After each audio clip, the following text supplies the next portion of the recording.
The Odyssey by Homer. Book I Visit of Pallas to Telemachus, a council of the gods, deliberations concerning Ulysses, Mercury dispatched to Calypso, to bid her send Ulysses to Ithaca, visit of Pallas in the shape of Mentor to Telemachus, advising him to repair to Pylos and Sparta in quest of his father, Ulysses, revels of the suitors of Penelope, Phemius, the minstrel, and his song of the return of the Grecians, the suitors rebuked by Telemachus. Tell me, O Muse, of that sagacious man who, having overthrown the sacred town of Ilium, wandered far and visited the capitals of many nations, learned the customs of their dwellers, and endured great suffering on the deep. His life was oft in peril, as he labored to bring back his comrades to their homes. He saved them not, though earnestly he strove. They perished all, through their own folly, for they banqueted, madmen, upon the oxen of the sun, the all-alking sun, who cut them off from their return. O goddess, virgin child of Jove, relate some part of this to me. Now all the rest, as many as escaped the cruel doom of death, were at their homes safe from the perils of the war and sea, while him alone, who pined to see his home and wife again, Calypso, queenly nymph, great among goddesses, detained within her spacious grot, in hope that he might yet become her husband. Even when the years brought round the time in which the gods decreed that he should reach again his dwelling place in Ithaca, though he was with his friends, his toils were not yet ended. Of the gods all pitied him save Neptune, who pursued with wrath implacable the godlike chief, Ulysses, even to his native land. Among the Ethiopians was the god far off, the Ethiopians most remote of men. 2 tribes there are, one dwells beneath the rising, one beneath the setting sun. He went to grace a hecatomb of beeves and lambs, and sat delighted at the feast, while in the palace of Olympian Jove the other gods assembled, and to them the father of immortals and of men was speaking. To his mind arose the thought of that Aegisthus whom the famous son of Agamemnon, Prince Osts, slew. Of him he thought, and thus bespake the gods. How strange it is that mortals blame the gods and say that we inflict the ills they bear, when they, by their own folly and against the will of fate, bring sorrow on themselves.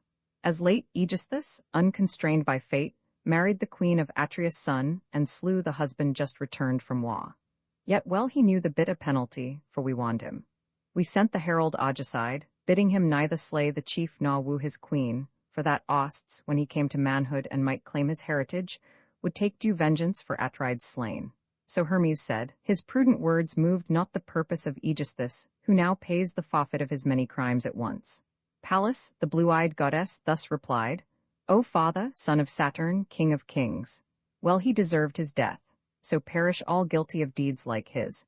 But I am grieved for sage Ulysses, that most wretched man, so long detained, repining, and afar from those he loves, upon a distant isle girt by the waters of the central deep, a forest isle, where dwells a deity, the daughter of wise Atlas, him who knows the ocean to its utmost depths, and holds upright the lofty columns which divide the earth from heaven. The daughter there detains the unhappy chieftain, and with flattering words would win him to forget his Ithaca. Meanwhile, impatient to behold the smokes that rise from hearths in his own land, he pines and willingly would die. Is not thy heart, Olympics, touched by this? And did he not pay grateful sacrifice to thee beside the Argive fleet in the broad realm of Troy? Why then, O Jove, art thou so wroth with him? Then answered cloud-compelling Jove, My child, what words have passed thy lips? Can I forget godlike Ulysses, who in gifts of mind excels all other men, and who has brought large offerings to the gods that dwell in heaven?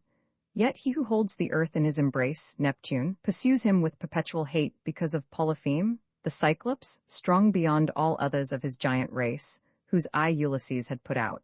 The nymph Theusa brought him forth, a daughter she of Phauces, ruling in the barren deep, and in the covert of awe-hanging rocks she met with Neptune. For this cause the god who shakes the shawers, although he slay him not, sends forth Ulysses wandering far away from his own country. Let us now consult together and provide for his return, and Neptune will lay by his wrath, for vain it were for one like him to strive alone against the might of all the immortal gods. And then the blue-eyed Pallas spake again, O father, son of Saturn, king of kings, if such the pleasure of the blessed gods that now the wise Ulysses shall return to his own land, let us at once dispatch Hermes, the Argicide, our messenger, down to Ogygia, to the bright-haired nymph, and make our steadfast purpose known to bring the sufferer Ulysses to his home, and I will haste to Ithaca, and move his son, that with a resolute heart he call the long-haired Greeks together, and forbid the excesses of the suitor train, who slay his flocks and slow-paced beeves with crooked horns. To Sparta I will send him and the sands of Pylos, to inquire for the return of his dear father. So a glorious fame shall gather round him in the eyes of men.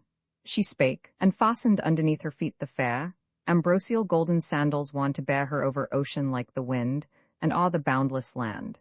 In hand she took, well tipped with trenchant brass, the mighty spear, heavy and huge and strong, with which she bears whole phalanxes of heroes to the earth, when she, the daughter of a mighty sire, is angered. From the Olympian heights she plunged, and stood among the men of Ithaca, just at the potch and threshold of their chief, Ulysses. In her hand she bore the spear, and seemed the stranger ments, he who led the Taphians. There before the gate she found the haughty suitors. Some beguiled the time with draughts, while sitting on the hides of beeves which they had slaughtered. Heralds were with them, and busy menials. Some who in the bowls tempered the wine with water, some who cleansed the tables with light sponges, and who set the banquet forth and carved the meats for all. Telemachus the godlike was the first to see the goddess as he sat among the crowd of suitors, sat at heart, and thought of his illustrious father, who might come and scatter those who filled his palace halls, and win new honor, and regain the rule over his own. As thus he sat and mused among the suitors, he beheld where stood Pallas, and forth he sprang. He could not bear to keep a stranger waiting at his door.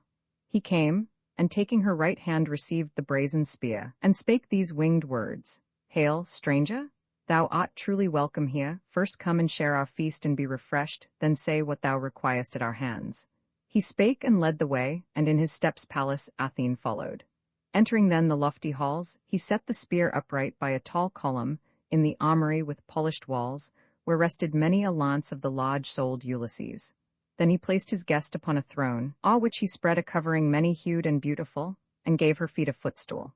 Near to her he drew his party-colored seat, aloof from where the suitors sat, that so his guest might not amid those haughty revellers be wearied with the tumult, and enjoy his meal the less, and that himself might ask news of his absent father. In a bowl of silver, from a shapely ewer of gold, a maid poured water for the hands, and set a polished table near them. Then approached a venerable matron, bringing bread and delicacies gathered from the board, and he who served the feast before them placed chargers with various meats, and cups of gold, while round the board a herald moved, and poured wine for the guests. The haughty suitors now came in, and took their places on the thrones and couches.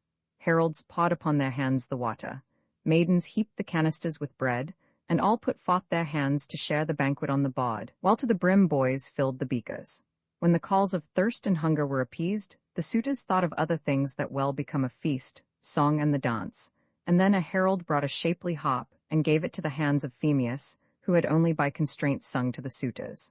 On the cords he struck a prelude to his lay, while, as he played, Telemachus, that others might not hear, leaned forward, and to blue-eyed Pallas spake. My friend and guest, wilt thou take no offense at what I say? These revellers enjoy the harp and song, for at no cost of theirs they waste the substance of another man, whose white bones now are mouldering in the rain upon some mainland, or are tossed about by ocean billows. Should they see him once in Ithaca, their prayers would rather rise for swifter feet than richer stores of gold and raiment. But an evil fate is his, and he has perished. Even should we hear from any of the dwellers upon earth that he is near at hand, we could not hope. For him is no return. But now, I pray tell me, and frankly tell me, who thou art, and of what race of men, and where thy home, and who thy parents, how the mariners brought thee to Ithaca, and who they claim to be, for well I deem thou couldst not come hither on foot. All this, I pray, relate truly, that I may know the whole. Art thou for the first time arrived, or hast thou been my father's guest? For many a stranger once resorted to our palace, and he knew the way to win the kind regard of men. Pallas, the blue-eyed goddess, answered thus, I will tell all and truly. I am named Ments, my father was the great in war Anchialus. I rule a people skilled to wield the awe, the Taphians, and I come with ship and crew across the dark blue deep to Temes, and to a race whose speech is different from my own, in quest of brass, and bringing bright steel with me. I have left moored at the field behind the town my bark, within the bay of Rheithris, and beneath the woods of Neus. We claim to be guests by descent, and from our father's time, as thou wilt learn if thou shouldst meet and ask Laertes, the old hero. It is said he comes no more within the city walls, but in the fields dwells sadly by himself, where an old handmaid sets upon his board his food and drink, when weariness unnerves his limbs in creeping o'er the fertile soil of his rich vineyard. I am come because I heard thy father had at last returned, and now am certain that the gods delay his journey hither. For the illustrious man cannot have died, but is detained alone somewhere upon the ocean, in some spot girt by the waters. There do cruel men and savage keep him, pining to depart. Now let me speak of what the gods reveal, and what I deem will surely come to pass, although I am no seer and have no skill in omens drawn from birds. Not long the chief will be an exile from his own dear land, though fettered to his place by links of steel, for he has large invention, and will plan a way for his escape. Now tell me this, and truly, tall in stature as thou art thou in fact Ulysses' son? In face and glorious eyes thou dost resemble him exceedingly, for he and I of yore were oftentimes companions, ere he sailed for Ilium, whither also went the best among the Argives in their roomy ships, nor have we seen each other since that day. Telemachus, the prudent, spake, O guest, true answer shalt thou have. My mother says I am his son, I know not, never man knew his own father. Would I were the son of one whose happier lot it was to meet amidst his own estates the approach of age. Now the most wretched of the sons of men is he to whom they say I owe my birth. Thus is thy question answered. Then again spake blue-eyed Pallas. Of a truth, the gods ordain not that thy race, in years to come, should be inglorious, since Penelope hath borne thee such as I behold thee now. But frankly answer me, what feast is here, and what is this assembly? What may be the occasion? Is a banquet given? Is this a wedding? A collation, where the guests furnish the meats? I think it cannot be, so riotously goes the revel on throughout the palace. A well-judging man, if he should come among them, would be moved with anger at the shameful things they do. Again Telemachus, the prudent, spake. Since thou dost ask me, stranger, know that once rich and illustrious might this house be called while yet the chief was here. But now the gods have grown unkind and willed it otherwise. They make his fate a mystery beyond the fate of other men. I should not grieve so deeply for his loss if he had fallen with his companions on the field of Troy, or midst his kindred when the war was o'er. Then all the Greeks had built his monument, and he had left his son a heritage of glory. Now has he become the prey of Harpies, perishing ingloriously, unseen, his fate unheard of, and has left mourning and grief. My portion, not for him alone I grieve, the gods have cast on me yet other hardships. All the chiefs who rule the isles, Dulichium, Samos, and the groves that shade Zacynthus, and who bear the sway in rugged Ithaca, have come to woo my mother, and from day to day consume my substance. She rejects not utterly their hateful suit, and yet she cannot bear to end it by a marriage. Thus they waste my heritage, and soon will seek my life. Again in grief and anger Pallas spake. Yea, greatly dost thou need the absent chief Ulysses here, that he might lay his hands upon these shameless suitors. Were he now to come and stand before the palace gate with helm and buckler, and 2 spears, as first I saw him in our house, when drinking wine and feasting, just returned from Ephyra, where Ilus dwelt, the son of Murmurus. For thither went Ulysses in a bark, to seek a deadly drug with which to taint his brazen arrows. Ilus gave it not, he feared the immortal gods. My father gave the poison, for exceedingly he loved his guest. Could now Ulysses, in such guise, once meet the suitors, short would be their lives and bitter would the marriage banquet be. Yet whether he return or not to take vengeance, in his own palace, on this crew of wassailas, rests only with the gods. Now let me counsel thee to think betimes how thou shalt thrust them from thy palace gates. Observe me, and attend to what I say. Tomorrow thou shalt call the Achaean chiefs to an assembly, speak before them all, and be the gods thy witnesses. Command the suitors all to separate for their homes, and if thy mother's mind be bent to wed, let her return to where her father dwells, a mighty prince, and there they will appoint magnificent nuptials, and an ample dower such as should honor a beloved child. And now, if thou wilt heed me, I will give a counsel for thy good. Man thy best ship with 20 rowers, and go forth to seek news of thy absent father. Thou shalt hear haply of him from someone of the sons of men, or else some word of rumor sent by Jove, revealing what mankind should know. First shape thy course for Pylos, and inquire of noble Nesta, then at Sparta, ask of fair-haired Menelaus, for he came last of the mailed Achaeans to his home. And shouldst thou learn that yet thy father lives, and will return, have patience yet a year, however hard it seem. But shouldst thou find that he is now no more, return forthwith to thy own native land, and pile on high his monument, and let the funeral rites be sumptuously performed as may become the dead, and let thy mother wed again.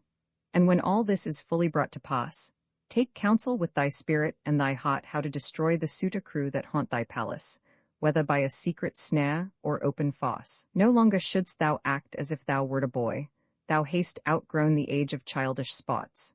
Hast thou not heard what honor the divine Osts gained with all men, when he slew the murderer, the crafty wretch Aegisthus, by whose hand the illustrious father of Osts died? And then, my friend, for I perceive that thou art of a manly and a stately growth, be also bold, that men hereafter bon may give thee praise. And now must I depart to my good ship, and to my friends who wait, too anxiously perhaps for my return. Act wisely now, and bear my words in mind. The prudent youth Telemachus rejoined, Well hast thou spoken, and with kind intent, O stranger, like a father to a son, and ne'er shall I forget what thou hast said. Yet stay, I pray thee, though in haste, and bathe and be refreshed, and take to thy good ship some gift with thee, such as may please thee well, precious and rare, which thou mayst ever keep in memory of me, a gift like those which friendly hosts bestow upon their guests. Then spake the blue-eyed Pallas, Stay me not, for now would I depart. Whatever gift thy heart may prompt thee to bestow, reserve till I come back, that I may bear it home, and thou shalt take some precious thing in turn. So spake the blue-eyed Pallas, and withdrew, ascending like a bird. She filled his heart with strength and courage, waking vividly his father's memory. Then the noble youth went forth among the suitors. Silent all they sat and listened to the illustrious bard, who sang of the calamitous return of the Greek host from Troy, at the command of Pallas. From her chamber o'er the hall, the daughter of Icarius, the sage Queen Penelope, had heard the heavenly strain, and knew its theme. Down by the lofty stairs she came, but not alone, there followed her 2 maidens. When the glorious lady reached the threshold of the strong-built hall, where sat the suitors, holding up a delicate veil before her face, and with a gush of tears, the queen bespake the sacred minstrel thus.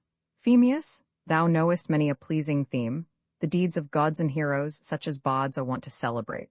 Take then thy place and sing of one of these, and let the guests in silence drink the wine, but cease this strain, it is too sad, it cuts me to the heart, and wakes a sorrow without bounds. Such grief I bear for him, my lord, of whom I think continually, whose glory is abroad through Hellas and through Argos, everywhere. And then Telemachus, the prudent, spake, Why, O my mother, canst thou not endure that thus the well-graced poet should delight his hearers with a theme to which his mind is inly moved? The bards deserve no blame. Jove is the cause, for he at will inspires the lay that each must sing. Reprove not then the minstrel who relates the unhappy fate of the Greek warriors. All men most applaud the song that has the newest theme, and thou strengthen thy heart to hear it. Keep in mind that not alone Ulysses is cut off from his return, but that with him at Troy have many others perished. Now withdraw into thy chamber, ply thy household tasks, the loom, the spindle, bid thy maidens speed their work. To say what words beseem a feast belongs to man, and most to me, for here within these walls the authority is mine. The matron, wondering at his words, withdrew to her own place, but in her heart laid up her son's wise sayings. When she now had reached, with her attendant maids, the upper rooms, she mourned Ulysses, her beloved spouse, and wept, till blue-eyed Pallas closed her lids in gentle slumbers. Noisily, meanwhile, the suitors revelled in the shadowy halls, and thus Telemachus, the prudent, spake, Ye suitors of my mother, insolent and overbearing, cheerful be our feast, not riotous. It would become us well to listen to the lay of such a bard, so like the gods in voice. I bid you all meet in full council with the morrow morn, that I may give you warning to depart from out my palace, and to seek your feasts elsewhere at your own charge, haply to hold your daily banquets at each other's homes. But if it seem to you the better way to plunder one man's goods, go on to waste my substance. I will call the immortal gods to aid me, and if Jupiter allow fit retribution for your deeds, ye die, within this very palace, unavenged. He spake. The suitors bit their close-pressed lips, astonished at the youth's courageous words. And thus Antinous, Eupeith's son, made answer. Most assuredly the gods, Telemachus, have taught thee how to frame grand sentences and gallantly harangue. Ne'er may the son of Saturn make thee king over the sea-girt Ithaca, whose isle is thy inheritance by claim of birth. Telemachus, the prudent, thus rejoined, Wilt thou be angry at the word I speak, Antinous? I would willingly accept the kingly station if conferred by Jove. Dost thou indeed regard it as the worst of all conditions of mankind? Not so for him who reigns. His house grows opulent, and he the more is honored. Many kings within the bounds of sea-girt Ithaca there are, both young and old. Let anyone bear rule, since great Ulysses is no more. but I will be the lord of mine own house, and all my servants whom the godlike chief, Ulysses, brought from war, his share of spoil. Eurymachus, the son of Polybus, addressed the youth in turn. Assuredly, what man hereafter of the Achaean race shall bear the rule our sea-girt Ithaca rests with the gods, but thou shalt keep thy wealth, and may no son of violence come to make a spoil of thy possessions while men dwell in Ithaca. And now, my friend, I ask who was thy guest? Whence came he? Of what land claims he to be? Where do his kindred dwell, and where his patrimonial acres lie? With tidings of thy father's near return came he, or to receive a debt. How swift was his departure, waiting not for us to know him. Yet in aspect and in air he seemed to be no man of vulgar note. Telemachus the prudent answered thus: My father's coming, O Eurymachus, is to be hoped no more. Nor can I trust tidings from whatsoever part they come, nor pay regard to oracles, although my mother send to bring a soothsayer within the palace and inquire of him. But this man was my father's guest, he comes from Taphos, Ments is his name, a son of the brave chief Anchialus, he reigns over the Taphians, men who love the sea. He spake, but in his secret heart he knew the immortal goddess.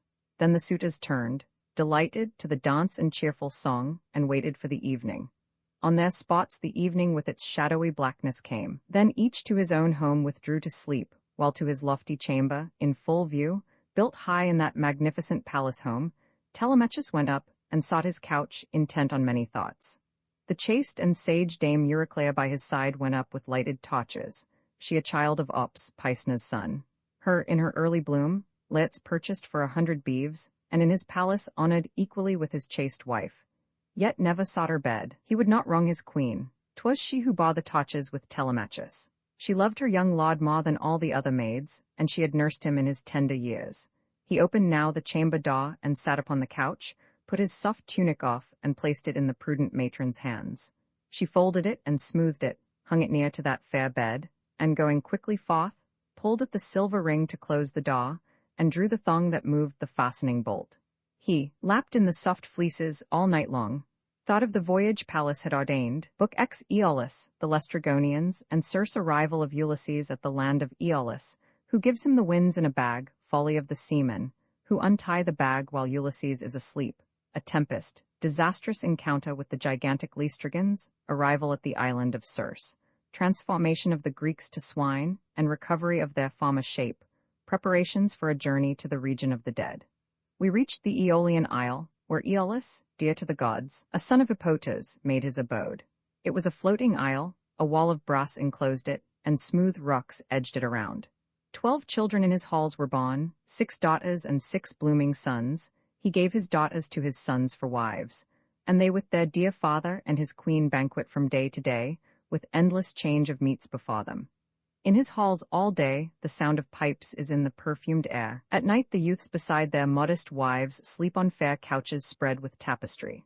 So coming to his town and fair abode, I found a friendly welcome. 1 full month the monarch kept me with him, and inquired of all that might concern the fate of Troy, the Argive fleet, and the return to Greece. And just as it befell, I told him all.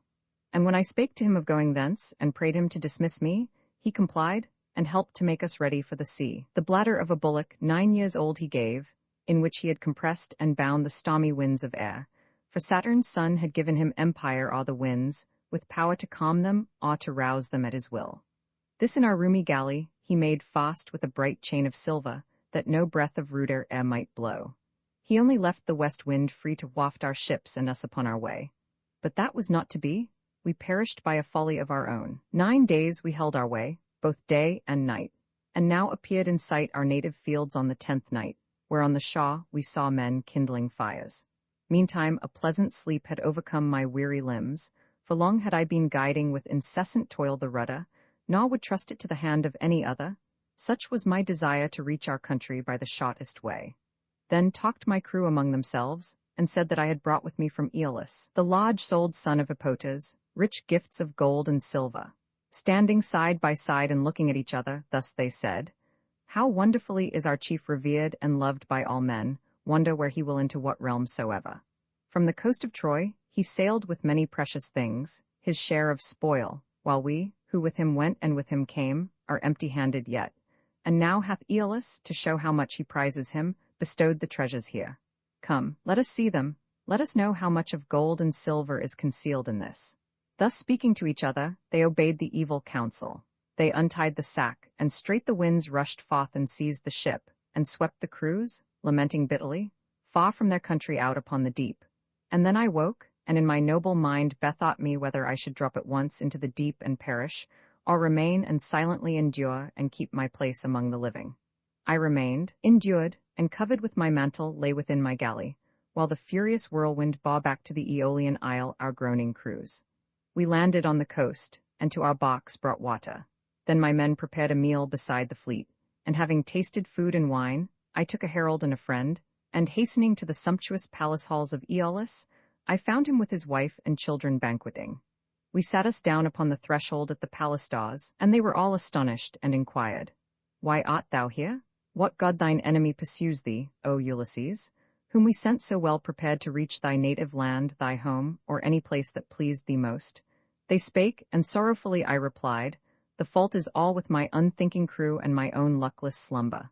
Yet, my friends, repair the mischief, for ye have the power." Thus with submissive words I spake, but they sat mute. The father only answered me, "Hence with thee, leave our island instantly, vilest of living men. It may not be that I receive or aid as he departs one who is hated by the blessed gods, and thou art hated by the gods. Away." He spake and sent us from the palace door lamenting. Sorrowfully went we on, and now with rowing hard and long, the fruit of our own folly, all our crews lost heart, and every hope of safe return was gone.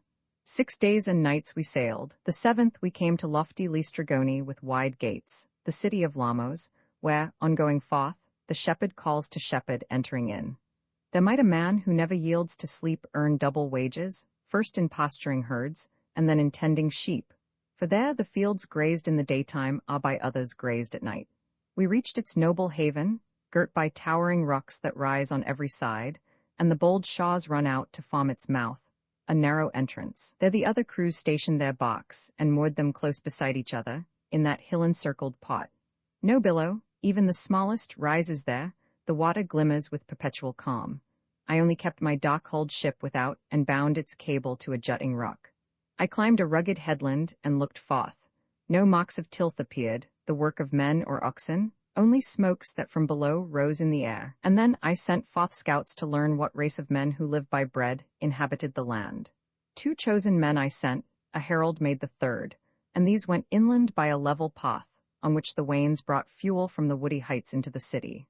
On their way they met, before the town, a damsel with an ewer, the stately daughter of Antiphates, the Lystragonian, who was coming down to where Autacia's smoothly flowing fount gave water for the city. They drew near and spake, and asked her who was sovereign there, and who his people.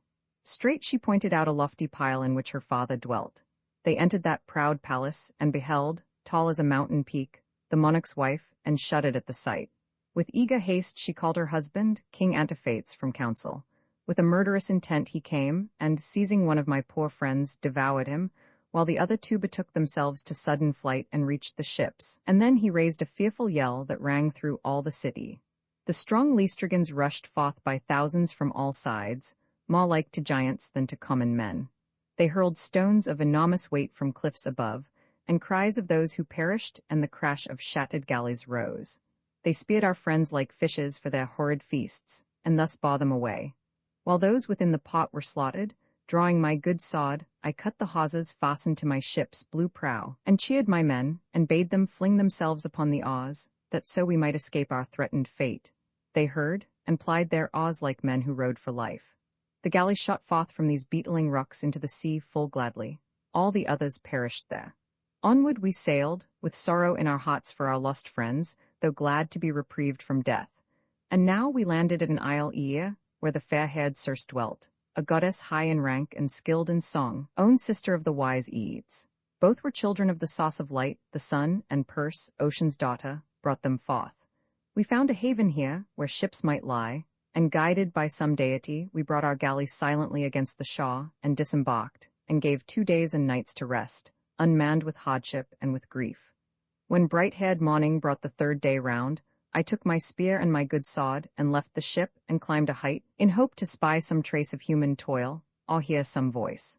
On a steep precipice I stood, and saw from the broad earth below a rising smoke, where midst the thickets and the forest ground stood Circe's palace. Seeing that dark smoke, the thought arose within my mind that there I should inquire.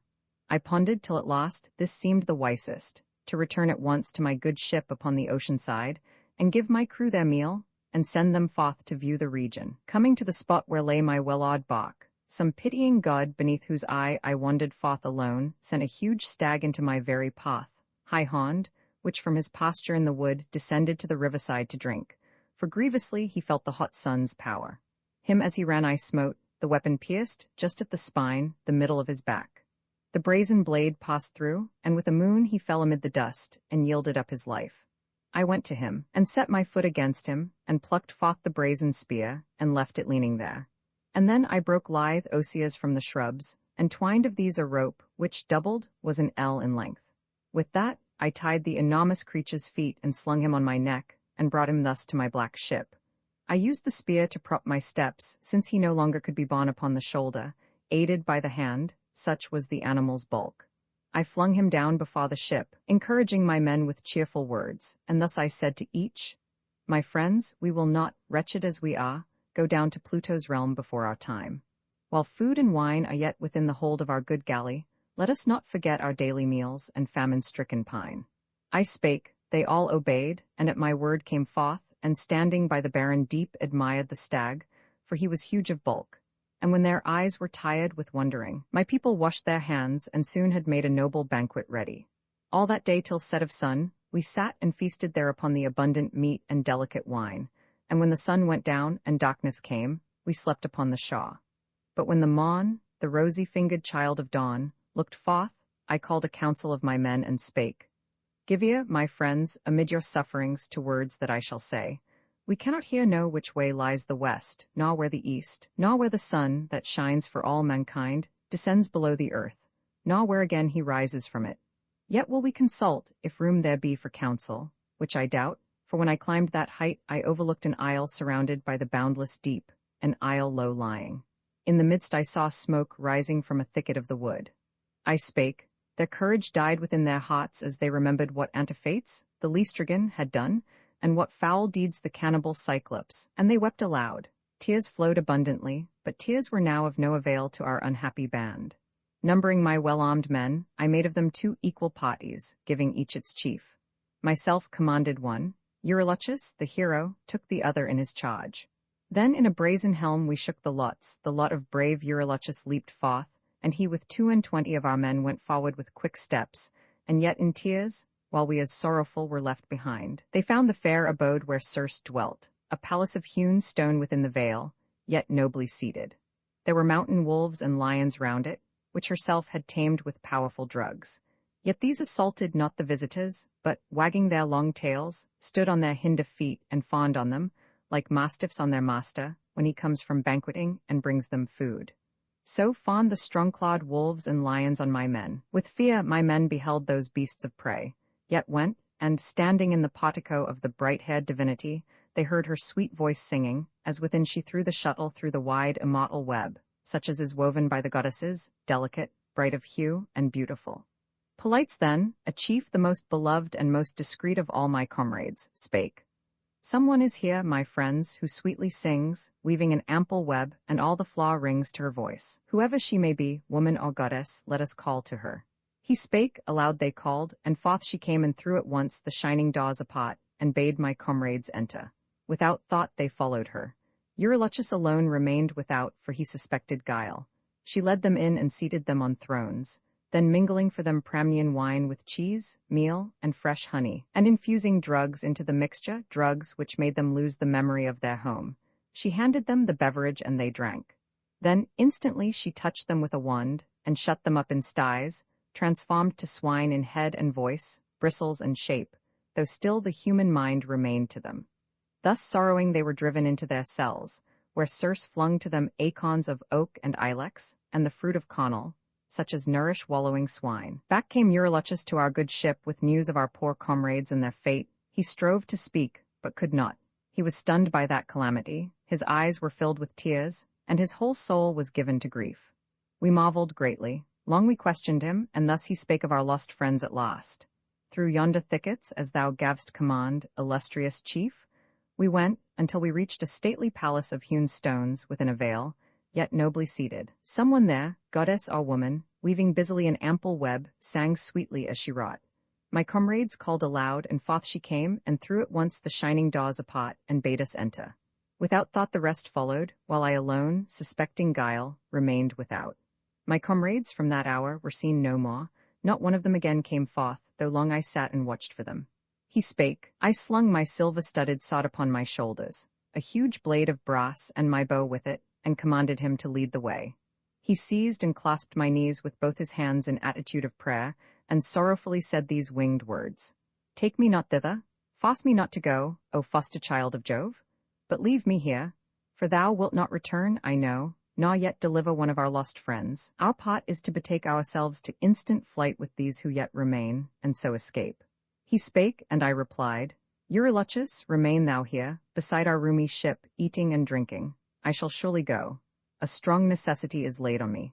I spake, and from the ship and shaw went up into the isle, and when I found myself within that awful valley, and not far from the great palace in which Circe dwelt, the sorceress, there met me on my way a youth. He seemed in manhood's early prime, when youth has most of grace. He took my hand and held it, and accosting me, began, Rash mortal, whither art thou wandering thus alone among the hills, where every place is strange to thee? Thy comrades are shut up in Circe's palace in close cells like swine. Comest thou to set them free? Nay, thou like them wilt rather find thyself constrained to stay. Let me bestow the means to make thee safe against that mischief. Take this potent herb, and bear it with thee to the palace halls of Circe, and it shall avert from thee the threatened evil. I will now reveal the treacherous arts of Circe. She will bring a mingled draught to thee, and drug the bowl, but will not harm thee thus. The virtuous plant I gave thee will prevent it. Hear yet more, when she shall smite thee with her wand, draw forth thy good sword from thy thigh, and rush at her as if to take her life, and she will crouch in fear, and will solicit thine embrace. Refuse her not, that so she may release thy comrades, and may send thee also back to thine own land, but first exact of her the solemn oath which binds the blessed gods, that she will meditate no other harm to thee, nor strip thee of thy manly strength. The Augusquella spake, and plucked from earth the potent plant, and handed it to me, and taught me all its powers.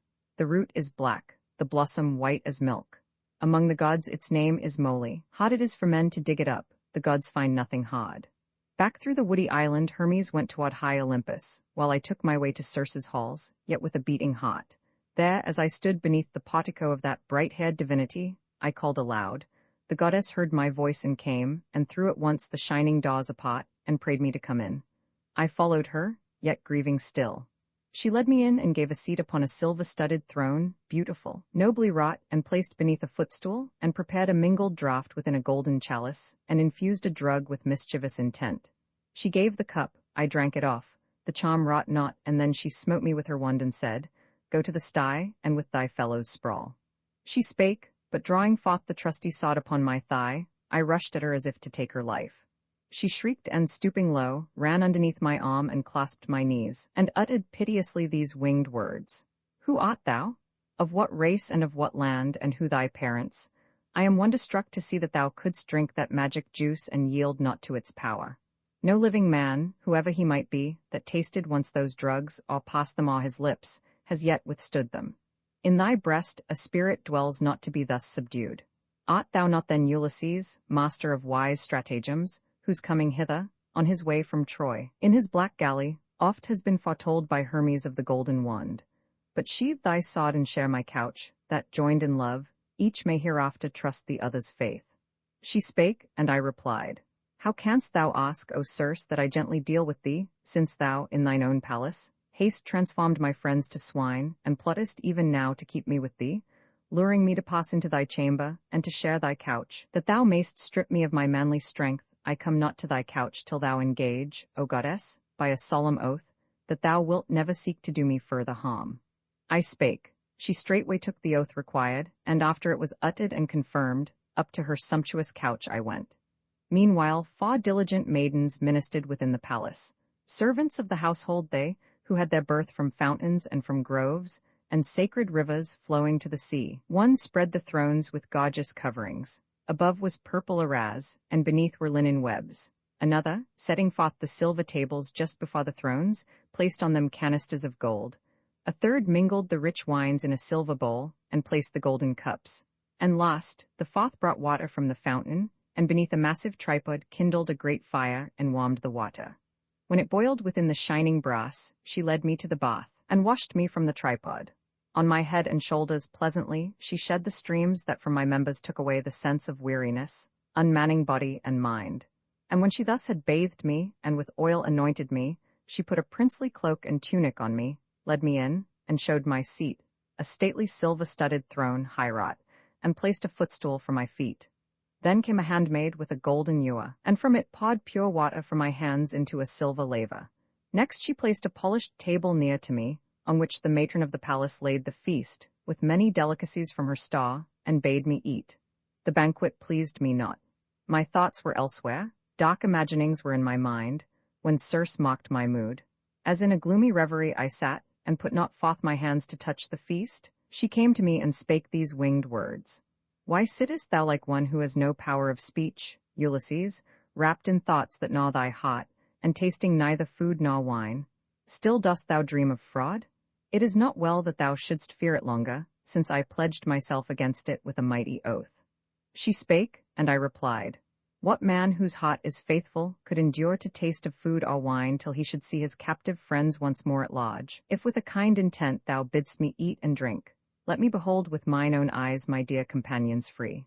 I spake, and Circe took her wand and went forth from her halls, and, opening the gate that closed the sty, drove forth what seemed a herd of swine in their 9th year. They ranged themselves before her, and she went from each to each and shed on them another drug. Forthwith fell from their limbs the bristles which had grown all over them, when mighty Circe gave at first the baleful potion. Now again my friends were men, and younger than before, and of a nobler mien and statelier growth. They knew me all, and each one pressed my hand in his, and there were tears and sobs of joy that sounded through the palace. Circe too was moved, the mighty goddess. She drew near and stood by me, and spake these winged words. Son of Laertes, nobly born and wise, Ulysses, go to thy good ship beside the sea and draw it up the beach, and hide the goods and weapons in the caverns there, and come thou back and bring with thee thy friends. She spake, and easily my generous mind was moved by what she said. Forthwith I went to my good ship beside the sea, and found my friends in tears, lamenting bitterly. As in some grange, the calves come leaping round a herd of kine, returning to the stall from grassy fields where they have grazed their fill. Nor can the stall contain the young which spring around their mothers with continual bleat. So when my comrades saw me through their tears, they sprang to meet me, and their joy was such as if they were in their own native land and their own city, on the rugged coast of Ithaca, where they were born and reared. And as they wept they spake these winged words.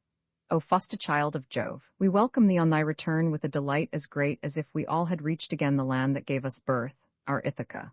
And now tell by what death our other friends have died.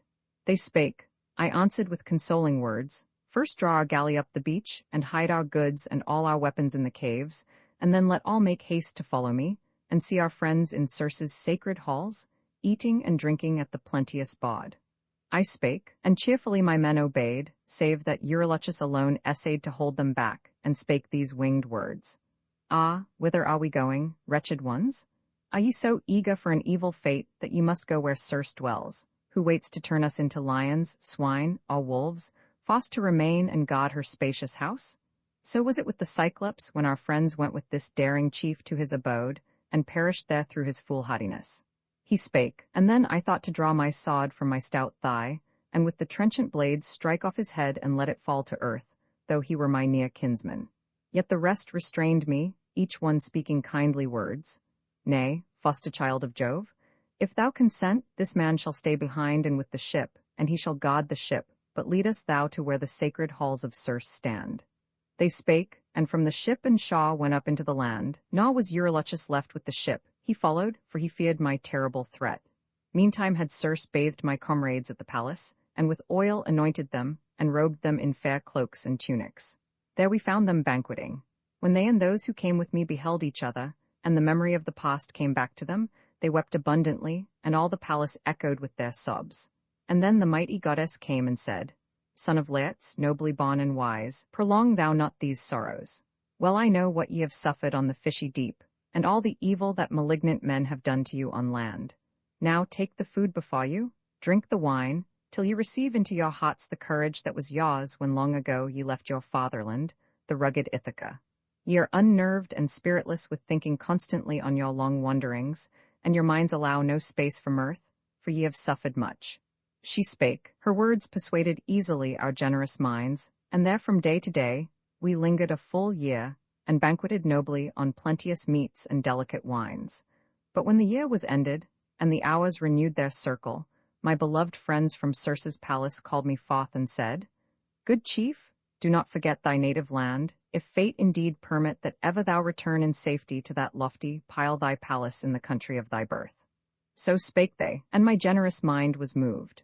All that day long until the set of sun, we sat and feasted on the abundant meats and delicate wines, and when the sun went down, they took their rest within the darkened halls, while I to Circe's sumptuous couch went up, a suppliant at her knees. The goddess heard my prayer, as thus in winged words I said, O Circe, make, I pray, the promise good which thou hast given, to send me to my home. My heart is pining for it, and the hearts of all my friends, who weary out my life lamenting round me when thou art not nigh. I spake, the mighty goddess thus replied, Son of Laertes, nobly born and wise, Ulysses, ye must not remain with me unwillingly, but ye have yet to make another voyage, and must visit first the abode of Pluto, and of Proserpine his dreaded queen, and there consult the soul of the blind seer Tiresias, him of Thebes, whose intellect was spared, for Proserpine gave back to him in death the power of mind, that only he might know of things to come. The rest are shades that flit from place to place.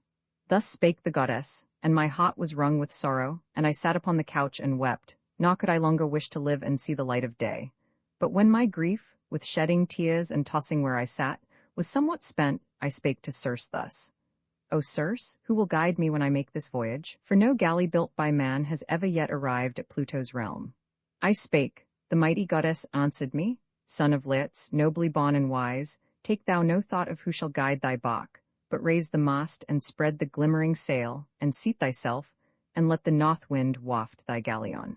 As soon as thou shalt cross Oceanus, and come to the low shaw and groves of Proserpine, the lofty groups of poplars, and the willows that let fall their withered fruit, moor thou thy galley there in the deep eddies of Oceanus, and pass to Pluto's comfortless abode. There into Acron are poured the streams of Pyriphlegethon, and of that arm of Styx, Cocytus. At the place where meet the ever-roaring waters stands a rock. Draw near to that, and there I bid thee scoop in earth a trench, a cubit long and wide, and round about it pour to all the dead libations, milk and honey first, and next rich wine, and lastly water, scattering white meal upon them. Offer there thy prayer fervently to that troop of airy forms, and make the vow that thou wilt sacrifice, when thou at last shalt come to Ithaca, a heifer without blemish, barren yet, in thine own cots, and heap the ultipia with things of price. And to the seer alone, Tiresias, by himself, a ram whose fleece is wholly black, the best of all thy flocks.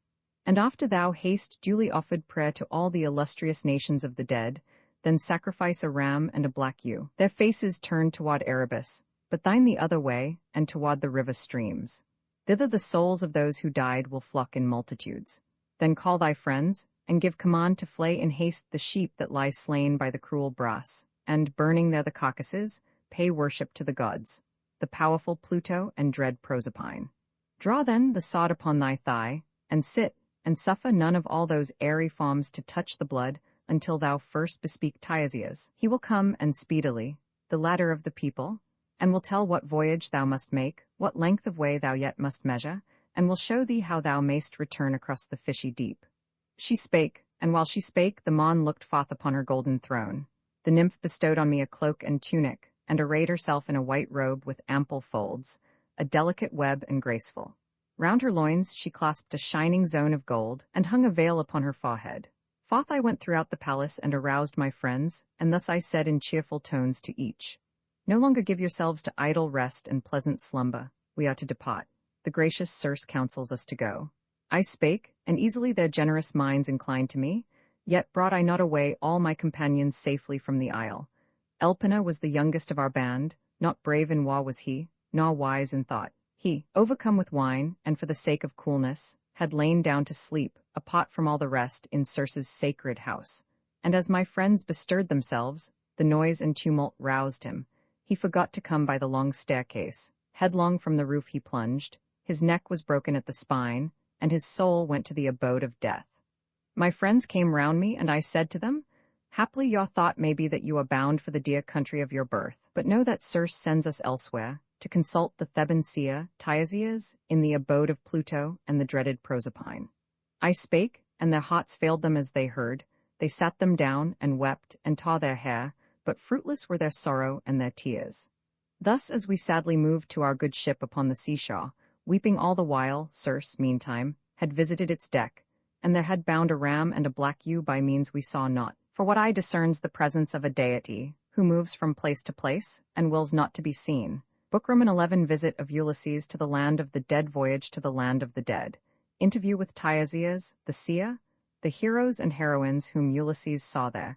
Interview with his mother, and with Agamemnon, Achilles, and others. Occupations of the dead, punishments of the guilty. Now, when we reached our galley by the shore, we drew it first into the mighty deep, and set the mast and sails, and led on board the sheep, and sorrowfully and in tears embarked ourselves. The fair-haired and august Circe, expert in music, sent with us a kindly fellow voyager, a wind that breathed behind the dark-prowed bark and swelled the sails. And now, with all things in their place throughout the ship, we sat us down, the breeze and helmsman guiding us upon our way. All day our sails were stretched, as o'er the deep our vessel ran. The sun went down, the paths of the great sea were darkened, and our bark reached the far confines of Oceanus. There lies the land, and there the people dwell of the Cimmerians, in eternal cloud and darkness. Never does the glorious sun look on them with his rays, when he goes up into the starry sky, nor when again he sinks from heaven to earth. Unwholesome night o'erhangs the wretched race. We touched the land, and, drawing up our galley on the beach, took from on board the sheep, and followed on beside the ocean stream, until we reached the place of which the goddess Circe spake. Here Perimedes and Eurylochus held in their grasp the victims, while I drew the trusty sod upon my thigh, and scooped a trench in earth, a cubit long and wide, round which we stood, and pawed to all the dead libations, milk and honey first, and next rich wine, and lastly water, scattering white meal upon them. Then I offered prayer fervently to that troop of airy forms, and made a vow that I would sacrifice, when I at last should come to Ithaca, a heifer without blemish, barren yet, in my own cots, and heap the Ultipia with things of price, and to the seer alone, Tiasias, by himself, a ram whose fleece was wholly black, the best of all my flocks. When I had worshipped thus with praver and vows the nations of the dead, I took the sheep and pierced their throats above the hollow trench. The blood flowed dark, and thronging round me came souls of the dead from Erebus, young wives and maids unwedded, men worn out with years and toil, and virgins of a tender age in their new grief, and many a warrior slain in battle, mangled by the spear, and clad in bloody armor, who about the trench flitted on every side, now here, now there, with gibbering cries, and I grew pale with fear. Then calling to my friends, I bade them flay the victims lying slaughtered by the knife, and burning them with fire, invoke the gods, the mighty Pluto and dread Proserpine. Then from my thigh I drew the trusty sod, and sat me down, and suffered none of all those airy phantoms to approach the blood, until I should bespeak the Theban seer. And first the soul of my companion came, Elpenna, for he was not buried yet in earth's broad bosom. We had left him dead in Circe's halls, unwept and unentombed. We had another task. But when I now beheld, I pitied him, and, shedding tears, I said these winged words, How earnest thou, Elpenna, hither into these abodes of night and darkness? Thou haste made more speed, although on foot, than I in my good ship. I spake, the phantom sobbed and answered me, Son of Laertes, nobly born and wise, Ulysses, 'twas the evil doom decreed by some divinity, and too much wine, that wrought my death. I laid myself to sleep in Circe's palace, and, remembering not the way to the long stairs that led below, fell from the roof, and by the fall my neck was broken at the spine. My soul went down to Hades. I conjure thee now, by those whom thou hast left behind and far away, thy consort and thy father, him by whom thou when a boy wert reared, and by thy son Telemachus, who in thy palace halls is left alone. For well I know that thou, in going hence from Pluto's realm, wilt moor thy gallant vessel in the Aeaean isle, that there, O king, thou wilt remember me, and leave me not when thou departest thence unwept, unburied, lest I bring on thee the anger of the gods, but burn me there with all the armor that I wore, and pile, close to the hoary deep, a mound for me, a hapless man of whom posterity shall hear. Do this for me, and plant upright upon my tomb the awe with which I rode, while yet a living man among thy friends. He spake, and I replied, Unhappy youth, all this I duly will perform for thee. And then the soul of Anticlea came, my own dead mother, daughter of the king Autolycus, lodge-minded. Her I left alive, what time I sailed for Troy, and now I wept to see her there, and pitied her, and yet forbade her, though with grief, to come near to the blood till I should first accost Tyesias. He too came, the Theban seer Tyesias, bearing in his hand a wand of gold. He knew me and bespake me thus. Why, O unhappy mortal, haste thou left the light of day to come among the dead, and to this joyless land? Go from the trench and turn thy sod away, that I may drink the blood, and speak the word of prophecy. He spake, withdrawing from the trench, I thrust into its sheath my silver-studded sod, and after drinking of the dark red blood, the blameless prophet turned to me and said, Illustrious chief Ulysses, thy desire is for a happy passage to thy home, yet will a god withstand thee. Not unmocked by Neptune shalt thou, as I deem, proceed upon thy voyage. He hath laid up wrath against thee in his heart, for that thy hand deprived his son of sight. Yet may ye still return, though after many hardships borne, if thou but hold thy appetite in check, and that of thy companions, when thou bring thy gallant bark to the Trinacrian isle, safe from the gloomy deep. There will ye find the beeves and fading weathers of the sun, the all-beholding and all-hearing sun. If these ye leave unharmed, and keep in mind the thought of your return, ye may go back, though sufferers, to your home in Ithaca. But if thou do them harm, the event will be destruction to thy ship and to its crew. And thou, if thou escape it, wilt return late to thy country, all thy comrades lost, and in a foreign bark, and thou shalt find wrong in thy household, arrogant men who waste thy substance, wooers of thy noble wife, and offering bridal gifts. On thy return thou shalt avenge thee of their violent deeds, and when thou shalt have slain them in thy halls, whether by stratagem or by the sword in open fight, then take a shapely awe and journey on, until thou meet with men who have not known the sea nor eaten food seasoned with salt, nor ever have beheld galleys with crimson prows, nor shapely oars, which are the wings of ships. I will declare a sign by which to know them, nor canst thou mistake it. When a traveller, meeting thee, shalt say that thou dost bear a winnowing fan upon thy sturdy shoulder, stop and plant thy shapely oar upright in earth, and there pay to King Neptune's solemn sacrifice, a ram, a bull, and from his herd of swine a boar. And then returning to thy home, see that thou offer hallowed hecatombs to all the ever-living ones who dwell in the broad heaven, to each an order due. So at the last thy death shall come to thee far from the sea, and gently take thee off in a serene old age that ends among a happy people. I have told thee true. He spake, and thus I answered him, The gods, Tyesias, have decreed as thou hast said. But tell, and tell me truly, I behold the soul of my dead mother, there she sits in silence by the blood, and will not deign to look upon her son nor speak to him. Instruct me, mighty prophet, by what means to make my mother know me for her son. I spake, and instantly the seer replied, Easily that is told, I give it thee to bear in mind. Whoever of the dead thou sufferest to approach and drink the blood will speak the truth. Those whom thou dost forbid to taste the blood will silently withdraw. The soul of King Tyesias, saying this, passed to the abode of Pluto. He had given the oracle I asked. I waited still until my mother, drawing near again, drank the dark blood. She knew me suddenly, and said in piteous tones these winged words. How didst thou come, my child, a living man, into this place of darkness? Difficult it is for those who breathe the breath of life to visit these abodes, through which are rolled great rivers, fearful floods. The first of these Oceanus, whose waters none can cross on foot, or save on board a trusty bark. Haste thou come hither on thy way from Troy, a weary wanderer with thy ship and friends, and haste thou not been yet at Ithaca, nor in thine island palace seen thy wife.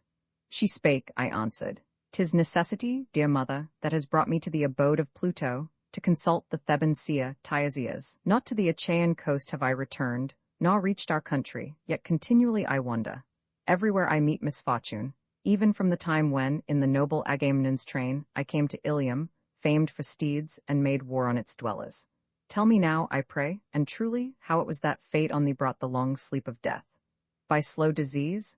Or, stealing on thee, did the Archer queen, Diana, slay thee with her silent shafts, and tell me of my father, and the son left in my palace? Rests the sway I bore on them, or has another taken it, since men believe I shall return no more? And tell me of my wedded wife, her thoughts and purposes, and whether she remains yet with my son. Is she the guardian still of my estates, or has the noblest chief of those Achaeans led her thence a bride?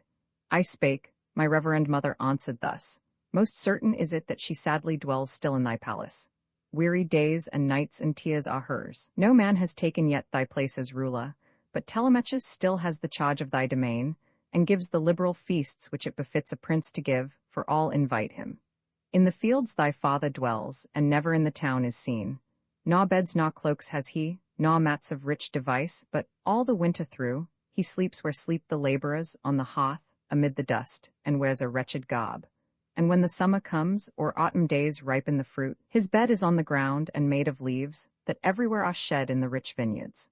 There he lies and grieves, and, cherishing his sorrow, mourns thy fate, and keenly feels the miseries of age. And thus I underwent my fate and died. For not the goddess of the unerring bow stealing upon me smote me in thy halls with silent arrows, nor did slow disease come on me, such as, wasting cruelly the members, takes at last the life away. But constant longing for thee, anxious thoughts of thee, and memory of thy gentleness, Ulysses, made an end of my sweet life.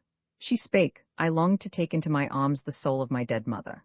Thrice I tried, moved by a strong desire, and thrice the form passed through them like a shadow or a dream.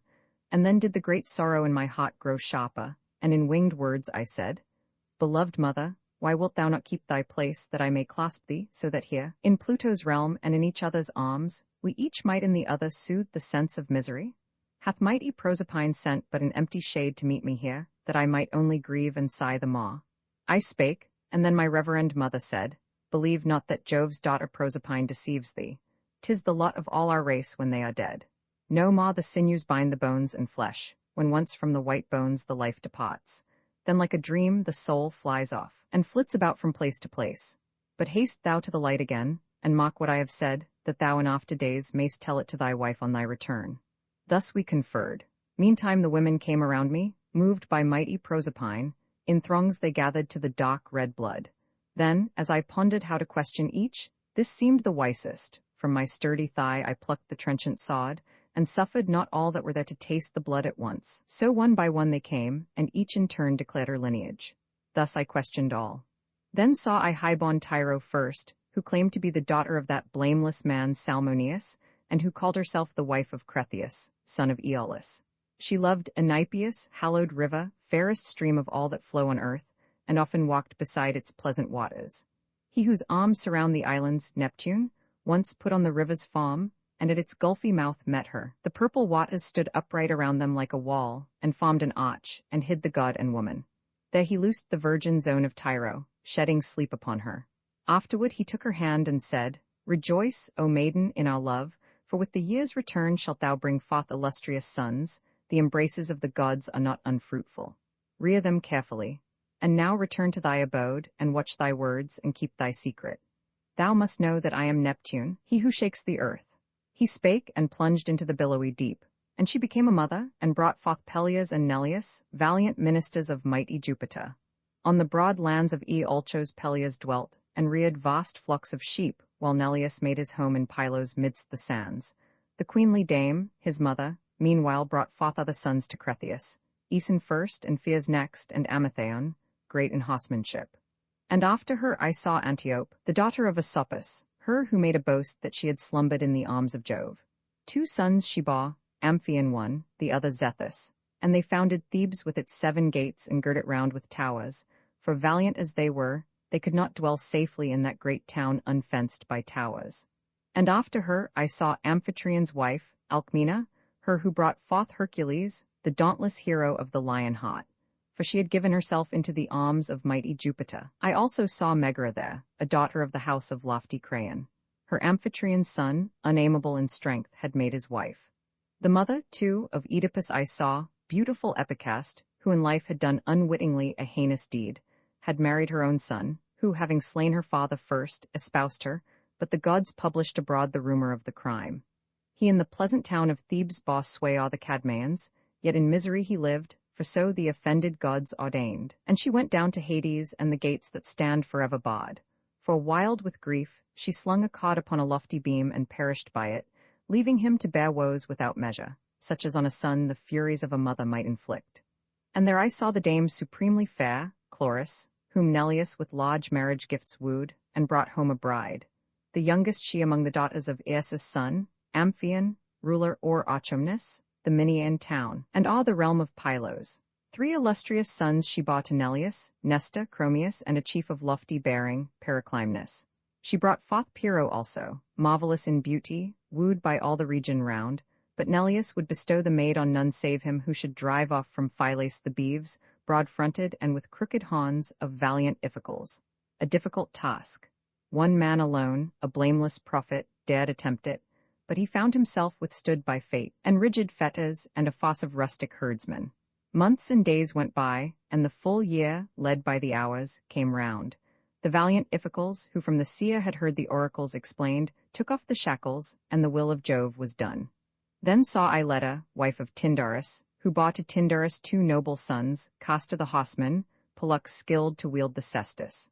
Both of them have still a place upon the fruitful earth, for Jupiter gave them such honor that they live by turns each one a day, and then are with the dead each one by turns, they rank among the gods.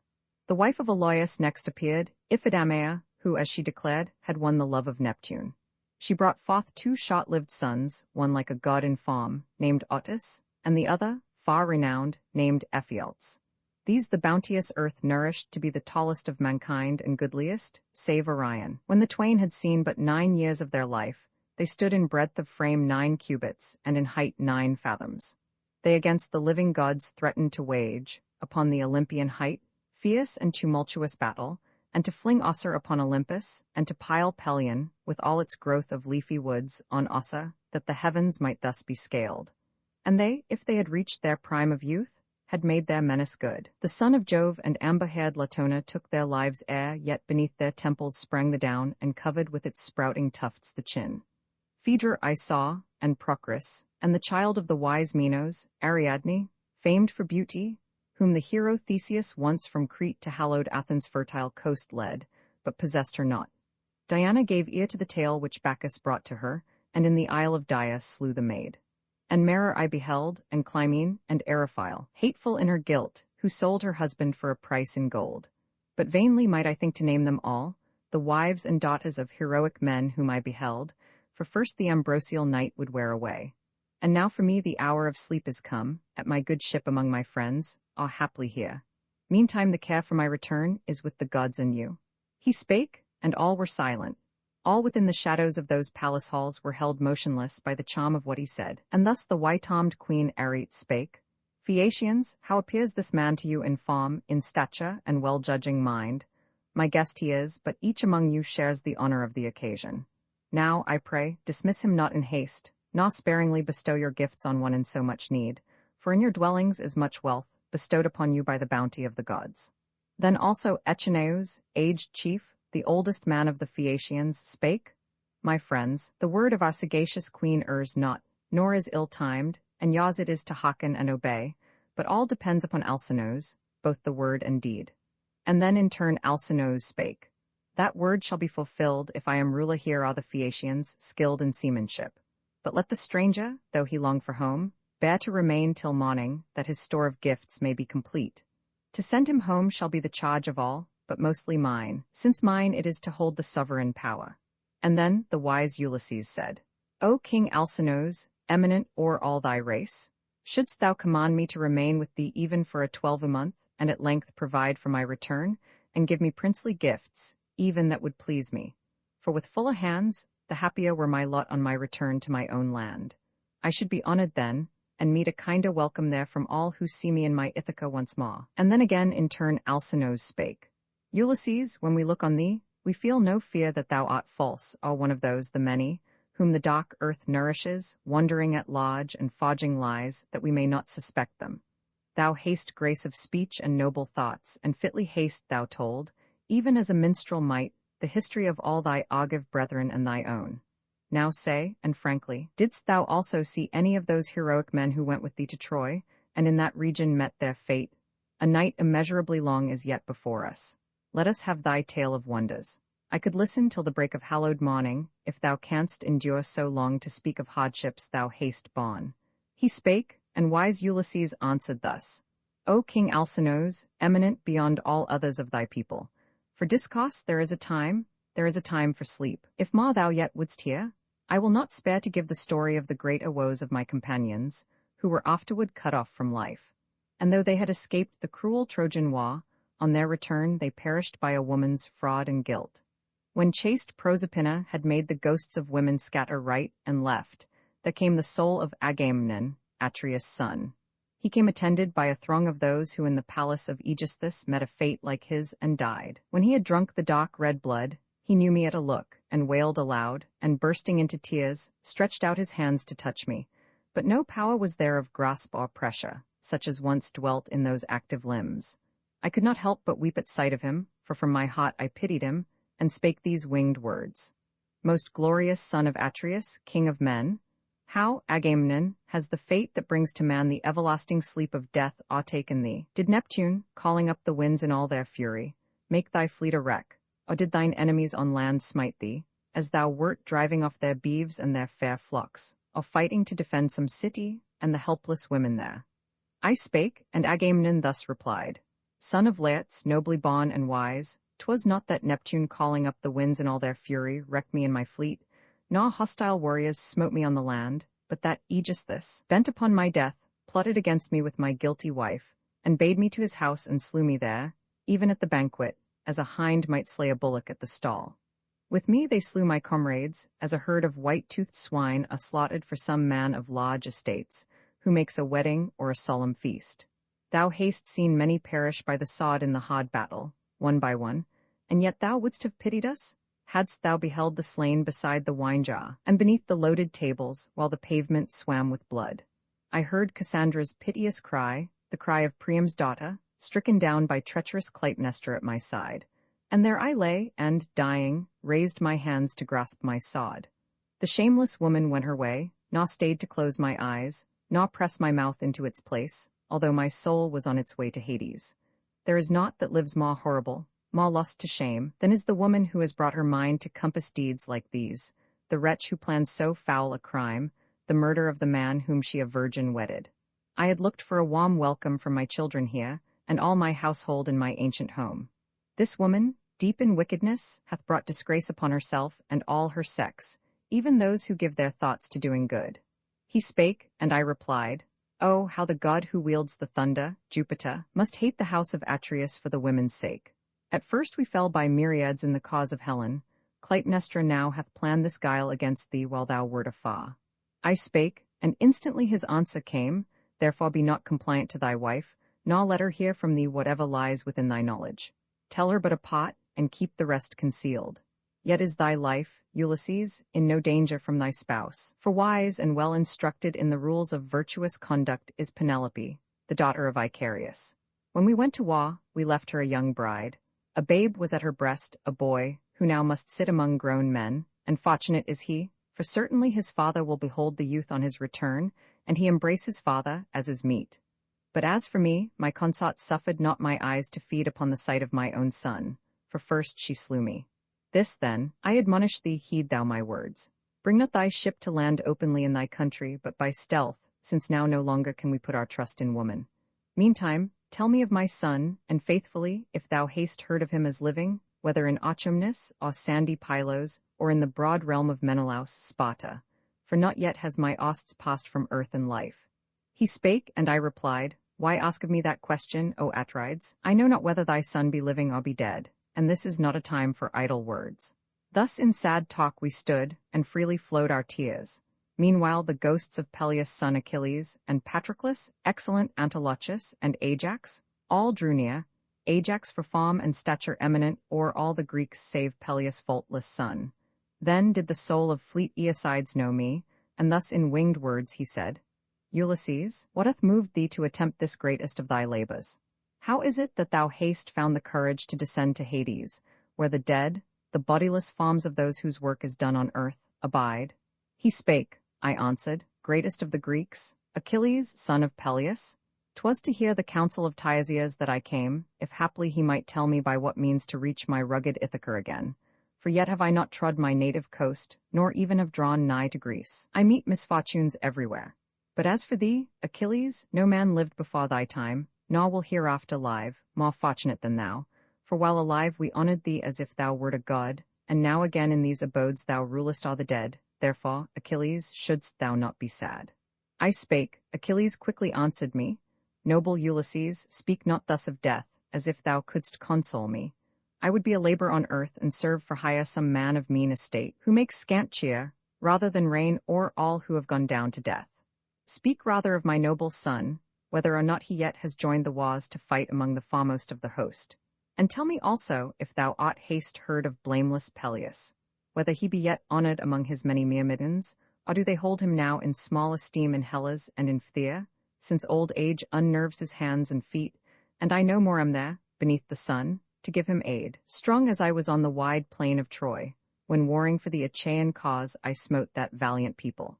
Could I come again, but for a moment, with my former strength, into my father's palace, I would make that strength and these unconquerable hands a terror to the men who do him wrong, and rob him of the honour due a king. He spake, I answered. Nothing have I heard of blameless Peleus, but I will relate the truth concerning Neoptolemus, thy son, as thou requiest. Him I took from Scyros in a gallant bark to join the well-armed Greeks. Know, then, that when we sat in council, planning to conduct the war against the city of Troy, he always rose the first to speak, nor were his words unwise. The godlike Nestor and myself alone rivaled him in debate. And when we fought about the city walls, he loitered not among the others in the numerous host, but hastened on before them, giving place to no man there in valor. Many men he slew in desperate combat, whom to name were past my power. So many were they all whom in the cause of Greece he struck to earth. Yet one I name, Eurypylus, the son of Telephus, who perished by his sword with many of his band, Scythians, led to war because of liberal gifts bestowed upon their chieftain's wife, the noblest he of men in form, whom I have ever seen, save Memnon. When into the wooden steed, framed by Epeius, we the chiefs of Greece ascended, and to me was given the charge of all things there, to open and to shut the close-built fraud, while others of high rank among the Greeks were wiping off their tears, and their limbs shook. I never saw thy son turn pale in his fine face, or brush away a tear, but he besought me earnestly that he might leave our hiding place, and grasped his falchion's hilt, and lifted up his spear heavy with brass. For in his mind he smote the Trojan crowd already. When at last we had o'erthrown and sacked the lofty town of Priam, he embarked upon a ship with all his share of spoil. A large reward, unhurt, not touched in combat hand to hand, nor wounded from afar, as oftentimes must be the fortune of a fight, for Mars is wont to rage without regard to men. I spake. The soul of swift Aeacides over the meadows thick with asphodel departed with long strides, well pleased to hear from me the story of his son's renown. The other ghosts of those who lay in death stood sorrowing by, and each one told his griefs. But that of Ajax, son of Telamon, kept far aloof, displeased that I had won the victory, contending at the fleet which should possess the arms of Peleus' son. His goddess mother laid them as a prize before us, and the captive sons of Troy and Pallas were the umpires to award the victory. And now how much I wish I had not conquered in a strife like that, since for that cause the dark earth hath received the hero Ajax, who in nobleness of form and greatness of exploits excelled all other Greeks, except the blameless son of Peleus. Then I spake in soothing words. O Ajax, son of blameless Telamon, wilt thou not even in death forget the wrath caused by the strife for those accursed arms? The gods have made them fatal to the Greeks, for thou, the bulwark of our host, didst fall, and we lamented thee as bitterly when thou wert dead as we had mourned the son of Peleus. Nor was any man to blame. 'Twas Jupiter who held in vehement hate the army of the warlike Greeks, and laid this doom upon thee. Now, O king, draw near, and hear our voice and words, and check, I pray, the anger rising in thy generous breast. I spake. He answered not, but moved away to Erebus, among the other souls of the departed. Yet would I have had speech of him, angry as he was, or else have spoken to him further, but my wish was strong to see yet others of the dead. Then I beheld the illustrious son of Jove, Minos, a golden scepter in his hand, sitting to judge the dead, who round the king pleaded their causes. There they stood or sat in Pluto's halls, a pile with ample gates.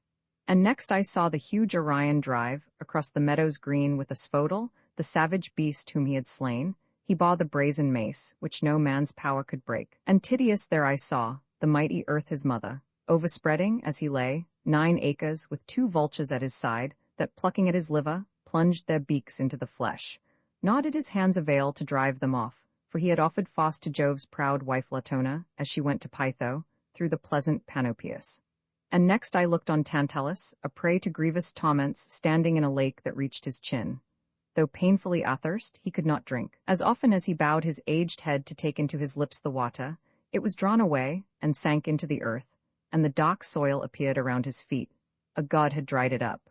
And lofty trees drooped o'er him, hung with fruit, pears and pomegranates, apples fair to sight, and luscious figs, and olives green of hue. And when that ancient man put forth his hands to pluck them from their stems, the wind arose and whirled them far among the shadowy clouds. There I beheld the shade of Sisyphus amid his sufferings. With both hands he rolled a huge stone up a hill. To force it up, he leaned against the mass with hands and feet, but ere it crossed the summit of the hill, a power was felt that sent it rolling back, and downward plunged the unmanageable rock before him to the plain. Again he toiled to heave it upward, while the sweat in streams ran down his limbs, and dust begrimed his brow. Then I beheld the mighty Hercules, the hero's image, for he sits himself among the deathless gods, well pleased to share their feasts and Hebe of the dainty feet, a daughter of the mighty Jupiter and golden-sandaled Juno, is his wife. Around his image flitted to and fro the ghosts with noise, like fear-bewildered birds. His look was dark as night. He held in hand a naked bow, a shaft upon the string, and fiercely gazed, like one about to send the arrow forth. Upon his breast he wore the formidable baldric, on whose band of gold were sculptured marvels. Forms of bears, wild boars, grim lions, battles, skirmishings, and death by wounds and slaughter. He who wrought that band had never done the like before, nor could thereafter.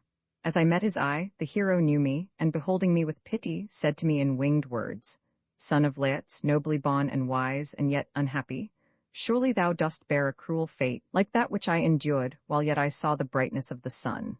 The offspring of Saturnian Jupiter am I, and yet was I compelled to serve one of a meaner race than I, who set difficult tasks. He sent me hither once to bring away the guardian hound. He deemed no harder task might be. I brought him hence, I led him up from Hades, with such aid as Hermes and the blue-eyed Pallas gave." Thus having spoken, he withdrew again into the abode of Pluto. I remained and kept my place, in hope there yet might come heroes who perished in the early time, and haply I might look on some of those. The ancients, whom I greatly longed to see, on Theseus and Pirithous, glorious men, the children of the gods. But now there flocked already round me, with a mighty noise, the innumerable nations of the dead, and I grew pale with fear, lest from the halls of Pluto the stern Proserpine should send the frightful visage of the monster maid, the Gorgon. Hastening to my ship, I bade the crew embark and cast the hawsers loose. Quickly they went on board and took their seats upon the benches. Through Oceanus the current bore my galley, aided first by Oz and then by favorable gales. Book Roman 12, the Sirens, Scylla, and Charybdis' return of Ulysses to the island of Circe. Her counsels respecting his homeward voyage. The Sirens, escape from Scylla and Charybdis, his arrival at Trinacria, slaughter of the oxen of the sun by his companions, a tempest, in consequence, by which his companions all perish, and he only escapes by swimming to the island of Calypso. Now, when our bark had left Oceanus and entered the great deep, we reached the isle Aea, where the morning, child of dawn, abides and holds her dances, and the sun goes up from earth. We landed there and drew our galley up the beach. We disembarked and laid us down to sleep beside the sea, and waited for the holy Mon to rise. Then, when the rosy-fingered Mon appeared, the child of dawn, I sent my comrades forth to bring from Circe's halls Elpina's cause. And where a headland stretched into the deep we hewed down trees, and held the funeral rites with many tears, and having there consumed the body and the arms with fire, we built a tomb and reared a column to the dead, and on its summit fixed a tapering awe. All this was duly done, yet was the news of our return from Hades not concealed from Circe. She attired herself in haste and came, her maids came with her, bringing bread and store of meats and generous wine, and thus spake the wise goddess, standing in the midst, "Ah, daring ones, who, yet alive, have gone down to the abode of Pluto, twice to die is yours, while others die but once. Yet now take food, drink wine, and hold a feast today, and with the dawn of morning ye shall sail, and I will show the way, and teach you all its dangers, so that ye may not lament false counsels followed, either on the land or on the water, to your grievous harm." She spake, and our confiding minds were swayed easily by her counsels. All that day till set of sun, we sat and banqueted upon the abundant meats and generous wines, and when the sun went down, and darkness came, the crew beside the fastenings of our bark lay down to sleep, while Circe took my hand, led me apart, and made me sit, and took her seat before me, and inquired of all that I had seen. I told her faithfully, and then the mighty goddess Circe said, Thus far is well. Now needfully attend to what I say, and may some deity help thee remember it. Thou first wilt come to where the sirens haunt. They throw a spell o'er all who pass that way. If unawares one finds himself so nigh that he can hear their voices, round him nevermore shall wife and lisping children gather, welcoming his safe return with joy. The sirens sit in a green field, and charm with mellow notes the comer, while beside them lie in heaps the bones of men decaying underneath the shriveled skins. Take heed and pass them by. First fill with wax well kneaded in the palm the ears of thy companions, that no sound may enter. Hear the music, if thou wilt, but let thy people bind thee, hand and foot, to the good ship, upright against the mast, and round it wind the cod, that thou mayst hear the ravishing notes. But shouldst thou then entreat thy men, commanding them to set thee free, let them be charged to bind thee yet more fast with added bands. And when they shall have passed the sirens by, I will not judge for thee which way to take. Consider for thyself, I tell thee of 2 ways. There is a pile of beetling rocks where roars the mighty surge of dark-eyed amphitrite. These are called the Wanderers by the blessed gods. No birds can pass them safe, not even the timid doves, which bear ambrosia to our father Jove, but ever doth the slippery rock take off someone, whose loss the god at once supplies, to keep their number full. To these no bark guided by man has ever come, and left the spot unwrecked. The billows of the deep and storms of fire in air have scattered wide timbers of ships and bodies of drowned men. One only of the barks that plough the deep has passed them safely, Argo, known to all by fame when coming from to home, and her the billows would have dashed against the enormous rocks if Juno, for the sake of Jason, had not come to guide it through. 2 are the rocks. One lifts to the broad heaven its pointed summit, where a dark gray cloud broods and withdraws not. Never is the sky clear o'er that peak, not even in summer days or autumn. Nor can man ascend its steeps or venture down, so smooth the sides, as if man's art had polished them. There in the midst upon the western side toward Erebus there yawns a shadowy cavern.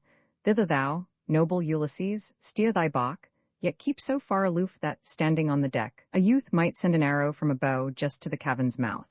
There Scylla dwells and fills the air with fearful yells, her voice the cry of whelps just littered, but herself a frightful prodigy, a sight which none would care to look on, though he were a god. 12 feet are hers, all shapeless, 6 long necks, a hideous head on each, and triple rows of teeth, close set and many, threatening death. And half her form is in the cavern's womb, and forth from that dark gulf her head's a thrust, to look abroad upon the rocks for prey, dolphin, or dogfish, or the mightier whale, such as the murmuring amphitrite breeds in multitudes. No mariner can boast that he has passed by Scylla with a crew unharmed. She snatches from the deck, and bears away in each grim mouth a living man. Another rock, Ulysses, thou wilt see, of lower height, so near her that a spear, cast by the hand, might reach it. On it grows a huge wild fig tree with luxuriant leaves. Below, Charybdis, of immortal birth, draws the dark water down. For thrice a day she gives it forth, and thrice with fearful whirl she draws it in. Oh, be it not thy lot to come while the dark water rushes down. Even Neptune could not then deliver thee. Then turn thy course with speed toward Scylla's rock, and pass that way. 'Twere better far that 6 should perish from the ship than all be lost, she spake, and I replied, O goddess, deign to tell me truly, cannot I at once escape Charybdis and defend my friends against the rage of Scylla when she strikes? I spake, the mighty goddess answered me, Rash man, dost thou still think of warlike deeds and feats of strength, and wilt thou not give way even to the deathless gods? That pest is not of mortal mold, she cannot die, she is a thing to tremble and to shudder at, and fierce, and never to be overcome. There is no room for courage, flight is best, and if thou shouldst delay beside the rock to take up arms, I fear lest once again she fall on thee with all her heads, and seize as many men. Pass by the monster's haunt with all the speed that thou canst make, and call upon Crates, who brought Scylla forth to be the plague of men, and who will calm her rage, that she assault thee not again. Then, in thy voyage shalt thou reach the isle Trinacria, where, in pastures of the sun, his many beeves and fading sheep are fed, 7 herds of oxen, and as many flocks of sheep, and 50 in each flock and herd. They never multiply, they never die. 2 shepherdesses tend them, goddesses, nymphs with redundant locks, Lampelia one, the other Phaethusa. These the nymph nearer to the overgoing sun brought forth, and when their queenly mother's care had reared them, she appointed them to dwell in far Trinacria, there to keep the flocks and oxen of their father. If thy thoughts be fixed on thy return, so that thou leave these flocks and herds unharmed, Ye all will come to Ithaca, though after many toils. But if thou rashly harm them, I foretell destruction to thy ship and all its crew. And if thyself escape, thou wilt return late and in sorrow, all thy comrades lost.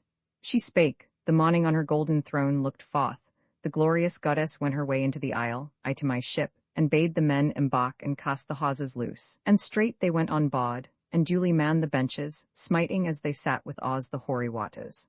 Circe, amber-haired, the mighty goddess of the musical voice, sent a fair wind behind our dark proud ship that gaily bore us company, and filled the sails. When we had fairly ordered all on board our galley, we sat down, and left the favouring wind and helm to bear us on, and thus in sadness I bespake the crew. My friends, it were not well that one or two alone should know the oracles I heard from Circe, great among the goddesses, and now will I disclose them, that ye all, whether we are to die or to escape the doom of death, may be forewarned. And first against the wicked sirens and their song and flowery bank she warns us. I alone may hear their voice, but ye must bind me first with bands too strong to break, that I may stand upright against the mast, and let the cords be fastened round it. If I then entreat and bid you loose me, make the bands more strong. Thus to my crew I spake, and told them all that they should know, while our good ship drew near the island of the Sirens, prosperous gales wafting it gently onward. Then the breeze sank to a breathless calm. Some deity had hushed the winds to slumber. Straightway rose the men and furled the sails and laid them down within the ship, and sat and made the sea white with the beating of their polished blades, made of the fir tree. Then I took a mass of wax and cut it into many pots, and kneaded each with a strong hand. It grew warm with the pressure, and the beams of him who journeys round the earth, the monarch sun. With this I filled the ears of all my men from first to last. They bound me in their turn, upright against the mast tree, hand and foot, and tied the cords around it. Then again they sat and threshed with awes the hoary deep. And when, in running rapidly, we came so near the Sirens as to hear a voice from where they sat, our galley flew not by unseen by them, and sweetly thus they sang. O world-renowned Ulysses, thou who art the glory of the Achaeans, turn thy bark landward, that thou mayst listen to our lay. No man has passed us in his galley yet, ere he has heard our warbled melodies. He goes delighted hence a wiser man, for all that in the spacious realm of Troy the Greeks and Trojans by the will of heaven endured we know, and all that comes to pass in all the nations of the fruitful earth. 'Twas thus they sang, and sweet the strain. I longed to listen, and with nods I gave the sign to set me free. They only plied their awes the faster. Then up sprang Eurylochus and Perimedes, and with added cords bound me, and drew the others still more tight. And when we now had passed the spot, and heard no more the melody the sirens sang, my comrades hastened from their ears to take the wax, and loosed the cords and set me free. As soon as we had left the isle, I saw mist and a mountain billow, and I heard the thunder of the waters. From the hands of my affrighted comrades flew the awes, the deep was all in uproar, but the ship stopped there, for all the rowers ceased their task. I went through all the ship exhorting them with cheerful words, man after man, and said, reflect, my friends, that we are not untried in evil fortunes, nor in sadder plight are we than when within his spacious cave the brutal Cyclops held us prisoners. Yet through my valor we escaped, and through my counsels and devices, and I think that you will live to bear this day's events in memory like those. Now let us act. Do all as I advise. Go to your seats upon the benches, smiting with your awes these mighty waves, and haply Jove will grant that we escape the death which threatens us.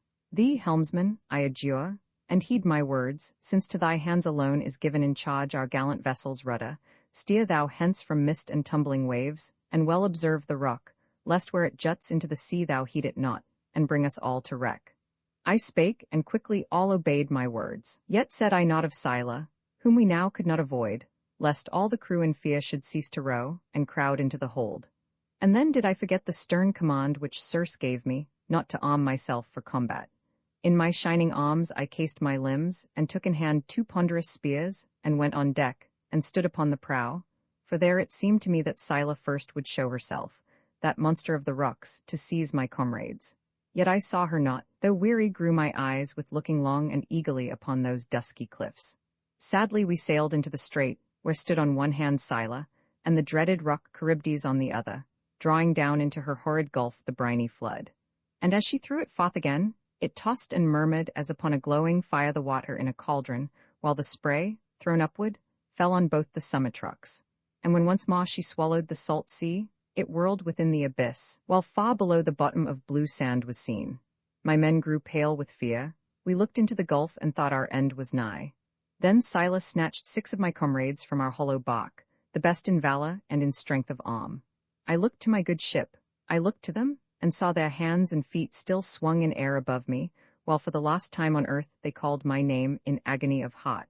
As when an angler on a jutting rock sits with his taper rod, and casts his bait to snare the smaller fish, he sends the horn of a wild bull that guards his line afar into the water, and jerks out a fish, and throws it gasping shoreward.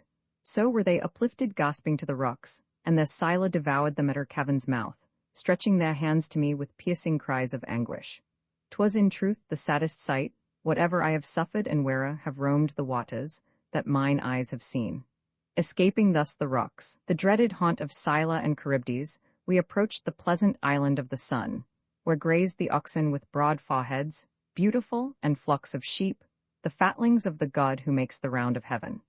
While yet at sea, I heard from my black ship the low of herds and stables, and the bleatings of the flocks, and straightway came into my thought the words of the blind seer Tiresias, him of Thebes, and of Aeaean Circe, who had oft warned me to shun the island of the god whose light is sweet to all. And then I said to my companions with a sorrowing heart, My comrades, sufferers as ye are, give ear. I shall disclose the oracles which late Tiresias and Aeaean Circe gave.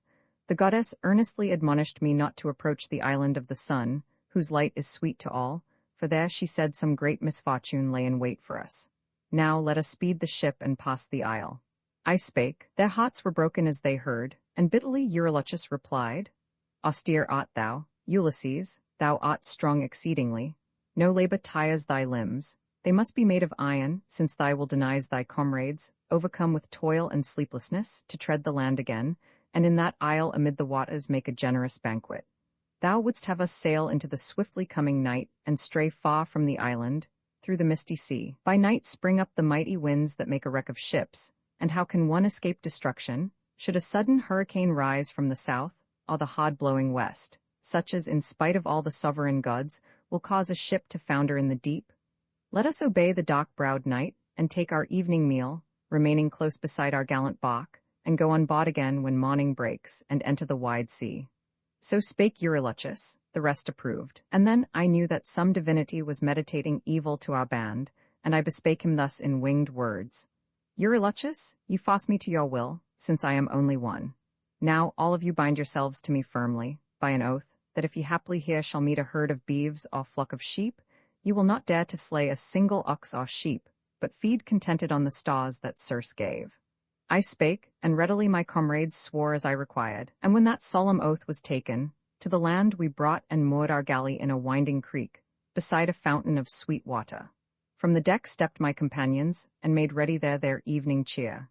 They ate and drank till thirst and hunger were appeased, and then they thought of those whom Scylla from our galley's deck snatched and devoured.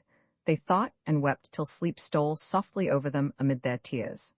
Now came the third part of the night. The stars were sinking when the cloud-compeller Jove sent forth a violent wind with eddying gusts, and covered both the earth and sky with clouds, and darkness fell from heaven. When morning came, the rosy-fingered daughter of the dawn, we drew the ship into a spacious grot. There were the seats of nymphs, and there we saw the smooth, fair places where they danced. I called a council of my men, and said to them, My friends, in our good ship of food and drink, abstain we from these beeves, lest we be made to suffer, for these herds and these fair flocks are sacred to a dreaded god, the sun, the all-beholding and all-hearing sun. I spake, and all were swayed by what I said full easily. A month entire the gales blew from the south, and after that no wind save east and south.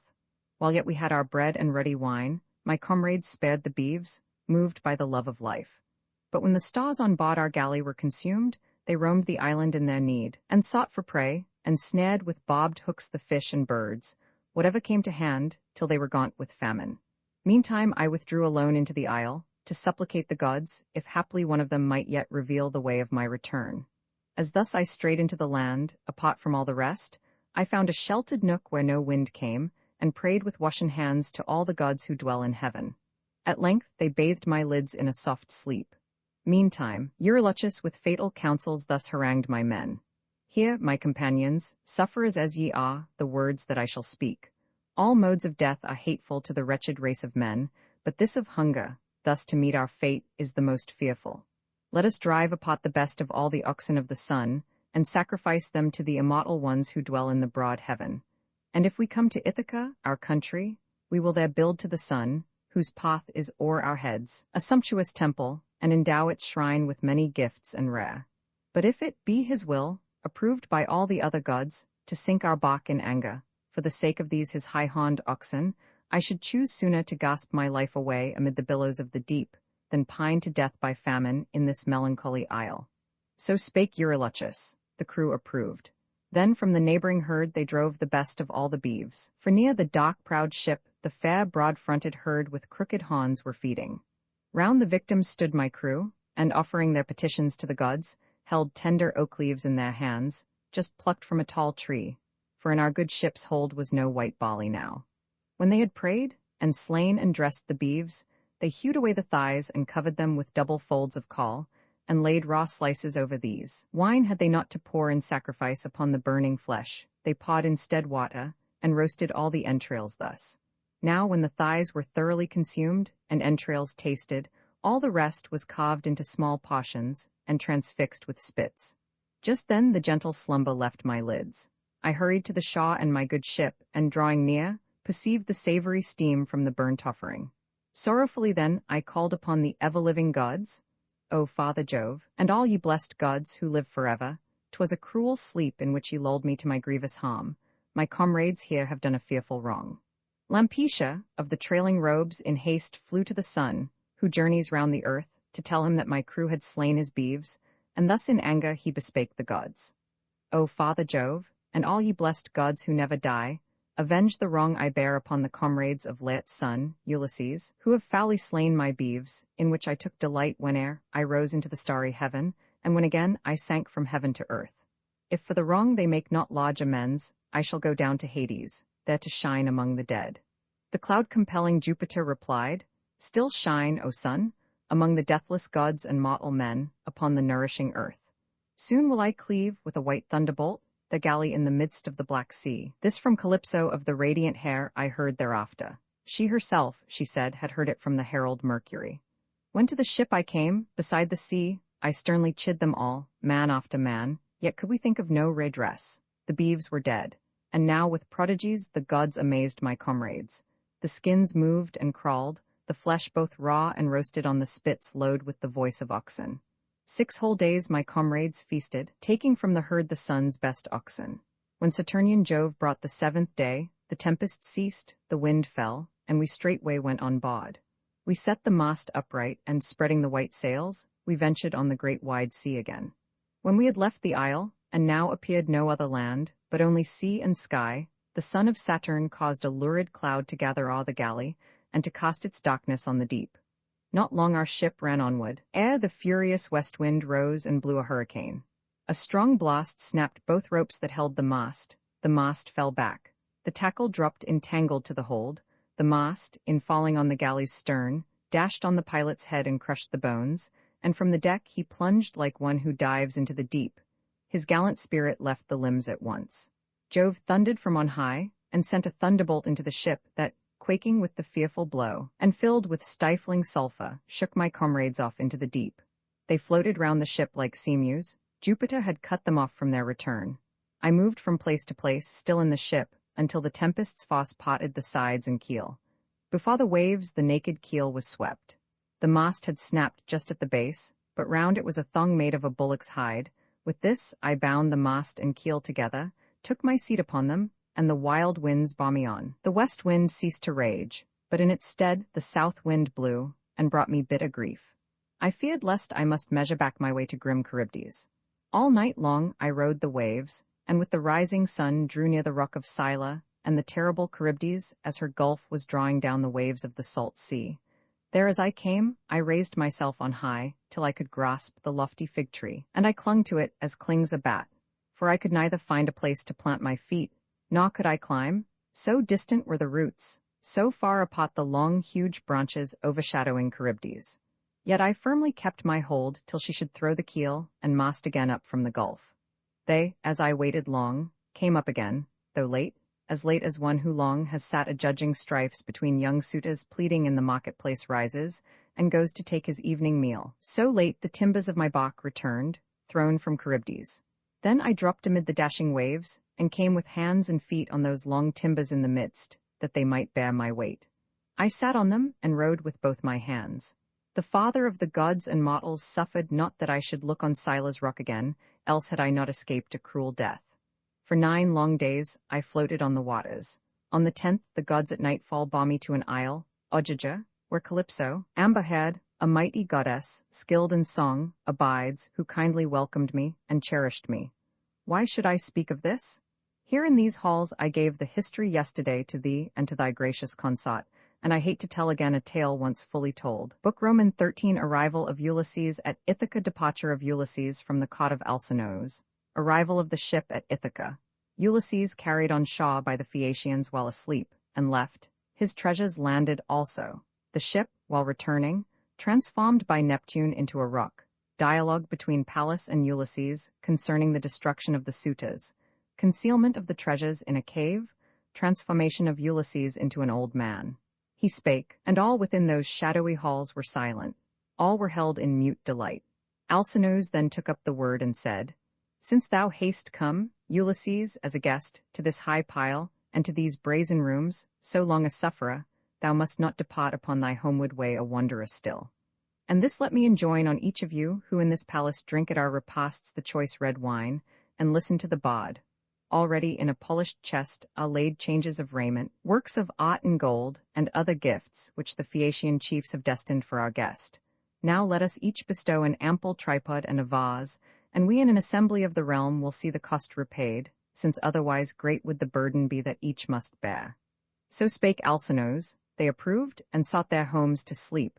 But when the child of dawn, the rosy-fingered Mon, appeared, they came, all bringing to the ship their gifts of brass in honor of the guest. The mighty Prince Alcinous, going through the ship, bestowed the whole beneath the benches, that no one of those who leaned to pull the oar might thence meet harm or hindrance. Then they all went back to the king's palace, and prepared a feast.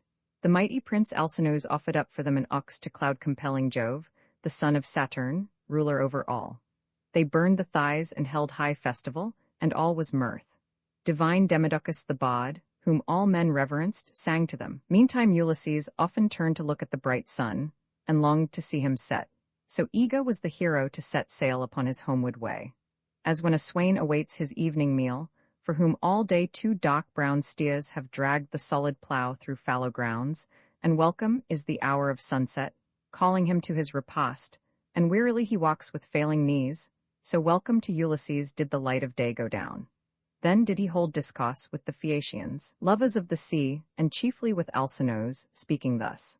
O monarch most illustrious of thy race, Alcinous, now when ye have duly poured wine to the gods, be pleased to send me hence in peace, and fare you well. All that my heart could wish have you provided bounteously, an escort and rich gifts, and may the gods bestow their blessing with them. May I meet my blameless wife again, and find my friends prosperous. And ye whom I shall leave behind, long may ye make the wives of your young years and children happy. May the gods vouchsafe to crown with every virtue you in them, and may no evil light upon your isle. He spake. The assembly all approved his words, and bade send forth the stranger on his way, who spake so nobly. Then the mighty Prince Alcinous turned, and to the herald said, Now mix the wine, Pontonous, in a jar, and bear a pot to all beneath our roof, that we with prayers to Father Jupiter may send the stranger to his native land. He spake. Pontonous mingled for the guests the generous wine, and went with it to each, who poured it on the ground from where they sat, to all the dwellers of the ample heaven. And then the great Ulysses, rising up, placed the round goblet in Arete's hands, and thus bespake the queen with winged words. Farewell, O queen, through the long years, till age and death, which are the lot of all, shall come. Now I depart, but mayst thou, here among thy people, and the children of thy love, and King Alcinous, lead a happy life. So spake the high-born chieftain, and withdrew, and crossed the threshold. King Alcinous sent a herald with him to direct his way to the fleet ship and border of the deep. Arete also sent her servant maids, one bearing a fresh cloak and tunic, one a coffer nobly wrought, and yet a third bread and red wine. And when they reached the ship beside the sea, the diligent crew received their burdens, and bestowed within the hold the food and drink, but spread upon the deck, and at the stern a mat and linen sheet, that there Ulysses undisturbed might sleep. He went on board and silently lay down, while all the rowers in due order took their seats upon the benches. Loosing first the hawser from the perforated rock, they bent them to their task, and flung the brine up from the oar, while on the chieftain's lids lighted a sweet and deep and quiet sleep, most like to death. As, smitten by the lash, 4 harnessed stallions spring on high and dart across the plain together, so the prow rose leaping forward, while behind it rolled a huge dark billow of the roaring sea.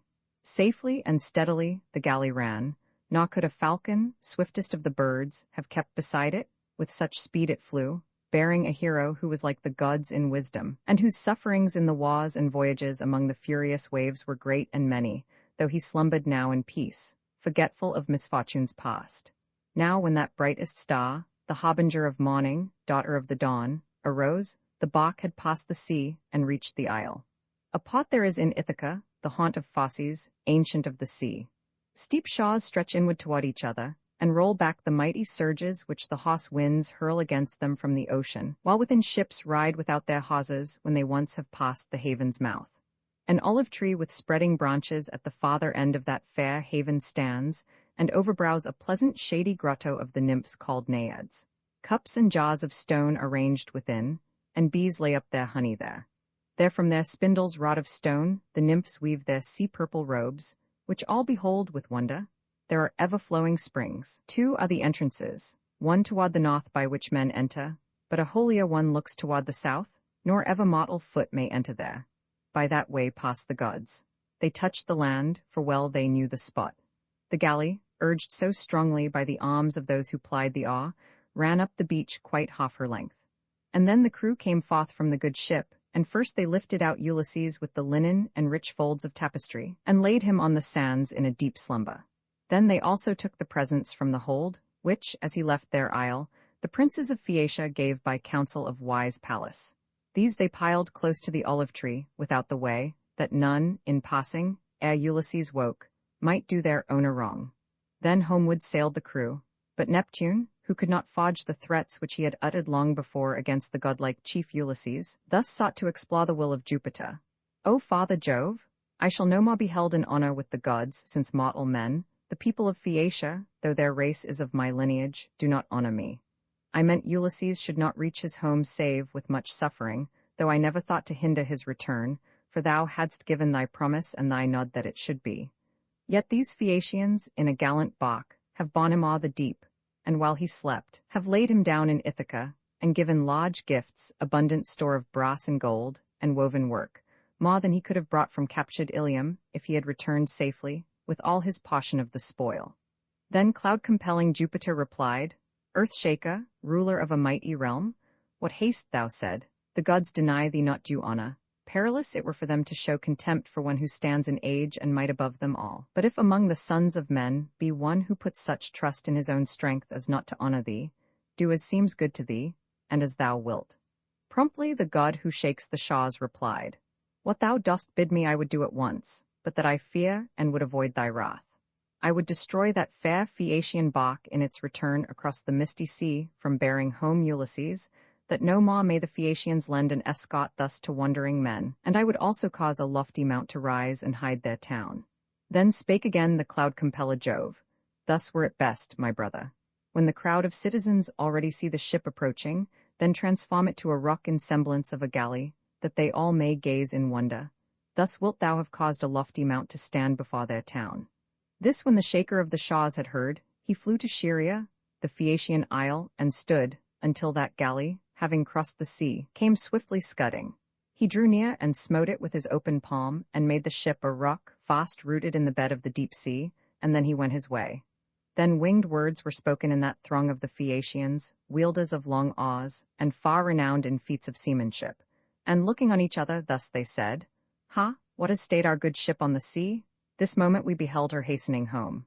'Twas thus they talked, unweeting of the cause. But then Alcinous to the assembly said, Yes, now I call to mind the ancient words of prophecy, my father's, who was wont to say that Neptune sorely is displeased, that we should give to every man who comes safe escort to his home. In coming times, such was my father's prophecy.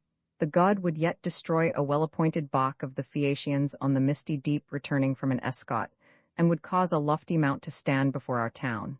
So prophesied the aged man. His words are here fulfilled. Now do as I appoint, and let us all obey. Henceforth refrain from bearing to their homes the strangers thrown upon our coast, and let us sacrifice to Neptune 12 choice bullocks of the herd, that he may pity us, nor hide our town with a huge mountain from the sight of men. He spake, and they were awed, and straightway brought the bullocks for the sacrifice. So prayed to sovereign Neptune the Phaeacian chiefs and princes, standing round the altar fires. Now woke the great Ulysses from his sleep in his own land, and yet he knew it not. Long had he been away, and Pallas now, the goddess-child of Jove, had cast a mist around him, that he might not yet be known to others, and that she might tell him first what he should learn. Nor even might his wife, nor friends, nor people, know of his return, ere he avenged upon the suitor crew his wrongs, and therefore all things war to him another look, the footways stretching far, the bights where ships were moored, the towering rocks and spreading trees. He rose and stood upright, and gazed upon his native coast, and wept, and smote his thigh, and said in bitter grief, Ah me, what region am I in among what people? Lawless, cruel, and unjust, or are they hospitable men who fear the gods? And where shall I bestow these goods, and whither go myself? Would that they all were still with the Phaeacians, and that I had found some other great and mighty king kindly to welcome me, and send me back to my own land. I know not where to place these treasures, and I must not leave them here, lest others come and seize them as a spoil. Nay, these Phaeacian chiefs and counselors were not, in all things, either wise or just. They gave their word to land me on the coast of pleasant Ithaca, and have not kept their promise. Oh, may Jove avenge this wrong? He who protects the suppliant, who beholds all men with equal eye, and punishes the guilty. Now will I review my stars and number them again, that I may see if those who left me here have taken aught. Thus having said, he numbered all his gifts, beautiful tripods, cauldrons, works of gold, and gorgeous woven raiment. None of these were wanting. Then he pined to see again his native isle, and slowly paced the beach of the loud sea, lamenting bitterly. Their Pallas came to meet him in the shape of a young shepherd, delicately formed as are the sons of kings. A mantle lay upon her shoulder in rich folds, her feet shone in their sandals, in her hand she bore a javelin. As Ulysses saw, his heart was glad within him, and he hastened on, and thus accosted her with winged words. Fair youth, who art the first whom I have met upon this shore, I bid thee hail, and hope thou meetest me with no unkind intent. Protect what thou beholdest here in me. I make my suit to thee as to a god, and come to thy dear knees. And tell, I pray, that I may know the truth, what land is this? What people? Who the dwellers? May it be a pleasant isle, or is it but the shore of fruitful mainland shelving to the sea? And then the goddess, blue-eyed Pallas, said, Of simple mind art thou, unless perchance thou comest from afar, if thou dost ask what country this may be. It is not quite a nameless region. Many know it well of those who dwell beneath the rising sun, and those behind in evening's dusky realm. Rugged it is, and suited ill to steeds, yet barren it is not, though level grounds are none within its borders. It is rich in corn and wine, for seasonable rains and dews refresh its soil. Large flocks of goats and herds of beeves are pastured here, all kinds of trees are in its forests, and its springs are never dry. The fame of Ithaca, stranger, has traveled to the Trojan coast, though that, I hear, lies far away from Greece. She spake. Ulysses, the great sufferer, rejoiced to be in his own land, whose name Pallas, the child of aegis-bearing Jove, had just now uttered. Then with winged words he spake, but not the truth. His artful speech put that aside. Forever in his breast the power of shrewd invention was awake. In the broad fields of Crete that lie far off beyond the sea, I heard of Ithaca, to which I now am come with these my goods. I left as many for my sons and fled, for I had slain Ocelochus, the fleet of foot, the dear son of Idomeneus, who overcame by swiftness in the race the foremost runners in the realm of Crete. He sought to rob me wholly of my share of Trojan spoil, for which I had endured hardships in war with heroes, and at sea among the angry waves. The cause was this: I would not in the siege of Troy submit to serve his father, but, apart from him, I led a troop, companions of my own. The youth returning from the fields I met, and smote him with the spear, for near the way I lay in ambush with a single friend. A night exceeding dark was in the sky, no human eye beheld, nor did he know who took his life. When I had slain him thus with the sharp spear, I hastened to a ship of the Phoenicians, and besought their aid, and gave them large reward, and bade them steer to Pylos, bearing me, and leave me there, all where the Epeans hold the hallowed coast of Elys. But the fosse of adverse winds drove them unwilling thence. They meant no fraud. We wandered hither, just at night we came, and rowing hard, the seamen brought their ship within the pot. No word was said of food, though great our need. All disembarked in haste and lay upon the shaw. Deep was the sleep that stole upon my weary limbs. The men took from the hold my goods, and, bearing them to where I slumbered on the sand, set sail for populous Sidonia, leaving me here quite alone with sorrow in my heart. He spake. The blue-eyed goddess, Pallas, smiled and touched the chief caressingly. She seemed a beautiful and stately woman now, such as a skilled in works of rare device, and thus she said to him in winged words, "Full shrewd were he, a master of deceit, who should surpass thee in the ways of craft, even though he were a god. Thou unabashed and prompt with shifts, and measureless in wiles. Thou canst not even in thine own land refrain from artful figments and misleading words, as thou hast practised from thy birth. But now speak we of other matters, for we both are skilled in stratagem. Thou art the first of living men in counsel and in speech, and I am famed for foresight and for craft among the immortals. Dost thou not yet know Pallas Athene, child of Jove, whose aid is present to defend thee in all time of peril, and but lately gained for thee the favor of the whole Phaeacian race? And hither am I come to frame for thee wise counsels, and to hide away the stars given by the opulent Phaeacian chiefs at thy departure. I shall also tell what thou must yet endure beneath the roof of thine own palace, by the will of fate. Yet bear it bravely, since thou must not speak to any man or woman of thyself and of thy wandering hither, but submit to many things that grieve thee, silently, and bear indignities from violent men." Ulysses, the sagacious, thus rejoined, "O goddess, it is hard for mortal man to know thee when he meets thee, though his sight be of the sharpest, for thou puttest on at pleasure any form. Yet this I know, that thou wert kind to me when we, the sons of Greece, were warring in the realm of Troy. But when we had o'erthrown the lofty town of Priam, and embarked, and when some god had scattered the Achaeans after that daughter of Jove, I never saw thee more, never perceived thee entering my bark and guarding me from danger. But I roamed ever from place to place, my heart weighed down by sorrow, till the gods delivered me, and till thy counsels in the opulent realm of the Phaeacians brought my courage back, and thou thyself didst guide me to the town. And now, in thy great Father's name, I pray, for yet I cannot think that I am come to pleasant Ithaca, but have been thrown upon some other coast, and fear that thou art jesting with me, and hast spoken thus but to deceive me. Tell me, is it true that I am in my own beloved land?" And then the goddess, blue-eyed Pallas, said, "Such ever are thy thoughts, and therefore I must not forsake thee in thy need. I know how prompt thy speech, how quick thy thought, how shrewd thy judgment. If another man had come from such long wanderings, he had flown at once delighted to his children and his wife in his own home. But thou desirest not to ask or hear of them, till thou hast put thy consort to the trial of her truth, her who now sits within thy halls and waits in vain for thee, and in perpetual grief and weeping wears her nights and days away. I never doubted. Well, in truth, I knew that thou, with all thy comrades lost, wouldst reach thy country, but I dreaded to withstand my father's brother Neptune, who was wroth and fiercely wroth, for that thou hadst deprived his well-beloved son of sight. But now attend, and I will show thee Ithaca by certain tokens. Mock them and believe. The pot of Phosses, ancient of the deep, is here, and there the spreading olive tree, just at the haven's head, and close beside, the cool dark grotto, sacred to the nymphs called Naiads, a wide vaulted cave where once thou earnest oft with chosen hecatombs, an offering to the nymphs. And here thou seest the mountain Neritus with all his woods. So spake the goddess, and dispersed the mist, and all the scene appeared. Ulysses saw well pleased, rejoicing in his own dear land, and stooping, kissed the bountiful earth, and raised his hands, and thus addressed the nymphs in prayer. "Nymphs, Naiads, bond to Jove, I did not hope to be with you again.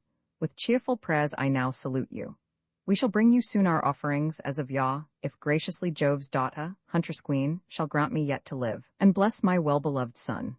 And then the goddess, blue-eyed Pallas, said, "Be of good cheer, and let no anxious thought disturb thy mind. Let us bestir ourselves to hide away the treasures thou hast brought within this hallowed grot in some recess where they may lie in safety. Afterward will we take counsel what should next be done." The goddess said these words, and took her way into the shadowy cavern, spying out its hiding places, while Ulysses brought the treasures thither in his arms, the gold, the enduring brass, the raiment nobly wrought, which the Phaeacians gave him. These they laid together in due order, Pallas then, the daughter of the aegis-bearer Jove, closed up the opening with a massive rock. Then, sitting by the sacred olive tree, they plotted to destroy the haughty crew of suitors, and the blue-eyed Pallas said, "O nobly born, and versed in many wiles, son of Laertes, now the hour is come to think how thou shalt lay avenging hands upon the shameless crew who in thy house, for 3 years past, have made themselves its lauds, and wooed thy noble wife and brought her gifts, while, pining still for thy return, she gave hopes to each suitor, and by messages made promises to all, though cherishing a different purpose in her secret heart." Ulysses, the sagacious, answered her, "Ah me, I should have perished utterly by such an evil fate as overtook Atrides Agamemnon in the halls of my own palace, but for thee, whose words, O goddess, have revealed what I should know. Now counsel me how I may be avenged. Be ever by my side, and strengthen me with courage, as thou didst when we o'erthrew the towery crest of Ilium. Would thou wert still my ally, as then? I would engage, O blue-eyed Pallas, with 300 foes, if thou, dread goddess, wouldst but counsel me." And then the blue-eyed Pallas spake again, "I will be present with thee. When we once begin the work, thou shalt not leave my sight, and many a haughty suitor with his blood and brains shall stain thy spacious palace floor. Now will I change thine aspect, so that none shall know thee. I will wither thy fair skin, and it shall hang on crooked limbs. Thy locks of auburn I will cause to fall away, and round thee fling a cloak, which all shall see with loathing. I will make thy lustrous eyes dull to the sight, and thus shalt thou appear a squalid wretch to all the suitor train, and to thy wife, and to the son whom thou didst leave within thy palace. Then at first repair thou to the herdsman, him who keeps thy swine, for he is loyal, and he loves thy son and the discreet Penelope. There wilt thou find him as he tends his swine, that find their pasturage beside the rock of Corax, and by Arethusa's fount. On nourishing acorns they are fed, and drink the dark clear water, whence the flesh of swine is fattened. There remain, and carefully inquire of all that thou wouldst know, while I, taking my way to Sparta, the abode of lovely women, call Telemachus, thy son, Ulysses, who hath visited King Menelaus in his broad domain, to learn if haply thou art living yet." Ulysses, the sagacious, answered her, "Why didst not thou, to whom all things are known, tell him concerning me? Must he too roam and suffer on the barren deep, and leave to others his estates to be their spoil?" And then the blue-eyed goddess spake again, "Let not that thought distress thee. It was I who sent him thither, that he might deserve the praise of men. No evil meets him there, but in the halls of Atreus' son he sits, safe mid the abounding luxuries. 'Tis true that even now the suitors lie in wait in their black ship, to slay him ere he reach his native land, but that will hardly be before the earth shall cover many a one of the proud suitors who consume thy wealth." So Pallas spake, and touched him with her wand, and caused the blooming skin to shrivel up on his slow limbs, and the fair hair to fall, and with an old man's wrinkles covered all his frame, and dimmed his lately glorious eyes. Another garb she gave, a squalid vest, a ragged, dirty cloak, all stained with smoke, and over all the huge hide of a stag, from which the hair was wan. A staff beside she gave, and shabby scrip with many a rent, tied with a twisted thong. This said and done, they parted, and the goddess flew to seek Telemachus in Sparta's sacred town. Book Roman 14, Meeting of Ulysses and Eumaeus. Hospitable reception, by Eumaeus of Ulysses in the disguise of a beggar, his feigned account of himself, his promise that Ulysses shall return, supper in the lodge of Eumaeus, stratagem of Ulysses to procure a cloak for the night. Then, from the haven up the rugged path Ulysses went among the woody heights. He sought the spot where Pallas bade him meet the noble swineherd, who of all that served the great Ulysses chiefly had in charge to bring the day's supplies. He found him there seated beneath the portico, before his airy lodge, that might be seen from far, well-built and spacious, standing by itself. Eumaeus, while his lord was far away, had built it, though not bidden by the queen nor old Laertes, with the stones he drew from quarries thither. Round it he had set a hedge of thorns, encircling these with stakes close set and many, cloven from the heart of oak. Within that circuit he had made 12 sties beside each other, for the swine to lie in. 50 wallowed in each sty, all females, there they littered. But the males were fewer, and were kept without. And these the suitor train made fewer every day, feeding upon them, for Eumaeus sent always the best of all his fatling herd. These numbered twice 9 score. Beside them slept 4 mastiffs, which the master swineherd fed, savage as wolves. Eumaeus to his feet was fitting sandals, which he carved and shaped from a stained ox hide, while the other hinds were gone on different errands, 3 to drive the herds of swine. A 4th was sent to take a fatling to the city, that the crew of arrogant suitors, having offered him in sacrifice, might feast upon his flesh. The loud-mouthed dogs that saw Ulysses come ran toward him, fiercely baying. He sat down at once, through caution, letting fall his staff upon the ground, and would have suffered their unseemly harm within his own domain, but then the swineherd, following with quick steps, rushed through the vestibule and dropped the hide. He chid the dogs and, pelting them with stones, drave them asunder and addressed the king. "O aged man, the mastiffs of the lodge had almost torn thee, and thou wouldst have cast bitter reproach upon me. Other griefs and miseries the gods have made my lot. Here sorrowfully sitting I lament a godlike master, and for others tend his fading swine, while, haply hungering for bread, he wanders among alien men in other kingdoms, if indeed he lives and looks upon the sun. But follow me, and come into the house, that there, refreshed with food and wine, old man, thou mayst declare whence thou dost come and what thou hast endured." So the good swineherd spake, and led the way into the lodge, and bade his guests sit down, and laid thick rushes for his seat, and spread on these a wild goat's shaggy hide to make a soft and ample couch. Rejoiced to meet so kind a welcome, thus Ulysses spake, "May Jupiter and all the deathless gods bestow on thee, my host, in recompense of this kind welcome, all thy heart's desire." And then, Eumaeus, thou didst answer thus, "My guest, it were not right to treat with scorn a stranger, though he were of humbler sort than thou, for strangers and the poor are sent by Jove. Our gifts are small, though gladly given, as it must ever be with those who serve young masters, whom they fear. The gods themselves prevent, no doubt, the safe return of him who loved me much, and would ere this have given what a kind lord is wont to give his hind, a house, a croft, the wife whom he has wooed, rewarding faithful services which God hath prospered, as he here hath prospered mine. Thus would my master, had he here grown old, have recompensed my toils, but he is dead. Oh, that the house of Helen, for whose sake so many fell, had perished utterly. For he went forth at Agamemnon's call, honoring the summons, and on Ilium's coast, famed for its causes, fought the sons of Troy. He spake, and girt his tunic round his loins, and hastened to the sties in which the herds of swine were lying. Thence he took out two and slaughtered them, and singed them, sliced the flesh, and fixed it upon spits, and when the whole was roasted, brought and placed it reeking hot, still on the spits and sprinkled with white meal, before Ulysses. Then he mingled wine of delicate flavors in a wooden bowl, and opposite Ulysses sat him down, and thus with kindly words bespake his guest, "Feast, stranger, on these paupers. We who serve may feed on them. It is the suitor train that banquet on the fatted swine, the men who neither fear heaven's anger nor are moved by pity. The great gods are never pleased with violent deeds. They honor equity and justice. Even those who land as foes and spoilers upon foreign shores, and bear away much plunder by the will of Jove, returning homeward with their laden box, feel, brooding heavily upon their minds, the fear of vengeance. But these suitors know, for haply they have heard some god declare, that he, the king, is dead. They neither make their suit with decency, nor will withdraw to their own homes, but at their ease devour his substance with large waste, and never spare. Of all the days and nights which Jupiter gives to mankind is none when they require a single victim only, all but two, for sacrifice, and lavishly they drain his wine jars. Once large revenues were his.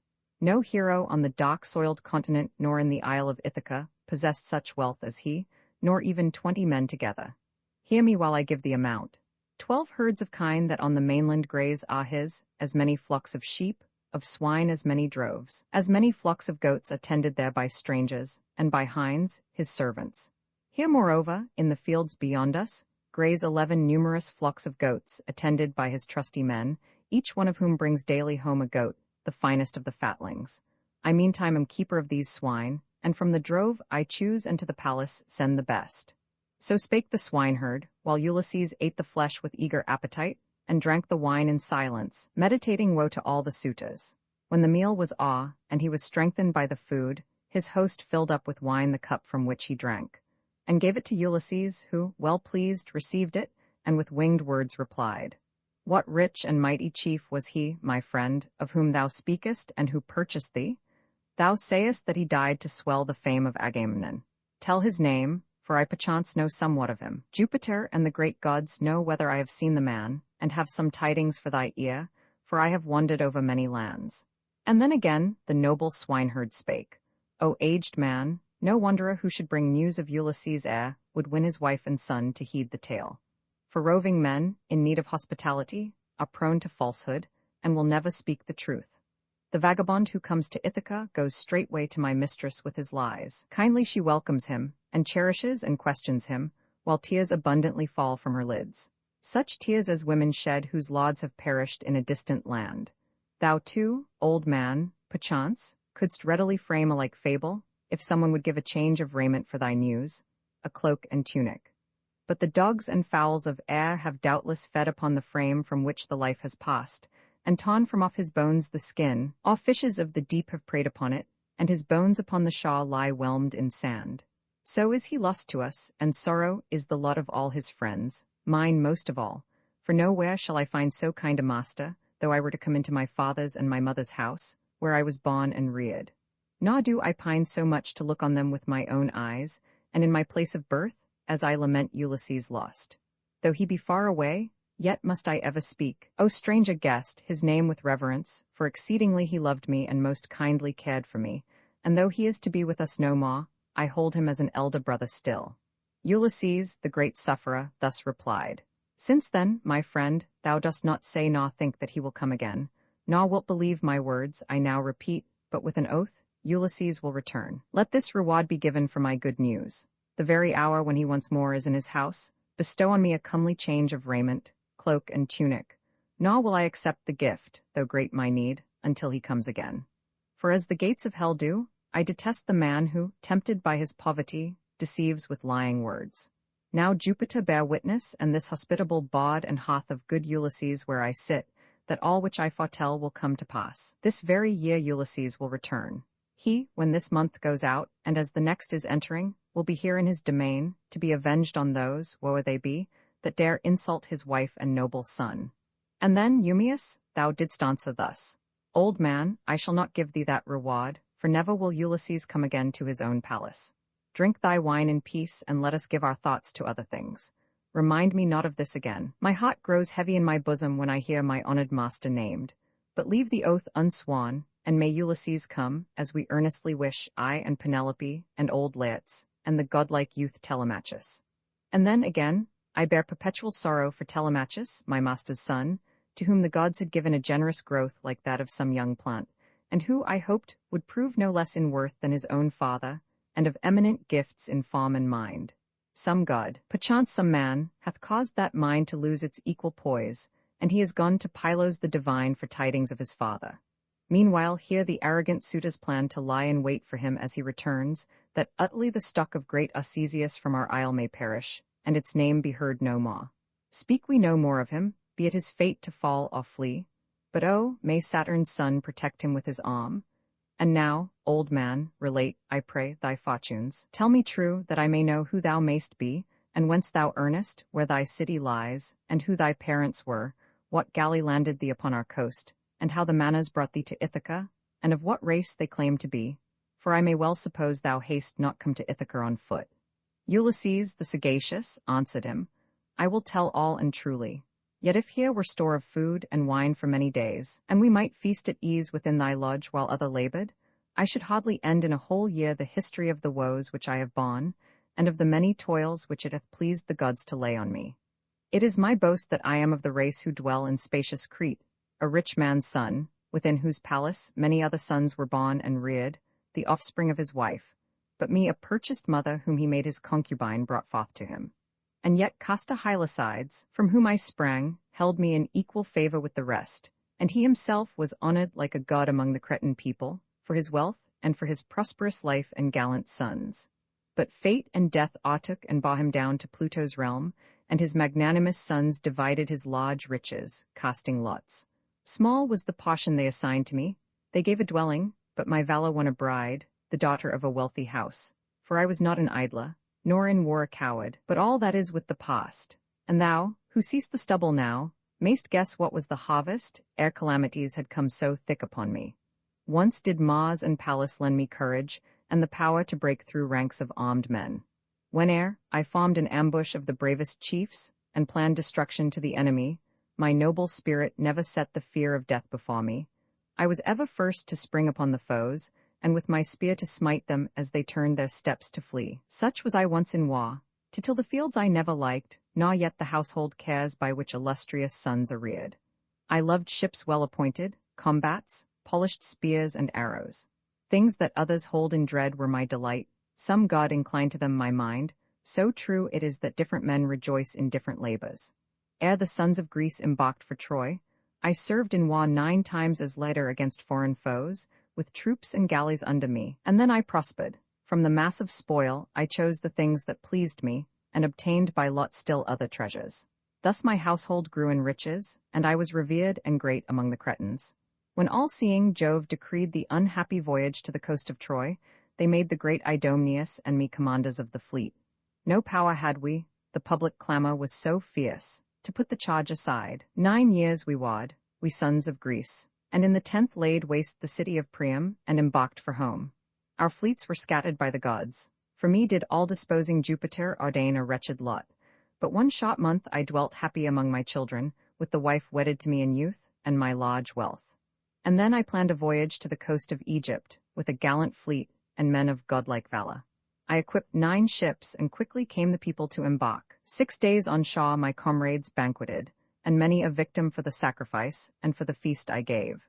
The 7th we sailed from Crete's broad isle, before a favoring wind that blew from the clear north, and easily we floated on as down a stream. No ship was harmed upon its way. In health and ease we sat, the wind and helmsman guiding us, and came upon the 5th day to the land of Egypt, watered by its noble streams. I bade my comrades keep beside our ships upon the strand, and watch them well. I placed sentries upon the heights, yet confident in their own strength and rashly giving way to greed, my comrades ravaged the fair fields of the Egyptians, slew them, and bore off their wives and little ones. The rumor reached the city soon. The people heard the alarm and came together. With the early morn all the great plain was thronged with horse and foot, and gleamed with brass, while Jove, the thunderer, sent a deadly fear into our ranks, where none dared face the foe. On every side was death. The Egyptians hewed down many with the sword, and some they led away alive to toil for them in slavery. To my mind there came a thought, inspired by Jove, yet I could wish that I had met my fate and perished there in Egypt, such have been my sorrows since. I took the well-wrought helmet from my head, and from my shoulders dropped the shield, and flung the javelin from my hand, and went to meet the monarch in his chariot, clasped his knees and kissed them. He was moved to pity me, and spared me. In his car he seated me, and bore me weeping home. Though many rushed at me with ashen spears to thrust me through, for furious was their anger, he forbade. He feared the wrath of Jove, the stranger's friend and foe of wrong. 7 years I dwelt among the Egyptians, and I gathered in their land large wealth, for all were liberal of their gifts. But with the 8th revolving year there came a shrewd Phoenician, deep in guile, whose craft had wrought much wrong to many. With smooth words this man persuaded me to go with him into Phoenicia, where his dwelling lay and his possessions. With him I abode for 1 whole year, and when its months and days were ended, and another year began, he put me in a ship to cross the sea to Libya. He had framed a treacherous plot, by making half the vessel's cargo mine, to lure me thither, and to sell me there for a large price. I went on board constrained, but with misgivings. Under a clear sky, with favoring breezes from the north, we ran o'er the mid-sea, beyond the Isle of Crete. When we had left the isle and saw no land but only sky and sea, Saturnius bade a black cloud gather o'er our roomy ship. The sea grew dark below. On high the god thundered again, and sent a bolt into our ship, which, as it felt the lightning, reeled and shuddered, and was filled with sulphur smoke. The seamen from the deck fell headlong, and were tossed upon the waves like sea-mews round our galley, which the god forbade them to regain. But Jupiter gave to my hands, bewildered as I was, our dark-prowed galley's mast, unbroken yet, that by its aid I might escape. I wound my arms around it, and the raging winds swept me along. 9 days they bore me on, and on the 10th dark night a mighty surge drifted me, as it rolled, upon the coast of the Thesprotians. There the hero king of the Thesprotians freely sheltered me and fed me, for his well-beloved son had found me overcome with cold and toil, and took me by the hand and raised me up, and led me to his father's house, and gave seemly attire, a tunic and a cloak. There heard I of Ulysses. Phaedon told how he received him as a guest and friend, when on his homeward voyage. Then he showed the wealth Ulysses gathered, brass and gold, and steel divinely wrought. That store might serve to feed, until 10 generations pass, another household. But the chief himself, so Phaedon said, was at Dodona then, for he had gone to hear from the tall oak of Jupiter the counsel of the god, whether to land in opulent Ithaca, after long years of absence, openly or in disguise. The monarch took an oath in his own palace, pouring to the gods their wine, that even then the ship was launched, and the crew ready to attend him home. But me he first dismissed. There was a ship of the Thesprotians just about to make a voyage to Gelitium, rich in fields of wheat. He bade them take me faithfully to King Acastus, but another thought found favor with the crew, a wicked scheme to plunge me deeper in calamity. And when our ship had sailed away from land, they hastened to prepare me for a life of slavery. They took my garments off, mantle and cloak, and clothed me in a vest and cloak, the very rags which thou dost see. The evening brought them to the pleasant fields of Ithaca. They bound me in the ship with a strong cord, and disembarked, and took a hasty meal upon the ocean side. Easily did the gods unbind my limbs. I wrapped a tattered cloth about my head, and slipping from the polished rudder, brought my bosom to the sea, and spread my hands, and swam away.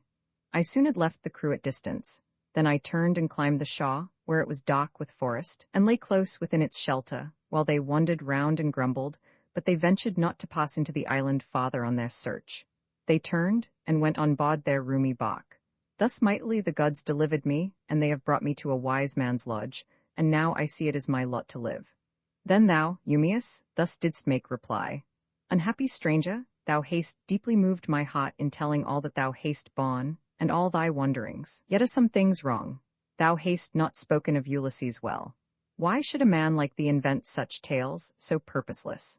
Of one thing I am sure concerning his return.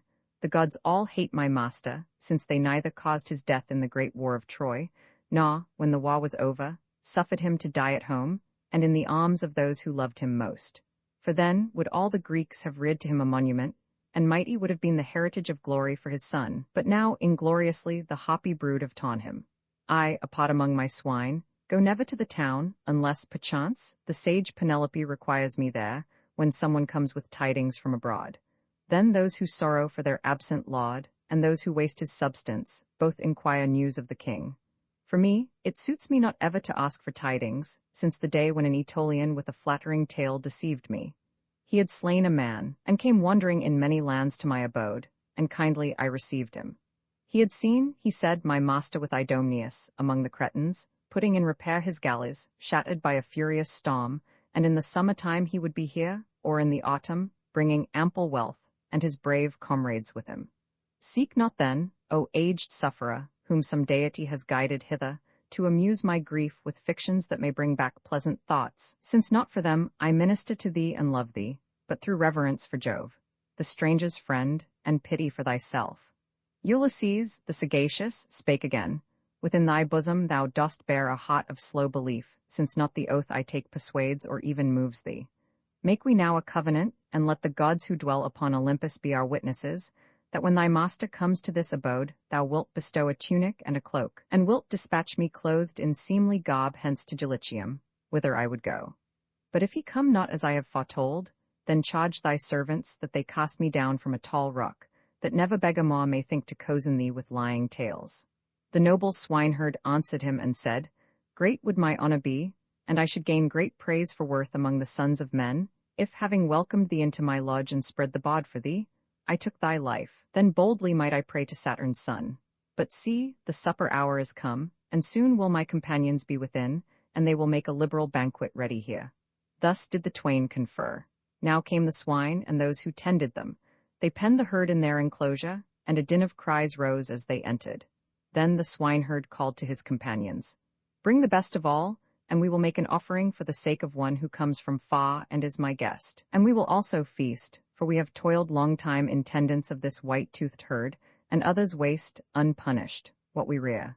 So spake he, and began to cleave the wood with the sharp steel. The others chose and brought a fatted brawn, and placed him on the hearth. Nor was the swineherd careless of the rites due to the gods, such was his piety. From off the white-toothed victim first he sheared the bristles of the forehead, casting them into the flames, and prayed to all the gods for wise Ulysses and his safe return. Next, with a fragment of the oaken trunk which he had just then cleft, he smote the bough, and the life left it. Then they cut its throat, and having singed it, quickly hewed the parts asunder, while the swineherd took and laid, on the rich fat, raw portions from the limbs for sacrifice, and other pots he cast, sprinkled with flour of meal, into the flames, The rest they duly sliced and fixed on spits, and roasted carefully, and drew it back, and heaped it on the bod. And now arose the swineherd to divide the whole, for well he knew the duty of a host. He made 7 pots, and one he offered to the nymphs, to Hermes, son of Maia, one, and both with prayer. The rest he set before the guests, but honoring Ulysses, gave to him the white-toothed victim's ample chine. The king, the wise Ulysses, was well pleased, and said, Eumaeus, be thou ever dear to Jove as to myself, since with thy benefits thou freely honorest such a one as I. And thou, Eumaeus, madest answer thus, Eat, venerable stranger, and enjoy what is before us. At his pleasure God gives or withholds, his power is over all. He spake, and burned to the eternal gods the firstlings, and poured out the dark red wine, and to Ulysses, spoiler of walled towns, who sat beside the table, gave the cup. Meantime to each Mesaulius brought the bread, a servant whom Eumaeus, while his lord was far away, had taken for himself, without the order of Penelope or old Laertes. From the Taphian tribe with his own goods he bought him. Now the guests put forth their hands and shared the ready feast, and when their thirst and hunger were appeased, Mesaulius took the bread away, and all, satiate with food and wine, lay down to rest. Then came the darkness on, without a moon, and Jupiter the whole night long sent down the rain, and strung the showery west wind blew. And now to try the swineherd, if with all his kindly ministrations to his guest, he yet would spare to him his cloak, or bid another do the like, Ulysses spake. Eumaeus, hearken thou, and all the rest thy comrades, while I utter boastful words. Wine makes me foolish, it can even cause the wise to sing and laugh a silly laugh and dance, and often to the lips it brings words that were better left unsaid. But since I have begun to prattle, I will not keep back my thought. I would I were as young and in the same full strength as when I formed part of an ambush near the walls of Troy. The leaders were Ulysses, and the son of Atreus, Menelaus, with myself the third, for they desired it. When we reached the city and the lofty walls, we lay couched in a marshy spot among the reeds and thick-grown shrubs, with all our armor on. 'Twas an inclement night, and the north wind blew bitter chill, the cold snow fell and lay white like hoar-frost. Ice gathered on our shields. The rest had cloaks and tunics, and they slept at ease, their shoulders covered with their shields. I only, when I joined the squadron, left my cloak unwisely, for I had not thought of such fierce cold. I went but with my shield and my embroidered girdle. When the night was in its later watches, and the stars were turning toward their set, I thus bespake Ulysses near me, thrusting in his side my elbow, and he listened readily. Son of Laertes, nobly born and wise, Ulysses, I shall not be long among the living, for I perish with the cold. I have no cloak. Some god misled my thought, so that I brought one garment and no more, and now I see there is no help for me. I spake, and instantly his mind conceived this stratagem. Such was his readiness in council and in battle. And he said to me in a low voice, Be silent now, and let no others of the Achaeans hear. And leaning on his elbow thus he spake, Hear me, my friends, a dream has come from heaven into my sleep. Far from our ships we lie, and now let someone haste to bear from us this word to Agamemnon, Atreus' son, the shepherd of the people, that he send more warriors to this ambush from the fleet. He spake, and Thoas instantly arose, Andremon's son, and threw his purple cloak aside, and hastened toward the fleet. I took gladly the garment he had left, and lay till morning in her golden chariot came. And now I would that I were young again, and in the vigor of my prime, for then someone among the swineherds in the stalls would find, I think, a cloak for me, through love and reverence of such a man. But now they hold me in slight favor, dressed in rags. And thus, Eumaeus, thou didst make reply, O aged man, we see no cause of blame in thy recital, and of all thy words not one is unbecoming or inapt. Thou shalt not lack for garments, nor aught else that any suppliant in his poverty might hope for at our hands tonight. With mon gird thou thy tatters on again, for here we have not many cloaks, nor many a change of raiment, only one for each of us. But when the son of our Ulysses comes again, he will provide thee with a cloak and tunic, and will send thee where thou wilt. He spake and rose, and made his guest a bed close to the hearth, and threw on it the skins of sheep and goats, and there Ulysses lay, o'er whom the swineherd spread a thick, large cloak, which he had often worn for defense when a wild winter storm was in the air. Thus slept Ulysses with the young men near. A couch within, and distant from his charge, pleased not the swineherd, who first armed himself, and then went forth.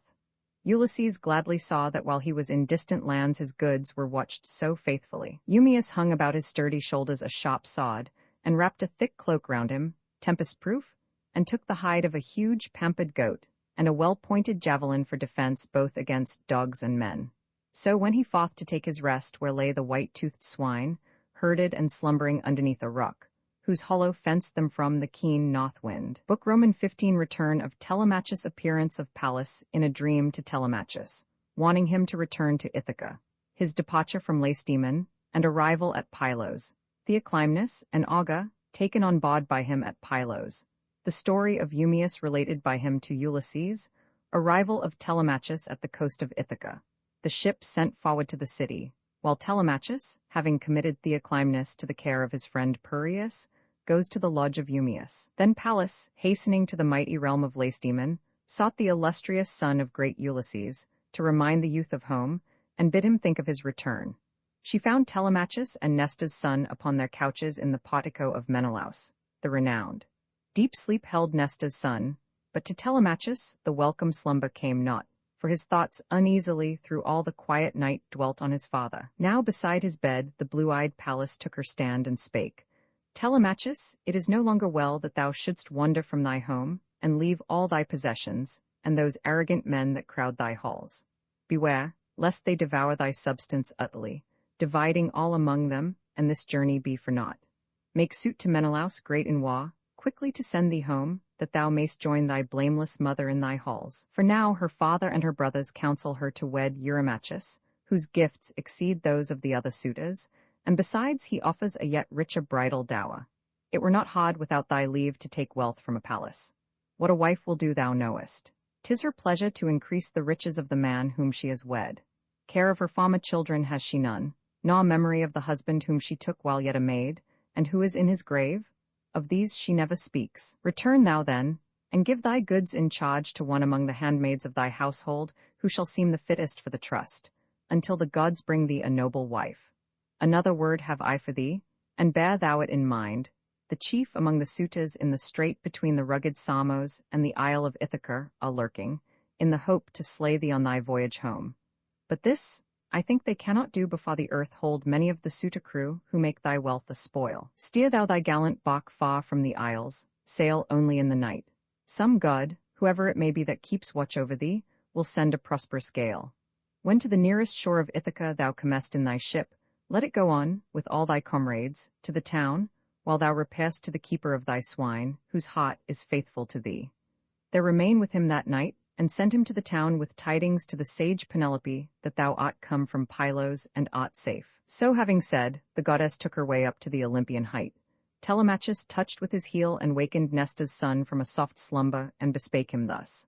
Rise, Nesta's son, Pisistratus, and bring the firm-paced steeds and yoke them to the car, and we will now set forth upon our way. And Nesta's son, Pisistratus, replied, Telemachus, whatever be our haste, it were not well in darkness to begin our journey, and the morn will soon be here. Remain till Menelaus, Atreus' son, the hero mighty with the spear, shall come and bring his gifts and place them in our car, and send us on our way with kindly words. Well does a guest remember all his days the generous host who shows himself his friend. He spake, and quickly on her car of gold appeared the morn. Then Menelaus came, the great in battle, from his couch beside the fair-haired Helen. When Telemachus knew of the king's approach, the hero threw in haste his tunic o'er his noble form, and over his broad shoulders flung a cloak of ample folds. Then, going forth, the son of great Ulysses met the king and said, Atrides Menelaus, loved of Jove and sovereign of the people, send me hence, I pray, to the dear country of my birth, for earnestly I long to be at home. And Menelaus, great in war, replied, Telemachus, I will not keep thee long, since thou so much desirest to return. I am displeased with him, who as a host is lavish of his love, for he will hate beyond due measure. Best it is to take the middle way. It is alike a wrong to thrust the unwilling stranger out of doors, and to detain him when he longs to go. While he is with us, we should cherish him, and when he wishes, help him to depart. Remain until I bring thee worthy gifts and place them in thy chariot, that thine eyes may look on them. And I will give command that in the palace here the women spread a liberal feast from stores that lie within. But if, in turning from thy course, thou choose to pass through Hellas and the midland tract of Argos, I will yoke my steeds and go with thee, and show the cities thronged with men. Nor will they send us empty-handed thence, but bring us gifts which we may bear away. Tripod, perchance, or cauldron wrought of brass, perchance a pair of mules or golden cup. Then spake discreet Telemachus in turn. Atrides Menelaus, loved of Jove and sovereign of the people, rather far would I return to my own home. For there is no man left in charge of what is mine, and I must go, lest, while I vainly seek my father, I may perish, or may lose some valued treasure from my palace rooms. The valiant Menelaus heard, and bade his wife and maidens spread without delay a ready banquet from the stars within. Then Eteurneus from his morning sleep, son of Boretheus, came, for very near his dwelling was. The sovereign bade him light a fire and roast the flesh, and he obeyed. And then into the fragrant treasure room descended Menelaus, not alone. Helen and Megapenthes went with him. And when they came to where the treasures lay, Atrides took a double goblet up and bade his son, young Megapenthes, bear a silver beaker thence, while Helen stood beside the coffers where the embroidered robes wrought by her hands were laid. The glorious dame took one and brought it forth, most beautiful in needlework, and amplest of them all. The garment glittered like a star, and lay below the other robes. Then, passing through the palace halls, they found Telemachus, and thus the fair-haired Menelaus spake. Telemachus, may Jove the Thunderer, husband of Juno, grant thee to return according to thy wish. I give thee here of all the treasures which my house contains the fairest and most precious. I present a goblet all of silver, save the lips, and they are bound with gold. It is the work of Vulcan. Phaedimus the hero, king of the Sidonians, gave it me when once his palace sheltered me. He gave it me at parting, and I now would have it thine. Atrides spake, and gave into his hands the double goblet. Megapenthes next before him set the shining beaker wrought of silver. Rosy Helen, holding up the robe, drew near, and spake to him and said, I also bring to thee, dear son, a gift, the work of Helen's hands, which thou shalt keep in memory of her, until the day of thy desired espousals, when thy bride shall wear it. Let it in the meantime lie within thy halls, in thy dear mother's care, and mayst thou soon and happily arrive at thy fair palace and thy native coast. So spake she, placing in his hands the robe. He took it and was glad. Pisistratus was moved with wonder as he saw, and laid the presents in the car. The fair-haired king then led them to the hall, and seated them on thrones and couches, where a maiden brought water in a fair golden ewer, and o'er a silver basin poured it for their hands, and near them set a table smoothly wrought. The matron of the palace brought them bread, and many a delicate dish to please the taste from stars within the house. Then to the bod Boretheus' son drew near, and carved the meats, and gave to each a portion, while the son of glorious Menelaus poured the wine. The guests put forth their hands and shared the food that lay prepared before them. When the calls of thirst and hunger ceased, Telemachus and Nesta's famous son brought forth and yoked the steeds, and climbed into the sumptuous car, and drove from out the echoing portico. Atrides Menelaus, amber-haired, went forth with them, and holding in his hand a golden cup of generous wine, poured out an offering for their voyage to the gods. Before the steeds he took his stand, and first drank from the cup, and then bespake the guests.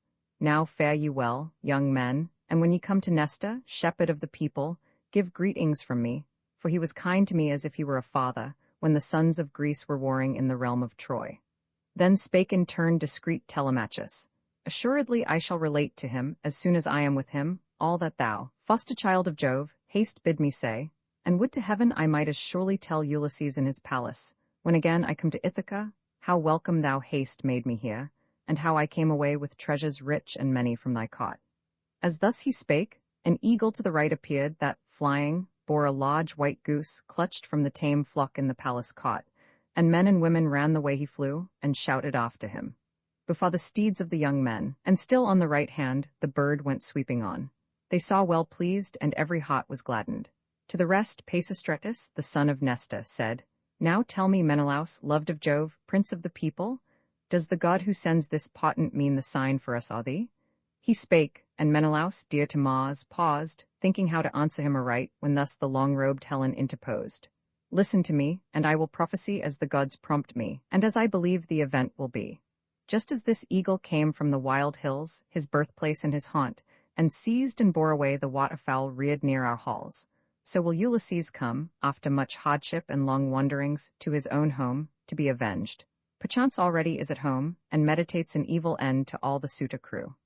Then spake discreet Telemachus in turn, May Juno's husband, Jove the Thunderer, so order the event, and I will there make vows to thee as to a deity. He spake, and touched the causes with the lash, and through the city rapidly they went and toward the plain, and all day long they shook the yoke upon their necks. The sun went down. The roads all lay in darkness as they came to Ferry, and the house of Diodes, whose father was Ocelochus, and he the offspring of Alphaeus. There that night they slept, their host was liberal of his cheer. But when appeared the daughter of the dawn, the rosy-fingered Maun, they yoked the steeds and climbed the sumptuous car, and drove afield from underneath the echoing portico. The son of Nesta plied the lash. The steeds flew not unwillingly, and quickly reached the lofty citadel of Pylos. There Telemachus bespake his comrade thus, "Wilt thou consent to do what I shall ask, O son of Nesta? 'Tis our boast that we are friends because our fathers were. Besides, we are of equal age, and journeying thus has made our friendship firmer. Take me not, O foster child of Jove, beyond the spot where lies my galley, lest against my will the aged Nesta should detain me here through kindness, when I needs must hasten home." He spake, and then the son of Nesta mused how what his friend desired might best be done, and this seemed wisest after careful thought. He turned the chariot to the ship and shaw, and taking out the garments and the gold, beautiful gifts which Menelaus gave, he put them in the galley's stern, and thus bespake Telemachus with winged words: "Embark in haste, and summon all thy crew on board before I reach my home and tell the aged king. I know how vehement his temper is. He will not let thee go, but hastening hither to enforce thy stay at Pylos, will not, I am sure, go back without thee. His displeasure will be great." He spake, and toward the Pylian city turned his steeds with flowing manes, and quickly reached his home. Meantime Telemachus held forth to his companions, thus exhorting them: "My friends, make ready all things in our ship and mount the deck, for we must now set sail." He spake, they hearkened and obeyed, and leaped on board and manned the benches. While he thus was hastening his departure, offering prayer and pouring wine to Pallas at the stern, a stranger came, a seer, a fugitive from Argos, where his hand had slain a man. Melampus was his ancestor, who dwelt some time in Pylos, mother of fair flocks, rich, and inhabiting a sumptuous house among the Pylians. Afterward he joined another people, fleeing from his home and from the mighty Neleus, haughtiest of living men, who, seizing his large wealth, held it a year by force. Melampus lay meantime within the house of Phylacus fast bound, and suffering greatly, both because of Neleus' daughter, and of his own mind distempered by the unapproachable Erinyes. Yet did he escape from death, and drove the lowing herds to Phylace and Pylos, and avenged his cruel wrong on Neleus, carrying off his child to be a consort for his brother. Then he came into the realm of Argos, famed for steeds, for there it was decreed that he should dwell, and rule all many of the Argive race. And there he took a wife and built a house, a lofty pile, and there to him were born Antiphates and Mantius, valiant men. Antiphates was father of a son, the brave Oicleus, and to him was born Amphiaraus, one of those whose voice rouses the nations. Aegis-bearing Jove and Phobos loved him with exceeding love, yet reached he not the threshold of old age, but, through the treachery of his bribed wife, perished too soon at Thebes. To him were born two sons, Alcmaeon and Amphilochus. Clytus and Polyphides were the sons of Mantius, but Aurora, she who fills a golden chariot, bore away to heaven Clytus for his great beauty, there to dwell among the immortals, while Apollo gave to Polyphides of the noble mind to be a prophet, first of living men, since now Amphiaraus was no more. His father had displeased him, and he went to Hyperesia, where he dwelt, and there revealed to all what yet should come to pass.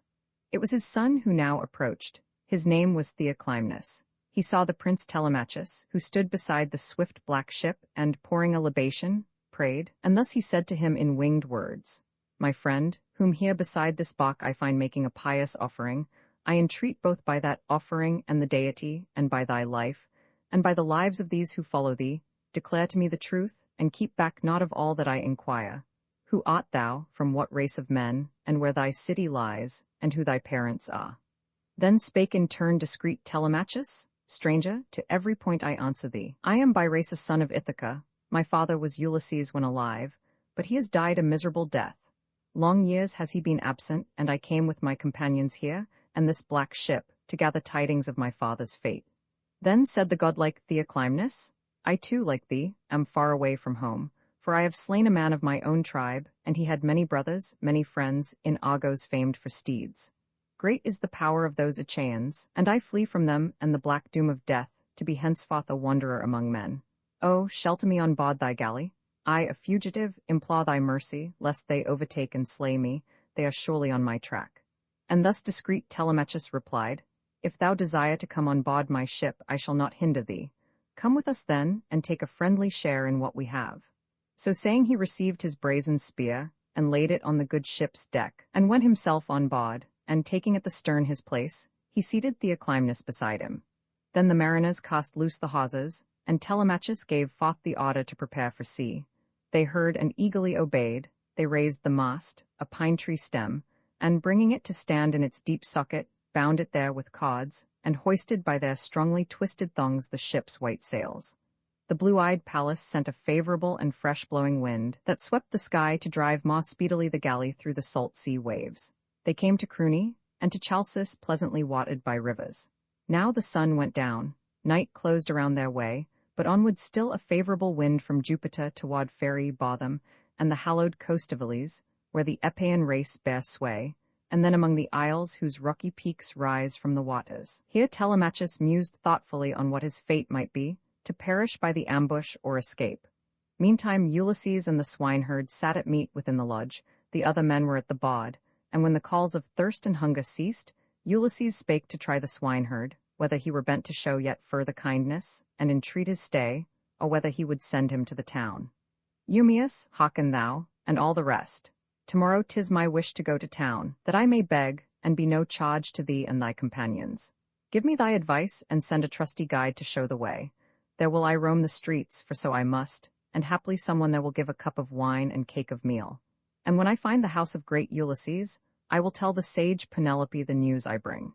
Nay, I would even go among the crew of arrogant suitors, who perhaps might give a meal, for there is plenty at their feasts, and I would do whatever they require.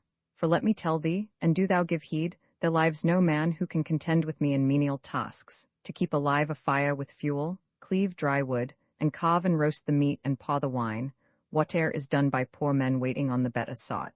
And thou, Eumaeus, keeper of the swine, didst answer in displeasure. Woe is me! How could thy bosom harbour such a thought? O stranger, thou must surely be resolved to perish if thy purpose be to go among the suitor crew, whose insolence and riot reach the iron vault of heaven. Not such attendants minister to them as thou art, but fair youths arrayed in cloaks and tunics, with sleek heads and smooth of face. These wait at polished tables heavily loaded with bread and flesh and wine.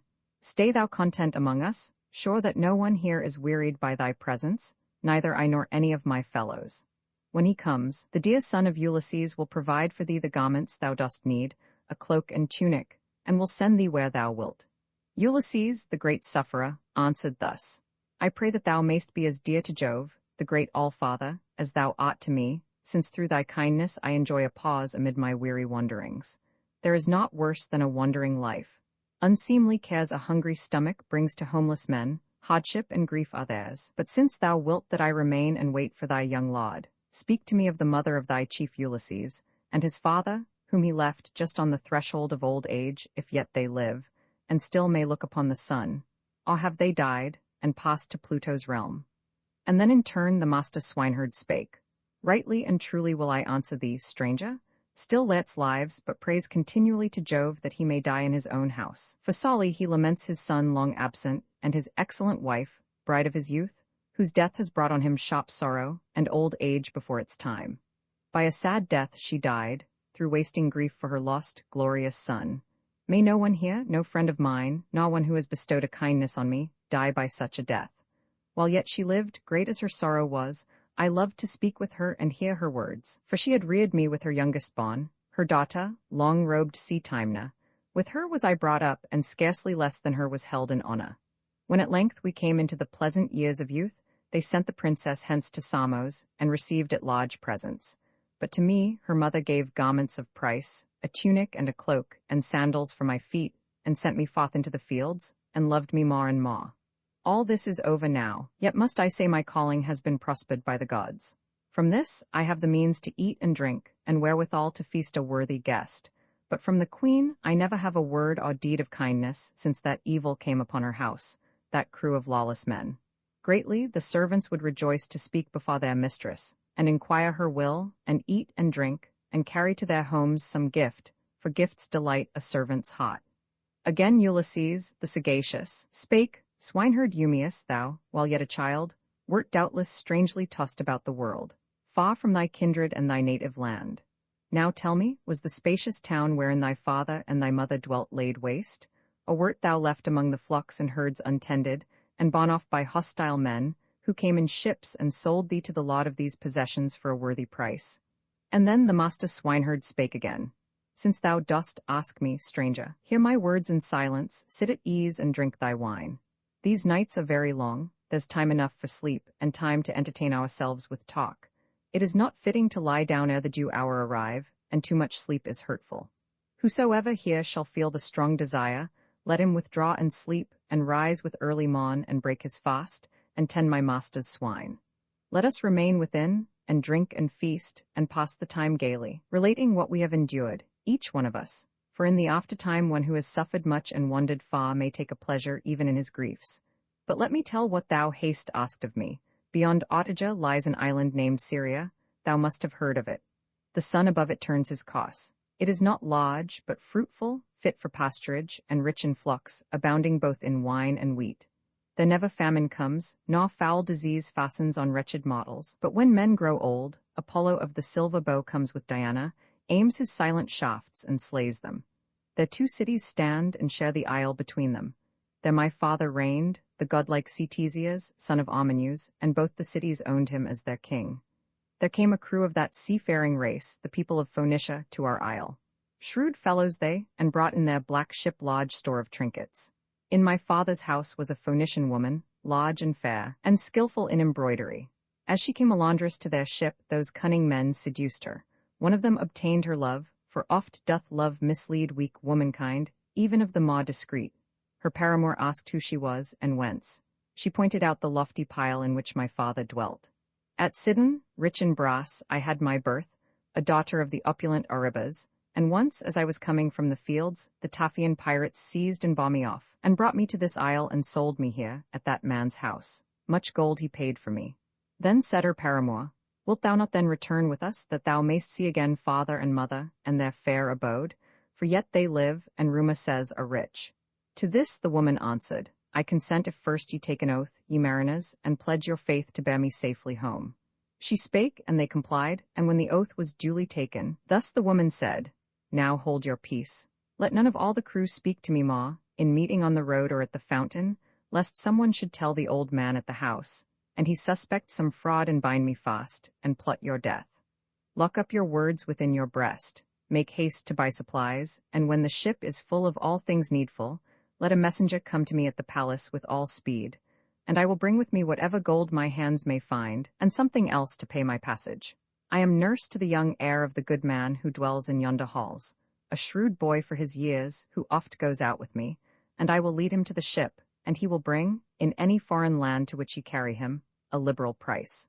The woman spake, and to our fair abode departed. The Phoenician crew remained until the 12-month's end, and filled their ship with many things, and when its roomy hull was fully laden, sent a messenger to tell the woman. He, a cunning man, came to my father's house, and brought with him a golden necklace set with amber beads. The palace maidens and the gracious queen, my mother, took it in their hands and gazed upon it, and debated of its price. Meantime the bearer gave the sign, and soon departed to the ship. The woman took my hand and led me forth. Within the hall she found upon the tables ready placed the goblets for my father's guests, his peers, but they were absent and in council yet amid a great assembly. She concealed 3 goblets in her bosom, and bore off the theft. I followed thoughtlessly. The sun went down, and darkness brooded o'er the ways. Briskly we walked, and reached the famous pot and the fast-sailing ship. They took us both on board, and sailed. Along its ocean path the vessel ran, and Jupiter bestowed a favorable wind. 6 days we sailed, both night and day, but when Saturnian Jove brought the 7th day, Diana, Archer queen, struck down the woman, and with sudden noise headlong she plunged into the hold, as dives a seagull. But the seamen cast her forth to fishes and to sea calves. I was left alone and sorrowful. The winds and waves carried our galley on to Ithaca, and their lights purchased me, and thus I first beheld the land in which I dwell. And then again the great Ulysses spake, Eumaeus, the sad story of thy wrongs and sufferings moves me deeply, yet hath Jove among thy evil fortunes given this good, that, after all thy sufferings, thou art lodged with a good master, who abundantly provides thee meat and drink. Thou leadest here a pleasant life, while I am come to thee from wandering long and over many lands. So talked they with each other. No long time they passed in sleep, for soon the morning came, throned on her car of gold. Beside the Shah the comrades of Telemachus cast loose the sails, took down the mast, and with their oars brought in the vessel to its place. They threw the anchors out and bound the hawsers fast, and went upon the sea beach, where they dressed their morning meal, and mingled purple wine. Then, when the calls of thirst and hunger ceased, discreet Telemachus bespake the crew, "Take the black ship to town. I visit first the fields and see my herdsmen, and at eve will come to town. Tomorrow I will give the parting feast, rich meats and generous wine." Then said the godlike Theoclymenus, "Whither, my son, am I to go? What house of all the chiefs of rugged Ithaca shall I seek shelter in? With thee, perhaps, in thine own palace where thy mother dwells." And thus discreet Telemachus replied, "I would have asked thee at another time to make our house thy home, for there would be no lack of kindly welcome. 'Twere not well to ask thee now, for I shall not be there, nor will my mother see thee, since not oft doth she appear before the suitor train, but in an upper room, apart from them, weaves at her loom a web. Another man I name, Eurymachus, the illustrious son of the sage Polybus, to be thy host. The noblest of the suitors he, and seeks most earnestly to wed the queen, and take the rank Ulysses held. Olympian Jove, who dwells in Aether, knows the fatal day that may o'ertake the suitors ere she wed." As thus he spake, a falcon on the right flew by, Apollo's messenger. A dove was in his talons which he tore, and pawed the feathers down between Telemachus and where the galley lay. When this was seen by Theoclymenus, he called the youth apart, alone, and took his hand and said, "The bird that passed us, O Telemachus, upon the right, flew not without a god to guide him. When I saw it, well I knew the omen. Not in Ithaca exists a house of a more kingly destiny than thine, and ever will its power prevail." And thus discreet Telemachus replied, "O stranger, may thy saying come to pass. Then shalt thou quickly know me for thy friend, and be rewarded with such liberal gifts that all who meet thee shall rejoice with thee." Then turning to Piraeus, he bespake that faithful follower thus, "Perseus, son of Clytius, thou who ever wert the first to move at my command, of all the men who went with me to Pylos, take, I pray, this stranger to thy house, and there provide for him, and honor him until I come." Piraeus, mighty with the spear, replied, "Telemachus, however long thy stay, this man shall be my guest, nor ever lack beneath my roof for hospitable care." He spake and climbed the deck, and bade his men enter the ship and cast the fastenings loose. Quickly they came together, went on board and manned the benches, while Telemachus bound the fair sandals to his feet, and took his massive spear with its sharp blade of brass that lay upon the deck. The men unbound the hawsers, shoved the galley forth, and sailed townward, as they were bidden by the son of great Ulysses. Meantime, the quick feet of the young chieftain bore him on, until he reached the lodge where his great herds of swine were fed, and, careful of his master's wealth, beside his charge the worthy swineherd slept. Book Romans 16, Ulysses discovering himself, to Telemachus' reception of Telemachus by Eumaeus, who is sent to inform Penelope of her son's arrival, interview of Ulysses and Telemachus, in which, at the command of Pallas, Ulysses discovers himself, return of the disappointed suitors from lying in wait for Telemachus. Meantime Ulysses and that noble hind the swineherd, in the lodge at early dawn, lighted a fire, prepared a meal, and sent the herdsmen forth to drive the swine afield. The dogs, so apt to bark, came fawning round, and barked not as Telemachus drew near. Ulysses heard the sound of coming feet, and mocked the crouching dogs, and suddenly bespake Eumaeus thus with winged words, "Eumaeus, without doubt some friend of thine, or someone known familiarly, is near. There is no barking of the dogs, they fawn around him, and I hear the sound of feet." Scarce had he spoken, when within the porch stood his dear son. The swineherd, starting up, surprised, let fall the vessels from his hands in which he mingled the rich wines, and flew to meet his master, kissed him on the brow, kissed both his shining eyes and both his hands, with many tears. As when a father takes into his arms a son whom tenderly he loves, returning from a distant land in the 10th year, his only son, the child of his old age, for whom he long has borne hardship and grief, so to Telemachus the swineherd clung, and kissed him and as one escaped from death, and, shedding still warm tears, bespake him thus with winged words, "Thou comest, O Telemachus. The light is not more sweet to me. I never thought to see thee more when thou hadst once embarked for Pylos. Now come in, beloved child, and let my heart rejoice that once again I have thee here, so newly come from far. For 'tis not often that thou visitest herdsmen and fields, but dwellest in the town, such is thy will, beholding day by day the wasteful pillage of the suitor train." And thus discreet Telemachus replied, So be it, father. For thy sake I came to see thee with these eyes, and hear thee speak and tell me if my mother dwells within the palace yet. Or has some wooer led the queen away, his bride, and does the couch of great Ulysses lie untapestried, with ugly cobwebs gathering over it?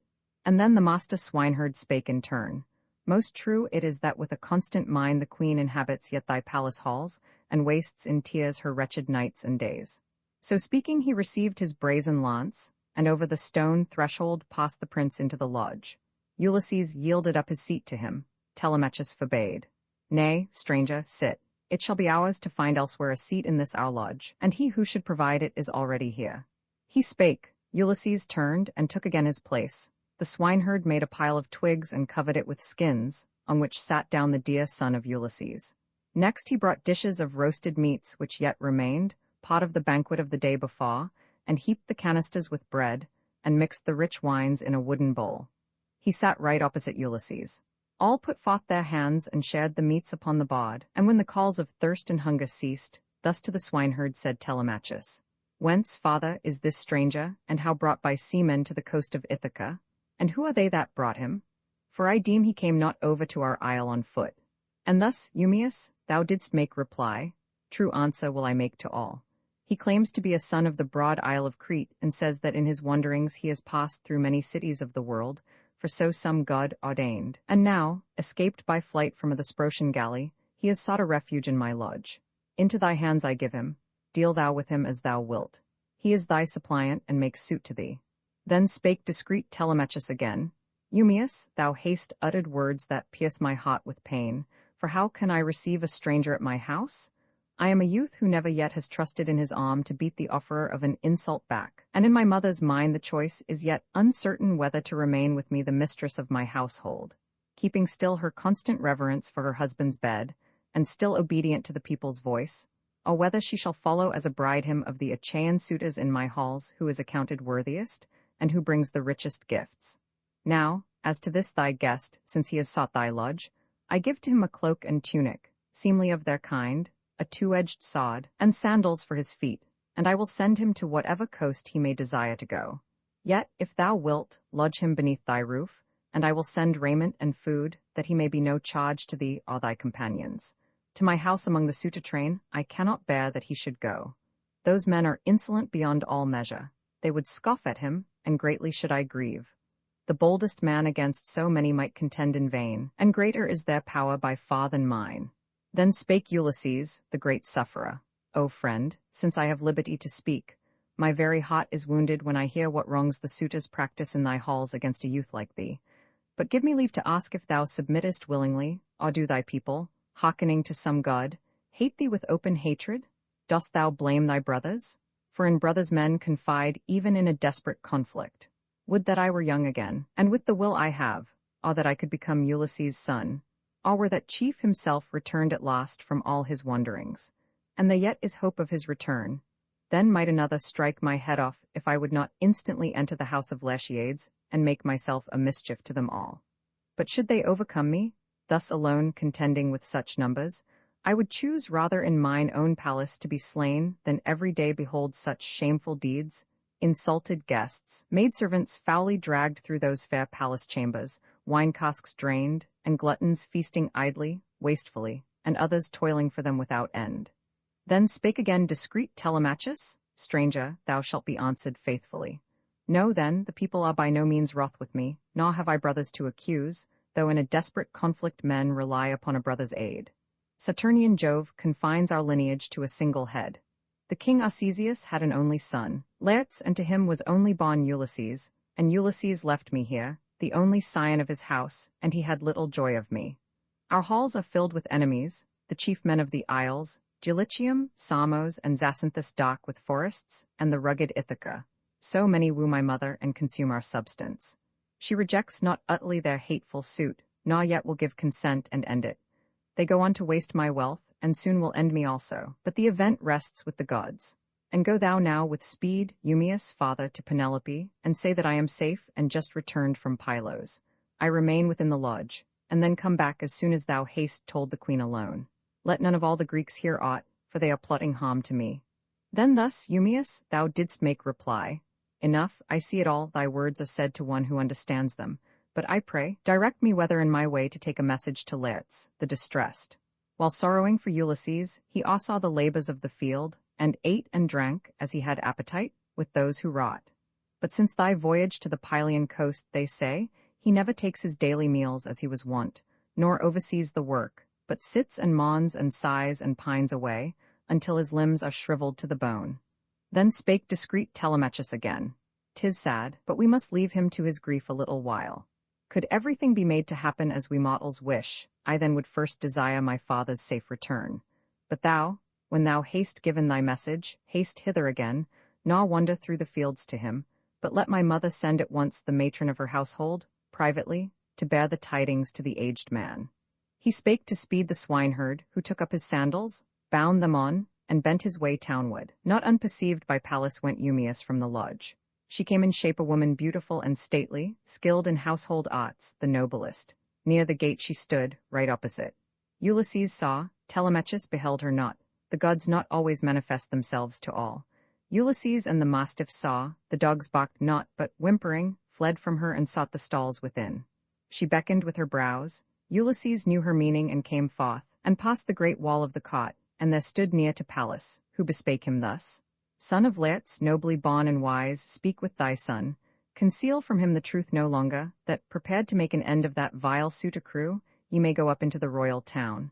Nor long will I be absent, I am ready for the assault. Thus spake the goddess. Putting forth a wand of gold, she touched the chief.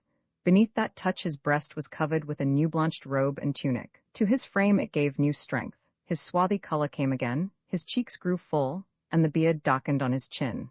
This done, she disappeared. Ulysses came into the lodge again. His son beheld amazed and overawed, and turned his eyes away, as if in presence of a god, and thus bespake the chief with winged words. O stranger, thou art other than thou wert. Thy garb is not the same, nor are thy looks. Thou surely art some deity of those whose habitation is the ample heaven. Be gracious to us, let us bring to thee such sacrifices as thou wilt accept, and gifts of graven gold. Be merciful. Ulysses, the great sufferer, thus replied, I am no god, how am I like the gods? I am thy father, he for whom thy sighs are breathed, and sorrows borne, and wrongs endured. He spake and kissed his son, and from his lids tears fell to earth, that long had been restrained. And then Telemachus, who could not think the stranger was his father, answered thus, Nay, thou art not my father, thou art not Ulysses. Rather hath some deity sought to deceive me, that my grief may be the sharper. For no mortal man would do what has been done, unless some god should come to aid him, and to make him young or old at pleasure. For thou wert a moment since an aged man, and soddedly arrayed, and now art like the gods of the wide heaven. Ulysses, the sagacious, answered thus, It is not well, Telemachus, to greet with boundless wonder and astonishment thy father in this lodge. Be sure of this, that no Ulysses other than myself will ever enter here. I, who am he, have suffered greatly and have wandered far, and in the 20th year am come again to mine own land. Thou hast beheld today a wonder wrought by Pallas, huntress queen, who makes me what she will, such power is hers, sometimes to seem a beggar, and in turn a young man in a comely garb. The gods whose home is in the heavens can easily exalt a mortal man, or bring him low. He spake and sat him down. Telemachus around his glorious father threw his arms, and shed a shower of tears. Both felt at heart a passionate desire to weep. They wept aloud, and louder were their cries than those of eagles, or the sharp-clawed vulture tribe, whose young the hinds have stolen, yet unfledged. Still flowed their tears abundantly. The sun would have gone down and left them weeping still had not Telemachus at length inquired, Dear father, tell me in what galley came the mariners who brought thee? Of what race claim they to be? For certainly, I think, thou camest not hither travelling on foot. Ulysses, the great sufferer, thus replied, My son, thou shalt be answered faithfully. Men of a race renowned for seamanship, Phaeacians, brought me hither. They convey abroad the strangers coming to their isle, and, bearing me in one of their swift barks across the sea, they landed me asleep in Ithaca. Rich were the gifts they gave, much brass and gold, and garments from the loom. These, so the gods have counselled, lie concealed among the hollow rocks, and I am come, obeying Pallas, to consult with thee how to destroy our enemies. Give now the number of the suitors. Let me know how many there may be, and who they are, that with a careful judgment I may weigh the question whether we shall fall on them, we two alone, or must we seek allies. Then spake discreet Telemachus again, O father, I have heard of thy great fame my whole life long, how mighty is thy arm, how wise thy counsels. Thou hast said great things, and I am thunderstruck. It cannot be that two alone should stand before a crowd of valiant men. They are not merely 10, these suitors, nor twice 10, but many more. Here then, their number. From Gelicium come 50 and 2, the flower of all its youth, with whom are 6 attendants. Samos sends twice 12, and 20 more Achaean chiefs come from Zacynthus. 12 from Ithaca, the noblest of the isle are these, with whom Medon the herald comes, a bard whose song is heavenly, and 2 servants skilled to spread the banquet. Should we in the palace halls assault all these, I fear lest the revenge for all thy wrongs would end most bitterly and grievously for thee. Now, if thy thought be turned to some ally, bethink thee who will combat for us with a willing heart. Again Ulysses, the great sufferer, spake. Then will I tell thee, listen, and give heed. Think whether Pallas and her father Jove suffice not for us. Need we more allies? And then discreet Telemachus rejoined, Assuredly the twain whom thou hast named are mighty as allies, for though they sit on high among the clouds, they yet bear rule both o'er mankind and o'er the living gods. Once more Ulysses, the great sufferer, spake. Not long will they avoid the fierce affray when in my halls the strength of war is tried between me and the suitor crew. Now go with early morning to thy home, and there mingle among the suitors. As for me, the swineherd afterward shall lead me hence to town, a wretched beggar seemingly and very old. If there they scoff at me in mine own palace, let thy faithful heart endure it, though I suffer, though they seize my feet, and by them drag me to the door, or strike at me with weapon blades, look on and bear it. Yet reprove with gentle words their folly. They will never heed reproof, the day of their destruction is at hand. And this I tell thee further, and be sure to keep my words in memory. As soon as Pallas, goddess of wise counsel, gives the warning, I shall nod to thee, and thou, when thou perceivest it, remove at once all weapons from my halls to a recess high in an upper chamber. With soft words quiet the suitors when they ask thee why. Say, I would take them where there comes no smoke, since now they seem no longer like to those left by Ulysses when he sailed for Troy, but soiled and tarnished by the breath of fire. This graver reason, also, Saturn's son hath forced upon my mind, that ye by chance, when full of wine and quarreling, may wound each other, and disgrace the feast, and bring shame on your wooing. For the sight of steel draws men to bloodshed. Say but this, and leave 2 swords for us, 2 spears, 2 ox-hide shields against the day of combat. Pallas then, and Jove the all-disposer, will unman their hearts. Moreover, let me say to thee, and keep my words in memory, if thou be my son and of my blood, let no man hear that now Ulysses is within the isle. Let not Laertes hear of it, nor him who keeps the swine, nor any of the train of servants, nor Penelope herself, while thou and I alone search out and prove the women of the household, and no less the serving men, to know who honors us, and bears us reverence in his heart, and who contemns us, and dishonors even thee. Then answered his illustrious son and said, Father, thou yet wilt know my heart, and find that of a careless and too easy mood I am not. But a search like this, I think, would profit neither of us, and I pray that thou wilt well consider it. Long time wouldst thou go wandering from place to place, all thy estates, to prove the loyalty of everyone, while in thy halls at ease the suitors wastefully consume thy wealth. Yet would I counsel that the women's faith be proved, that the disloyal may be mocked and the innocent go free. As for the men, I would not now inquire from farm to farm, that may be done hereafter, if indeed thou hast a sign from aegis-bearing Jove. So talked they with each other. The good ship which brought Telemachus and all his friends from Pylos kept meantime upon its way to Ithaca. There, entering the deep pot, the seamen hauled the black ship up the beach, and then the ready servants took away the arms, and to the house of Clytius bore the costly gifts. A herald from the ship went forward to the palace of the king, with tidings to the sage Penelope that now her son was come and in the fields, and that the ship at his command had reached the city, lest the royal dame might feel fear for his safety, and give way to tears. The herald and the noble swineherd met, each bearing the same message to the queen.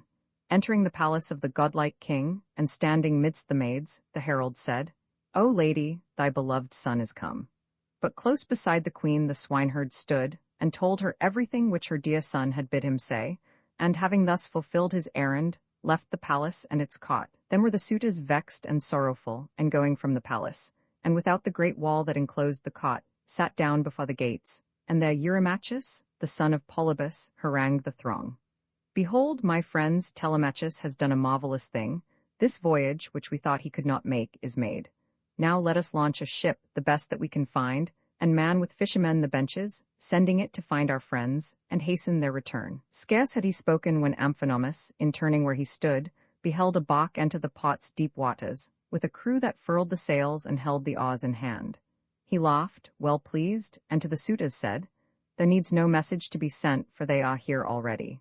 Haply hath some god given them the knowledge, or perchance they saw, but could not overtake, the prince's ship.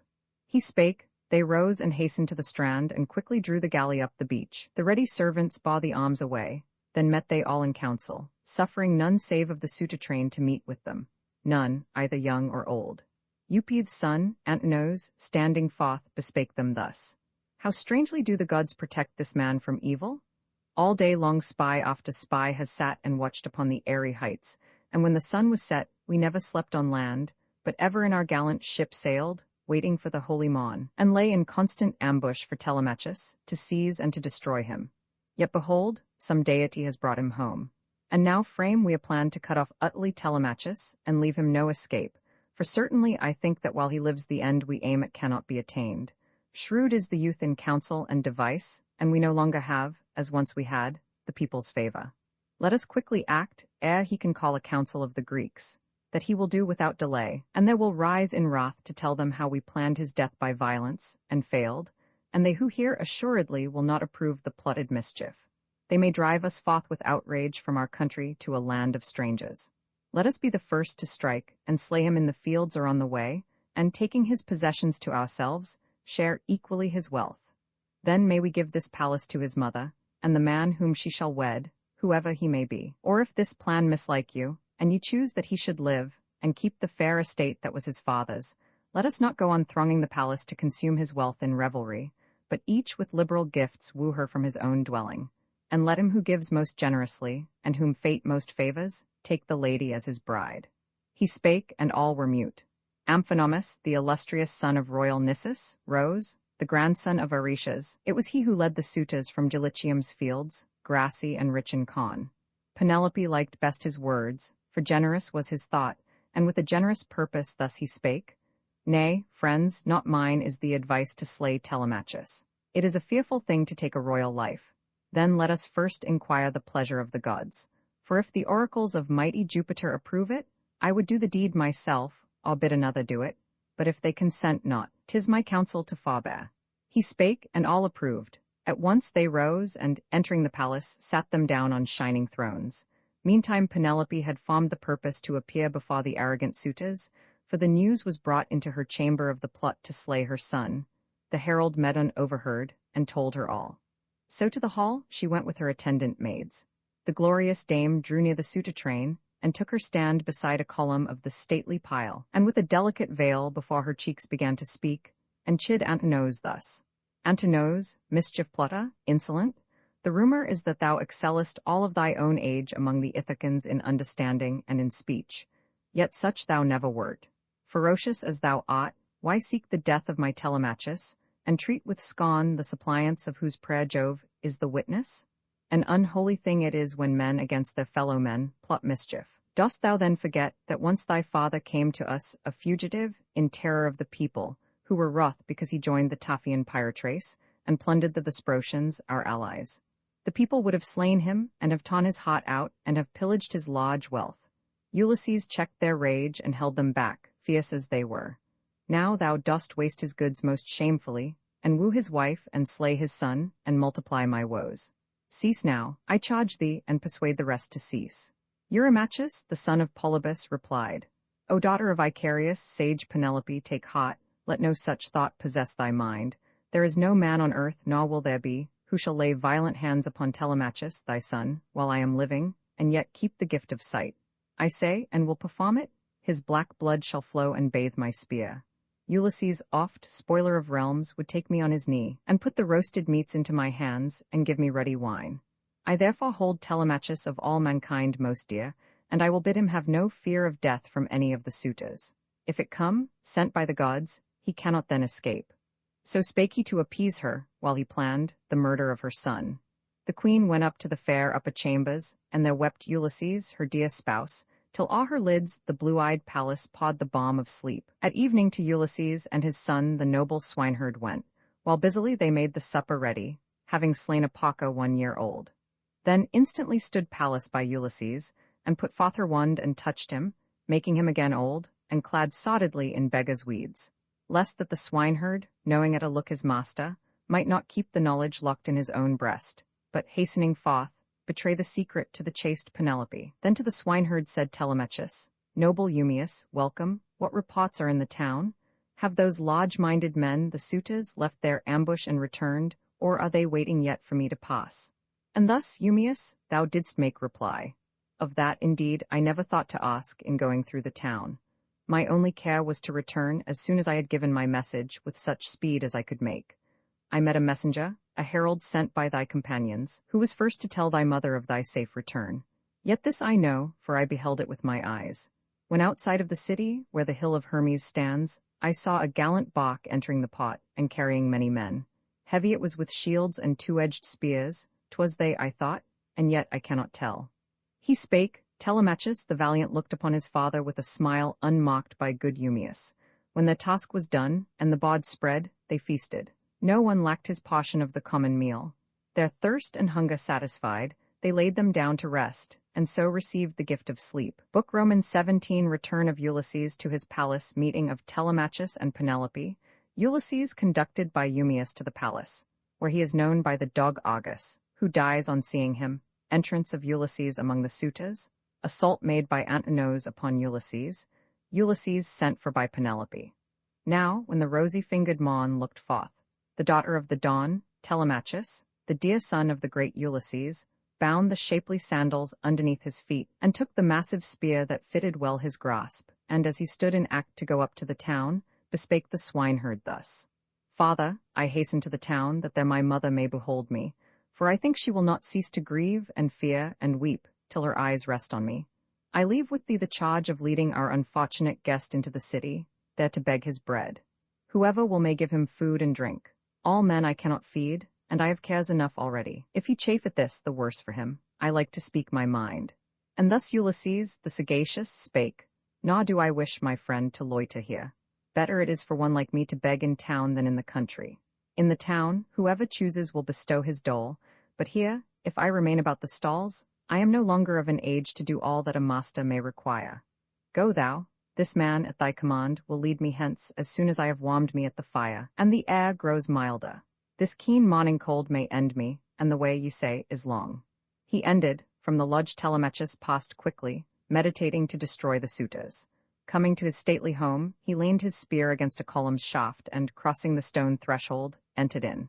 First Euryclea, who had been his nurse, beheld him, as she spread the beautiful thrones with skins, and ran to him with weeping eyes, and round him other handmaids of the house of resolute Ulysses thronged. They gave fond welcome, kissing him upon the brow and shoulders. Issuing from her chamber next the chaste Penelope, like Dian's self in beauty, all like golden Venus, came, and weeping, threw her arms about her son, and kissed him on his forehead and on both his glorious eyes, and said, amidst her tears, "Light of my eyes, O my Telemachus, art thou then come? I never thought again to see thee, when I heard thou hadst embarked for Pylos, secretly, and knowing me unwilling, in the hope to gather there some tidings of thy father. Tell me now all that has happened, all that thou hast seen." And thus discreet Telemachus replied, "Nay, mother, waken not my griefs again, nor move my heart to rage. I have just now escaped a cruel death. But go and bathe, and put fresh garments on, and when thou comest into thy chamber with thy maidens, make a vow to all the gods that thou wilt burn a sacrifice of chosen hecatombs when Jupiter shall have avenged our wrongs. Now must I hasten to the marketplace in quest of one who came with me a guest from Pylos. Him, with all my faithful crew, I sent before me to this pot, and bade Piraeus lead him to his own abode, there to be lodged and honored till I came." He spake, nor flew his words unheeded by. The princess bathed and put fresh garments on, and vowed to all the gods a sacrifice of chosen hecatombs when Jupiter should punish the wrongdoers. While she prayed, Telemachus went forth, his spear in hand. 2 fleet dogs followed him. Minerva shed a godlike beauty o'er his form and face, and all the people wondered as he came. The suitors thronged around him with smooth words, yet plotting mischief in their hearts. He turned from their assembly hastily, and took his place where Mentas sat with Antiphus and Halitherses, all his father's friends and his from the beginning. While they asked of all that he had seen, Piraeus came, the famous spearman, bringing through the town the stranger with him to the marketplace. Not long Telemachus delayed, but came to meet his guest, and then Piraeus said, Telemachus, dispatch to where I dwell thy serving women. I would send to thee at once the gifts which Menelaus gave. And then discreet Telemachus replied, We know not yet, Piraeus, what may be the event, and if the suitors privily should slay me in the palace, and divide the inheritance among them, I prefer that thou, instead of them, shouldst have the gifts. But should they meet the fate which I have planned and be cut off, then shalt thou gladly bring the treasures, which I gladly will receive. So spake the prince, and to the palace led the unhappy man, his guest. When now they reached the stately pile, they both laid down their cloaks upon the benches, and betook themselves to the well-polished baths. The attendant maids there ministered and smoothed their limbs with oil, and each received a tunic at their hands, and fleecy mantle. Then they left the baths and took their seats. A damsel came, and poured water from a fair ewer wrought of gold into a silver basin for their hands, and spread a polished table near their seats. And there the matron of the household placed bread, and the many dishes which her stalls supplied. The queen was seated opposite, beside a column of the pile, and twirled a slender spindle, while the son and guest put forth their hands and shared the meal prepared. And when the calls of hunger and of thirst had ceased, thus spake the sage Penelope. Telemachus, when I again go up into my chamber, I shall lay me down upon the couch which, since Ulysses sailed for Troy with Atreus' sons, has been to me a couch of mourning, sprinkled with my tears. And now thou haste not chosen to reveal, ere yet the haughty suitors throng again into these halls, what in thy voyage thou hast haply heard concerning his return. And thus discreet Telemachus replied, Then, mother, will I truly tell thee all.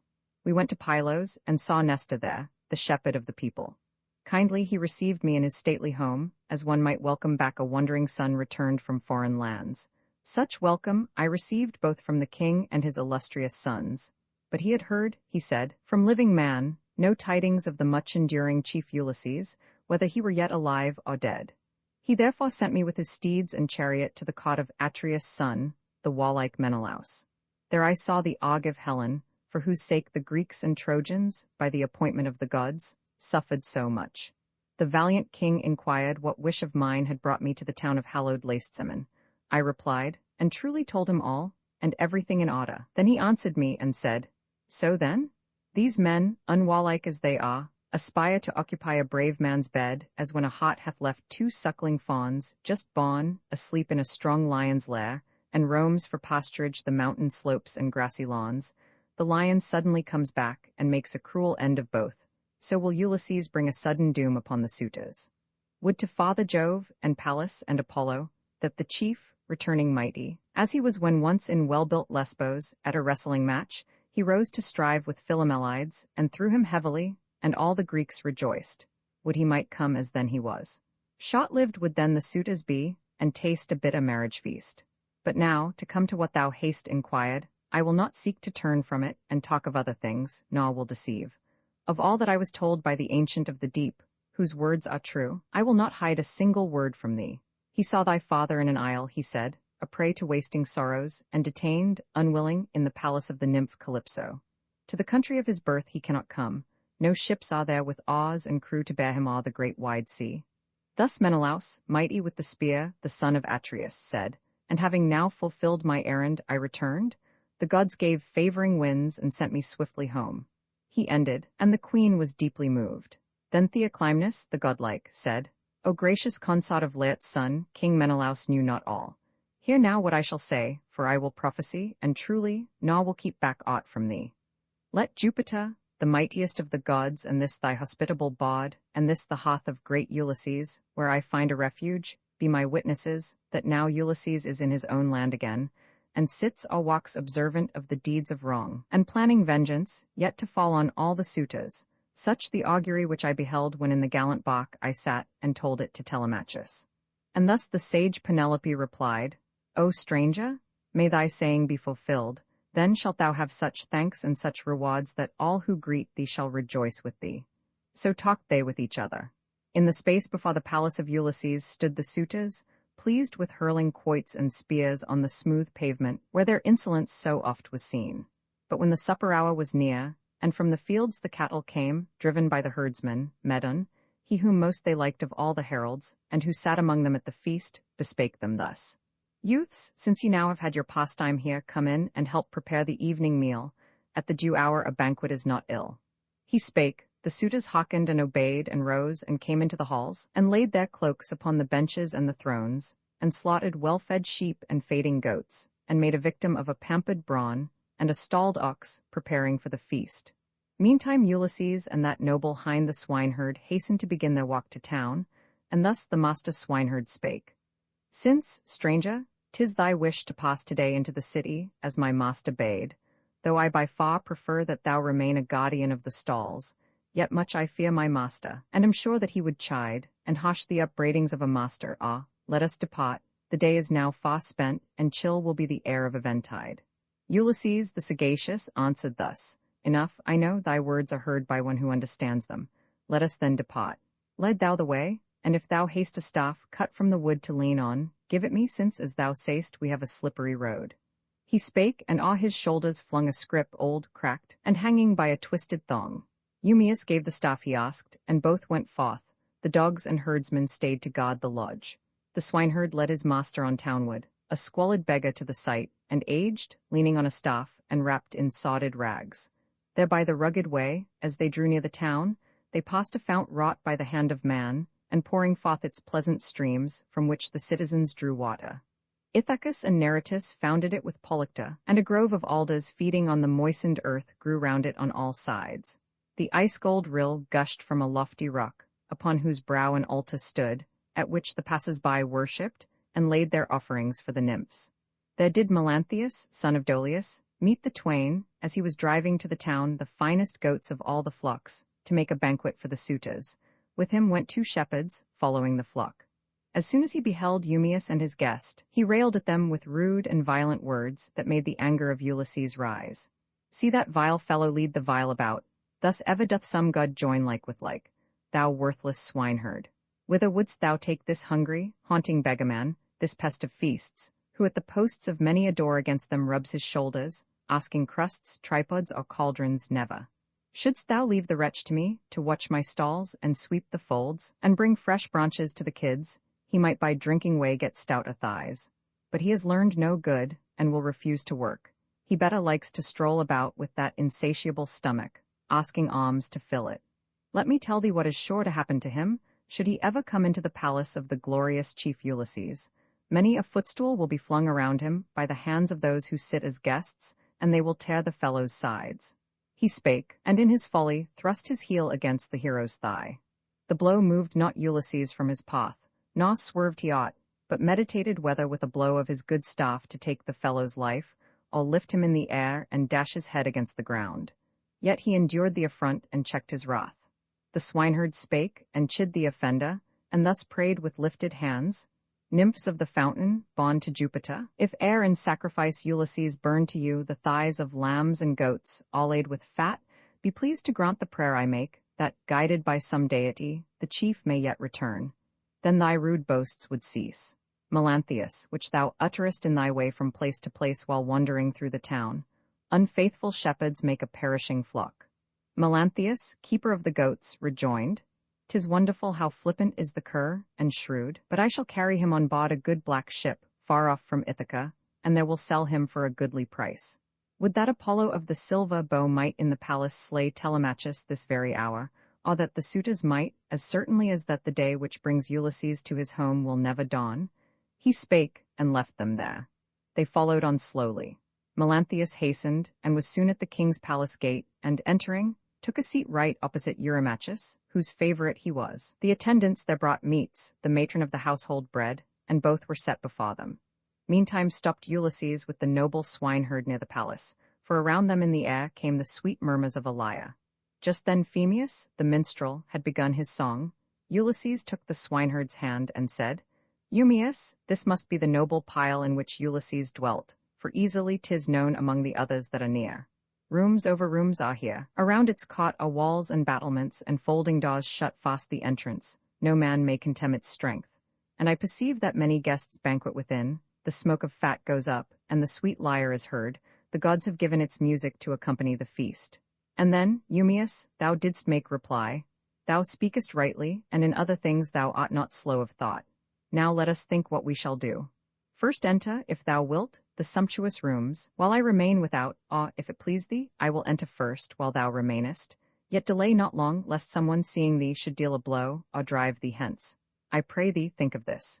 Ulysses, the great sufferer, answered thus, Enough, I know, thy words are heard by one who understands them. Go before me then, and leave me here. I am not quite unused to blows and stripes, and patient is my mood, for greatly have I suffered, both at sea and in the wars, and I submit to bear this also. But the stomach's eagerness is desperate, and is not to be withstood, and many are the mischiefs which it brings upon the race of men. It fits out fleets that cross the barren deep arrayed for war, and carry death and woe to hostile realms. So talked the twain. A dog was lying near, and lifted up his head and pricked his ears. 'Twas Argus, which the much-enduring man Ulysses long before had reared, but left untried, when for the hallowed town of Troy he sailed. The young men oft had led him forth in eager chase of wild goats, stags, and hares, but now, his master far away, he lay neglected, just before the stable doors, amid the droppings of the mules and beeves, heaped high till carried to the spacious fields of which Ulysses was the lord. There lay Argus, devoured with vermin. As he saw Ulysses drawing near, he wagged his tail and dropped his ears, but found that he could come no nearer to his master. Seeing this, Ulysses wiped away a tear unmocked by the good swineherd, whom he questioned thus. Eumaeus, this I marvel at this dog that lies upon the dunghill, beautiful in form, but whether in the chase as fleet as he is fairly shaped I cannot tell. Worthless, perchance, as house dogs often are, whose masters keep them for the sake of show. And thus, Eumaeus, thou didst make reply. The dog belongs to one who died afar. Had he the power of limb, which once he had for feats of hunting when Ulysses sailed for Troy and left him, thou wouldst be amazed both at his swiftness and his strength. No beast in the thick forest depths which once he saw, or even tracked by footprints, could escape. And now he is a sufferer, since his lot has perished far from his own land. No more the careless women heed the creature's wants, for when the master is no longer near, the servants cease from their appointed tasks, and on the day that one becomes a slave the thunderer Jove takes half his worth away. He spake, and, entering that fair dwelling-place, passed through to where the illustrious suitors sat, while over Argus the black night of death came suddenly as soon as he had seen Ulysses, absent now for 20 years.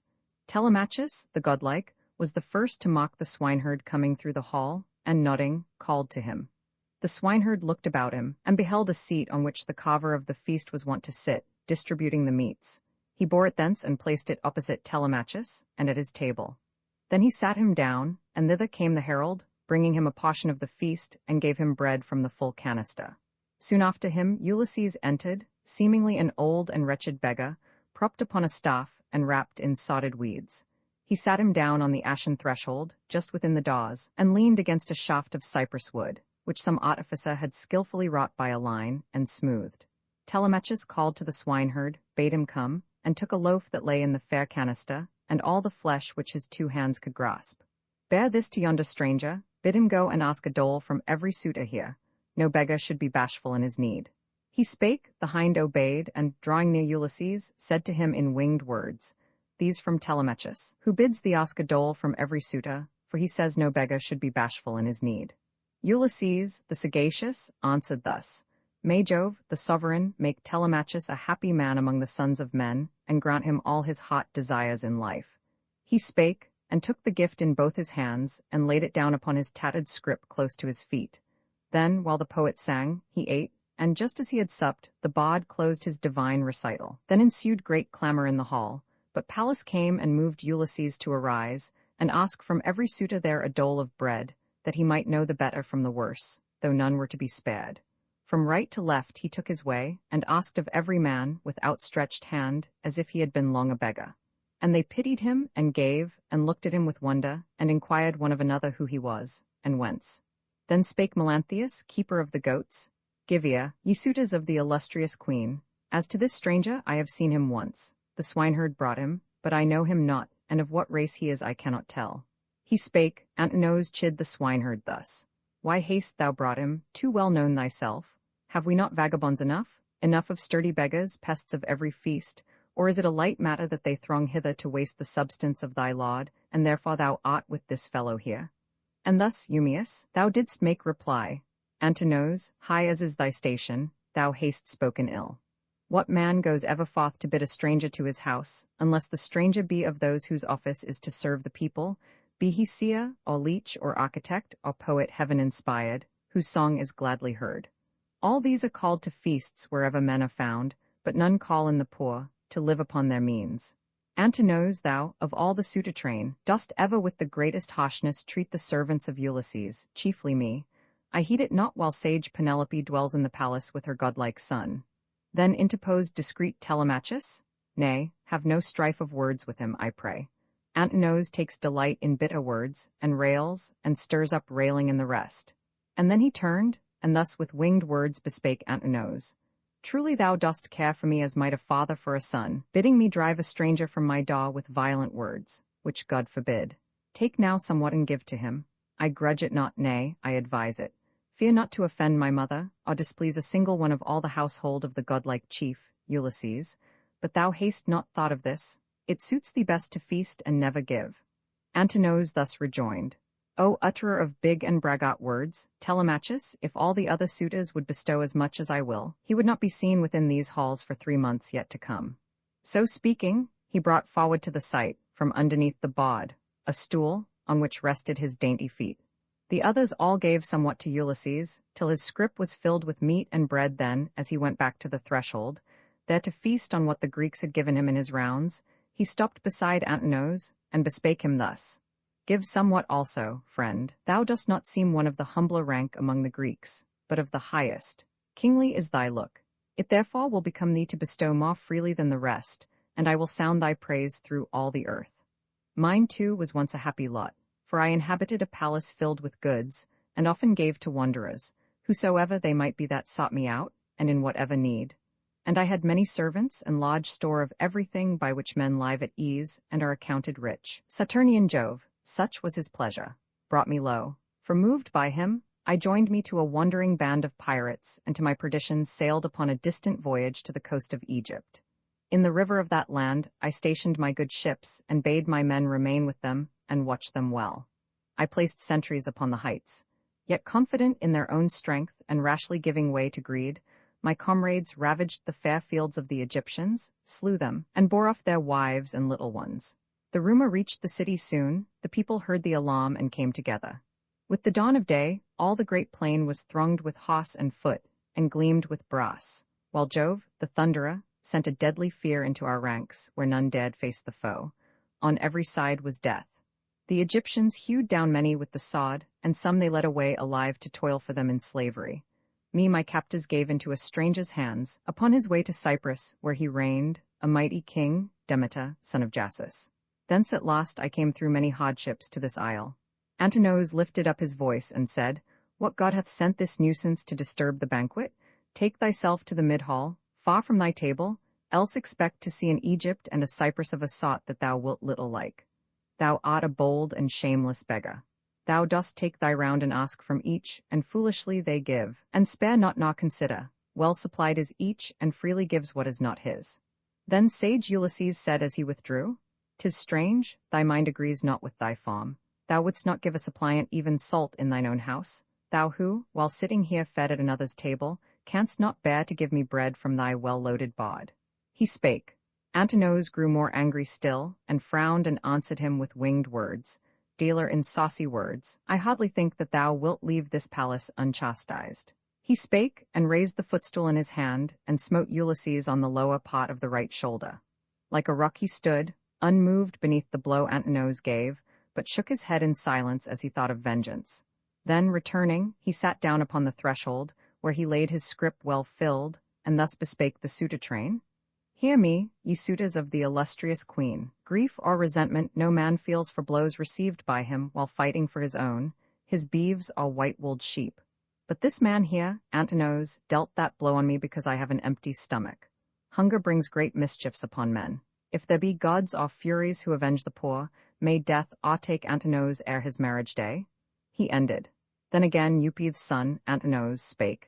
Eat, stranger, quietly, sit still, or get thee hence. Our young men else who hear thy words will seize thee by the feet or hands, and drag thee forth and flay thee there.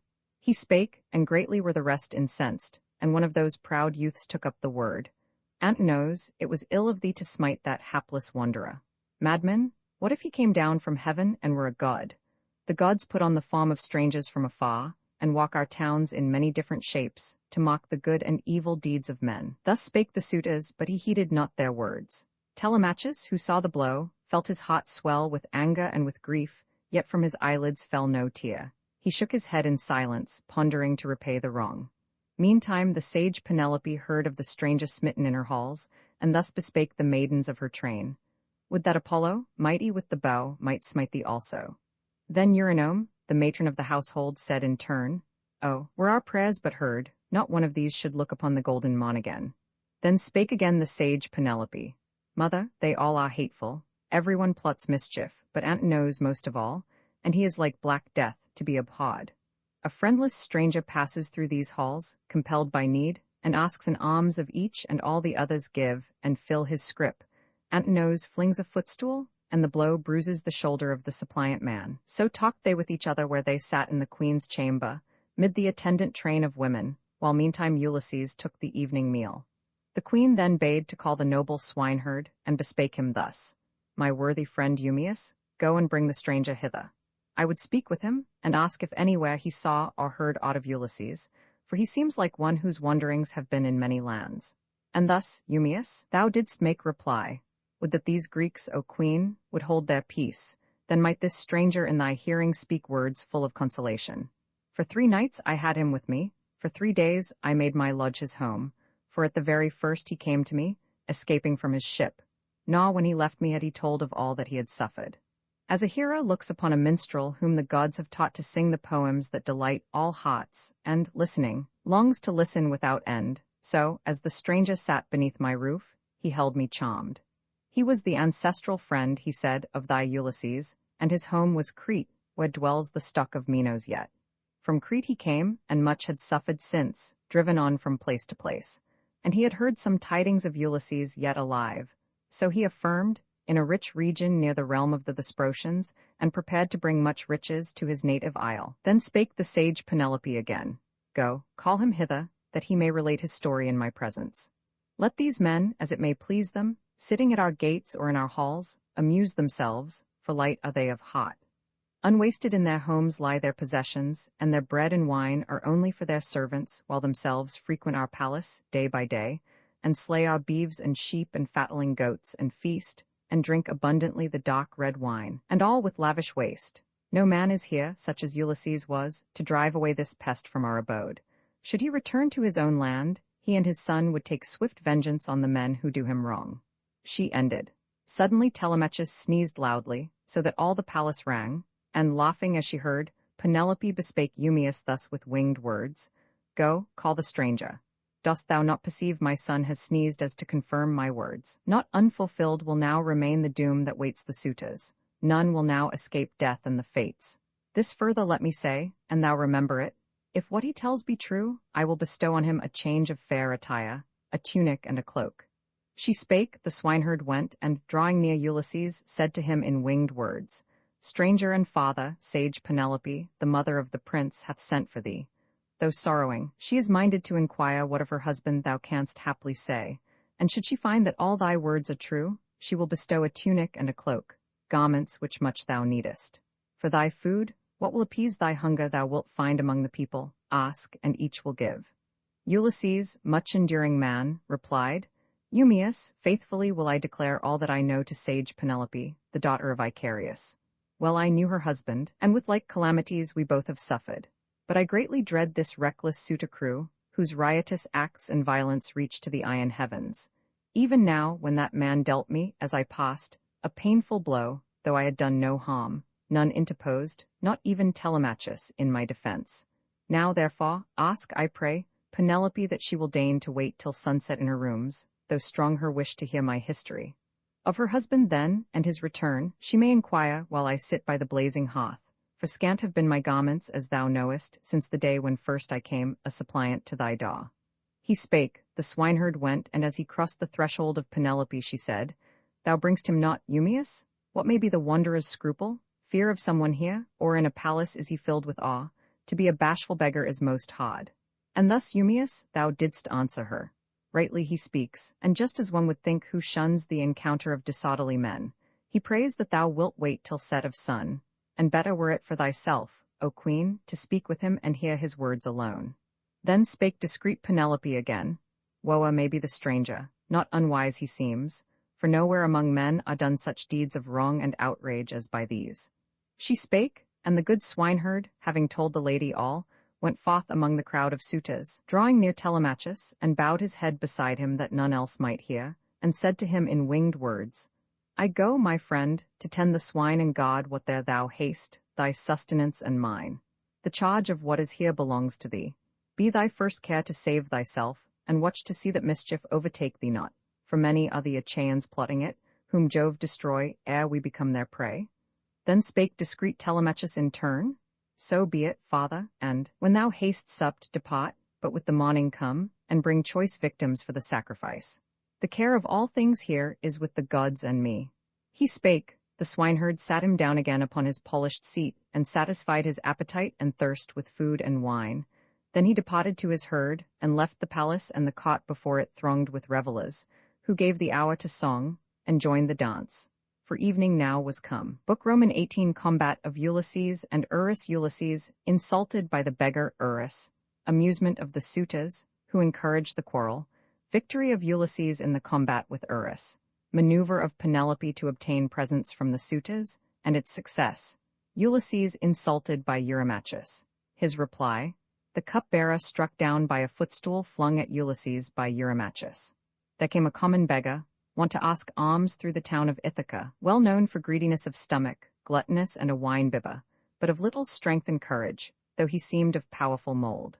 Aeneas was the name which at his birth his mother gave him, but the young men called the fellow Eurus, for it was his wont to go on errands as a messenger, when he was ordered. Coming now, he thought to drive Ulysses out of his own house, and railed at him, and said in winged words, Hence with thee, leave the potch, old man, at once, lest thou be taken by the foot and dragged away from it. Dost thou not see how all around us nod, to bid me drag thee out? I am ashamed to do it. Rise and go, else haply we may have a strife of blows. Ulysses, the sagacious, frowned and said, Wretch, there is nothing that I do or say to harm thee aught. I do not envy thee what others give thee, though the dole be large, and ample is this threshold for us both.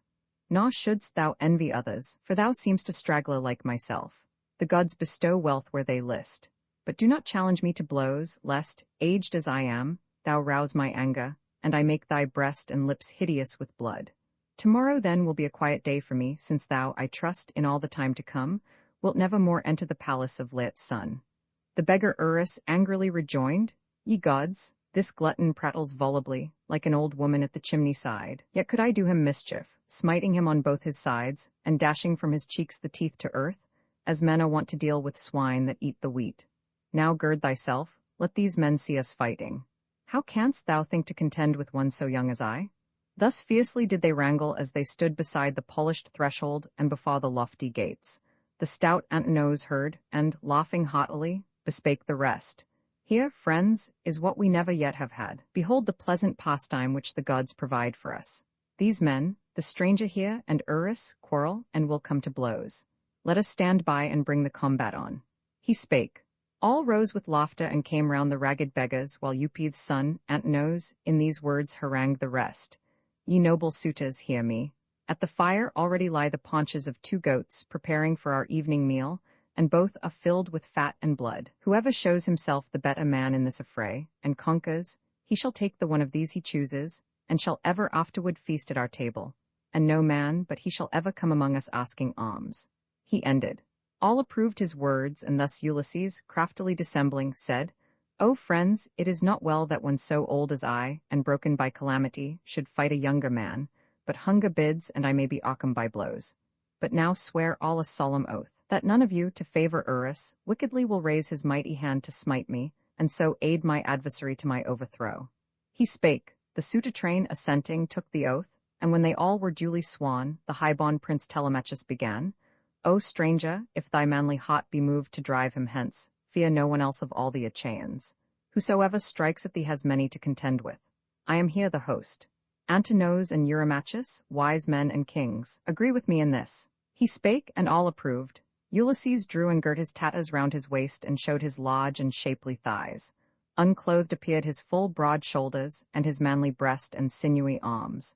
Minerva stood by him, and with a mighty breadth of limb endued the shepherd of the people. Earnestly the suitors gazed, and wondered at the sight, and each one, turning to his neighbor, said, Urus, poor Urus, on himself has drawn an evil fate, for what a sinewy thigh his adversary shows beneath his rags. So talked they, while the heart of Urus sank within him. Yet the attendants girding him forcibly drew him forward, sore afraid, the muscles quivering over every limb. And then Antinous spake, and chid him thus. Now, boaster, thou deservest not to live, nay, not to have been born, if thou dost fear and quake at meeting one so old as he, so broken with the hardships he has borne. And now I tell thee what will yet be done, should he approve himself the better man, and conquer. I will have thee sent on board a galley to Epirus, and its king, the foe of all men living, Echetus, and he will pare away thy nose and ears with the sharp steel, and wrenching out the pots of shame, will cast them to be torn by dogs. He spake, and Urus shook through all his frame with great terror, yet they dragged him on into the midst. Both champions lifted up their arms. The godlike, much-enduring man, Ulysses, pondered whether so to strike his adversary that the breath of life might leave him as he fell, or only smite to stretch him on the earth. As thus he mused, the lighter blow seemed wisest, lest the Greeks should know who dealt it. When the hands of both were thus uplifted, Urus gave a blow on his right shoulder, while Ulysses smote Urus beneath the ear, and broke the bone within, and brought the red blood from his mouth. He fell amid the dust, and shrieked and gnashed his teeth, and beat with jerking feet the ground. The suitor train threw up their hands and laughed till breathless, while Ulysses seized his feet and drew him o'er the threshold to the cot and the potch doors, and there, beside the wall, set him to lean against it, gave a staff into his hands, and said in winged words, Sit there, and scare away the dogs and swine, but think not, wretched creature, to bear rule over the stranger and the beggar tribe. All worse than this may happen to thee yet. He spake, and awe his shoulders through the scrip that yawned with chinks, and by a twisted thong was fastened. Then he turned to take his seat upon the threshold, while the suitor train went back into the palace with gay shouts of laughter, and bespake him blandly thus. Stranger, may Jove and all the other gods grant thee what thou desirest, and whate'er is pleasant to thee. Thou haste put an end to this importunate beggar's rounds among the people. We shall send him off at once into Epirus, and to Echetus, its king, the foe of every living man. So talked the suitors, and the omen made Ulysses glad. Meantime Antinous placed the mighty paunch before the victor, filled with blood and fat, and from the canister Amphinomus brought forth 2 loaves, and raised a golden cup and drank to him, and said, Hail, guest and father, happy be thy days henceforth, though dark with many sorrows now. Ulysses, the sagacious, answered thus, Amphinomus, thou seemest most discreet, and such thy father is, of whom I hear a worshipful report, the good and rich Gelician Nisus. Thou, as I am told, art son to him, and thou art seemingly a man of pertinent speech. I therefore say to thee, and bid thee hear and mark me well, no being whom earth nourishes to breathe her air and move upon her face is more the spot of circumstance than man. For while the gods give health, and he is strong of limb, he thinks no evil in the coming days will overtake him. When the blessed gods visit him with afflictions, these he bears impatiently and with a fretful mind. Such is the mood of man, while yet he dwells on earth. It changes as the All-Father gives the sunshine or withholds it. I was once deemed fortunate among my fellow men, and many things that were unjust I did, for in my strength and in my father's power, and valor of my brothers, I had put my trust. Let no man, therefore, dare to be unjust in aught, but tranquilly enjoy whatever good the gods vouchsafe to give. Yet are these suitors guilty of foul wrong, wasting the substance and dishonoring the wife of one who will not, as I deem, remain long distant from his friends and home, but is already near. Oh, may some god remove thee from this danger to thy home, nor mayst thou meet him when he shall return to his own land. For when he comes once more beneath this roof, and finds the suitors here, not without bloodshed will their parting be. He spake, and pouring out a pot, he drank the wine, and gave the goblet to the prince, who crossed the hall, and sorrowfully shook his head, for now already did his heart forebode the coming evil. Not by this did he escape his death. Minerva laid a snare for him, that he might fall beneath the strong arm of Telemachus. He went and took the seat from which he lately rose. Then blue-eyed Pallas moved Penelope, sage daughter of Icarius, to appear before the suitors, that their base intent might be more fully seen, and she might win more honor from her husband and her son. Wherefore she fast a laugh, and thus began, Eurynome, I would at length appear, though not till now, before the suitor train, detested as they are. I there would speak a word of timely warning to my son, and give him counsel not to trust himself too much among the suitors, who are fair in speech, but mean him foully in their hearts. Eurynome, the household matron, said, Assuredly, my child, thou speakest well. Go now, and warn thy son, and keep back not. First bathe, and, ere thou go, anoint thy cheeks, nor show them stained with tears. It is not well to sorrow without end. For now thy son is grown, and thou beholdest him at length what thou didst pray the gods when he was born, that he might yet become a bearded man. And then the sage Penelope rejoined, Though anxious for my sake, persuade me not, Eurynome, to bathe, nor to anoint my cheeks with oil. The gods inhabiting Olympus took away their comeliness, when in his roomy ships my husband sailed, but bid Antenor come and call with her Hippodamia, that they both may stand beside me in the hall. I will not go alone among the men, for very shame. She spake, the aged dame went forth to bear the message, and to bring the women back. While blue-eyed Pallas had yet other cares, she brought a balmy sleep, and shedded all the daughter of Icarius, as she lay reclined upon her couch, her limbs relaxed in rest. The glorious goddess gave a dower of heavenly graces, that the Achaean chiefs might look on her amazed. She lighted up her fair face with a beauty all divine, such as the queenly Cytherea wears, when in the mazes of the dance she joins the graces. Then she made her to the sight of loftier stature, and of statelier size, and fairer than the ivory newly carved. This having done, the gracious power withdrew, while from the palace came the white-armed maids, and prattled as they came. The balmy sleep forsook their mistress at the sound. She passed her hands across her cheeks, and thus she spake, "'Twas a sweet sleep that, in my wretchedness, wrapped me just now. Would that this very hour, the chaste Diana by so soft a death might end me, that my days might be no more consumed in sorrow for a husband lost, of peerless worth, the noblest of the Greeks." She spake, and from the royal bower went down, yet not alone. 2 maidens went with her. And when that most august of womankind drew near the suitors, at the door she stopped of that magnificent hall, and o'er her cheeks let fall the lustrous veil, while on each side a modest maiden stood. The suitors all felt their knees tremble, and were sick with love, and all desired her. Then the queen bespake Telemachus, her well-beloved son, "Telemachus, thy judgment is not firm, nor dost thou think aright. While yet a boy thy thought was wiser. Now that thou art grown, and on the verge of manhood, so that one who comes from far and sees thy noble part and stature well, may say thou art the son of a most fortunate father, yet to think and judge discreetly thou art not as then, for what a deed is this which has been done even here? Thou hast allowed a stranger guest to be assaulted rudely. How is this? If one who sits a guest beneath our roof be outraged thus, be sure it brings to thee great shame and rank dishonor among men." To this discreet Telemachus replied, "Mother, I cannot take it ill that thou shouldst be offended, but of many things I have a clear discernment, and can weigh the good and bad. I was till now a child, yet even now I cannot always see the wise across. These men bewilder me, as, sitting side by side, they lay their plots against me, and I have no helper here. When Eurus and the stranger fought, the strife had no such issue as the suitors wished. The stranger conquered. Would to Father Jove, to Pallas and Apollo, that the crew of suitors here might sit with nodding heads struck down upon the spot, within these halls or in the cots, and all with powerless limbs, as Eurus sits beside the gate and nods, like one Occam with wine. Nor can he stand upon his feet, nor go to where he dwells, if home he has, so feeble are his limbs." So talked the twain a while. Then interposed Eurymachus, and thus bespake the queen, "Sage daughter of Icarius, if all those who in Iasian Argos have their homes should once behold thee, a still larger crowd of suitors would tomorrow come and feast within thy halls.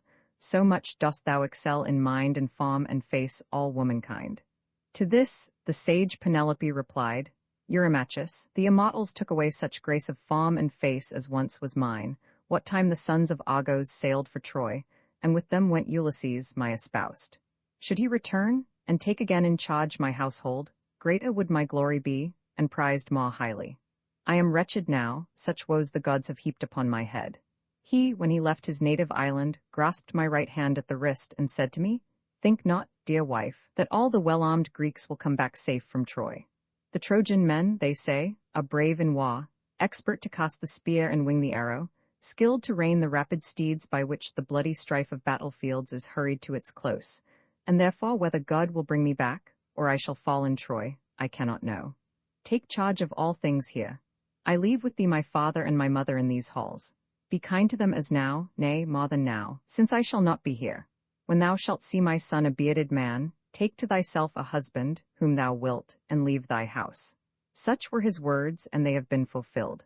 The night will come in which I must endure this hateful marriage, wretched that I am, to whom the will of Jupiter forbids all consolation, and this bitter thought weighs evermore upon my heart and soul. The custom was not thus in other times, when suitors wooed a noble wife, the child of some rich house. Contending for her smile, they came with beeves and fattening sheep to feast the damsel's friends, and gave munificent gifts, but wasted not the wealth that was not theirs. She spake, Ulysses was rejoiced to see that thus she sought to draw from each a gift, with fair and artful words. Yet were his thoughts intent on other plans. Eupeithes' son, Antinous, thus made answer to the queen, Sage daughter of Icarius, only deign to take the gifts which any of the Greeks will bring, nor is it gracious to reject a present. Yet be sure we go not hence, to our estates nor elsewhere, till thou make a bridegroom of the best Achaean here. So spake Antinous. All approved his words, and each sent forth a herald for his gift.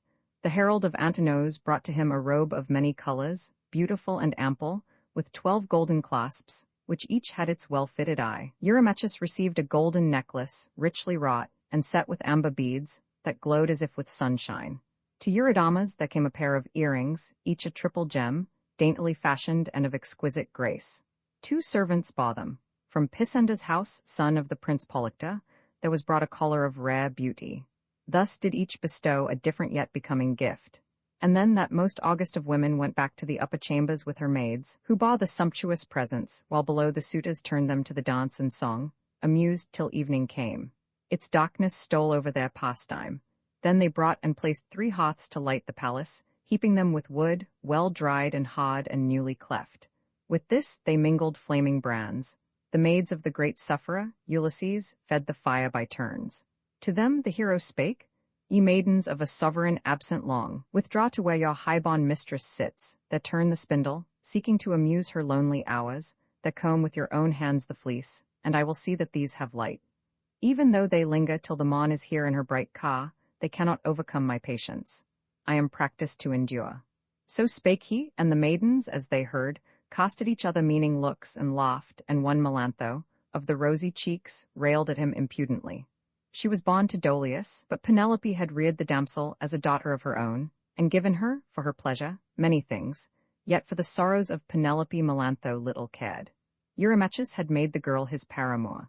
She spake, and chid Ulysses with unmannerly words. Outlandish wretch, thou must be one whose brain is turned, since thou wilt neither go to sleep within a smithy, nor in any place of public shelter, but wilt stay and prate among this company with no restraint or reverence. Either wine has stolen away thy senses, or thy natural mood, perchance, prompts thee to chatter idly. Art thou proud of conquering Eurus, that poor vagabond?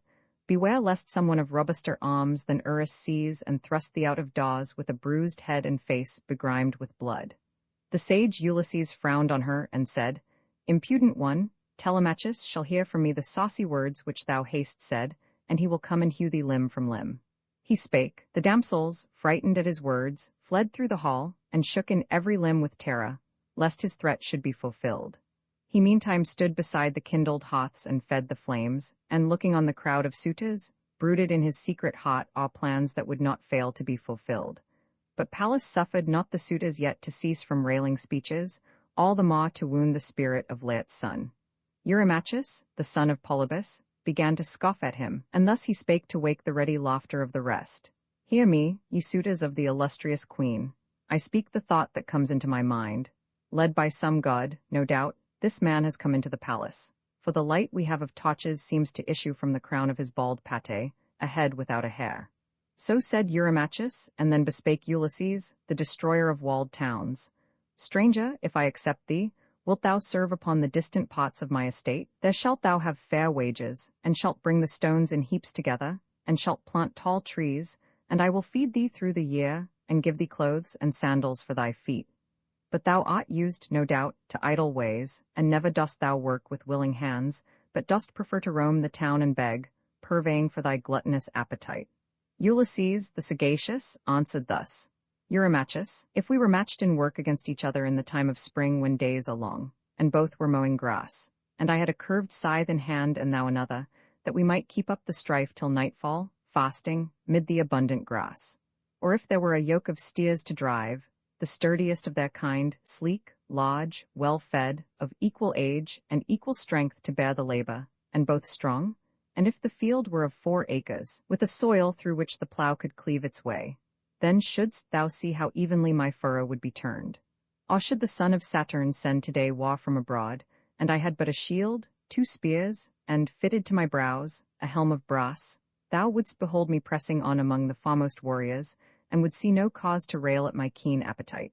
But arrogantly thou dost bear thyself, and pitilessly. Thou in thine own eyes art great and mighty, since thou dost consort with few, and those are not the best of men. Yet should Ulysses come to his own land, these gates that seem so wide would suddenly become too narrow for thee in thy flight. He spake. Eurymachus grew yet more wroth and frowned on him, and said in winged words, Wretch, I shall do thee mischief. Thou art bold and babblest unabashed among us all.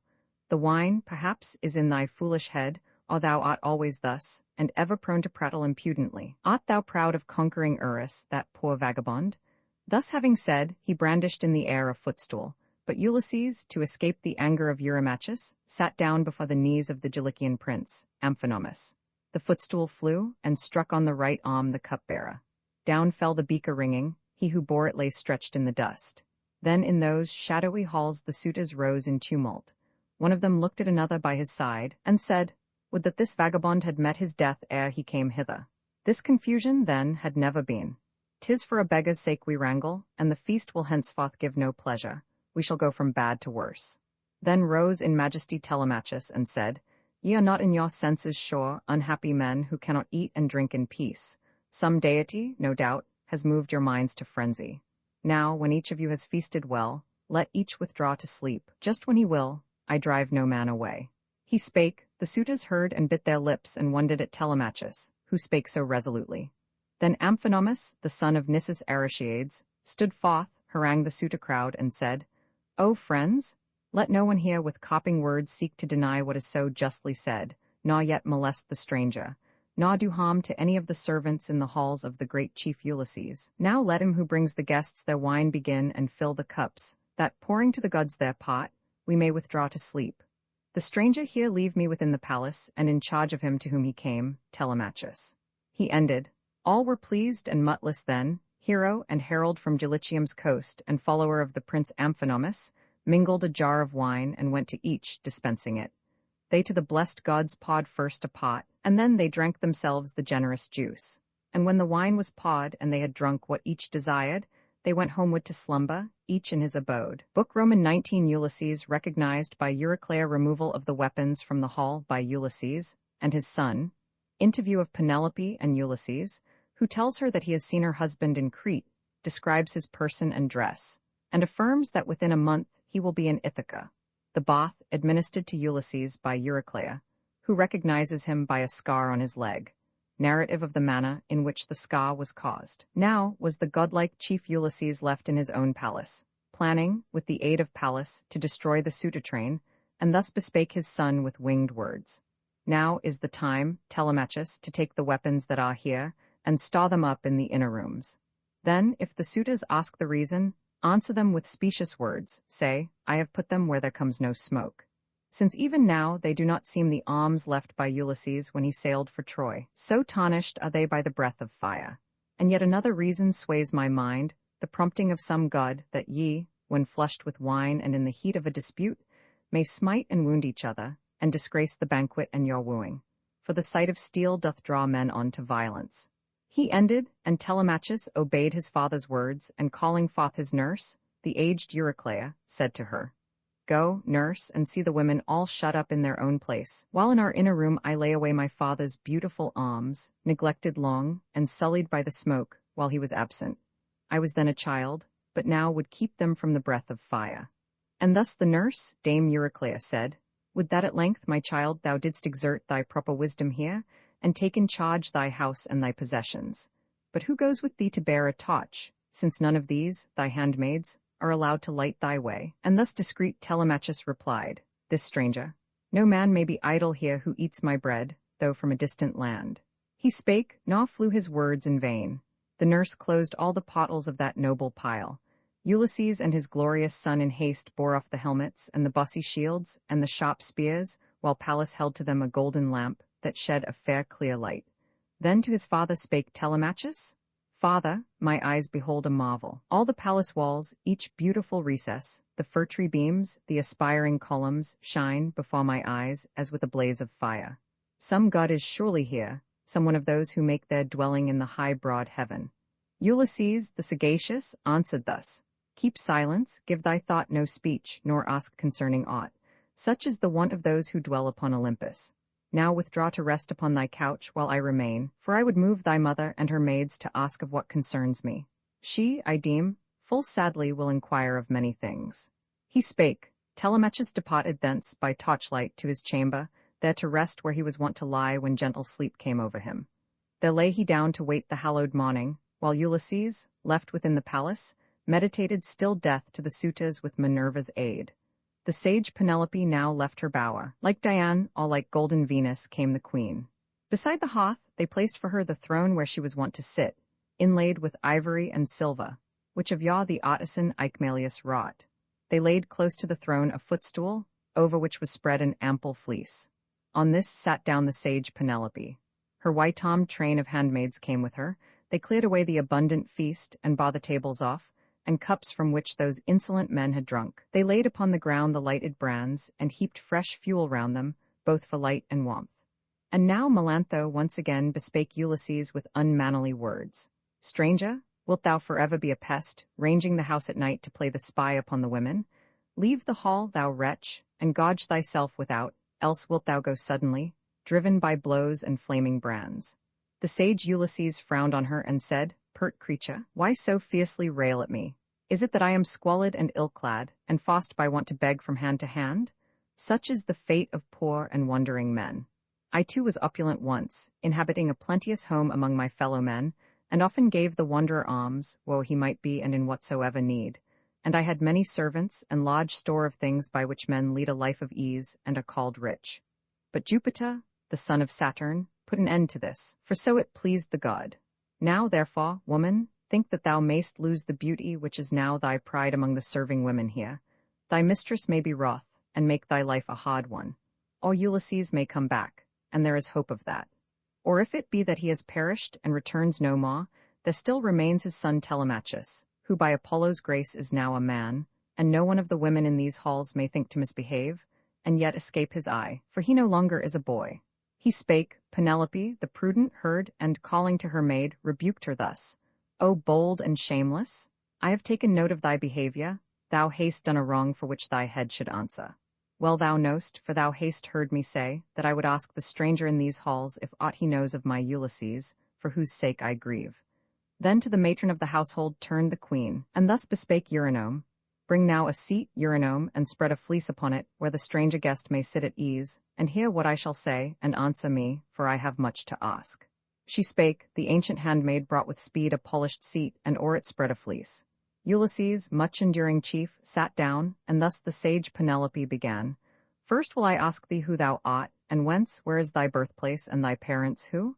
Ulysses, the sagacious, answered thus, "O lady, none in all the boundless earth can speak of thee with blame. Thy fame has reached to the great heavens. It is like the renown of some most excellent king, of godlike sway o'er many men and mighty, who upholds justice in all his realm. The dark-soiled earth brings wheat and barley forth, the trees abound with fruit, the meadows swarm with noble herds, the sea with fish, and under his wise reign the people prosper. Therefore ask, I pray, of other things, while I am underneath thy palace roof, but of my race and home inquire not, lest thou waken in my mind unhappy memories. I am a man of sorrow, and it would become me ill to sit lamenting in another's house and shedding tears. Besides, a grief indulged doth grow in violence. Thy maids would blame, and thou perhaps, and you would call my tears the maudlin tears of one Occam with wine." Then spake the sage Penelope again, "Stranger, such grace of feature and of form as once I had the immortals took away, what time the Argive warriors sailed for Troy, and my Ulysses with them. Could he now return to rule my household as of yore, the wider and the brighter were my fame. But now I lead a wretched life, so great and many are the evils which some god heaps on me.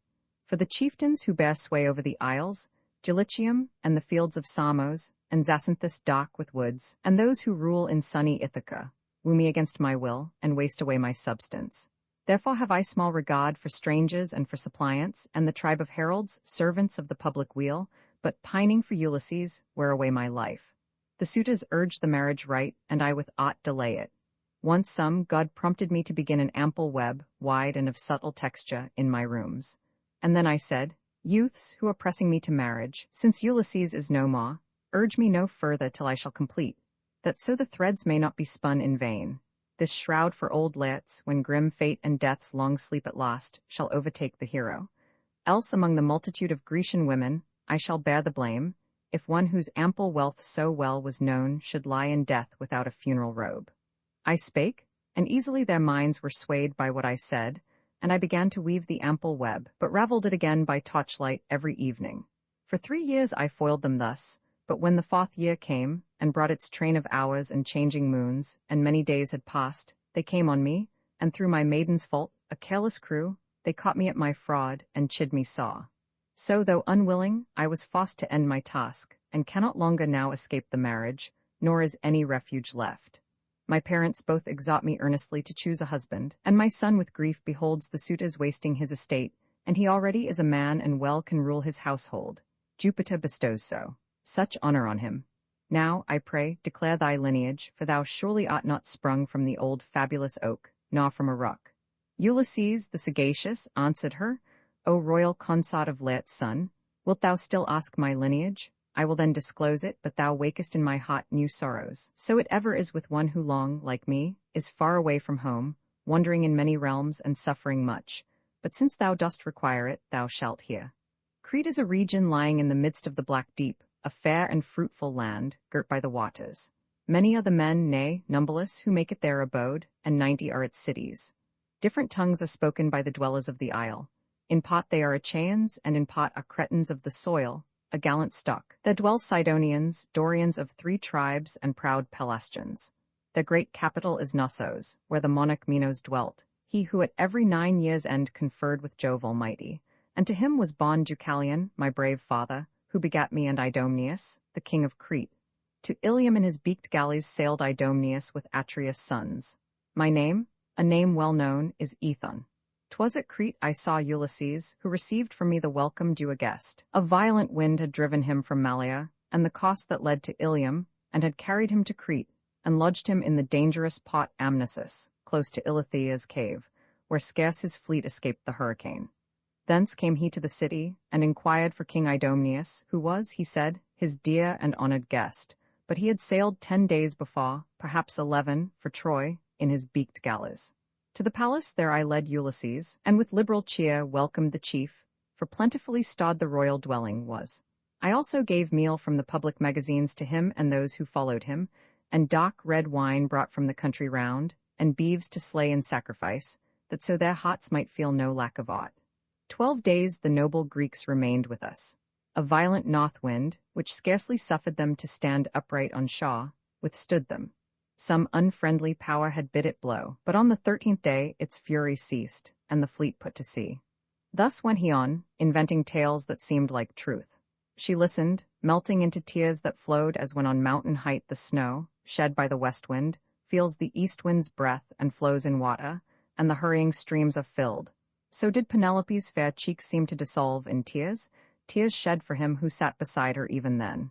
He saw his weeping wife, and pitied her at heart, yet were his eyes like iron all like horn, and moved not in their lids, for artfully he kept his tears from falling. When the queen had ceased to weep, she answered him and said, Now, stranger, let me prove thee if in truth thou didst receive, as thou hast just declared, in thine abode, my husband and his train of noble friends. Describe the garb he wore, how looked he, and the friends he brought with him. Ulysses, the sagacious, answered her, O lady, hard it is to answer thee, so long have I been far away from home. 'Tis now the 20th year since he was there and left the isle, but as my memory bids, so will I speak. A fleecy purple cloak Ulysses wore, a double web, the clasp was golden with 2 fastenings, and in front it showed a work of rare design.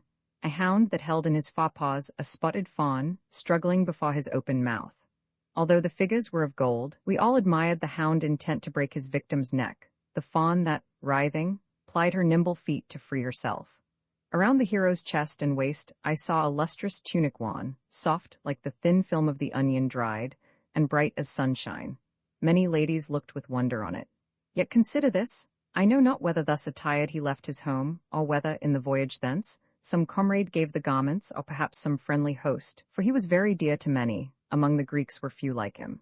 I gave him, from myself, a brazen sword, and a fair purple cloak, a double web, besides a tunic reaching to his feet, and with due honours sent him on his way in his good ship. There came and went with him a herald somewhat older than himself. Let me portray him. Hunchbacked, swarthy-skinned, and curly-haired, Eurybates his name. Ulysses honoured him above the rest of his companions, for they thought alike. He ceased. The queen was moved to deeper grief, for she remembered all the tokens well of which he spake. And when that passionate gust of weeping ceased, she spake again and said, Stranger, till now thy presence in these halls has only moved my pity, thou henceforth art dear and honoured. It was I who gave the garments thou hast told me of, these hands folded them in my chamber. I put on the glittering clasp to be his ornament, and now I never shall behold him more returning to his own dear land and home. So cruel was the fate that took him hence to Ilium, in his roomy ship, a town of evil omen never to be named. Ulysses, the sagacious, answered thus, O gracious consort of Laertes' son, let not thy grief for him whom thou hast lost wither thy beauty longer, and consume thy heart. And yet I blame thee not at all, for any wife in losing him to whom she gave herself while yet a maid, and bare children, will mourn him, though he be in worth below Ulysses, who, as fame declares, is like the gods. But cease to grieve, and hear what I shall say, and I shall speak the truth, nor will I hide from thee that I have heard, but lately from Ulysses, yet alive, and journeying homeward, in the opulent realm of the Thesprotians, whence he brings with him much and rare treasure, gathered there among the people. His beloved friends he lost, and his good ship. The black deep swallowed them in coming from Trinacria, for his crew had slaughtered there the oxen of the sun. The sun and Jove were angry, therefore all his comrades perished in the billowy sea, but him upon his galley's keel the wind drove to the coast where the Phaeacians dwell, the kinsmen of the gods. They welcomed him, and honored him as if he were a god, and gave him many things, and would have sent the hero safely to his native isle. And here Ulysses would have been long since, but that he deemed it wise to travel far and gather wealth. For well Ulysses knew, beyond all other men, the arts of gain, and none in these could think to rival him. So Phaedon, king of the Thesprotians, said, who also in his palace swore to me, as to the gods of heaven he poured the wine, that even then a galley was drawn down into the water, and already manned with rowers, who should take Ulysses home. But me he first dismissed, for at the time a bark of the Thesprotians left the pot, bound for Dulichium's cornfields. Ere I went he showed the treasures of Ulysses stored in the king's palace, treasures that might serve to feed the household of another chief to the 10th generation. He who owned that wealth was at Dodona, so the king declared, inquiring, at the lofty oak of Jupiter, the counsel of the god how to return to his dear native land, so long a wanderer, whether openly or else by stealth. So he is safe, and soon will he be nearer to us, for not long can he remain away from all his friends and fatherland. To this I plight my oath, let Jove, the greatest and the best of gods, be witness, and this hearth of the good prince Ulysses, where I sit, that every word which I have said to thee will be fulfilled. Within the year Ulysses will return, as this month passes and the next comes in. Then spake the sage Penelope again, would that it might be thus, O stranger guest, as thou hast said. Then shouldst thou have such thanks and bounty at my hands that everyone who meets thee should rejoice with thee. And yet the thought abides with me, and so indeed it must be, that Ulysses will no more return, nor wilt thou find an escort hence, for now no master like Ulysses rules, and what a man was he? Within these walls, to welcome or dismiss the honoured guest. But now, ye maidens, let the stranger bathe, and spread his couch with blankets, fleecy cloaks, and showy tapestries, that he may lie warm till the morning, in her golden car, draw near. Then with the early morn again bathe and anoint him, that he may sit down beside Telemachus prepared to take his morning meal. Ill shall he fare who dares molest the stranger. He shall have no place or office here, however he may rage. And how, O stranger, wouldst thou learn that I in mind and thoughtful wisdom am above all other women, if I let thee sit squalid and meanly clad at banquets here? Short is the life of man, and whoso bears a cruel heart, devising cruel things, on him men call down evil from the gods while living, and pursue him, when he dies, with scoffs. But whoso is of generous heart and harbours generous aims, his guests proclaim his praises far and wide to all mankind, and numberless are they who call him good. Ulysses, the sagacious, answered thus, O gracious consort of Laertes' son, such cloaks and splendid coverings please me not, since in my long-odd bark I left behind the snowy peaks of Crete. I still will lie, as I am wont through many a sleepless night, on a mean couch to wait the holy Mon upon her car of gold. I do not like this washing of the feet. No maiden here that ministers to thee may touch my foot, but if among them be some aged dame and faithful, who has suffered in her life as I have suffered, she may touch my feet. And thus the sage Penelope rejoined, Dear guest, for never to these halls has come a stranger so discreet or better liked by me, so wisely thou dost speak, and well. I have an aged prudent dame, whose care reared my unfortunate husband. She received the nursling when his mother brought him forth, and she, though small her strength, will wash thy feet. Rise, prudent Euryclea, thou shalt wash the feet of one whose years must be the same as thy own master's. Such is doubtless now Ulysses, with such wrinkled feet and hands. For quickly doth misfortune make men old. She spake, the aged handmaid hid her face with both her hands, and, shedding bitter tears, thus sorrowfully to the queen replied, My heart is sad for thee, my son, and yet I can do nothing. Can it be that Jove hates thee beyond all other? Though thyself so reverent to the gods, no man on earth has burned so many thighs of fatling beasts and chosen hecatombs as thou to Jove the Thunderer, with prayer that thou mayst reach a calm old age, and rear thy glorious son to manhood. Yet the god hath cut thee off from thy return forever. Even now perchance the women of some princely house, which he has entered in some distant land, scoff at him, as these wretched creatures scoff at thee, O stranger, who, to shun their taunts and insults, wilt not suffer them to wash thy feet. The sage Penelope commands, and I am not unwilling. I will wash thy feet, both for her sake and for thy own, for deeply am I moved at sight of thee. Hear what I say, of strangers in distress come many hither, yet have I beheld no one who bears, in shape and voice and feet, such likeness to our absent lord as thou. Ulysses, the sagacious, thus replied, O aged woman, so has it been said by all who have beheld both him and me. They all declare that we are very like each other, thou in this haste spoken well. He spake, she took a shining vase designed for washing feet, and poured cold water in large abundance, and warm water next.